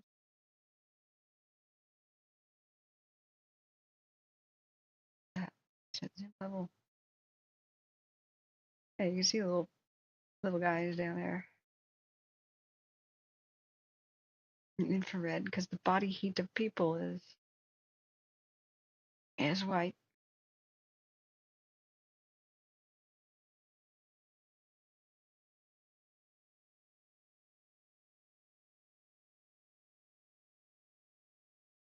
Bolder and stuff. Then the camera loses focus. Incorrect zoom levels, but you can sort of see a person's shadow. You got the little backpacks on, headlamps and stuff. Our first responders are brave. Thank God there's no high wind. Oh yeah, that's a really cool one. Look at this image. You can see him carrying the hose and going up in a line like that. And this guy here is looking at the center, like where it started. Could be investigating. If I'd turned on the radio, they would have said, sometimes dispatch says, caller is reporting suspicious fire, people in a such and such vehicle, or caller reports hearing booms like fireworks. Or, that would have been good to tune in to, but I was kind of mesmerized by this, didn't think about it. I have a hole in my shirt. Whoops. I'm going to save each one of these as a little mini time lapse. Let's go back frame by frame.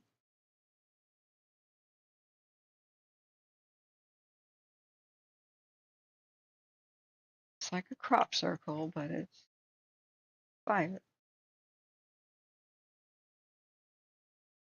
But I just don't think anybody's this stupid. I think they knew what they were doing, no matter however they lit this. Yeah, it could be something like somebody walked around with a gas can in a circle and then dropped flame on it, I don't know.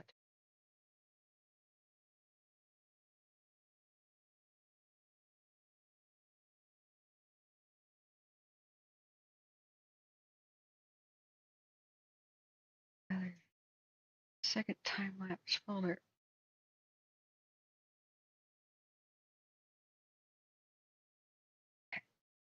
Sorry guys, next frame, save image, save image, save lather, enrich, repeat. I need a script to do this for me. God, I wish there would be a automated thing. Kind of create time lapses automatically from these cams.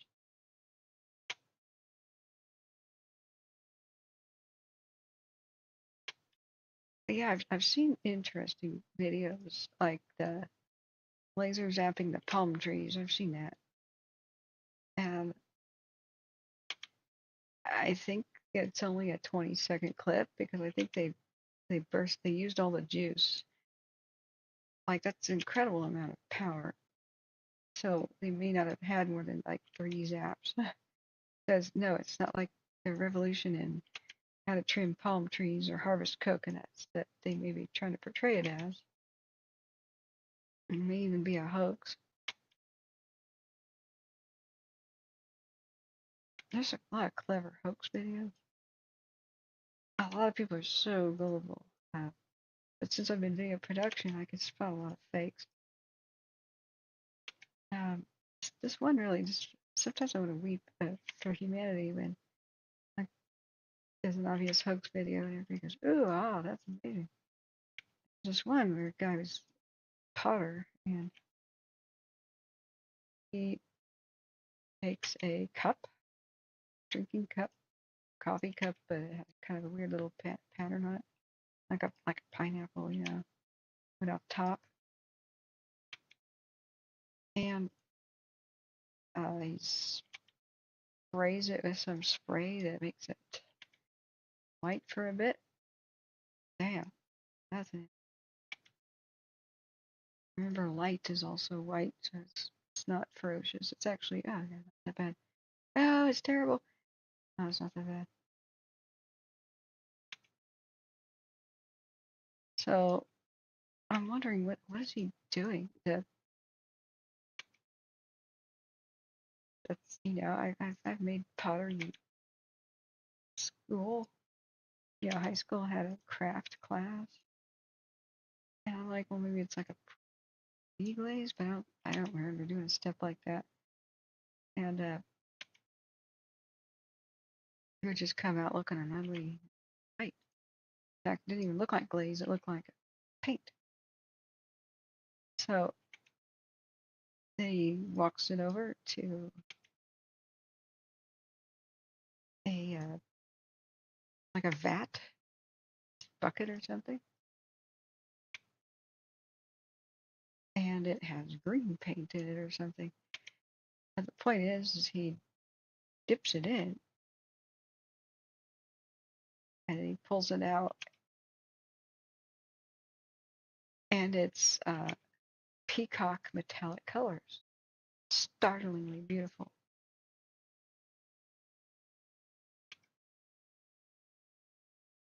Going,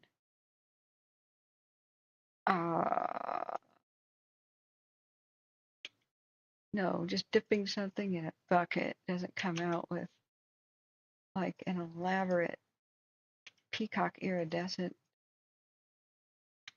purple and green tones, metallic sheen on it. That's in fact, nothing can look like that. It's not pottery. It's like a plastic cup.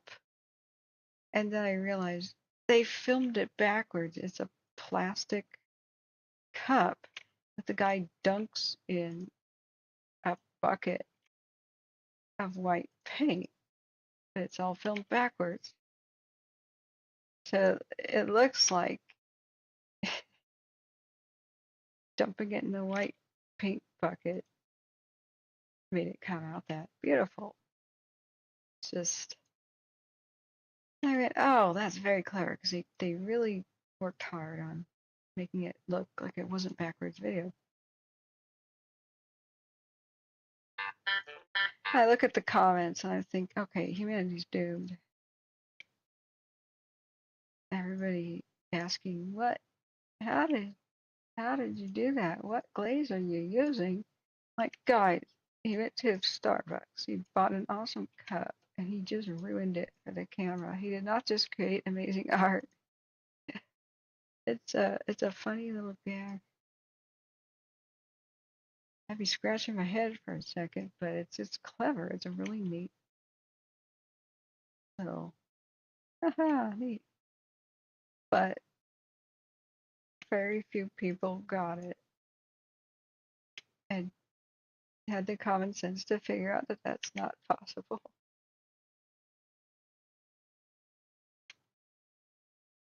I might be able to show a clip for a second. I'm not remembering it like 100%. To put away my crab in a second. Sorry, I'm dedicated to this time lapse because this is going to be a good one, guys.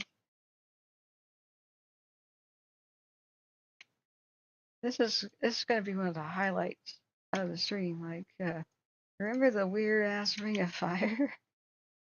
Every time Catherine says, I'm about to go to bed, everything's calming down now. Oh, here's a 7.2 earthquake and a tsunami warning issued. Oh, and here's a really bizarre ring of fire, too. Catherine, you thought you could go to bed.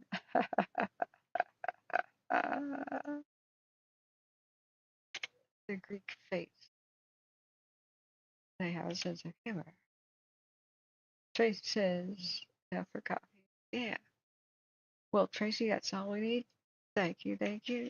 You get your hearts. At least the pound is worth a lot more than the dollar.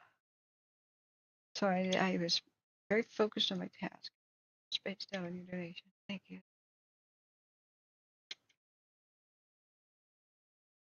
But these are some good, interesting photos, like photos. And if I refresh the page, I'm gonna lose them. That's why I gotta do this right now. Be right with you. And we're gonna check and see what is going on with that tsunami alert. See if there's any aftershocks and see if anybody's hurt or if any towns are devastated. That's a pretty severe quake. There can be a lot of people trapped in trouble Peru right now.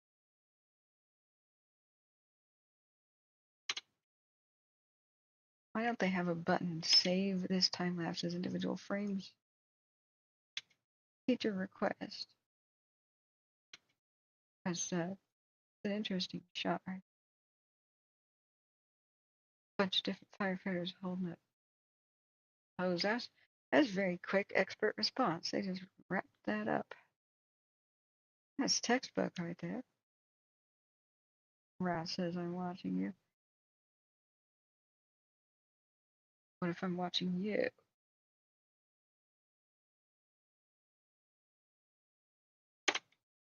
If I hacked your webcam? Sorry, that's creepy actually. I was meant to be a joke. I'm tired.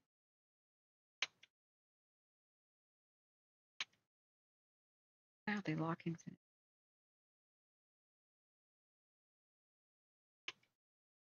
Yeah, Husky, thank you for being here. You do get rest. You don't need my permission to go. I thought I was kind of explaining that I need cooldown time, but and anybody who wants to just hang out with me while I eat my imitation crab meat is welcome to. But we have to pace ourselves. Should have gone to bed at 8 or 9. I don't know. Suddenly it's midnight 14. Remember how it's like it's 9:10? I can go to bed early. What just happened? 7-point earthquake. Have to happen. The trash break. I gotta have it. It's gonna skip too much.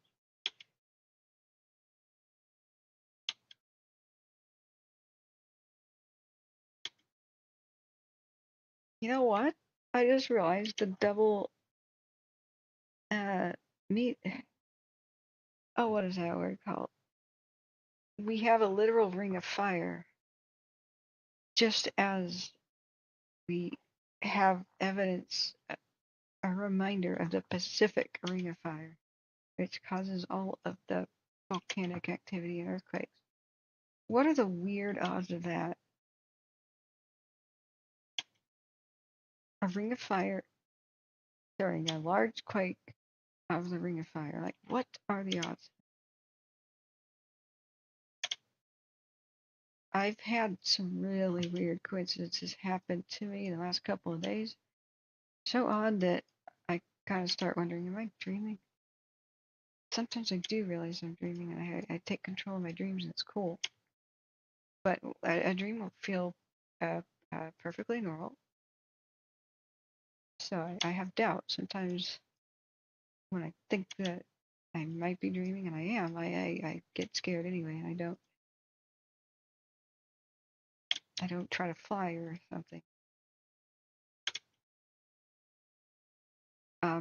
Okay, let's go to the live view of this weird situation. 5 minutes. The last 5 minutes is completely out of focus and track.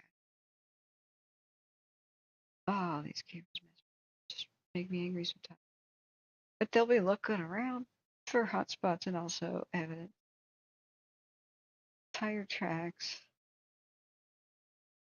Whatever started this is somebody who did it. Yeah, crab meat is good. It's Alaska pollock, clean fish. No real harm to the environment. No guilt. No pollution concerns very much. I'll have to put it back in the fridge for it to keep. The best thing about the best practice if you have smoked salmon or kind of like fish is take what you need, put it on the plate, and immediately put the rest back in the fridge. You want it to taste good the next day. All right, let's do our 1 hour.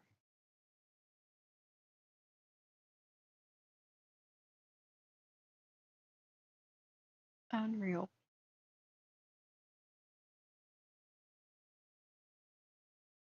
Okay. I'm putting my Monopoly money of $50 on that being fireworks and people lit it and ran.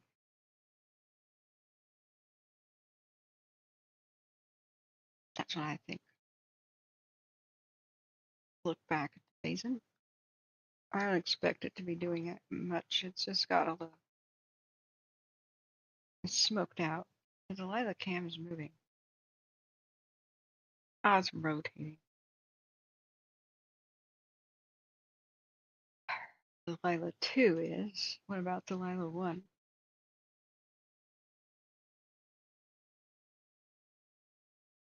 Oh, it's just a blurry mess.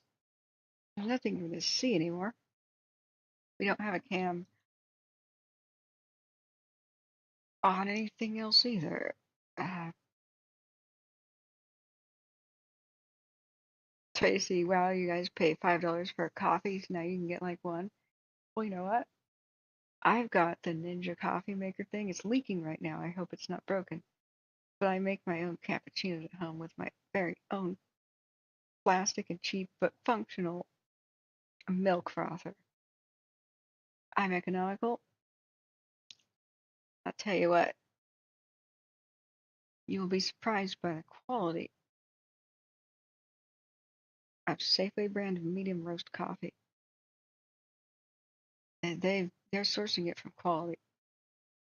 Here's Bear Mountain, Fresno. Who knows how zoomed in it is. But see, the oak trees are fine. There's some hot spots on the ground, branches and stumps and whatnot. Sorry, flashing light warning.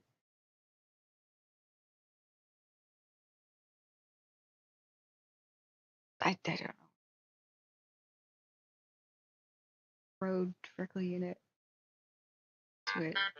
Bear Mountain, Fresno 1. looking southeast, it's looking to Squaw Valley.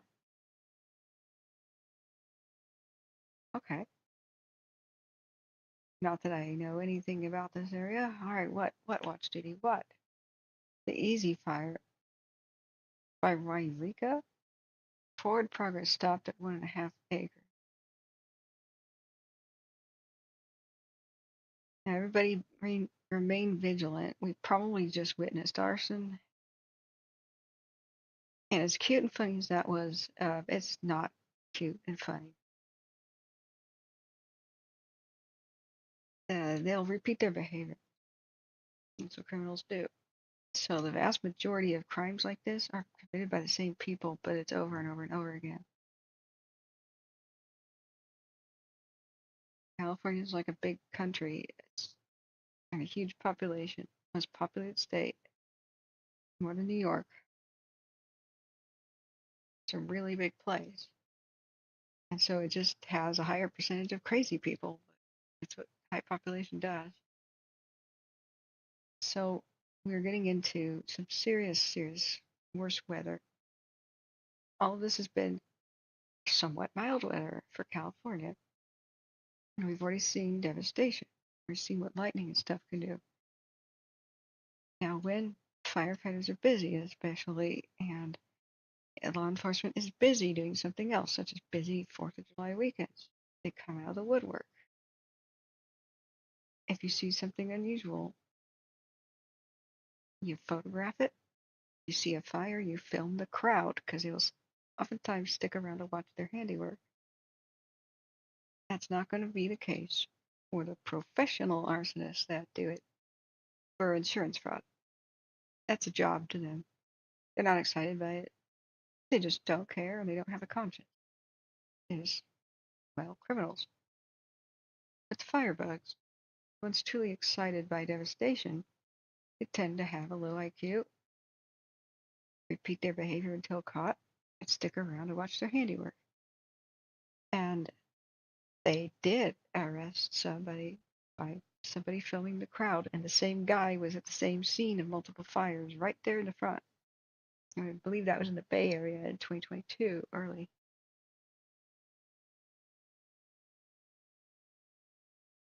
Yeah, husky. Go to sleep.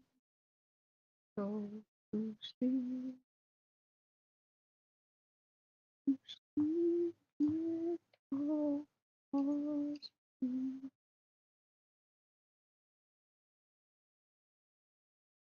But in all seriousness, you should take photographic evidence. You should discreetly, take license plate pictures of anything unusual, call in unusual behavior, activity, and whatnot, and you always delete a photograph. You can't go back and take it. But really, it's citizen involvement that catch arsonists. We've seen some pretty suspicious stuff. Mostly what's going on in Fresno has just been straight up lightning, but not all of it. Most things are accidents. A lot of times it's just cars pulling over the side of the road. And when the temperature is really, really high and the humidity is really low, dry grass can just start on fire by a hot engine just going over the top of it. People don't get it. JB, John Bruno, the retired fire captain, I asked him the other day, why are we seeing like 85% of these fires starting on a road? The non-lightning ones. I said, can it all be people on dry grass with their engines? I mean, what else is happening here?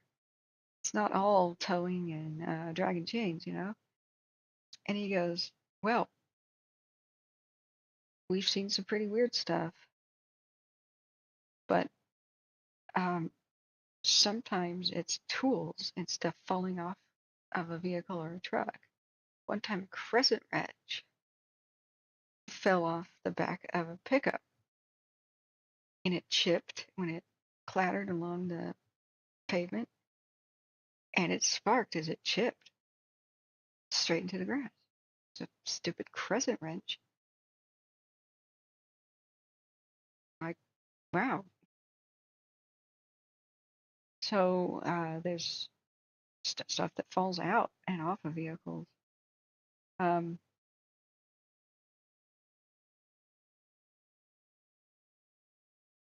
Did the carriage turn into a pumpkin yet? Not quite. Not quite. I'm monitoring this. Did they have a follow-up earthquake or aftershock? Yeah, they've had a 4.7 aftershock. Down here in Peru, they had a 7.2 earthquake.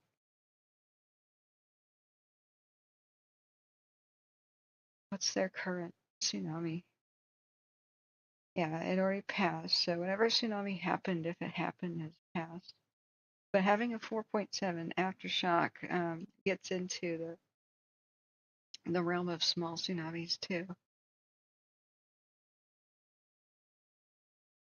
What the heck is yellow pager mean? Yellow alert for shaking related to fatalities and economic loss. Some casualties and damage are possible, and the impact should be relatively localized.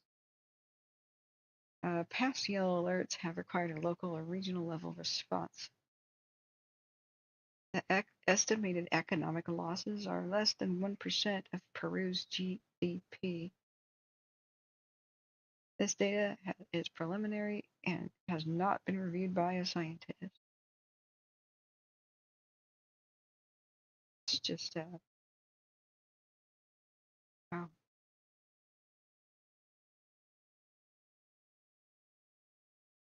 Yeah, exactly.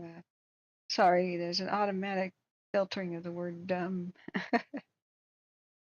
That's from the days when people would come in here and call me bad things.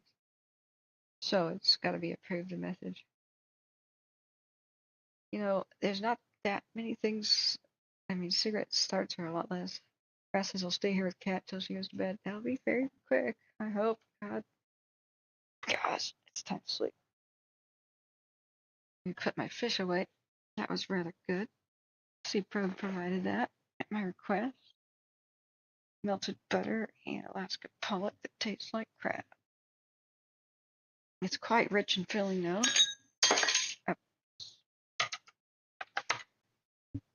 Oh, I just dropped a fork. What else did JB say about what could cause fires? It was weird by roads. He said glass bottles. People toss those out the window, and at the right sun angle, it's a magnifying glass. I wonder if that has anything to do with California starting the bottle deposit program. It's not as good as Oregon's. It's a scam compared to Oregon. You have any sort of glass beverage bottle in Oregon, almost except wine. They never got it for wine. France and other countries complained and moaned. We don't want the extra expense of adding words to our labels. We just like an elegant wine label and saying that there's a deposit for taking it back to the facility and getting your money back. Oh, that's just not French, you know. Losers.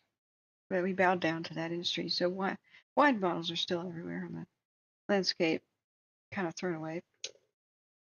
Oh, let me mute while I wash my hands.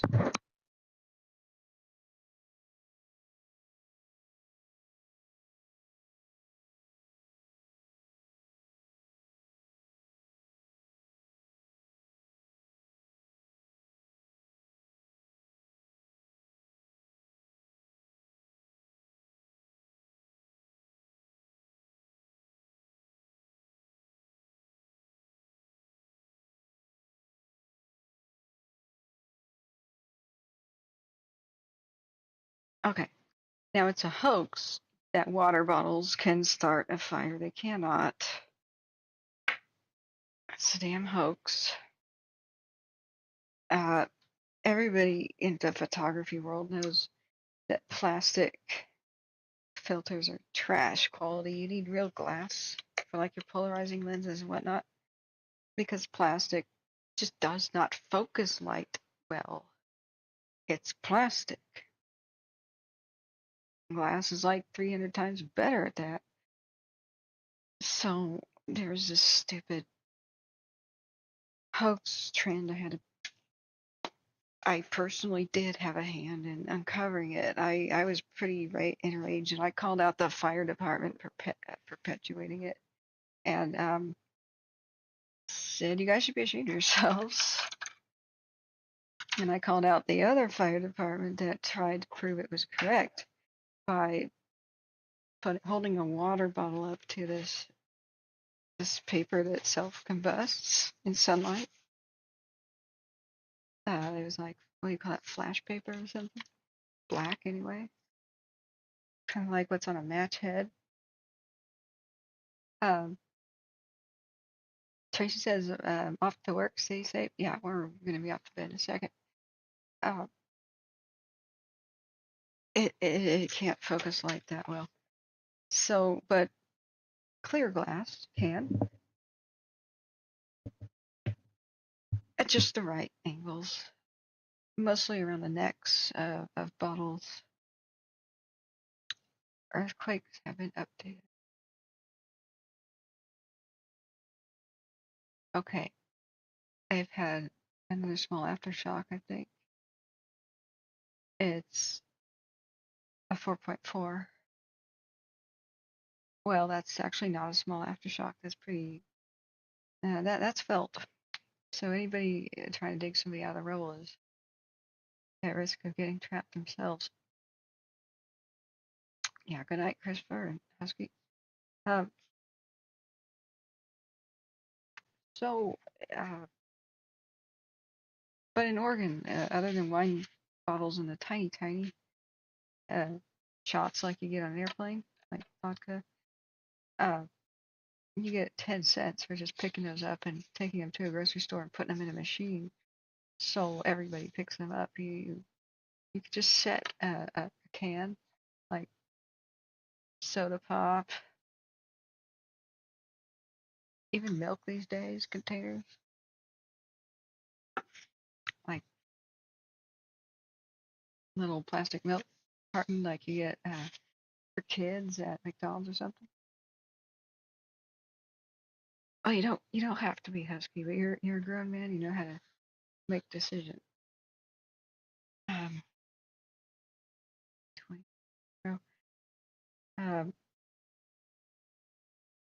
iron roads spoke about arson vigilance. I'm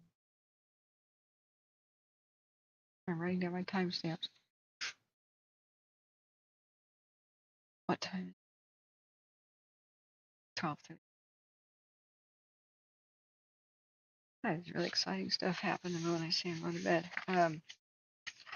The point is, if you set out a bottle, like a beer bottle, an empty one, anywhere in the public high foot traffic area, like Oregon, somebody's going to go pick that up.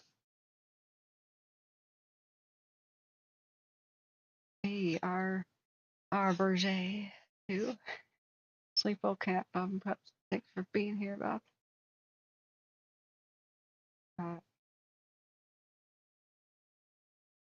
Yeah, don't drive yourself crazy watching the cans all night. We could look at media. I try not to show to. It's near where the Nazca Desert and mines and stuff are.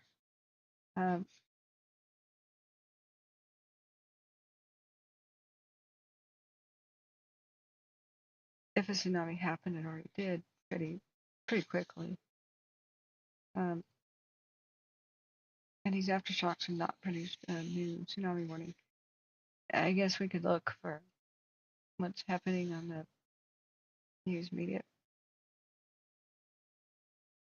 because we don't have a good Delilah image anymore. That's Squaw Valley off of Bear Mountain, Fresno Camp. Amazing, it's still functional.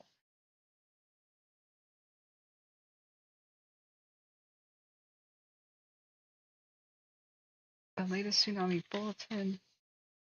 That was 11:05 Pacific.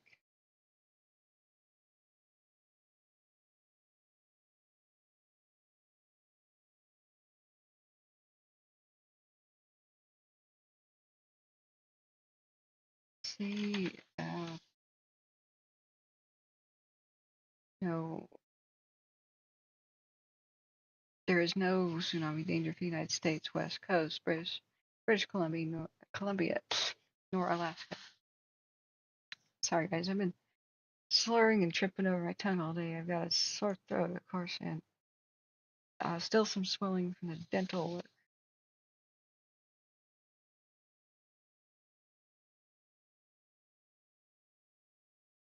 Let's see if there's been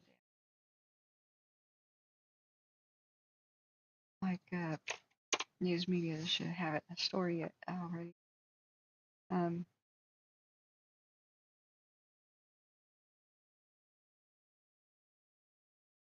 The officials canceled at least one of the tsunami warnings. There seems to have been 4, or at least one bulletin updated 4 times. But that doesn't mean it's over. Like I would not go back to the coastal area. There could be a 6.0 aftershock and a new one.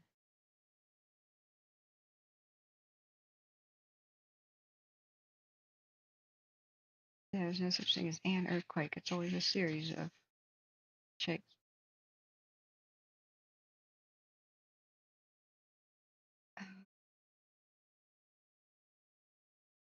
Everybody just has the basic info, and they just kind of pull it from, auto-generate articles that say the same thing we just know from U.S. Geological Survey.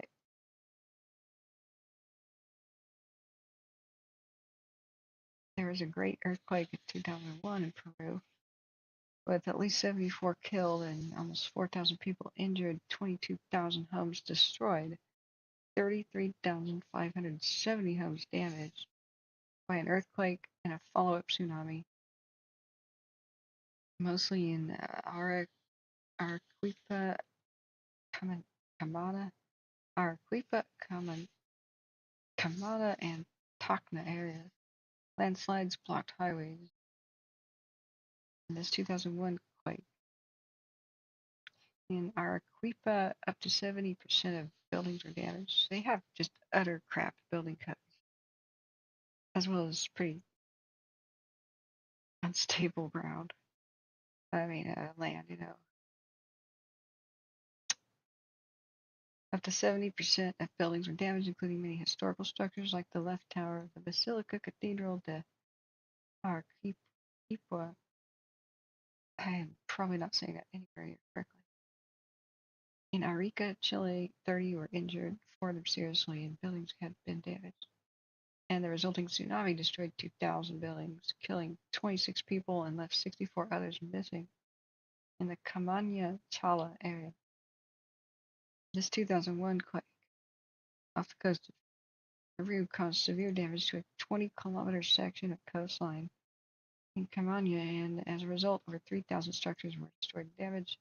5,000 acres of farmland were converted into sand. Covered in deep sand. Well, similar.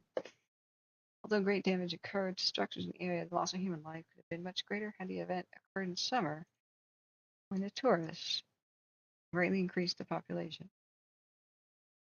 Now, the factor that greatly reduced the loss of life was the fact the majority of the population is knowledgeable about earthquakes and their resulting tsunamis, and many of the residents who felt it and noticed receding water evacuated to higher ground to avoid the tidal wave.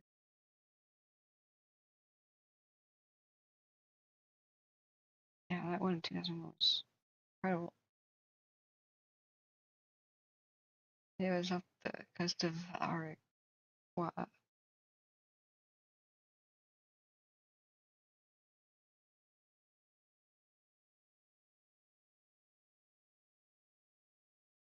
Which is just north of Arica, which is near Lima.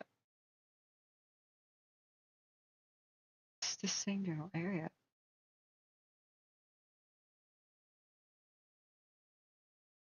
sort of.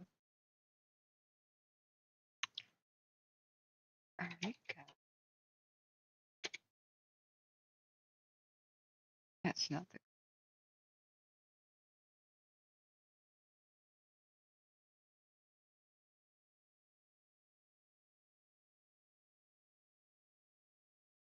It's showing Arica as being on the coast.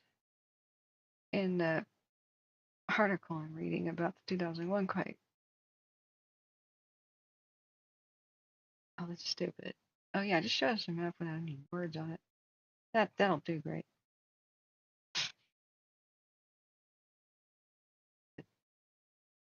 See, it says Lima, Arequipa.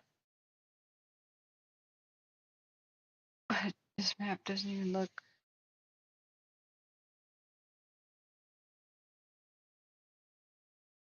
like the Google Maps. There's Lima.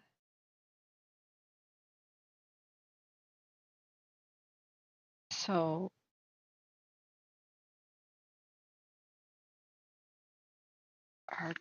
Arequipa and then Arica is showing on the coast.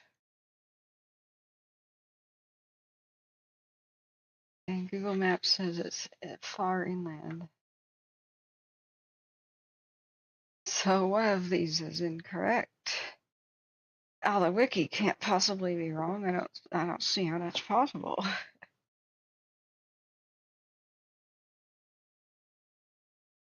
Yeah, good night.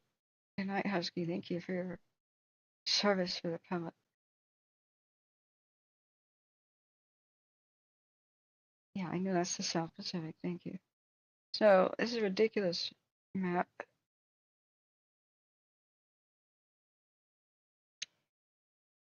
Here, Google is very confused.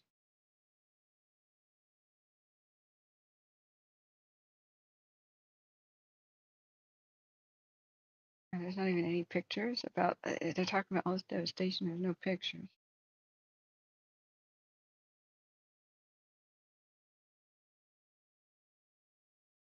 Lake Titicaca. Oh, that's Titicaca. Right. Isn't that the world's deepest lake? Probably.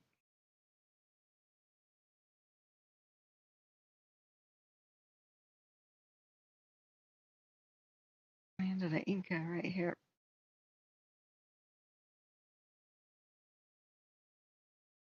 The Inca civilization basically started its decline pretty instantaneously.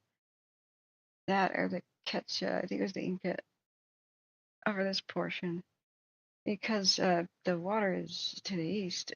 It's the opposite of like California and Nevada, the deserts in the west. That's the Amazon rainforest stuff here over there. So they built great aqueducts to do farming, and then they had access to all the cliff bird guano that was super fertilizing, and they had these incredible raised beds of garden, and they created mulch and mulch, and then they put fish in there, and it was a fertilizing cycle. So they had no mosquitoes because the fish ate insect larvae and stuff, and the fish produced, well, waste, which fed the special plants that they put in the raised garden bed area, and then that nourished the plants, which purified the water, and they had great aqueducts up here in the high altitudes and glaciers and stuff. And one day, just a massive earthquake rocked the area, 9.0 something, and their aqueducts broke, every single one of them, and they just couldn't repair that in time to save their crops. They had quite a heck of a time. They began fighting each other and whatnot, and I don't know how long it was that the Spanish came up and said, "Yo, what's up? We're your friends." how are you guys?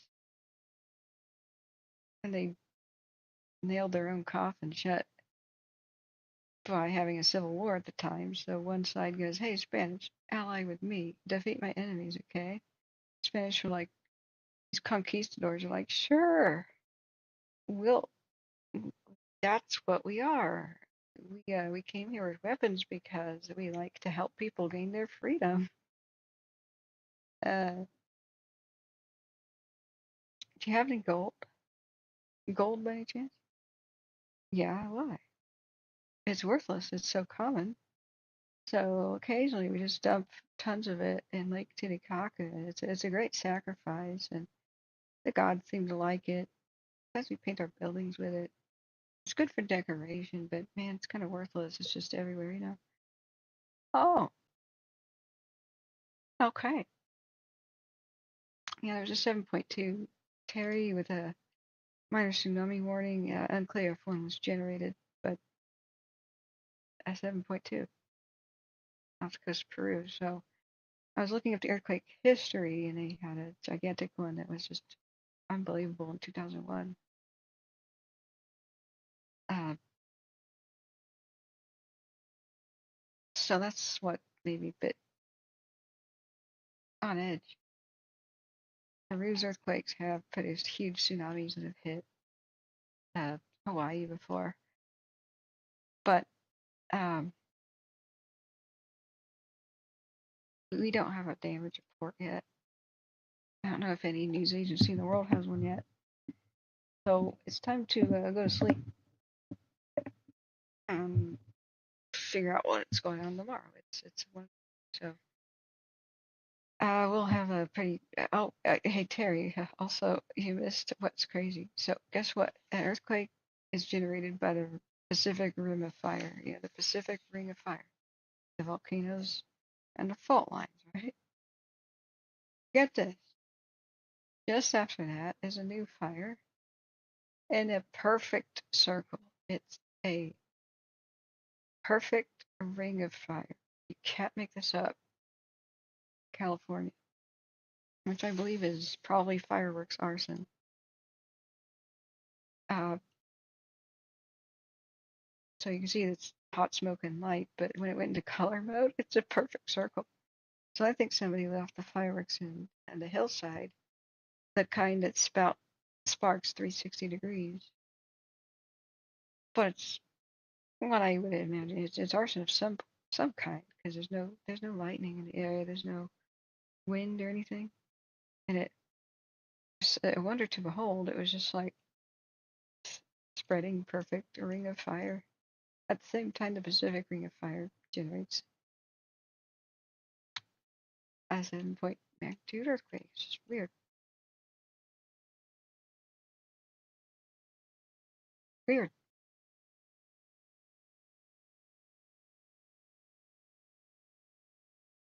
But like if youngsters were excited by that and thought that was cool, and oh, it's harmless, they arrived real quick, they may do this kind of prank again. I don't know if it's youth, but um, that's why they've got to chase down, catch whoever did it.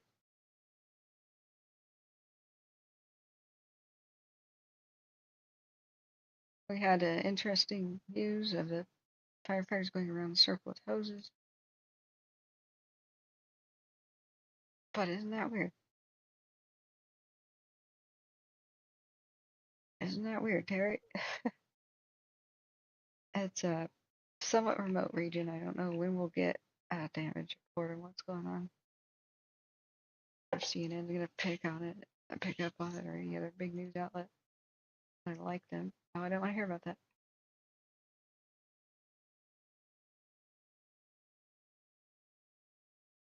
Delhi airport roof collapses and kills somebody and injures others.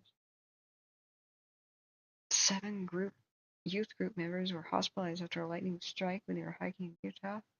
Somebody was killed by lightning the other day. I don't know where. But just everybody's just got the basic stats. Fresno. Oh, CCTV footage from nearby town of CALEVERAS shows a residential street as the tremor shakes violently and people came in. The quake was felt in Lima, very far away. Social media shows lamps swaying and stuff, and no deaths have yet been reported. The government is monitoring the situation. They had a possible tsunami of 9 feet or 3 meters. They dropped the alert saying there's no threat, or at least no longer one.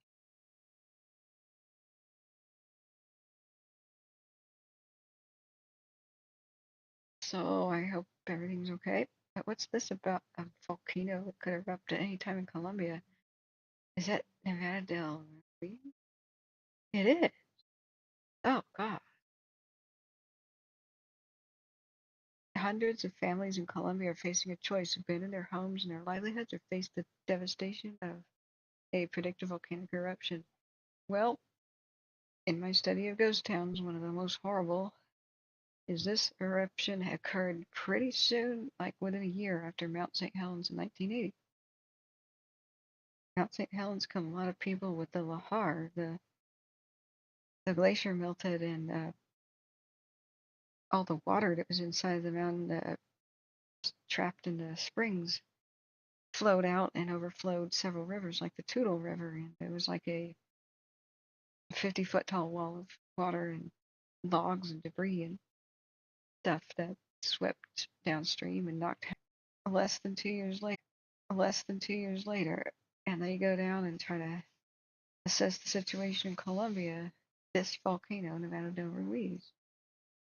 And they see a town at the end of the river, winding river valleys, like you see here. This is a deep canyon. Got 30,000 people or so as a population.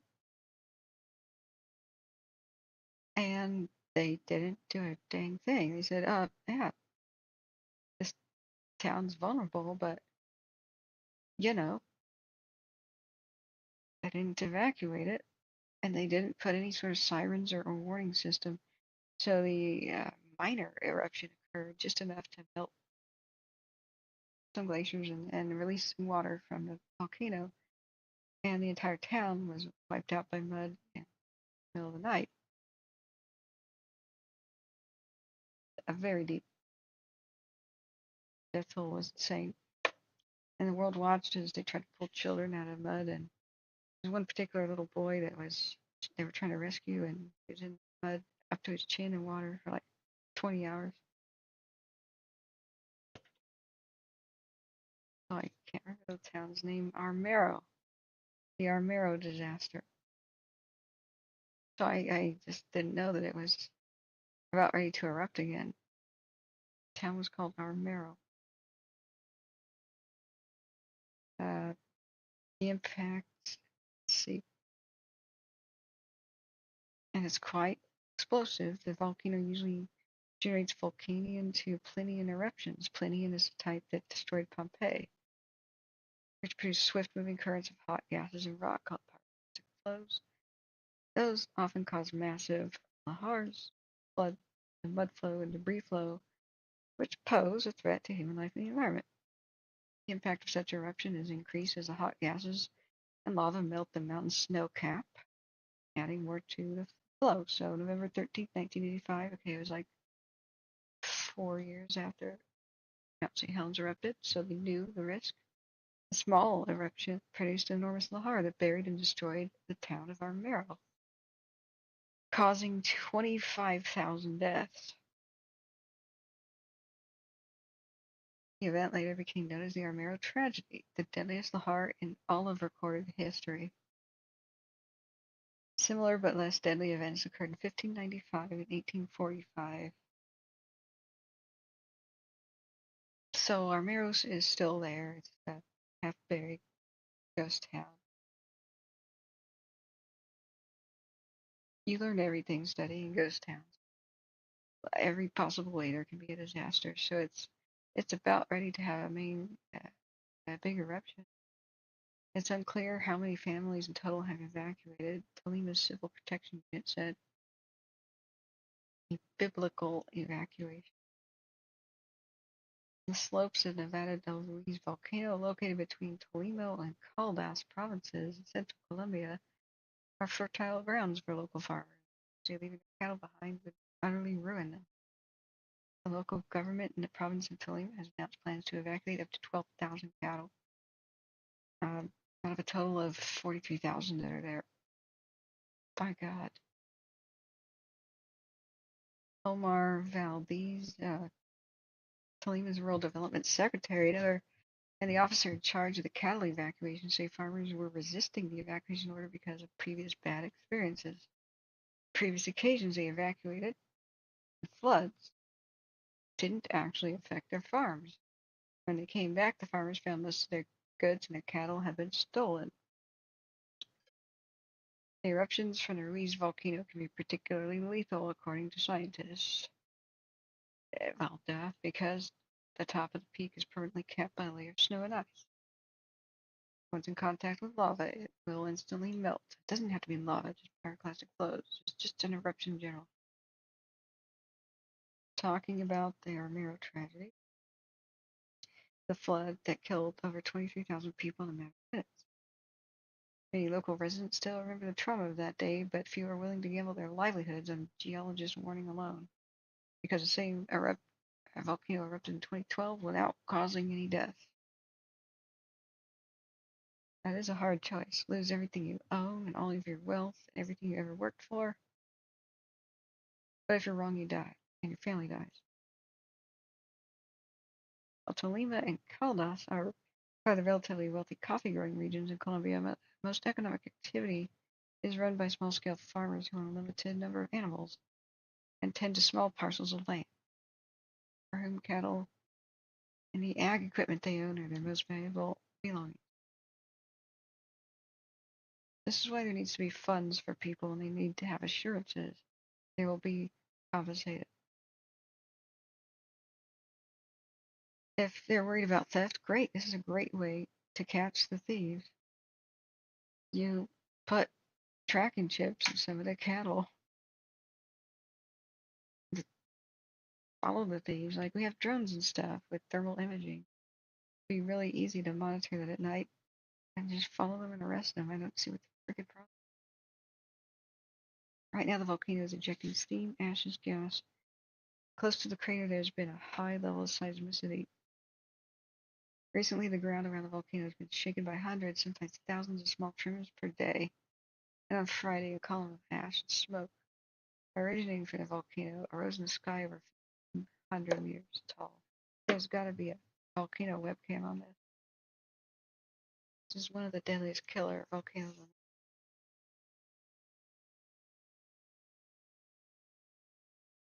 Earth. About 8 people are still missing in those New Mexico wildfires. They're probably dead.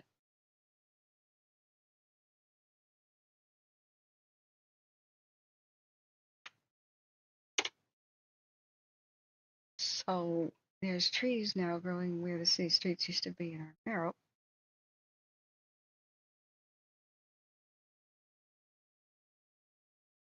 The U.S. Geological Survey, not just the locals there, really dropped the ball. And yeah, you guys are in danger. Like, so what do we do? Where do we go? You guys gonna put some sirens or something? Nah.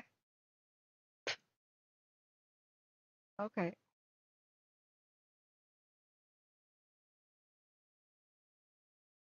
Good job.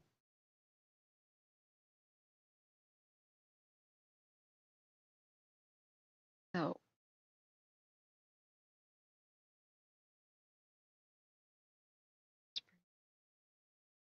that's what the town would look like.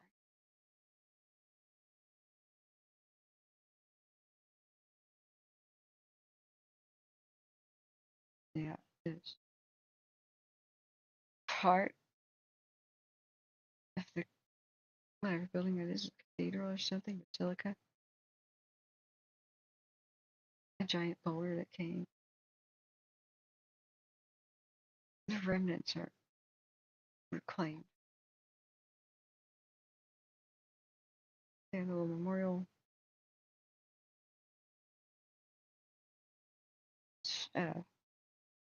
Similar to a Pompeii, but I think a lot of the mud like washed away. And they did a lot of body recovery, so they may have, half dug it out.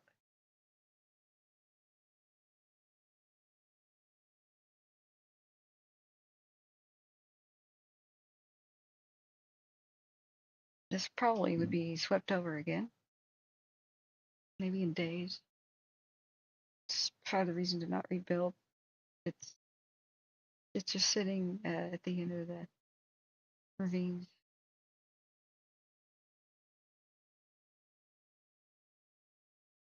Some friends made a music clip of the ghost island and sent to your Gmail, which means I'll never see it. Please don't make me feel like crap. I feel like crap already. Yeah, I can't keep up with my correspondence. But, if crazy crap would stop happening, sure I could. I already feel guilty about that.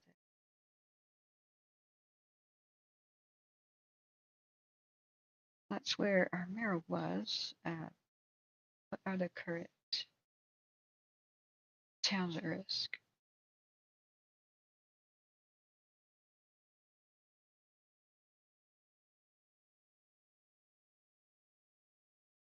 You see, it was a straight shot from a volcano. Distance is not safety.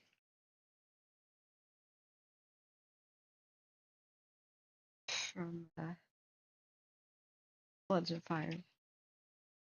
It's, are you in the way? Is there anything in between you and the flood or fire that could stop it? If the answer is no, get out of the way.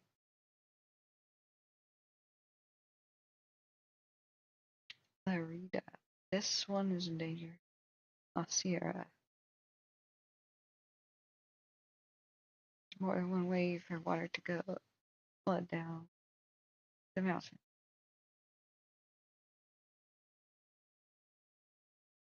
And there's smaller villages in place. There's got to be a live volcano camp. Live volcano camp. Nevada. Del. I mean, Discovery.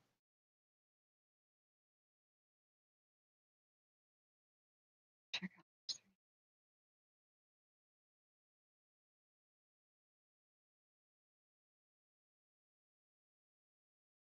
I had earth science and volcanology as one of my first loves, but I was pushed out of any sort of science, even though I excelled in it, because they had the most ridiculously stupid requirements for advancing in math classes. Like, here I am in algebra and geometry. I don't fail to get any of these concepts. I pick it up real quick. But they're like, for the placement tests of math classes, they're like, here, do long division. And I'm like, my calculator does that, whatever. I said, no, calculators are not allowed in the test. I said, what the hell is this, 1950? Calculators are here to stay. There will never be a time that I need to do long division without a calculator. I'm sorry. And I had a numbers dyslexia, which is to this day not understood well. Not at all. Like, everybody knows about reading. So nobody would ever say a dyslexic person can't go to more advanced English classes. But if I copy one number from a piece of paper to another piece of paper, it'll probably be wrong. It's not quite the same, but you get the concept. So it makes it impossible for me to learn multiplication tables or flashcards because somebody shows me numbers and then takes them away and I don't know what I just saw. It's just a learning disability. It's a brain processing thing. I understand all math concepts, but they consistently put me back into the idiot class, Here I am ready to invent things. and I'm in advanced placement for AP English, and my writing samples were used as an example of excellence for the state of Oregon for all their students to be measured against. I'm winning awards, and if they think I should be in college courses in 7th grade, you can't go beyond algebra. And when I tried to do it in community college, they said, "Oh, you gotta have math prerequisites." So I said, "Okay, I know pretty advanced algebra." And they go, "Oh, well, you just have to take a math test." All right, throw algebra at me. Let's go. You can't have a calculator, they said at community college. What? And they started with long division, so I skipped it. I'm like, this is stupid. And I went straight to the algebra portions, but without a calculator, what the hell am I going to do? And they said, here, we're putting you in kindergarten, basically. And they stuck me in a room with severely mentally disabled people, and I became like their little the helper of the classroom for the teacher, but I didn't belong there. I was like, this is just ridiculous. So I should have been in sciences, but that's the way college is and stupid. Not that way anymore. Now they let you use a calculator. I would have sailed right through it. But it's, our education system's complete dog crap. But before I went to experimenting with community college, I was placed in college level courses into 7th grade as an experiment. I did great. So I took college level volcanology, earth science, and oceanography.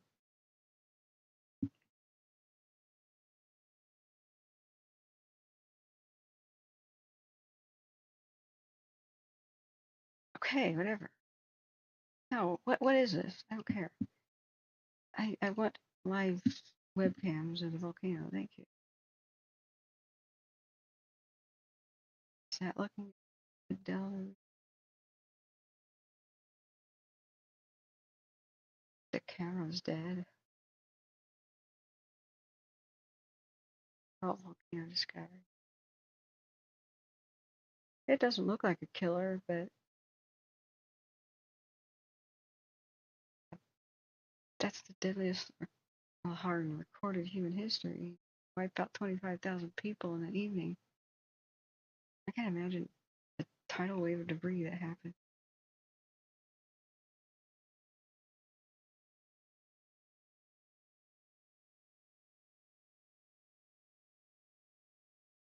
From above, it looks more like a proper volcano. YouTube used to have constant volcano watch. That one of the channels died.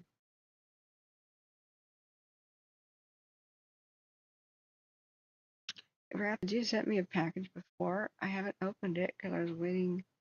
I couldn't remember who was sending it to me. I was waiting to do it live on stream. I have no idea what's in the package.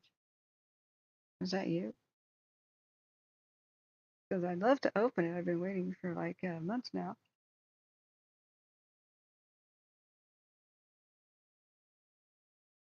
Oh, that's frustrating. It's the 21st century and we don't have competent, decent webcams monitoring volcanoes. Is there anything else on Earth that's more important to monitor than volcanoes?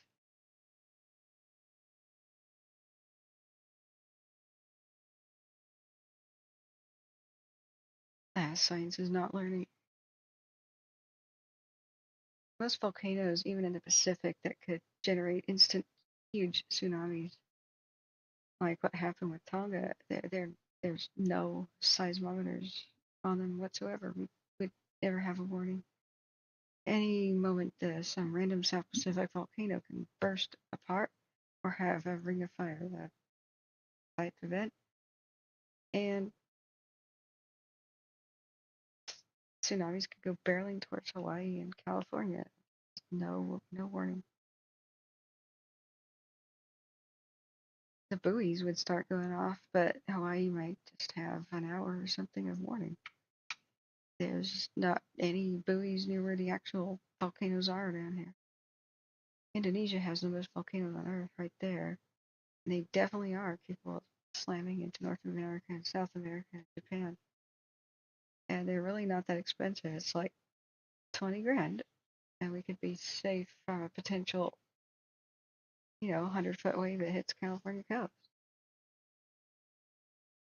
We're really stupid for not investing in a couple of $20,000 units. And we could have multi-billion dollars in damage if we don't have proper warning. I don't know what it is, Ralph. I didn't open it.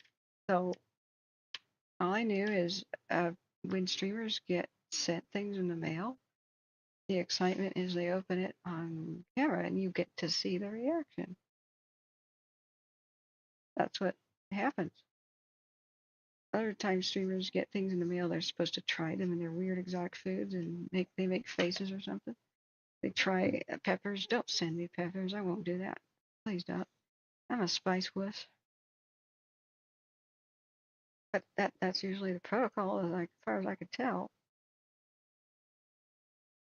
And I've gotten cards, but I think you'd be the first packet. Okay.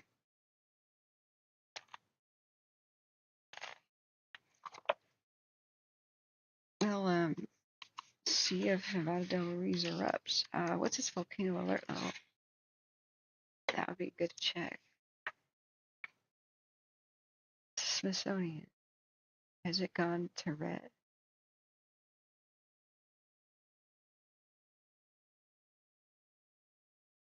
The number of seismic events associated with fluid movement increased in both magnitude number compared to the previous week. There was an increase in the number of long-duration seismic signals. Some of the signals were associated with ash emissions observed by officials and residents. Seismicity associated with rock fracturing was stable, but the number and magnitude of events compared with the previous week. These earthquakes were at a depth of 1 to 7 kilometers below the summit and were primarily located 10 kilometers within 10 kilometers of Arenas crater, particularly to the southeast and east-southeast. The largest event was a 1.1 in magnitude, which was detected almost midnight on the 18th of June.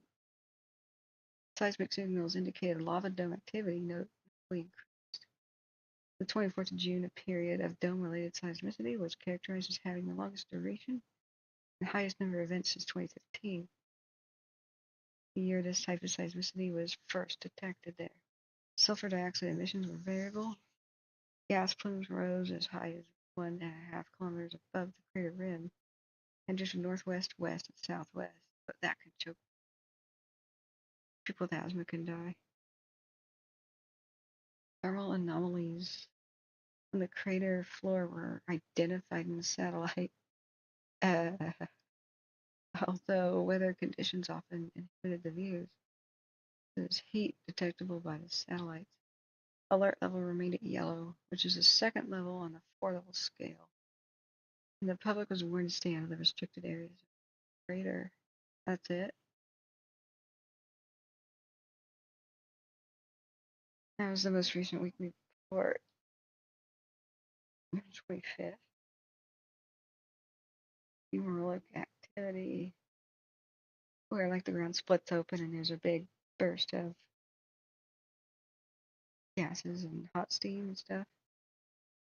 Phreatic activity and strong seismicity. That was a decline in October. Phreatic means steam eruption. It'd be pretty serious.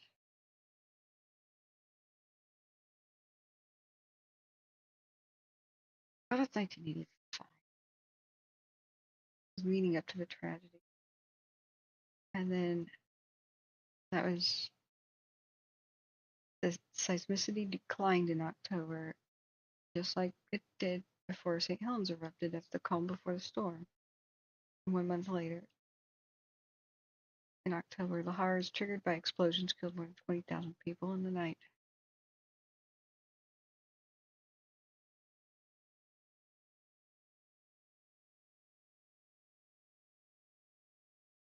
We had just learned these lessons about St. Helens. It's just ridiculous.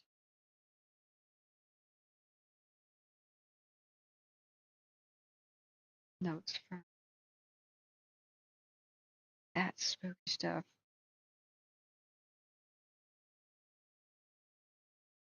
I could use this to write a script for a pretty scary documentary drama thing. Just reading, you put some spooky background music like the occasional rumble and glasses chinking like you're at dinner. And just read the reports as they build up and build up. And lead to the disaster and just make the sound come towards the audience like three-dimensional sound. Tremendous roaring as a mudslide is. Anyway, you could see it. It's in the middle of the night.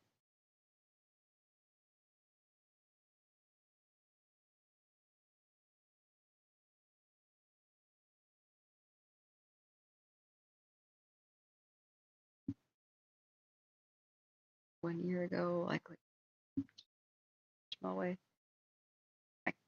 That's amazing that it's still at yellow alert.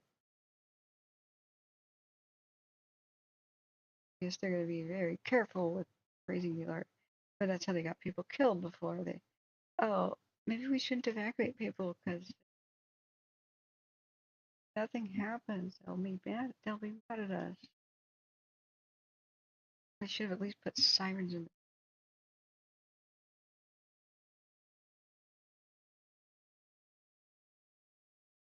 I would have done anything of the sort.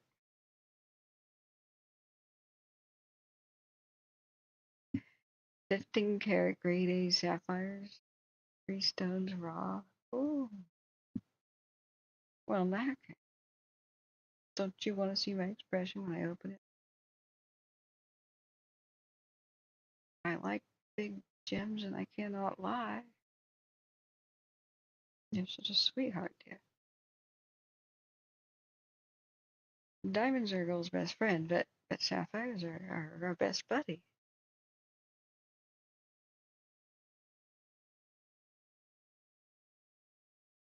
Awesome, dear. Yeah, it's still sitting by my nightstand because I look at it every night and wonder what's in it. What's Kilauea doing? One of my game streamers that I watched on Twitch was coughing and kept rubbing his eyes, and I was like, "Are you okay? Are you sick?" And he goes, "No, Kilauea has erupted, and I'm in Maui, and the sulfur is drifting this way." I was like, "Damn. Oh, I hope your volcano gets better." You say to that.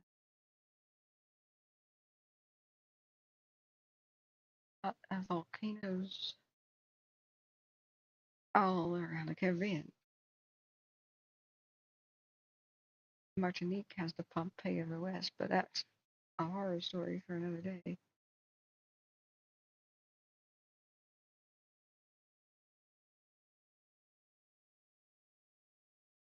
Okay, friends. My last look at the phasing fire. It's still just out of focus. We can't see a thing. Just check.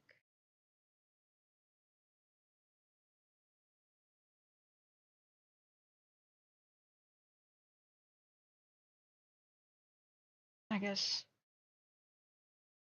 one of my biggest complaints here is that Watch Duty it only shows you what is in the frame. So if I zoom out too much, California, I'll get all kinds of Nevada stuff that I'm not looking for. I just wish it just shows the latest updates things. All right, I'm calling it. So, friends, we'll see what the 7.2 magnitude damage occurred and if there were any follow-up quakes tomorrow in Peru.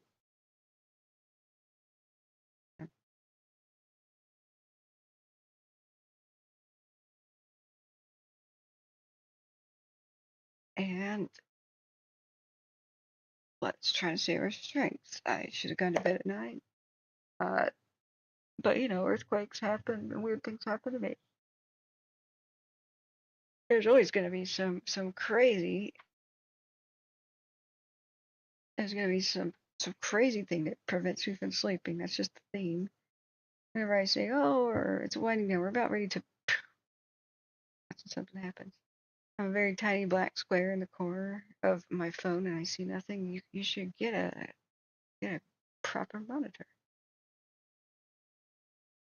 Look, earlier in the daytime, I can have more lights in here, but once night falls, I'll get critical headaches looking at screens.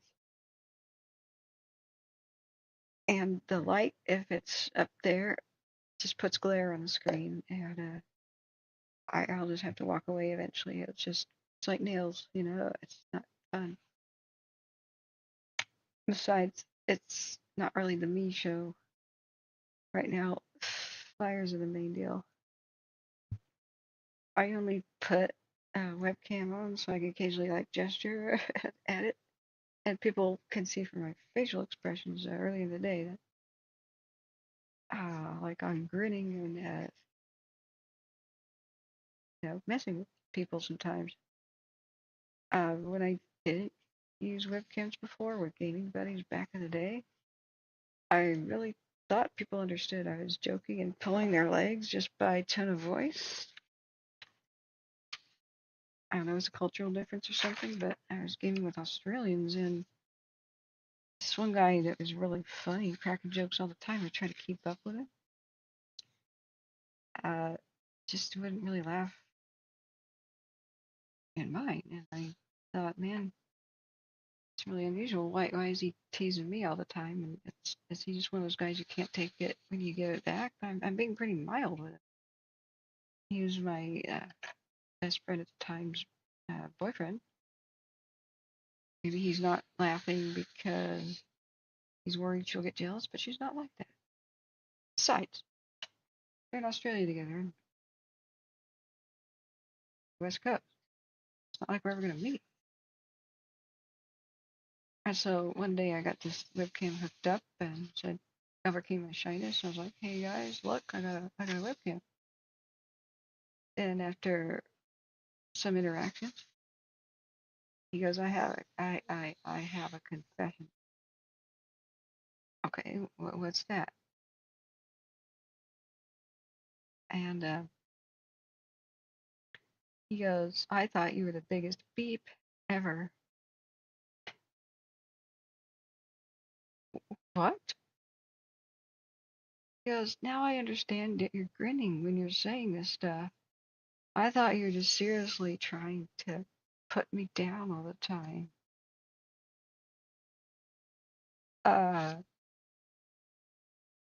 No. He goes, and your voice, I pictured you as a really big, huge woman who was like really mean. What? You're tiny, you're cute. Yes, and I'm nice. I'm tiny, cute, and nice. And so I was like, man, I glad you cleared that up because I was starting to think I'm hopelessly socially awkward. I can't possibly make new friends. So ever since that day, I remember what happened, but I was too shy to go and turn on the webcam for the general public in 2020 when I was doing the stream, and I learned I had to have it because this mentally ill woman who was, I didn't know she was mentally ill for a while, was an evacuated fire victim, started causing trouble in the stream and accused me of being a fake fraud and a phony and said that I was a 65-year-old woman masquerading as a young lady. Oh, and I was like, also a rich heiress or something, widow, and I started laughing so hard. I thought she was joking. But she actually was gathering other people like her. I don't know if her friends are sick too, but and they came in and said, "We're on to you. We know about your scam. You're just a big scam artist." And I'm like trying to do evacuation info, and I'm like, you guys you're messing with me, right? This is a funny prank, but I gotta go back to business." I realized she was totally bat beep crazy, and by the minute she was becoming more and more vile with her accusations and language. It hurt me to have to ban somebody who was like an evacuated fire victim, but I had to turn on the webcam, like the webcam. I said, "Do I look like I'm 65?" And people go, "Well, you sound like you are." Oh, really? So then after that, we could laugh at that afterwards. It was distressing at the time. Cogito was there, witness. He came in late to the party, and he's like, sees her flipping her lid, and he was like, "Oh, outbursts are common with people, evacuated." And I'm like, "No, it's not that. She's Looney Tunes, and has rabies, man. Uh, like really, don't try to comfort her, please. It's I've had enough of that." So he rewinds the stream. He's like, "Oh, I see what you mean." So I learned from that point forward, webcams can prove a bunch of things, like you are indeed live, you are who you say you are, and when you make crack funny jokes, people understand you're joking a heck of a lot better. I hate my voice. If I sound 65, whatever. It may be about to change. I have nasal passage surgery scheduled for September. It might really change it. I don't see how it could be any worse, so I don't care. Knock on wood. Maybe the fates. Stop listening, fates. I hope they didn't hear that. I hope they didn't hear that. But that's what the joke is. When people like Morris come in and call me Granny, it's like, okay. Yeah, I'm running the world's biggest scam here. I eventually just went with it, said, yes, the rumors are true. But I am running a scam here. But I'm not a 65-year-old lady. I'm a 45-year-old Mexican man. I'm just a very talented actor. I sound young? I hope so. I would. The reason I never really started a video like history thing, even though I've shot lots of footage, is because I was waiting to hire the right narrators because I'm not good at narration. I wouldn't even want to listen to myself. But heck, if some people appreciate it, I appreciate the compliment. Let's see here. I got my timestamps. Wait, today it was Fresno, Pine. We also covered the like.